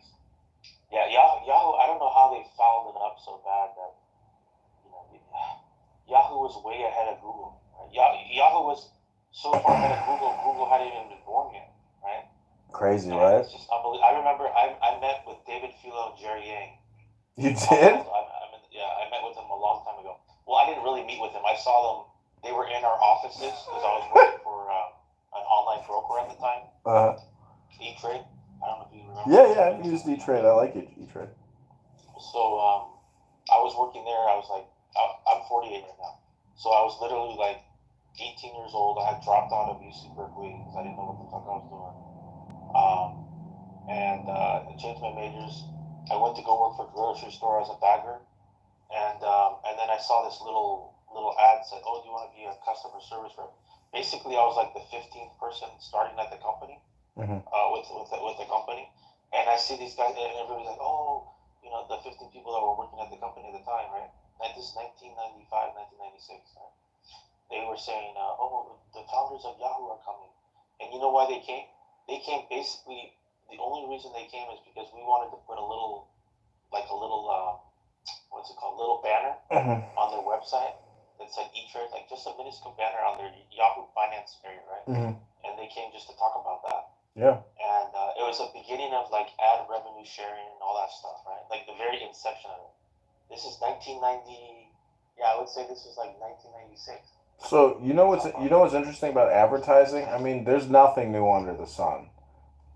So everything can be broken out into television advertising and like how companies buy advertising and how they sell advertising space. You know, whether you're Sinclair Media Group. This is the cool thing about advertising, where it's like an arbitrage in the stock market.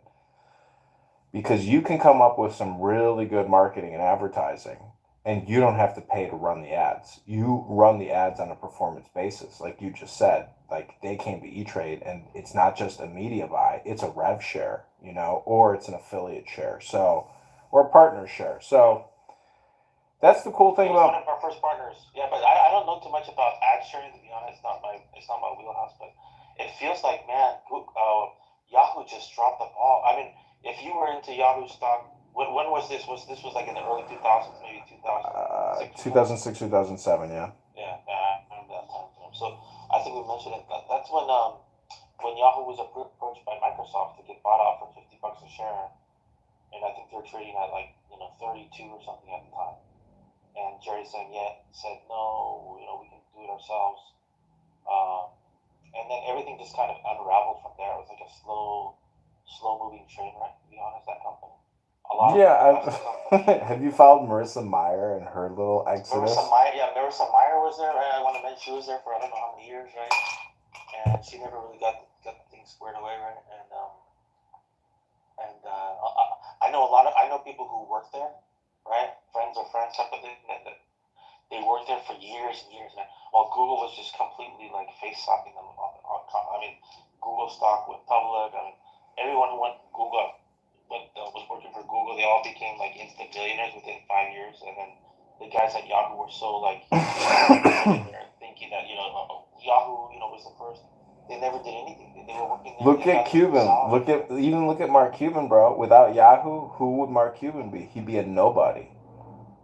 Yeah, well, he would have done. I mean, he was still well off, right? But he was well off, but he was not a big. He didn't. $500 million. Yeah. But what did Yahoo even acquire from him? That's the thing that nobody ever talks about. I've met Mark Cuban. I offered to buy him a drink he's like, nice. You know what he said? He said, I don't drink. I said, can I get you a soda water, a seltzer water? He goes, yeah, I'll take a seltzer water. Huh? This was through a friend or someone? No, he lives in Hermosa Beach. He lives on the beach on the Strand, and I used to work on the Strand at this dealer.com car dealership advertising agency, and there was this shitty bar that smelled so bad, and all my friends, everybody always wanted to go there. And it was the stinkiest bar. The shittiest bar. Yeah, and Mark Cuban's just sitting there, and I'm like, everybody just wanted to come up to him and like say hello and take a photo with him. And but this was like 2022 or Q3, or was this like? No, this was 2016, I think.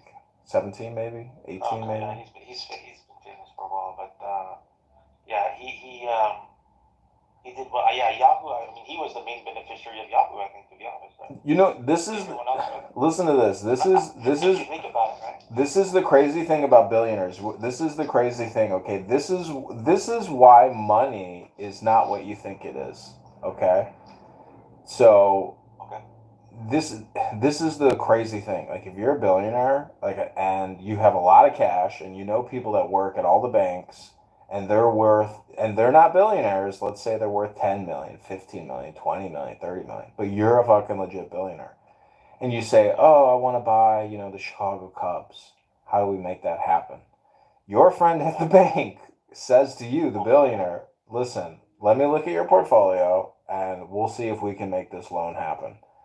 And so what really happens is your billionaire status is really like a carte blanche kind of thing, where like Mark Cuban just walks into the Timberwolves and like, "Hey, I'm the CEO. We're gonna run things my way. If you don't like it." Well, yeah. I mean, it's an open door to. I mean, everyone who approaches you, it's a double-edged sword, right? Because when you have that much money, everybody's trying to, get something out of you, right? Buy you a drink, and then he's thinking, well, maybe this guy wants to sell me some shit, whatever, No. I just thought it was interesting that he doesn't drink. Not you particularly, but you know what I mean. Everybody's kind of, you're constantly, you have a big fucking target on your back, right? For good and the bad, and you have to be, you can think and quickly unravel. I mean, you know how billionaires. You have to have a very level head, man. You have to be like a hawk, right? Oh, I mean, you can't be some moron. To be a billionaire, you already have to be that way in some respect, right? You have to be someone who just fucking you're on a rampage every single day, right? That's the thing. So you know who Jason Calacanis is? Not off. It sounds familiar with that. He's a billionaire. He helped create Uber. He was an early investor in Uber and all these couple other major startups. Look him up. His name is Jason Calacanis. He's on Twitter at Jason JASON, and he's got the All In podcast. Do you know what that is? Yeah. Anyways, my point is, I met him at AOL's Beverly Hills HQ one night at like some kind of special VIP event. And I pitched this startup called MarriageSponsorships.com, like how to get your marriage sponsored. And they liked the idea. And he said, "Do you have any questions? Does anybody have any questions?" I said, "Who were you before you were born?" He said, "I was a ninja."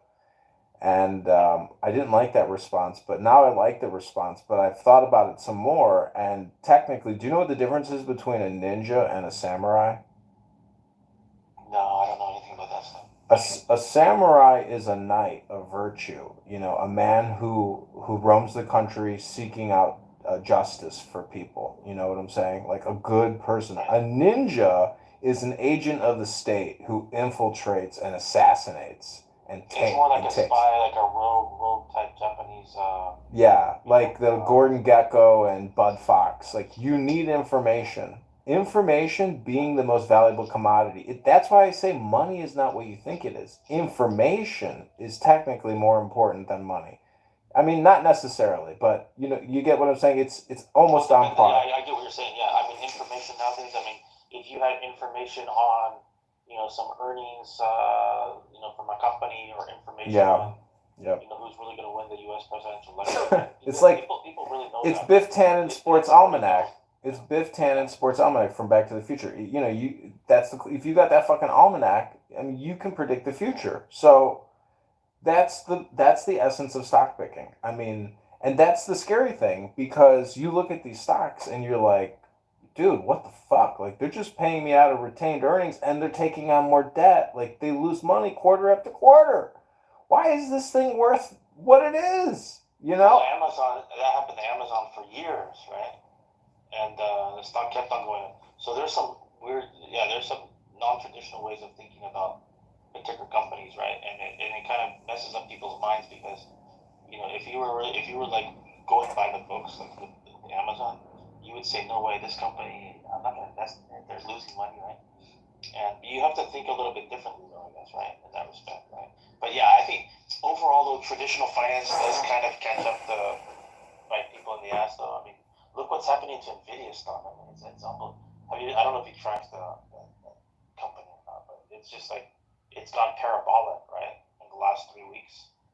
And I don't know how sustainable that is, but it feels like we're somewhat in a bubble with some particular, tickers, right? And I don't know. Let's see what happens, but it does feel like Nvidia could go to like 1,000. To be honest, it just broke 700 today, and it feels like, I don't know if you know anything about like Tesla stock, what it was doing a few years back. I'm sure you do, by the way, but just kind of the profile, I think, who you are, type of person. But yeah, Tesla. Remember, everybody say, oh yeah, Tesla, this and that, and then Tesla went from 2 to 300, 30 to 50, the 100, the 100, 200, 500, we kept it going up and up and up. And literally within 6 months, it went from like 300 to 2,500. So I'm thinking maybe Nvidia could be something like that, to be honest. It's like the new fucking, it's gonna go on a fucking tear. No way, bro. You'd be crazy. You missed the boat, man. That ship has already set sail, man. When is that 400 or 200? Don't matter, bro. I just saw something a couple days about it. A couple days ago, I saw people shit talking it, saying it's a fucking fantasy world, saying that based on the multiples, it's total fantasy land. That the market cap is so overappreciated, it's insane. It's $1 trillion overappreciated. It's ridiculous, Well, there's both stories, right? If you read the other stories, they said, oh, these fucking AI chips are going to be everywhere, and fucking including up your butt and in your brain. It's not going to happen, bro. It makes you think that the sky's the limit. No, bro. The government is going to spend $300 billion on fake vaccines and throw them in the garbage before they're going to spend money for AI anal chip implants at fucking Nvidia, dog. You know what I mean, though. It feels like these chipsets are going to be everywhere, right? No, they're not. They're not. They're already in your fucking computer. You got to understand, people's motives are based on the drug response system, in the sense that, like, the Chinese-British wars with the opium, everything is a drug. Clown House is a drug. You're here right now getting high just talking. When you open up your email, when you look at the news, your dopamine flares. You get a drug response system from these technology systems. So that's why I say Nvidia is not the great white hope. Apple and Samsung, the stock Samsung. Do you even own one share in Samsung? I bet you don't. I have it in some ETF somewhere. I'm sure. Not individual. Yeah. But listen, dude, I'm going to South Korea, man. I mean, Samsung, in my opinion, is like, this is why I partially believe there's some kind of there's some type of non-disclosure with regards to alien technology. I can't believe how good these cell phones are nowadays. Like, the cameras and how all this works. Like, dude, how the fuck did we get here? There must be some type of non-disclosure of some type of technology or something. Like, this is impressive. Well, there's a lot of smart guys working on Infinite Loop at Apple, right? I mean, there's a lot of smart guys there, and this is taking years in the making, right? To develop the chipset, all the circuitry, the miniaturization of the boards, right? The LEDs. I mean, it's a combination of things, right? So I don't know if you know a little bit about the history of the iPhone, but the iPhone is simply it's a mishmash of different technologies that were developed by the Department of Defense, right? Which include GPS, positioning, texting, internet, right? The miniaturized camera. That was all developed by the DoD, the U.S. DoD. And Steve Jobs came up with a great idea. Said, let's miniaturize all that and put it in a phone and make this thing happen and make it work, right?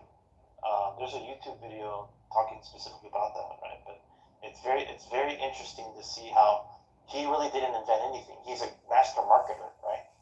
But all the technologies that are in an iPhone, the majority of the primary reasons why we use an iPhone and the brain of the iPhone was not invented by Apple. They just put it together in a nice little package for the consumer market. But this was all invented before,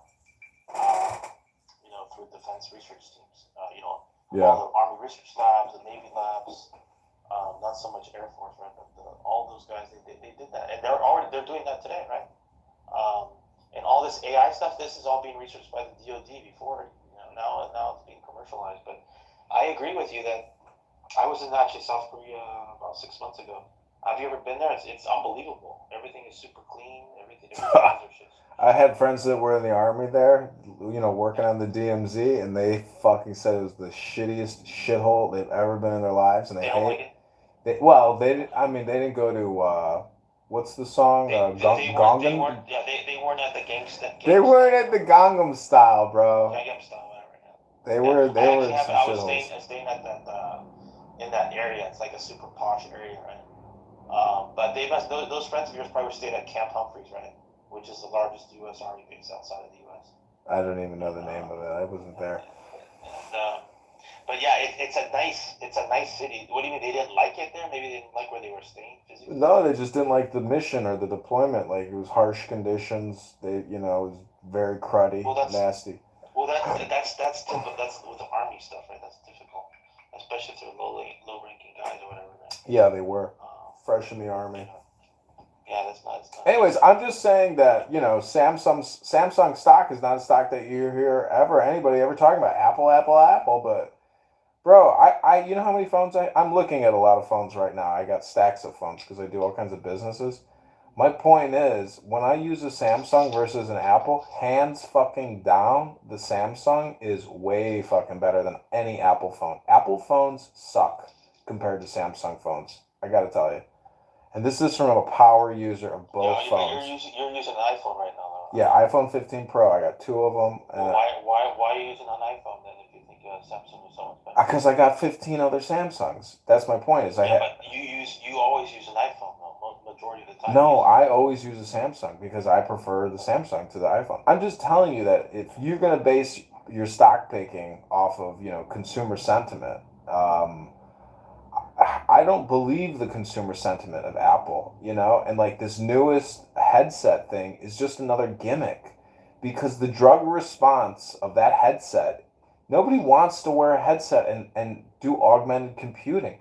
People want to see, because the whole thing is based on audio or visual stimulation. So it's in terms of like the drug delivery system, it's an uncomfortable drug delivery system. I want to take that stupid headset off and live my life. Like I want to come in, get my drug dose from my cell phone and then leave and get away from my cell phone.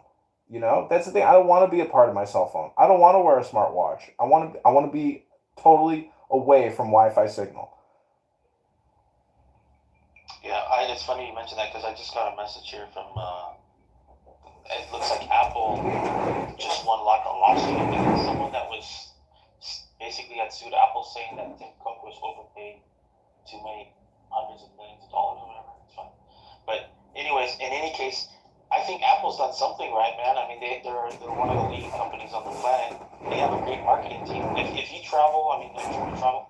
I've been in South America this past couple of years, traveling back and forth. Hey, I hate to interrupt you. That lawsuit against Steve Cook is the same thing with Elon Musk. Somebody brought down Elon Musk's like 40 billion pay package or something. Some individual shareholder that only owned one fucking share or 6 fucking shares brought the whole fucking executive pay package into courts. One fucking shareholder. That's the power. Anyways, I hate to interrupt, but that is power. 56 billion, right? The guy wanted, but the guy's a jerk too because how can you ask for $56 billion in compensation? I think he's he sees it as a sinking ship. He's just trying to take all the money they can. To set up his own Tesla version 2.0 or something, right? He's fed up with Tesla, with the board. What about the Satoshi guy? Did you see the supposed Satoshi is going to court to try to claim like 30 billion in fucking Bitcoin or something? I haven't seen that. No. Oh, Chris, whatever that guy's name. Yeah, the British guy or whatever, whoever he is. I don't know. I don't know that much about it. Oh yeah. Yeah, but that guy really thinks he's Satoshi. I mean, where was he? You know, where that guy all of a sudden's popped up from the woodwork, right? Thinking, Well, what would be interesting is to see who's going to challenge him to the Bitcoin, because there's a lot of people challenging, saying he's not the right guy, right? Not saying that I am, right? You know what I mean? There's a lot of people saying that he is not. He's a fraud. He's like an imposter. Well, see, this is my conspiracy theory is that these coins are technically owned by the U.S. government, the Treasury or the CIA or the NSA. That I saw a video of a guy. I don't remember his name. I've tried to find the video. I haven't been able to find it. I could maybe find it, but anyways, this guy claimed that he was working on cryptography or some kind of digital currency shit, and he got a call from the NSA or from In-Q-Tel. This is how the video goes. He says, "I got a call from In-Q-Tel. I didn't even know who In-Q-Tel was. Turns out that they're the venture capital arm of the Central Intelligence Agency, and they get funded annually to invest in national security defense research projects and startups and businesses." So this guy says, "Oh, somebody called us from In-Q-Tel, said, 'Hey, have you heard of Bitcoin?'" And so that's my theory, is that Bitcoin is USA crypto coin and Ethereum is Russian crypto coin in terms of like national defense research and investment. And there is no way that it's authentic or organic in the sense that somebody named Satoshi built this fucking thing.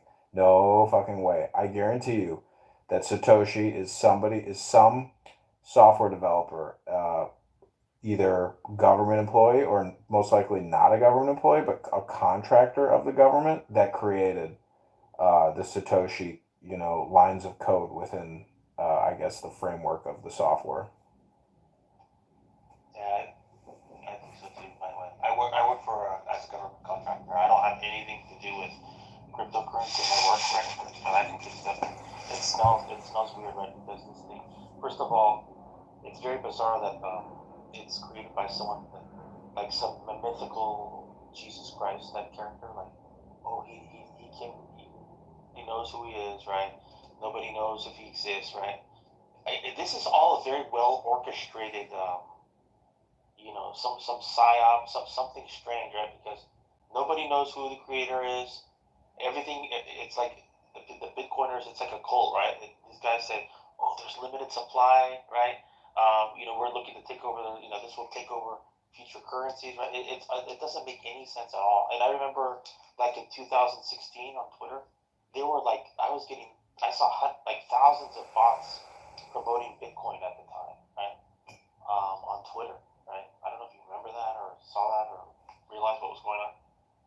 But these were all Facebook too. Facebook as well. There were huge pumps, huge marketing campaigns. It's an orchestrated, like, super marketing. You know how they did it too? They even did it with video games. They incorporated new coin launches and tied it to like these video game ads that I kept seeing on Facebook, and I kept messaging these people saying, "Do you even know what you're doing?" I could tell that these people were hired to create these Facebook pages and these pumps, and it wasn't just a few. It was there's sophisticated scam operations out there, and I don't even think these are just independent scammers most likely. Yeah, trying to write, because it all it all feeds on itself, right? So if you bought Bitcoin at 15 cents or whatever, you're going to be pumping the shit out of it, and you're going to be telling people, "Hey, don't sell it ever in your life because there's limited supply and it's the next new thing and it's going to 500,000, right?" And it's kind of like it's like a psyop. It's like just like people are just really think this shit. They really think it's going to be like it's going to take over the dollar and everybody's going to be using Bitcoin in the future. I mean, some sort of cryptocurrency. Obviously, we're going to be using some sort of digital asset, but it's not going to be the Bitcoin that we see today, right? It's not going to be. I mean, at least I don't think so. Maybe I'll be completely wrong, and we'll all be using Bitcoin in the future, right? But it's probably gonna be some derivative, some different flavor, right? It'll probably be some U.S. based CBDC, right? Is most likely the case, right? But I really honestly think, I don't know how long you've been in this room, but we've been talking about Bitcoin for like literally like 4 years, right? And I'm very skeptical. If you read my profile, I don't believe anything about this crypto shit. And I think it's essentially it's a speculative asset that people are looking to get in and buy. And the ironic thing is that, or paradoxical thing is that all these Bitcoin guys who talk about like decentralization, they were all on their fucking knees praying for Bitcoin to be integrated into an ETF, right? So you had this ETF launch, and it finally launched like 11 of them, right? And they launched, and they've all gone down since essentially the first minute of trading, like 3 weeks ago, right?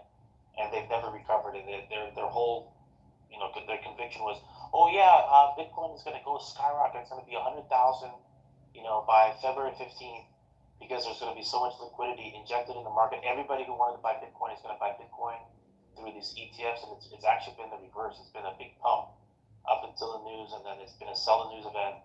It's been a nothing burger, and it's been a reason for the big guys to dump their Bitcoin on the retail, on the small guys, right? So I agree with you. I think it's a complete scam. There's no inherent value to Bitcoin. People say, oh yeah, I can transfer money so quickly. I can do that with Western Union. I don't need to open up a Bitcoin wallet. It's so complicated for the common person, right? Just to open up an account and to buy Bitcoin, and I need to have a MetaMask, and then I need to transfer to this and offsite, online. It's a big fucking mess, right? It's a nightmare. I think. I'd rather just have dollars, man. Anybody would rather have dollars anywhere in the world instead of Bitcoin, to be honest, right? It devalues 30%, 40%, 60% at any given time. I mean, how can you have there's no reliability in that, right?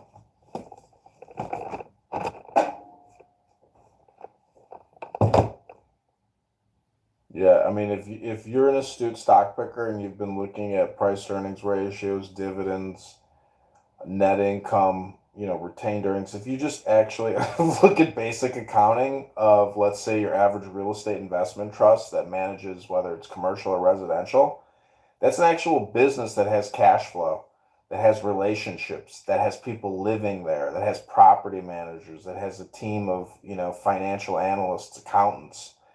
I mean, it's a network of living people paying money to live in housing, whether it's a business or it's a home. That's real, okay? That's not going out of style. That ain't going out of fashion. And I saw some kind of documentary once or something about these real estate investment trust analysts and like how they sit on all these conference calls and they like nitpick through what executive management is doing of these REITs, and if they detect any type of like malfeasance or fraud, they like dump the shit.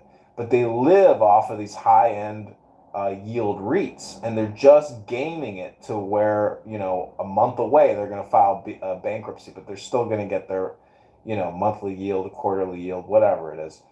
So like, oh, the stock, look at that ticker symbol. It's called like Income Realty Shares or something. They're like a multi-gazillionaire fucking commercial real estate operator. And they pay a monthly dividend. And that's their pitch to investors, to mom and pops. Hey, come to us and we're going to give you, 6%, 7%, 8%, whatever their yield is right now. I don't even know anymore. But that's the thing is, I know a real estate investment trust is real because I can go to the building.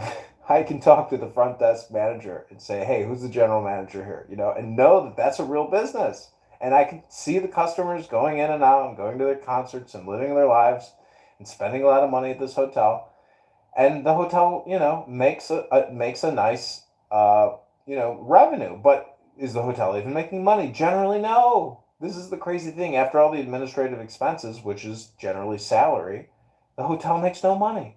So all these investors and all these pensions and all these real estate mom and pop investors are buying companies that are losing value day after day after day. But yet, that's my point, is these real estate investment trust analysts and traders are sitting there. They're the only ones watching and listening and looking and they make really good yield, and it's a guaranteed thing. It's not fake. It's real. So to me, if I were to start a hedge fund, I would start two hedge funds. One based on ad tech or advertising technology, where we only trade and we only manage and maintain a portfolio of advertising technology stocks, and there's fucking 50 of them. And then the second hedge fund I would launch would be based on real estate investment trusts. Like those two things to me, I know, and that's what I would do. I could never get involved in biopharmaceuticals. It's way too much information, and I hate, I hate miracle drugs. I feel like it's always a scam. That's the other thing about Wall Street is how are there so many fucking biopharmaceutical biotech stocks that have huge market caps and like have never made money, and they're in all these FDA trials. Like the whole thing to me is, I think there has to be a World War III, in my opinion, to reconcile everything. Even the biggest. There's too much. Yeah, I agree. I don't know about World War III, but there's way too much fat in the market. We need to cut all this fat and grease and lard out of it. I mean, starting with Decentraland and Polkadot and fucking Pig Swamp or whatever. I don't know what it's even called anymore. Right? These fucking names are. There's a bunch of fucking greasy teenagers, and not so much teenagers anymore. I'm talking 20-year-olds, 30-year-olds, sitting on the sofa, sitting on their ass, scratching their balls, looking at fucking Bitcoin go up, right? And it's absolutely ridiculous. There's no value in that. They're making money, yes, maybe some of them. Look at it in terms of like expansion. Like water will go to the low, will go to ground level every time. Like I have a Lexus right now, and like water is penetrating my trunk and going into the base of the car where the spare tire is, and I'm like, how is this happening? Where is this happening? Where is the leak? It rained a lot. Yeah, it must be somewhere where it rains a lot. Well, where's the leak? I can't find the fuck. So that's my point. Is there's so much capital, there's so many dollars and so many euros, and so many Turkish currency. There's so much currency out there that it can't even. There's too many speculators, right? So all of these speculators need to get wiped out, right? Maybe this will happen with Nvidia or some of these, very speculative cryptocurrencies. I thought it was about to happen, right? When Bitcoin was already around 15,000. Well, no, there's no such thing as speculators. Another rug pull and then wipe these No guys way. out, right? It's not the speculators. FTX, a lot of those guys got wiped out, but then they fucking grew another fucking. That was a big scam. Lizard, FTX right? and Silicon Valley Bank. Look at Silicon Valley Bank. Yeah, no, I agree. That's what happened. The government stepped in and propped these guys up again. Right? See, that's the fat in the system. NVIDIA is not the fat in the system in the sense that they have a real product that is being used in commercial products, consumer products. But the Silicon Valley Bank scam and the Sam Bankman-Fried scam and that money laundering operation, oh my God, and that cover-up with Maxine Waters, that is so scandalous and so fucked up. So crazy, It's a fucking movie. When's that movie coming out?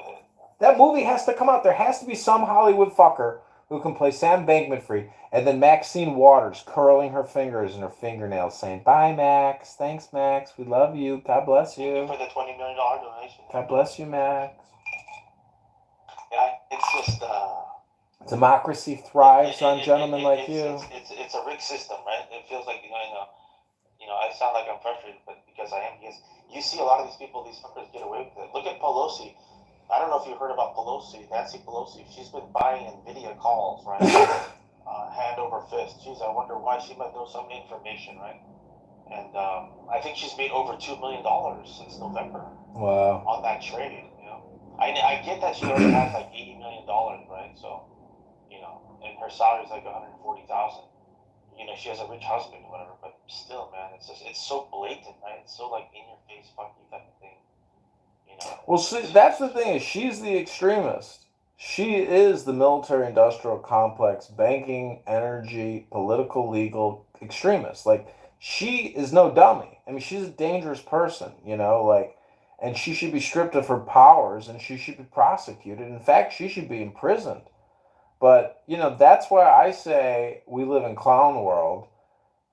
just like that movie where that guy gets those secret glasses and he can see there's aliens amongst us. Like, it's not that she's an alien, it's that she has played the game and she has played it well. And the system, this game that we're playing, will trick you. And that's why I say, if you think NVIDIA call options are going to net you 100%, 300%, or even 40%, bro, wake up, man. It's a waste. Do you trade options? They already have. Today they netted. No, I know. I've been trading options for years, but I'm done. I'm finally out of. I haven't logged into my brokerage account in months, and I've never been happier. I have no desire to log into an online brokerage account ever again.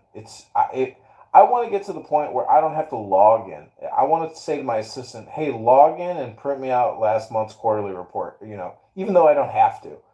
That's my point. Is like I need. I'm working on communication networks or businesses, but also intelligence. I would like to trade again, and I would like to get a level 2 and a level 1 and a level 3, etc. I need like more visualization into my stock and options trading. My visualizations into like the buys or the bids and the sells. Like I'm operating off of like total, gut instinct off of my cell phone. Like, okay, this is what I think I'll be able to sell my option at, and boom, it closes, and I ended up selling it at a good price. There's other times where I can't get out and I lose. Like trading is almost technical. It's almost like playing basketball, where like there's times where I fuck my trade ups based on mechanical movements or stupidity, meaning like there was a communication problem, in terms of like why I fucked that trade up. So it's not just like mental and psychological and emotional. It's also physically mechanical. Like there's times when I fuck shit up where I like put something wrong in, I typed something wrong in, and I fucked it up. So it's like. Oh yeah, I've done that too. Yeah, instead of buying 100, I bought 100, 1,000 shares of Boeing. I'm like, what the fuck? Thank God it went up $2, $2.50 the next day. But I didn't sleep very well. Yikes. But yeah, it is what it is, man. It's also very fatiguing, to be honest, right? I mean, we're at a certain age where it's mentally exhausting, right? I mean, I used to be able to look at my fucking screen the whole day, right, and kind of look at these things. But it's just the ups and downs, right? You know how it is, right? Oh, I'm up 10,000. Oh, I'm down 10,000.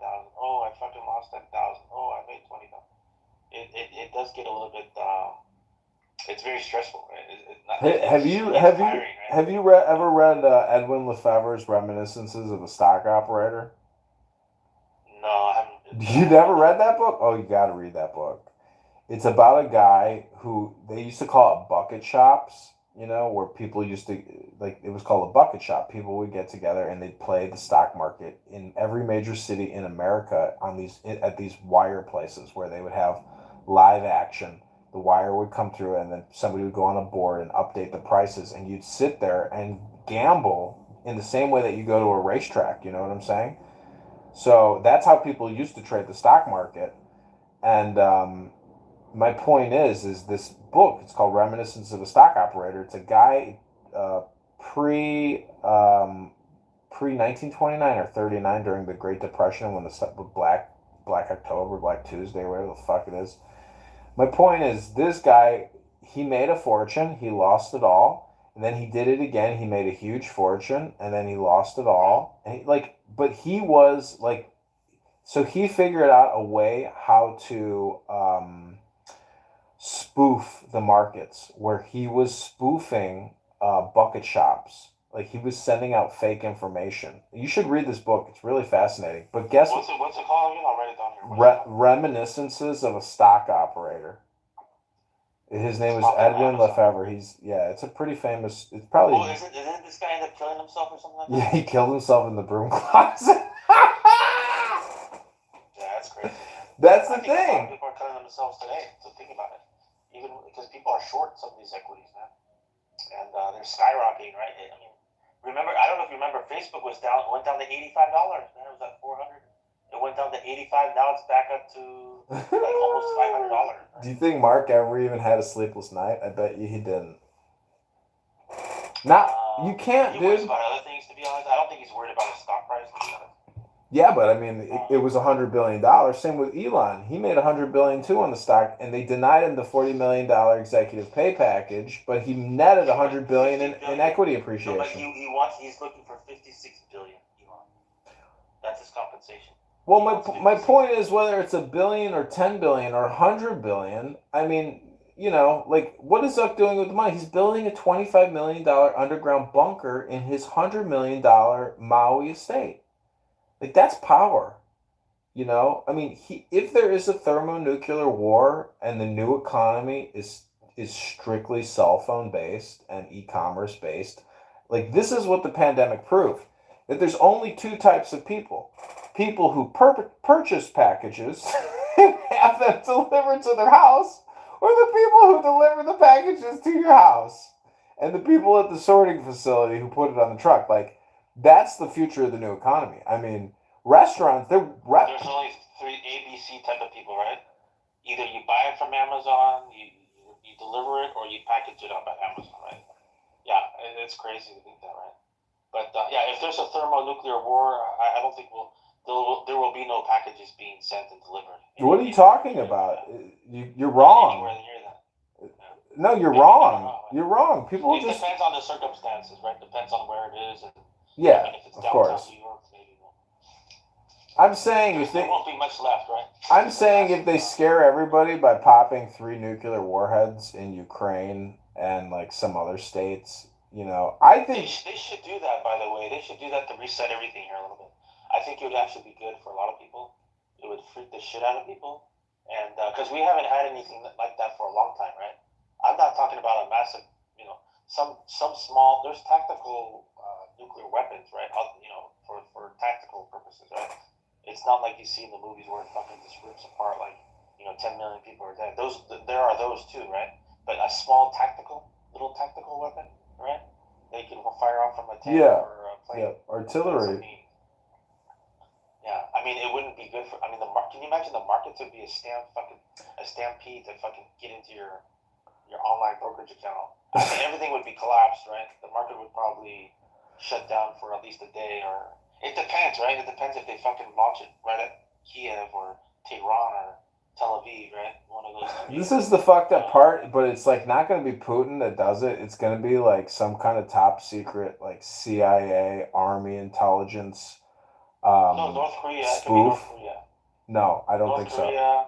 It could be anyone, right? No, dude, they don't have. Pakistan. No fucking way. They're not. You see, your problem is.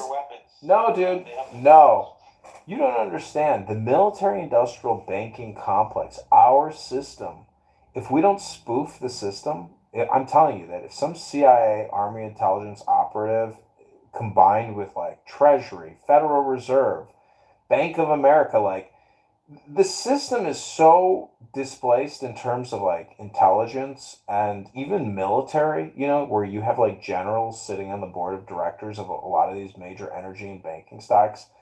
Like this is the whole thing about spoofing the system, where they will detonate a nuclear bomb and then they will say, the news will come out and say Putin has attacked Ukraine with a nuclear weapon. That's what the headline will say. But it wasn't Putin. It wasn't Putin. So that's the thing is the Ukraine-Russian war is the next. It's not the next. It is a 50-year war. They've already been at war for like I think almost 15 years now. So prior to the Russian invasion, my point is that fake news and a psyop, false flag attack is going to happen. It has to happen. This is the whole thing about leakage or expansion, where there's so much capital in the system. There's so many bombs being manufactured that the inventory demands the expansion in terms of, this supposed false flag attack. That's my opinion. Yeah, no, I think that it's easy for there to be some sort of mistake, right? Miscalculation. Even in what's going on between Iran, just the whole Middle East thing, right? That's like a fucking tinderbox right there, right? Because there's warheads pointed at everyone. I mean, There's warheads on the foreheads. See, in Ukraine, though, there's a lot of area to Syria, detonate. Israel, Iran, Lebanon, all these guys.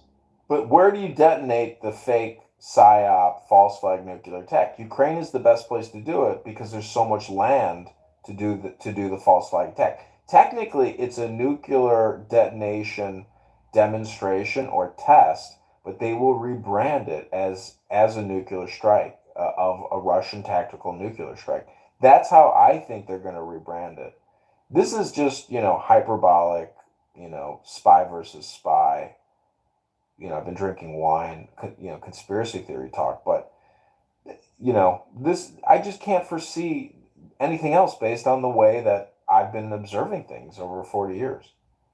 And when do you think that will happen? When, if it were to happen, it would have already happened, maybe, right? No, the war's just getting started.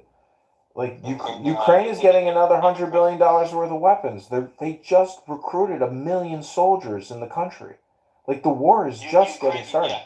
Ukraine is just a big battle test ground. That's all it is. Ukraine is the 52nd or 53rd or 54th state of the United States, yeah. We pay their pensions. The Federal Reserve pays the pensions of the Ukrainian government. Tax money is going to Ukraine. They don't even have Ukrainian currency anymore. They operate in dollars. It's the United States on steroids. Hello. It's my new account. Hello. Pops? What happened to the other John account? Yeah, I just needed a new one. I was too saturated with my real information, and I just needed a new account. But I was looking to add to the commentary. The reason Ukraine is such a hot spot is because they have one of the largest nuclear power plants on that side of the globe. So that's what I speculated why it's such a hot spot. And if Russia gains control of that area, they will likely be a larger nuclear power than the largest actually nuclear power globally. So that's why there's such a stronghold between those two countries. So the largest, literally look it up, the largest nuclear facility in Europe or one of the largest. I think it's either the largest or top two largest nuclear power plants or nuclear presence in Europe is in the Ukraine. That's why it's what's going on over there. So, but there's always their sources right. What are you saying, that a reunification between Russia and Ukraine or some kind of peace deal would make them a nuclear energy power, superpower? What the fuck are you saying, Pops? That's exactly what I'm saying. So although Russia is already a nuclear power, right? We know this, but that's just a utility business. I don't understand. That's an energy corporation. What's the market cap of that nuclear power plant in Ukraine that you say is the biggest in the world? Not in the world. It's the biggest in Europe. One of the biggest in Europe. So I don't much beyond that. I mean, what you're asking, you're saying that's kind of small, but I don't think so. I don't think that's anything to bat an eye over. But I was just contributing to what you were saying about Russia, Ukraine. And no way. No way, because they're building new nuclear power plants all around the world. I mean, they're expensive to build, but the thing is, they can build them, and they have the money to build them, and there's corporations that build them. That power plant there is not a valuable strategic prize for Russia to take and conquest. It's just not, because they could go there, knock it down, and rebuild it. That's the power. Yeah, no, something going on with that power plant. I stopped reading about it, but that's all I had to contribute. What's up, Bobby? I thought that was 80s for a second. But I'll get more information about it, but there's something going on with that. I think the conspiracy about that power plant is if they attack it, it could cause a nuclear catastrophe. That would be a disaster. Yeah, 1 second. It'd be like Chernobyl. It's saved. It'd be like Chernobyl, right. I have something saved on it. Let me go find it real quick. But yeah, no, my old account. I'm going to use the account, but I'm probably going to try to bring it back to. I'm probably going to just put on different hats. I'm going to probably fuck around with this one and then hide behind this one, and then the other one I'm going to leave my real picture and shit on. So, but either way, you guys know. Look at the chat. Are you interested in making $3,400 with an investment of 200 in 3 days? Like that. See, the crazy thing is those scams work. You know, if you spam that message out 100 million times or 50 million times, like you're gonna lead gen a lot of suckers who are looking to make $3,000 on a $200 investment. But that's essentially the Ty Lopez Grant Cardone scam. I mean, this one's a little bit more scamish in the sense that there's probably not even a book at the end of the pipeline. But I mean, look how it even infects your chat room. But that we see that every single fucking day, man. For 3 years, I've had this room open. I opened the room, right? I'm the founder of this room, and we've had people scam. I mean, the number of scammers on Clubhouse is unbelievable. That means it must be working, right? It must be working, and just the amount of time and investment to do that shit, right? To be thinking of that shit, and I mean, if they make $3,500 a week doing this, I guess it works out, right? I don't know how many, not 3,500, but I guess they need a lot of people, right, to send $200 to make it work. Yeah. But that's a good scam. It's been going on forever. What are you thinking about it? I know I'm not gonna do it myself. I interviewed with the FBI once, and they said, "Why do you want to be a special agent with the FBI?" I said, "Well," I've been working in online advertising for 20 years, and I've seen online scams by the gazillions. I mean, it's a massive epidemic. And I said the biggest scam is when you can get a senior citizen or a retired person's portfolio account and hack into their online brokerage and steal their life savings, and they have nowhere to go. And the brokerage and the bank says, "Sorry, we don't know what to tell you, but your money's gone." Like catching people that do that and like kicking the door in and fucking killing them. Yeah, but those guys are not in downtown LA, right? They're in Laos, Nigeria. It doesn't matter where they're at, because if you're an FBI special agent, I mean, you're gonna investigate and you're gonna. You don't have jurisdiction. Well, you're gonna get jurisdiction. That's my point. That's not in Nigeria. You might.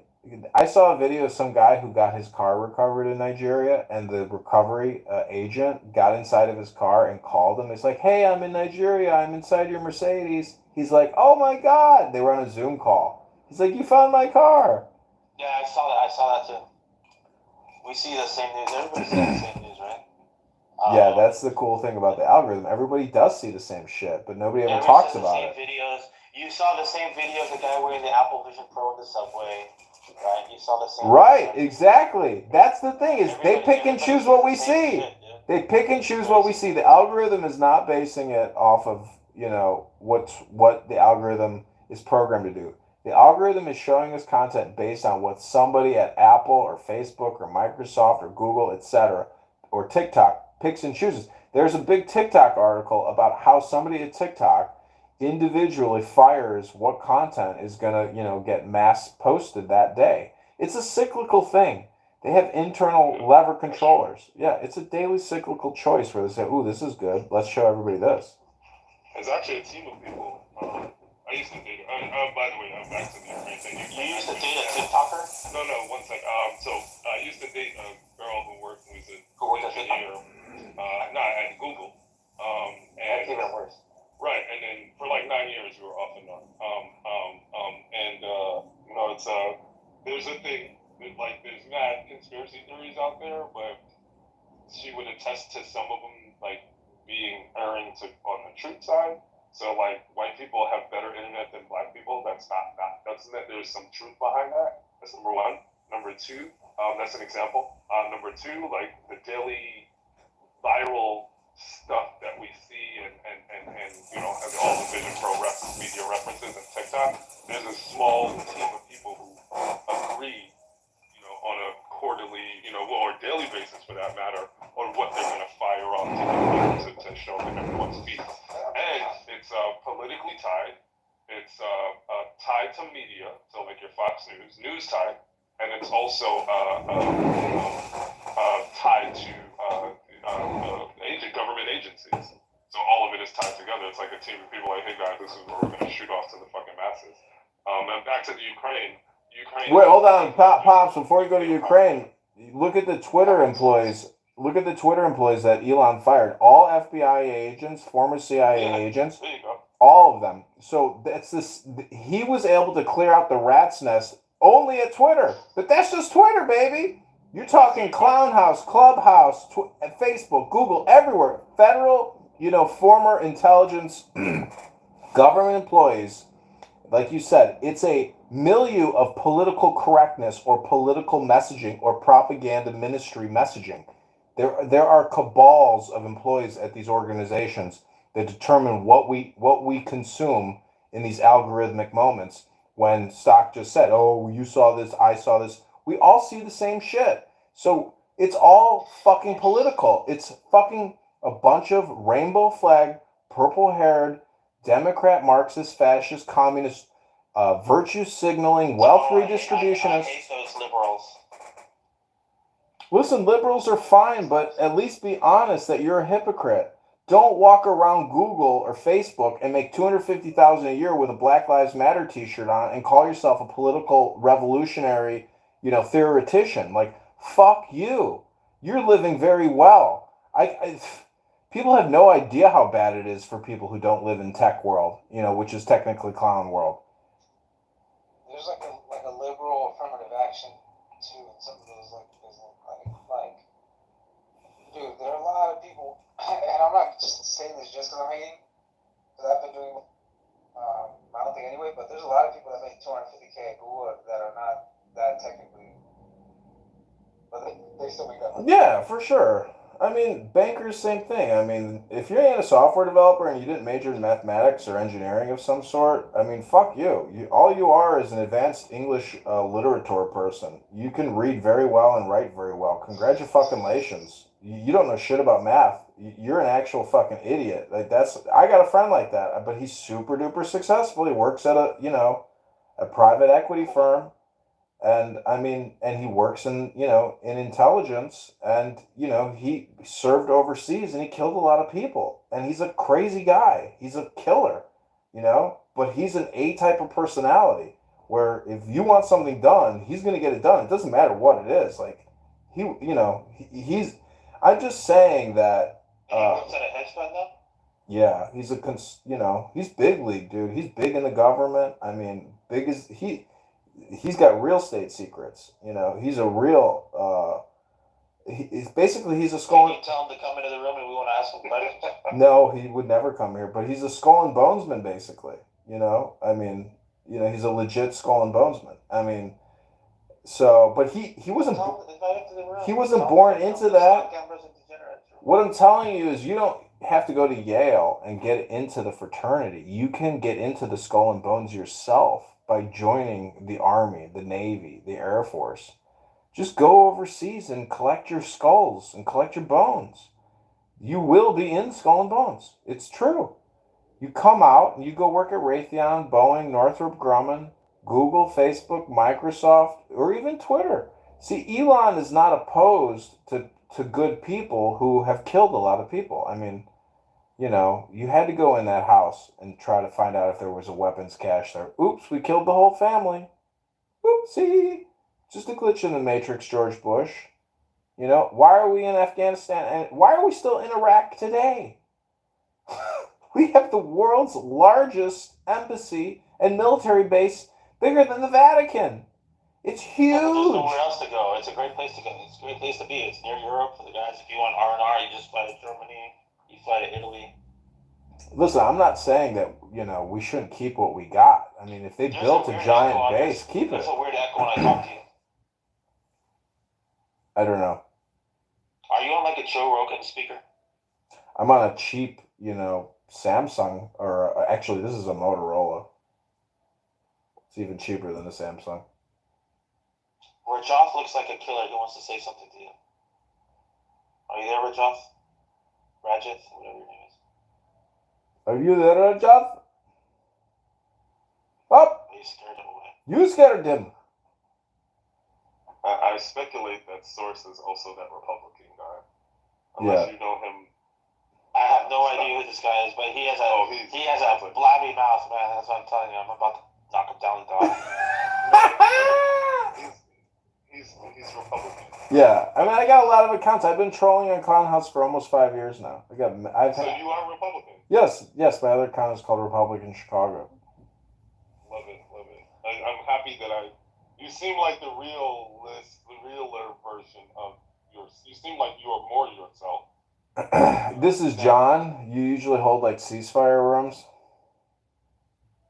Do I do that? This is John, yes, but I don't even know what a ceasefire room is. But thank you. What is that? Like Israel, Palestine.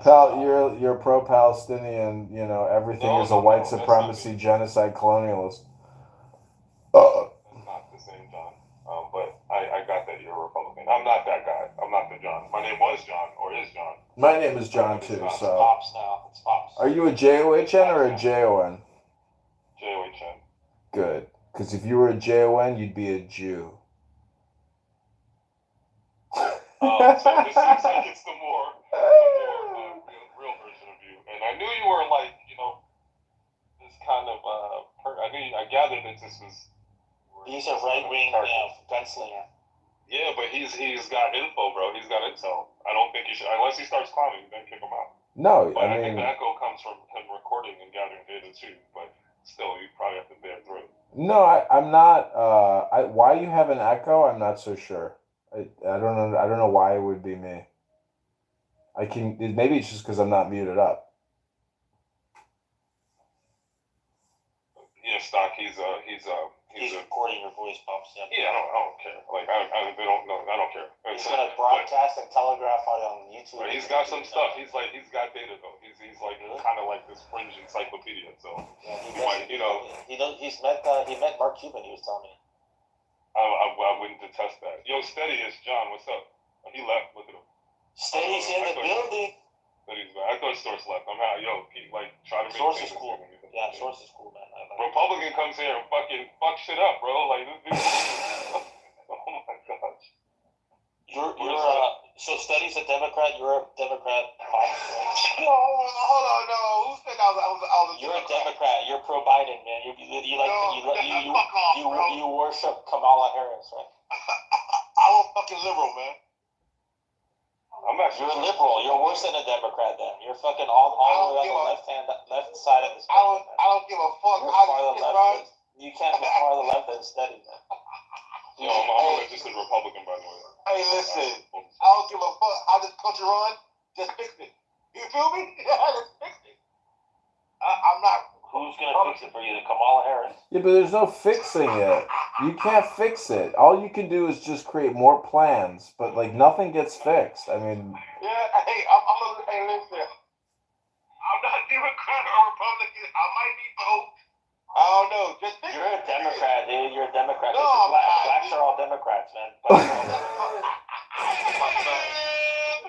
That was like low key, like it wasn't all the way racist, but it was like a little bit racist. But you're a Democrat. You're a registered Democrat, aren't you? No, I'm not, bro. You're not. Then what are you? You have to be Democrat. I'm a fucking liberal now. What my last vote? Liberal is Democrat. Sorry, bro. They're Republican and like the Democrats. No, there's no liberal Republican, man. It doesn't make sense. No, he's saying that liberals are outside of Democrats. They're even more extreme than Democrats because Democrats and Republicans are uniparty.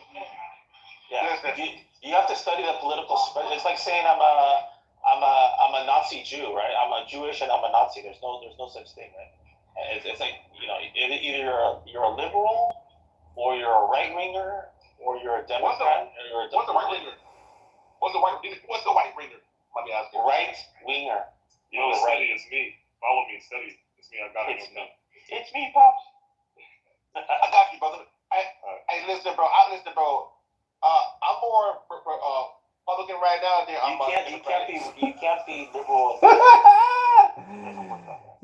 don't give a fuck. You all over the place, Steady. You ain't steady, bro. I don't give a damn.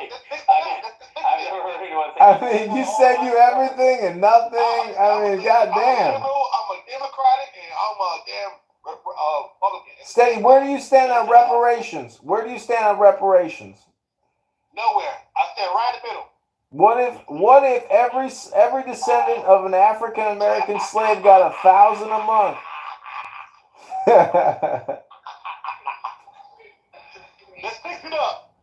Just fix it up. That's it. You gotta say nothing else. Just fix it up. That's it. Just keep saying that. Just fix it up. Just fix it up. That's it. How long do you give them $1,000 a month? Well, that's a number I heard. Some candidate in Indiana, some radical, black nationalist was. I mean, there are black nationalists in government, in mayoral. If you look up the Dalton County mayor, she's giving away $1 million of taxpayer money to like a raffle. Like, it's fucking ghetto style. Like, ghetto people have taken control of government positions because of social media. So it's hilarious, but maybe those types of things are needed. Okay. Yeah, I've spent time on those fringe rooms, white and black. I just got from one, and they call themselves ADOS or FBA. Yeah. You guys know what that is, right? What's FBA? What is that? Foundational Black American. Yeah, foundational. ADOS is American Descendant of Slavery. And they don't consider you black. So basically, if I would you have to be a person whose family traces their lineage to legit American slavery in order to qualify for reparations. Which the reason I spent time in those rooms was just to learn where they draw the line. And you cannot be born in the Caribbean. You cannot be black born in whatever parts of the Caribbean or Canada or wherever. You have to your dad has to be born here, his dad has to be born here, and so on and so forth. Throughout historically. And I was like, so what about Malcolm X? Like, he was born here, right? And then his mom wasn't born here, but his dad was, and his dad was actually black and white. So, and then they considered them allies. So like Malcolm X is like subjective. He may or may not have qualified, believe it or not, based on their definition for reparations. And the only people who qualify for reparations are FBA or Foundational Black Americans, ADOS.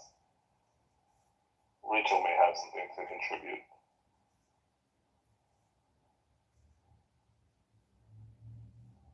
Well, we're already giving people their like student loans. I mean, how much more do people want, man? It's just like it's basically a handout, right? I mean, Biden, I don't agree with some of his policies. He's done some things right, but my God, it feels like he's just trying to buy votes, right? He's letting all these immigrants in, like they're basically taking over the country, right? Invading the country, and then you have him giving like free money away.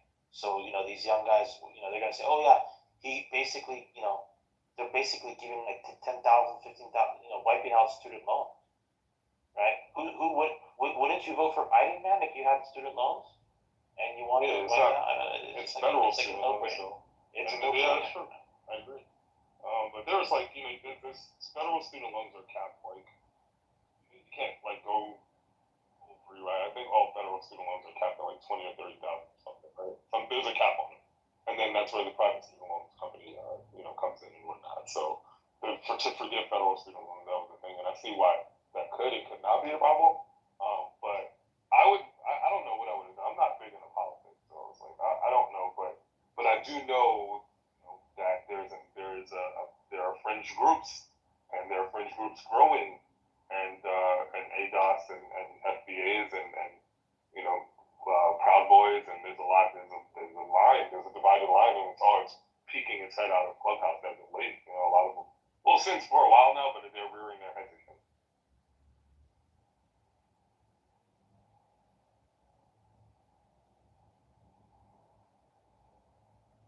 So do you guys think Trump's gonna win election? Just fix it up. That's what I gotta do, bro. God, just fix it up. I would vote for you, Steady. You would? I would vote for Steady, man, for sure. I would vote for Steady president and Source vice president. I'm gonna be on stage smoking this shit. No, Steady for president and Bobby Key for vice president. Oh, fuck no. I'm out of there. Real though. Hell no. He's fired. He's fired. He's fired. He's for president, and probably like Sol or Roberto. Is his name Roberto? Roberto for vice president. Like somebody who's like hella into like fucking technical and Steady for president, and then like Roberto or Sol. Like I would choose John as my VP because he might keep me calm and shit. I can't do that. I need all my hair. I would never like ever try to be president. But I need my hair. I'm not trying to lose my hair, bro. What's that? So you can run for senator or congressman, like in the Orlando. Jason, it's the Secretary of Transportation or something. I'll be your people to just pun, you know. Listen, first thing I would do is I'm gonna go put up like I'm gonna fix all the beaches. You have to run as Republican though, right? You have to be bombastic, just like dude. I'm all of it. Yeah, and you can definitely. I mean, you would definitely pick up significant votes. I can tell you right now, man. You have to be bombastic. You have to be fucking wearing a gun. You have to be fucking tweeting. You know, like you have to be like a male black Marjorie Taylor Greene, and you would fucking win the governorship of Florida. Yeah, they have a room now. The room is about being black. I'd be the best Republican black candidate. Steady doesn't think like a typical black man. He's more like you're like a white guy in black. Oh man, that's fucked up. Just call me cordial. You're not the typical black guy, right? I mean, I don't know, man. Maybe you are, but you're like, you know, Obama. He says he's black, but he's whiter than I am, man. Damn. Huh, thoughts, you're fucking funny as shit. Hey, that's true. That Obama is whiter than me. I never put that together. Dude, Obama's black, but he's like whiter than white, dude. He's whiter than the average white guy walking around, dude. It's like, if you think about it, right? It's weird, right? Because he grew up like super, like, from like a super privileged, like, you know, once he got into college and whatnot, he studied Harvard Law, right? He became a congressman. You know, it's like he's the whitest president we've ever had, to be honest. Hey, Stocks, I need you to teach me about these calls and puts, man. These calls and puts. If you can, find me a cheap call and put. Something's cheap. Help me out, bro. I need to get into this shit, and no, don't say steady is that. We can do weekly by week, week by week. You should put up on the Nvidia calls. They went up 400% today. Fuck you! God damn it, bro! 400%, man. 400%. Like, come on, man. Come on. I made 150 grand. Stop. I'm coming to rob you right now. 50 I'm coming to rob you right now. I'm coming to rob you. I don't know about that. But I'm in hotel stocks. I bought in, it's been about 10 years, $120 a share. Marriott, it hit $250 a share today. So that other stuff, I don't know nothing about, no Bitcoin and none of that. So, and I'm not giving stock advice. But if we only give stock advice. If you're, no, it's cool. But Marriott, Hilton, Hyatt, those stocks are going up, they're not coming down. Oh, Hilton, I told you I got about the Hilton last night. Didn't I call the fucking Hilton last night? But Stocks, I need your training on these calls and puts. I will fucking pay you. You're going to teach me. You went to the Hilton because you went with the hooker? Is that what you said?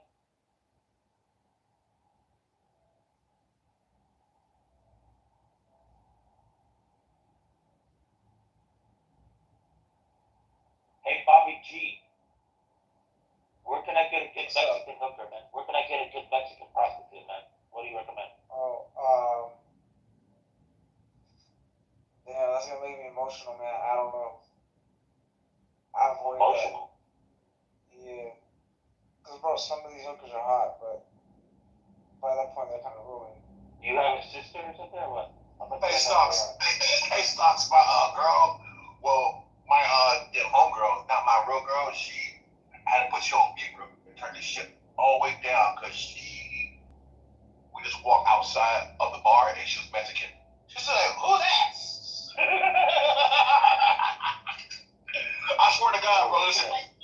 But dude, I've been living on the grid, stocks. I live on the grid, but I'm gonna need you.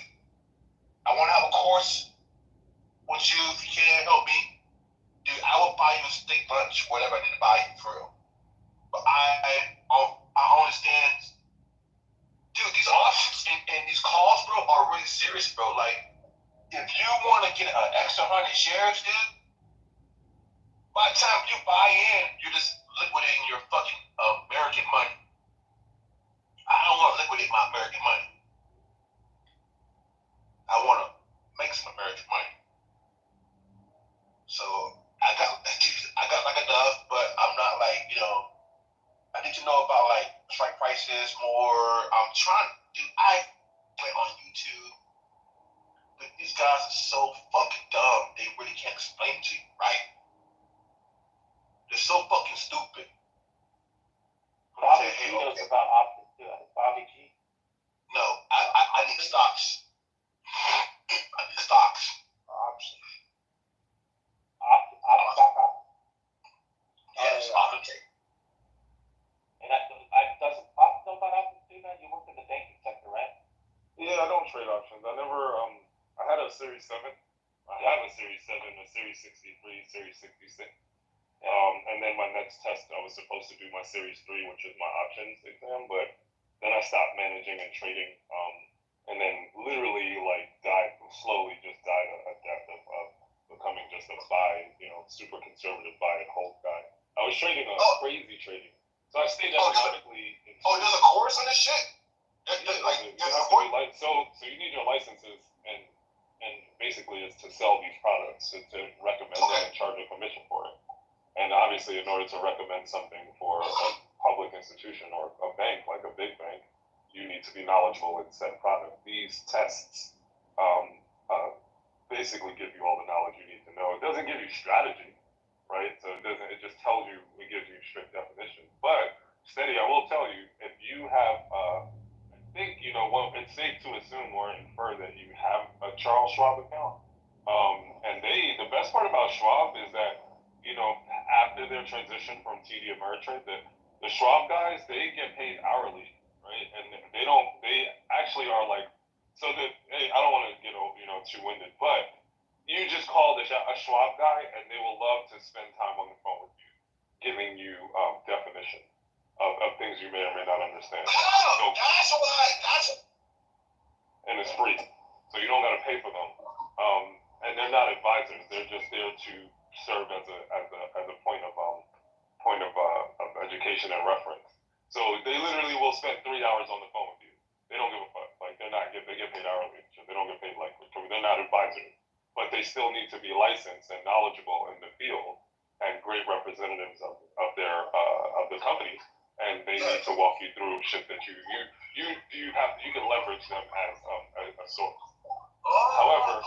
Okay, I see the Schwab. I see what kind. I think you have a TD Ameritrade account. Everybody who has a TD Ameritrade account, they would transition to Schwab. So, and I feel like post-pandemic or during the pandemic. Schwab bought TD Ameritrade? Yeah, the brokerage platform, not the bank. Okay. But Thinkorswim, you can still use Thinkorswim to buy and sell, to execute transactions. They still have a pretty intuitive platform mobilely, but the TD Ameritrade actual brokerage app moved over to Charles Schwab as of this December 14th or whatever. And I feel like 50% of Clubhouse is on Robinhood and Webull, and then most of the savvy people on Clubhouse, like relatively savvy, and I use that word. I'm very loose with that word. I use that word generously, and not for you, but generously for everyone else. So it's either 50% Robinhood, Webull, and then everybody else is on Thinkorswim or TD Ameritrade. So, and if you have Thinkorswim, it is a TD Ameritrade product. The core product. I have that broker. Yeah, that's a good one. That's a great one, and they have great tools. So if you, I don't know, I don't have an interactive broker because I've stopped. Really, I became like an old geezer, but that's attributed to the income stream. Like literally, I became like super blue collar over the last year, so I don't have time to sit there and trade. Do you know about option trading? You know about option trading? Yeah, I do know about option trading, but I'm not a subject matter expert. I'm not an expert in it. No, but only thing that I'm lost in is the strike price. What is there to be lost about that? What don't you understand about that? I don't understand that shit, bro. Like the percentage of strike prices. Like you can buy 2 calls or 2 puts at the same price, but the strike price is different. I don't understand that shit. Okay. So let's say tomorrow is an option day. I don't trade options, just so you know. I don't trade options at all. I know, but I need to hit or miss. I have to do this shit. I need to get more shares. Right. Not every day, not every week, not every time. I need to get. I don't want to use my fiat. You feel me? Well, that's options cost money. So unless you're looking at it as a hedge, right? Meaning like you're looking at. Yes. So in order to utilize options as a hedge strategy, you have to own 100 shares of the underlying position, and that's when you start writing calls. So if you have 100 shares of something, then or I can buy it, right? Still, right? You can trade option contracts, yes, but so you trade option contracts as a means of generating alpha or income, because the contracts become more or less valuable based on what the stock price does or what the direction of the stock, right? So that's why when you hear a lot of people looking at the option chain at IV or implied volatility, they get excited because the breadth or the motions of the stock, influences the prices of the contract. And the prices of the contract are the ability to buy a contract or an option contract is simply the right to buy or sell a stock at a certain price. So if a stock goes toward that price, the value of that contract increases by, up to dollars from a penny. Stock could chime in, and so could Bobby G on this, and maybe even Source, I'm not sure. But the original, so most more conservative people, they don't trade options like that. There are some people who are very successful trading options. In fact, when they say the stock market is the biggest wealth creator in the United States, right? It is. They're talking about people. Right. In the world. Well, okay. In the world, they're talking about people who trade options. They're not talking about people who buy 5 shares of Nvidia, and then maybe they are, but the majority of that people, I will tell you, like for a fact, it's the option. But if you would have did a call on Nvidia, right? Exactly. The prices would have been, you would have seen more profit. Yeah, every day. If I would did a call on Nvidia every day for 30 days. That's not how it works, but I can see what you're saying. I know. Yeah, like every 7 days. Stock Bully trades options, and he can chime in more. What I do with options, you own 100 shares and then you get a covered call. So that's it. And meaning like if my stock goes down, I have a covered call that's on. And I'm still, this is where I'll start studying. It's basically generates income by selling contracts on a position that goes down. So while I lose value on my core position that I own 100 or more shares of, the contracts in which I'm writing, those contracts cost money. So I would make income on those. Someone would buy those contracts from me, and that's where I derive the income from to offset positions like my PayPal that go down. So when I own whatever. Yeah, so when I own X amount of PayPal, which is a core position in my portfolio that I've been buying, and this is between me and this group, and whoever, I don't care, everyone knows, that I've been buying since 265, that I lowered my cost average down to $99. Throughout that, I was buying as well as selling. So meaning I was generating alpha income against my portfolio while taking income, from my 9 to 5 and purchase PayPal in order to lower DCA or lower my cost average. Now that wasn't I don't have 100% of my portfolio in PayPal. That's just an example. Throughout that, I would buy and sell companies like Citigroup or, I don't know, like Sphere or like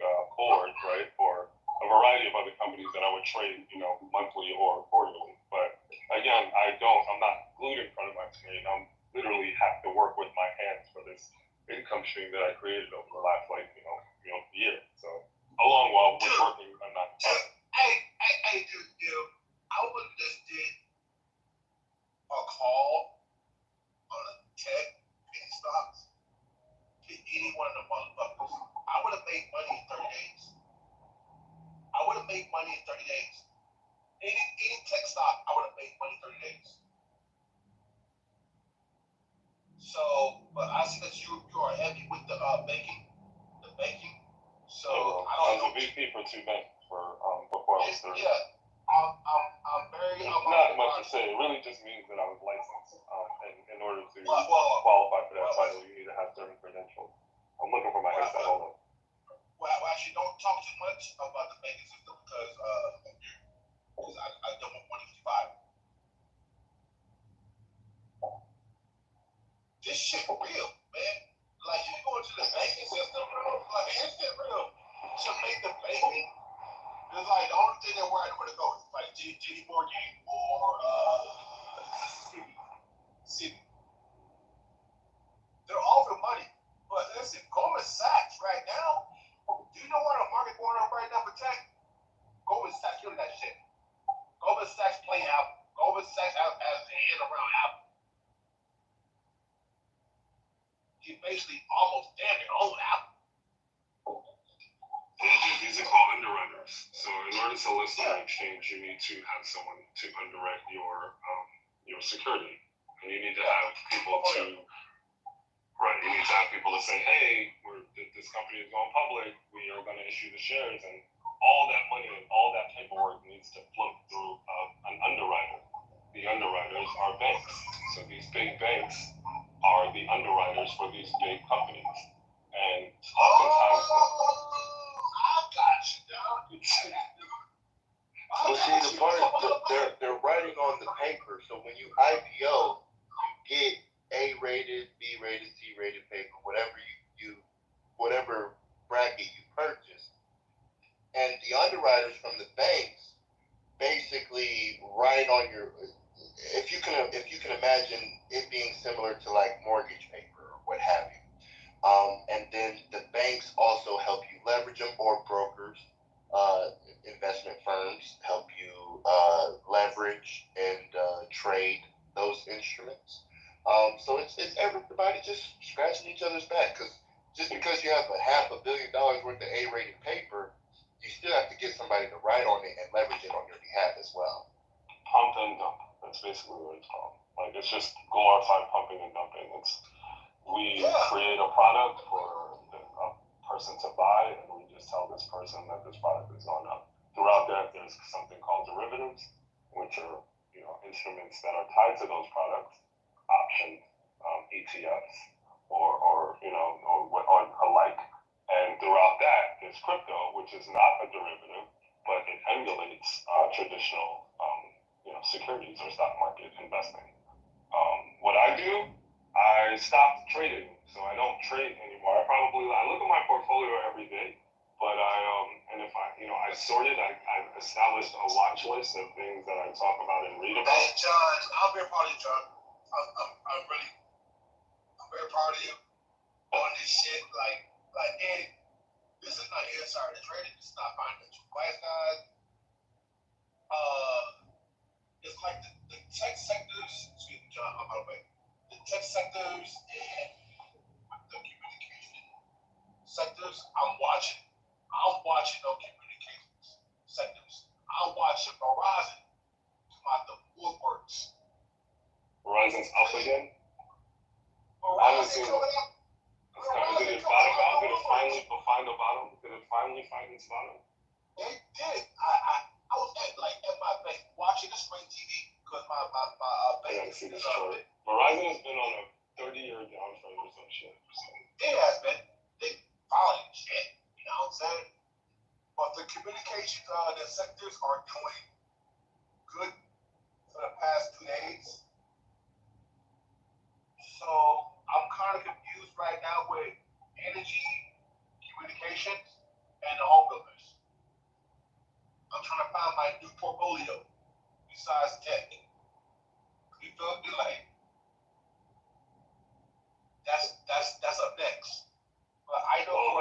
So the key to that is diversification, and that's it. So you keep your core positions if they pay healthy dividends. So you want to put on different hats now, right? You want to put on your trading hat and you allocate a small portion of your assets to trade aggressively, right? And that's when you start learning about options, and then you can do that through studying the Series 3. You can find the various materials on YouTube. So people, Series 3, like a BMW got a 3 Series. You look at just reverse the letters. Look at Series 3 on YouTube. That's the options exam, right? That's number one. Number two,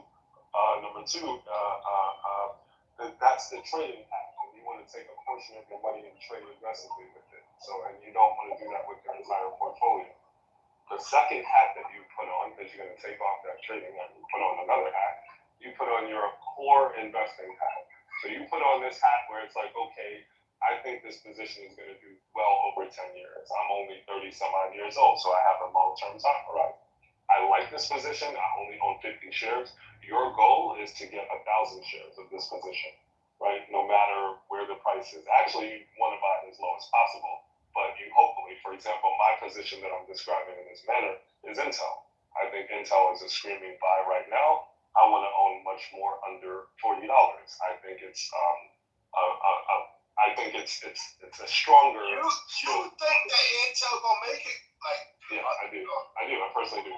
So, and this is my thesis, right? And then I think Intel is a stronger candidate than Bitcoin for that matter, right? I don't think Intel is going in. Actually, no. Well, actually, the chipsets are stronger than Bitcoin. Like, Intel is a chip maker, right? So. I know. I'm saying that the chipset is outdoing Bitcoin. It's outdoing Ethereum. That's just as of right now. Like, this is just this point in history, bro. Like, I'm telling you, things are every time things get euphoric, something happens to change the landscape. So, euphoria is the precipice of a market sell-off. So, euphoria is when bull markets die.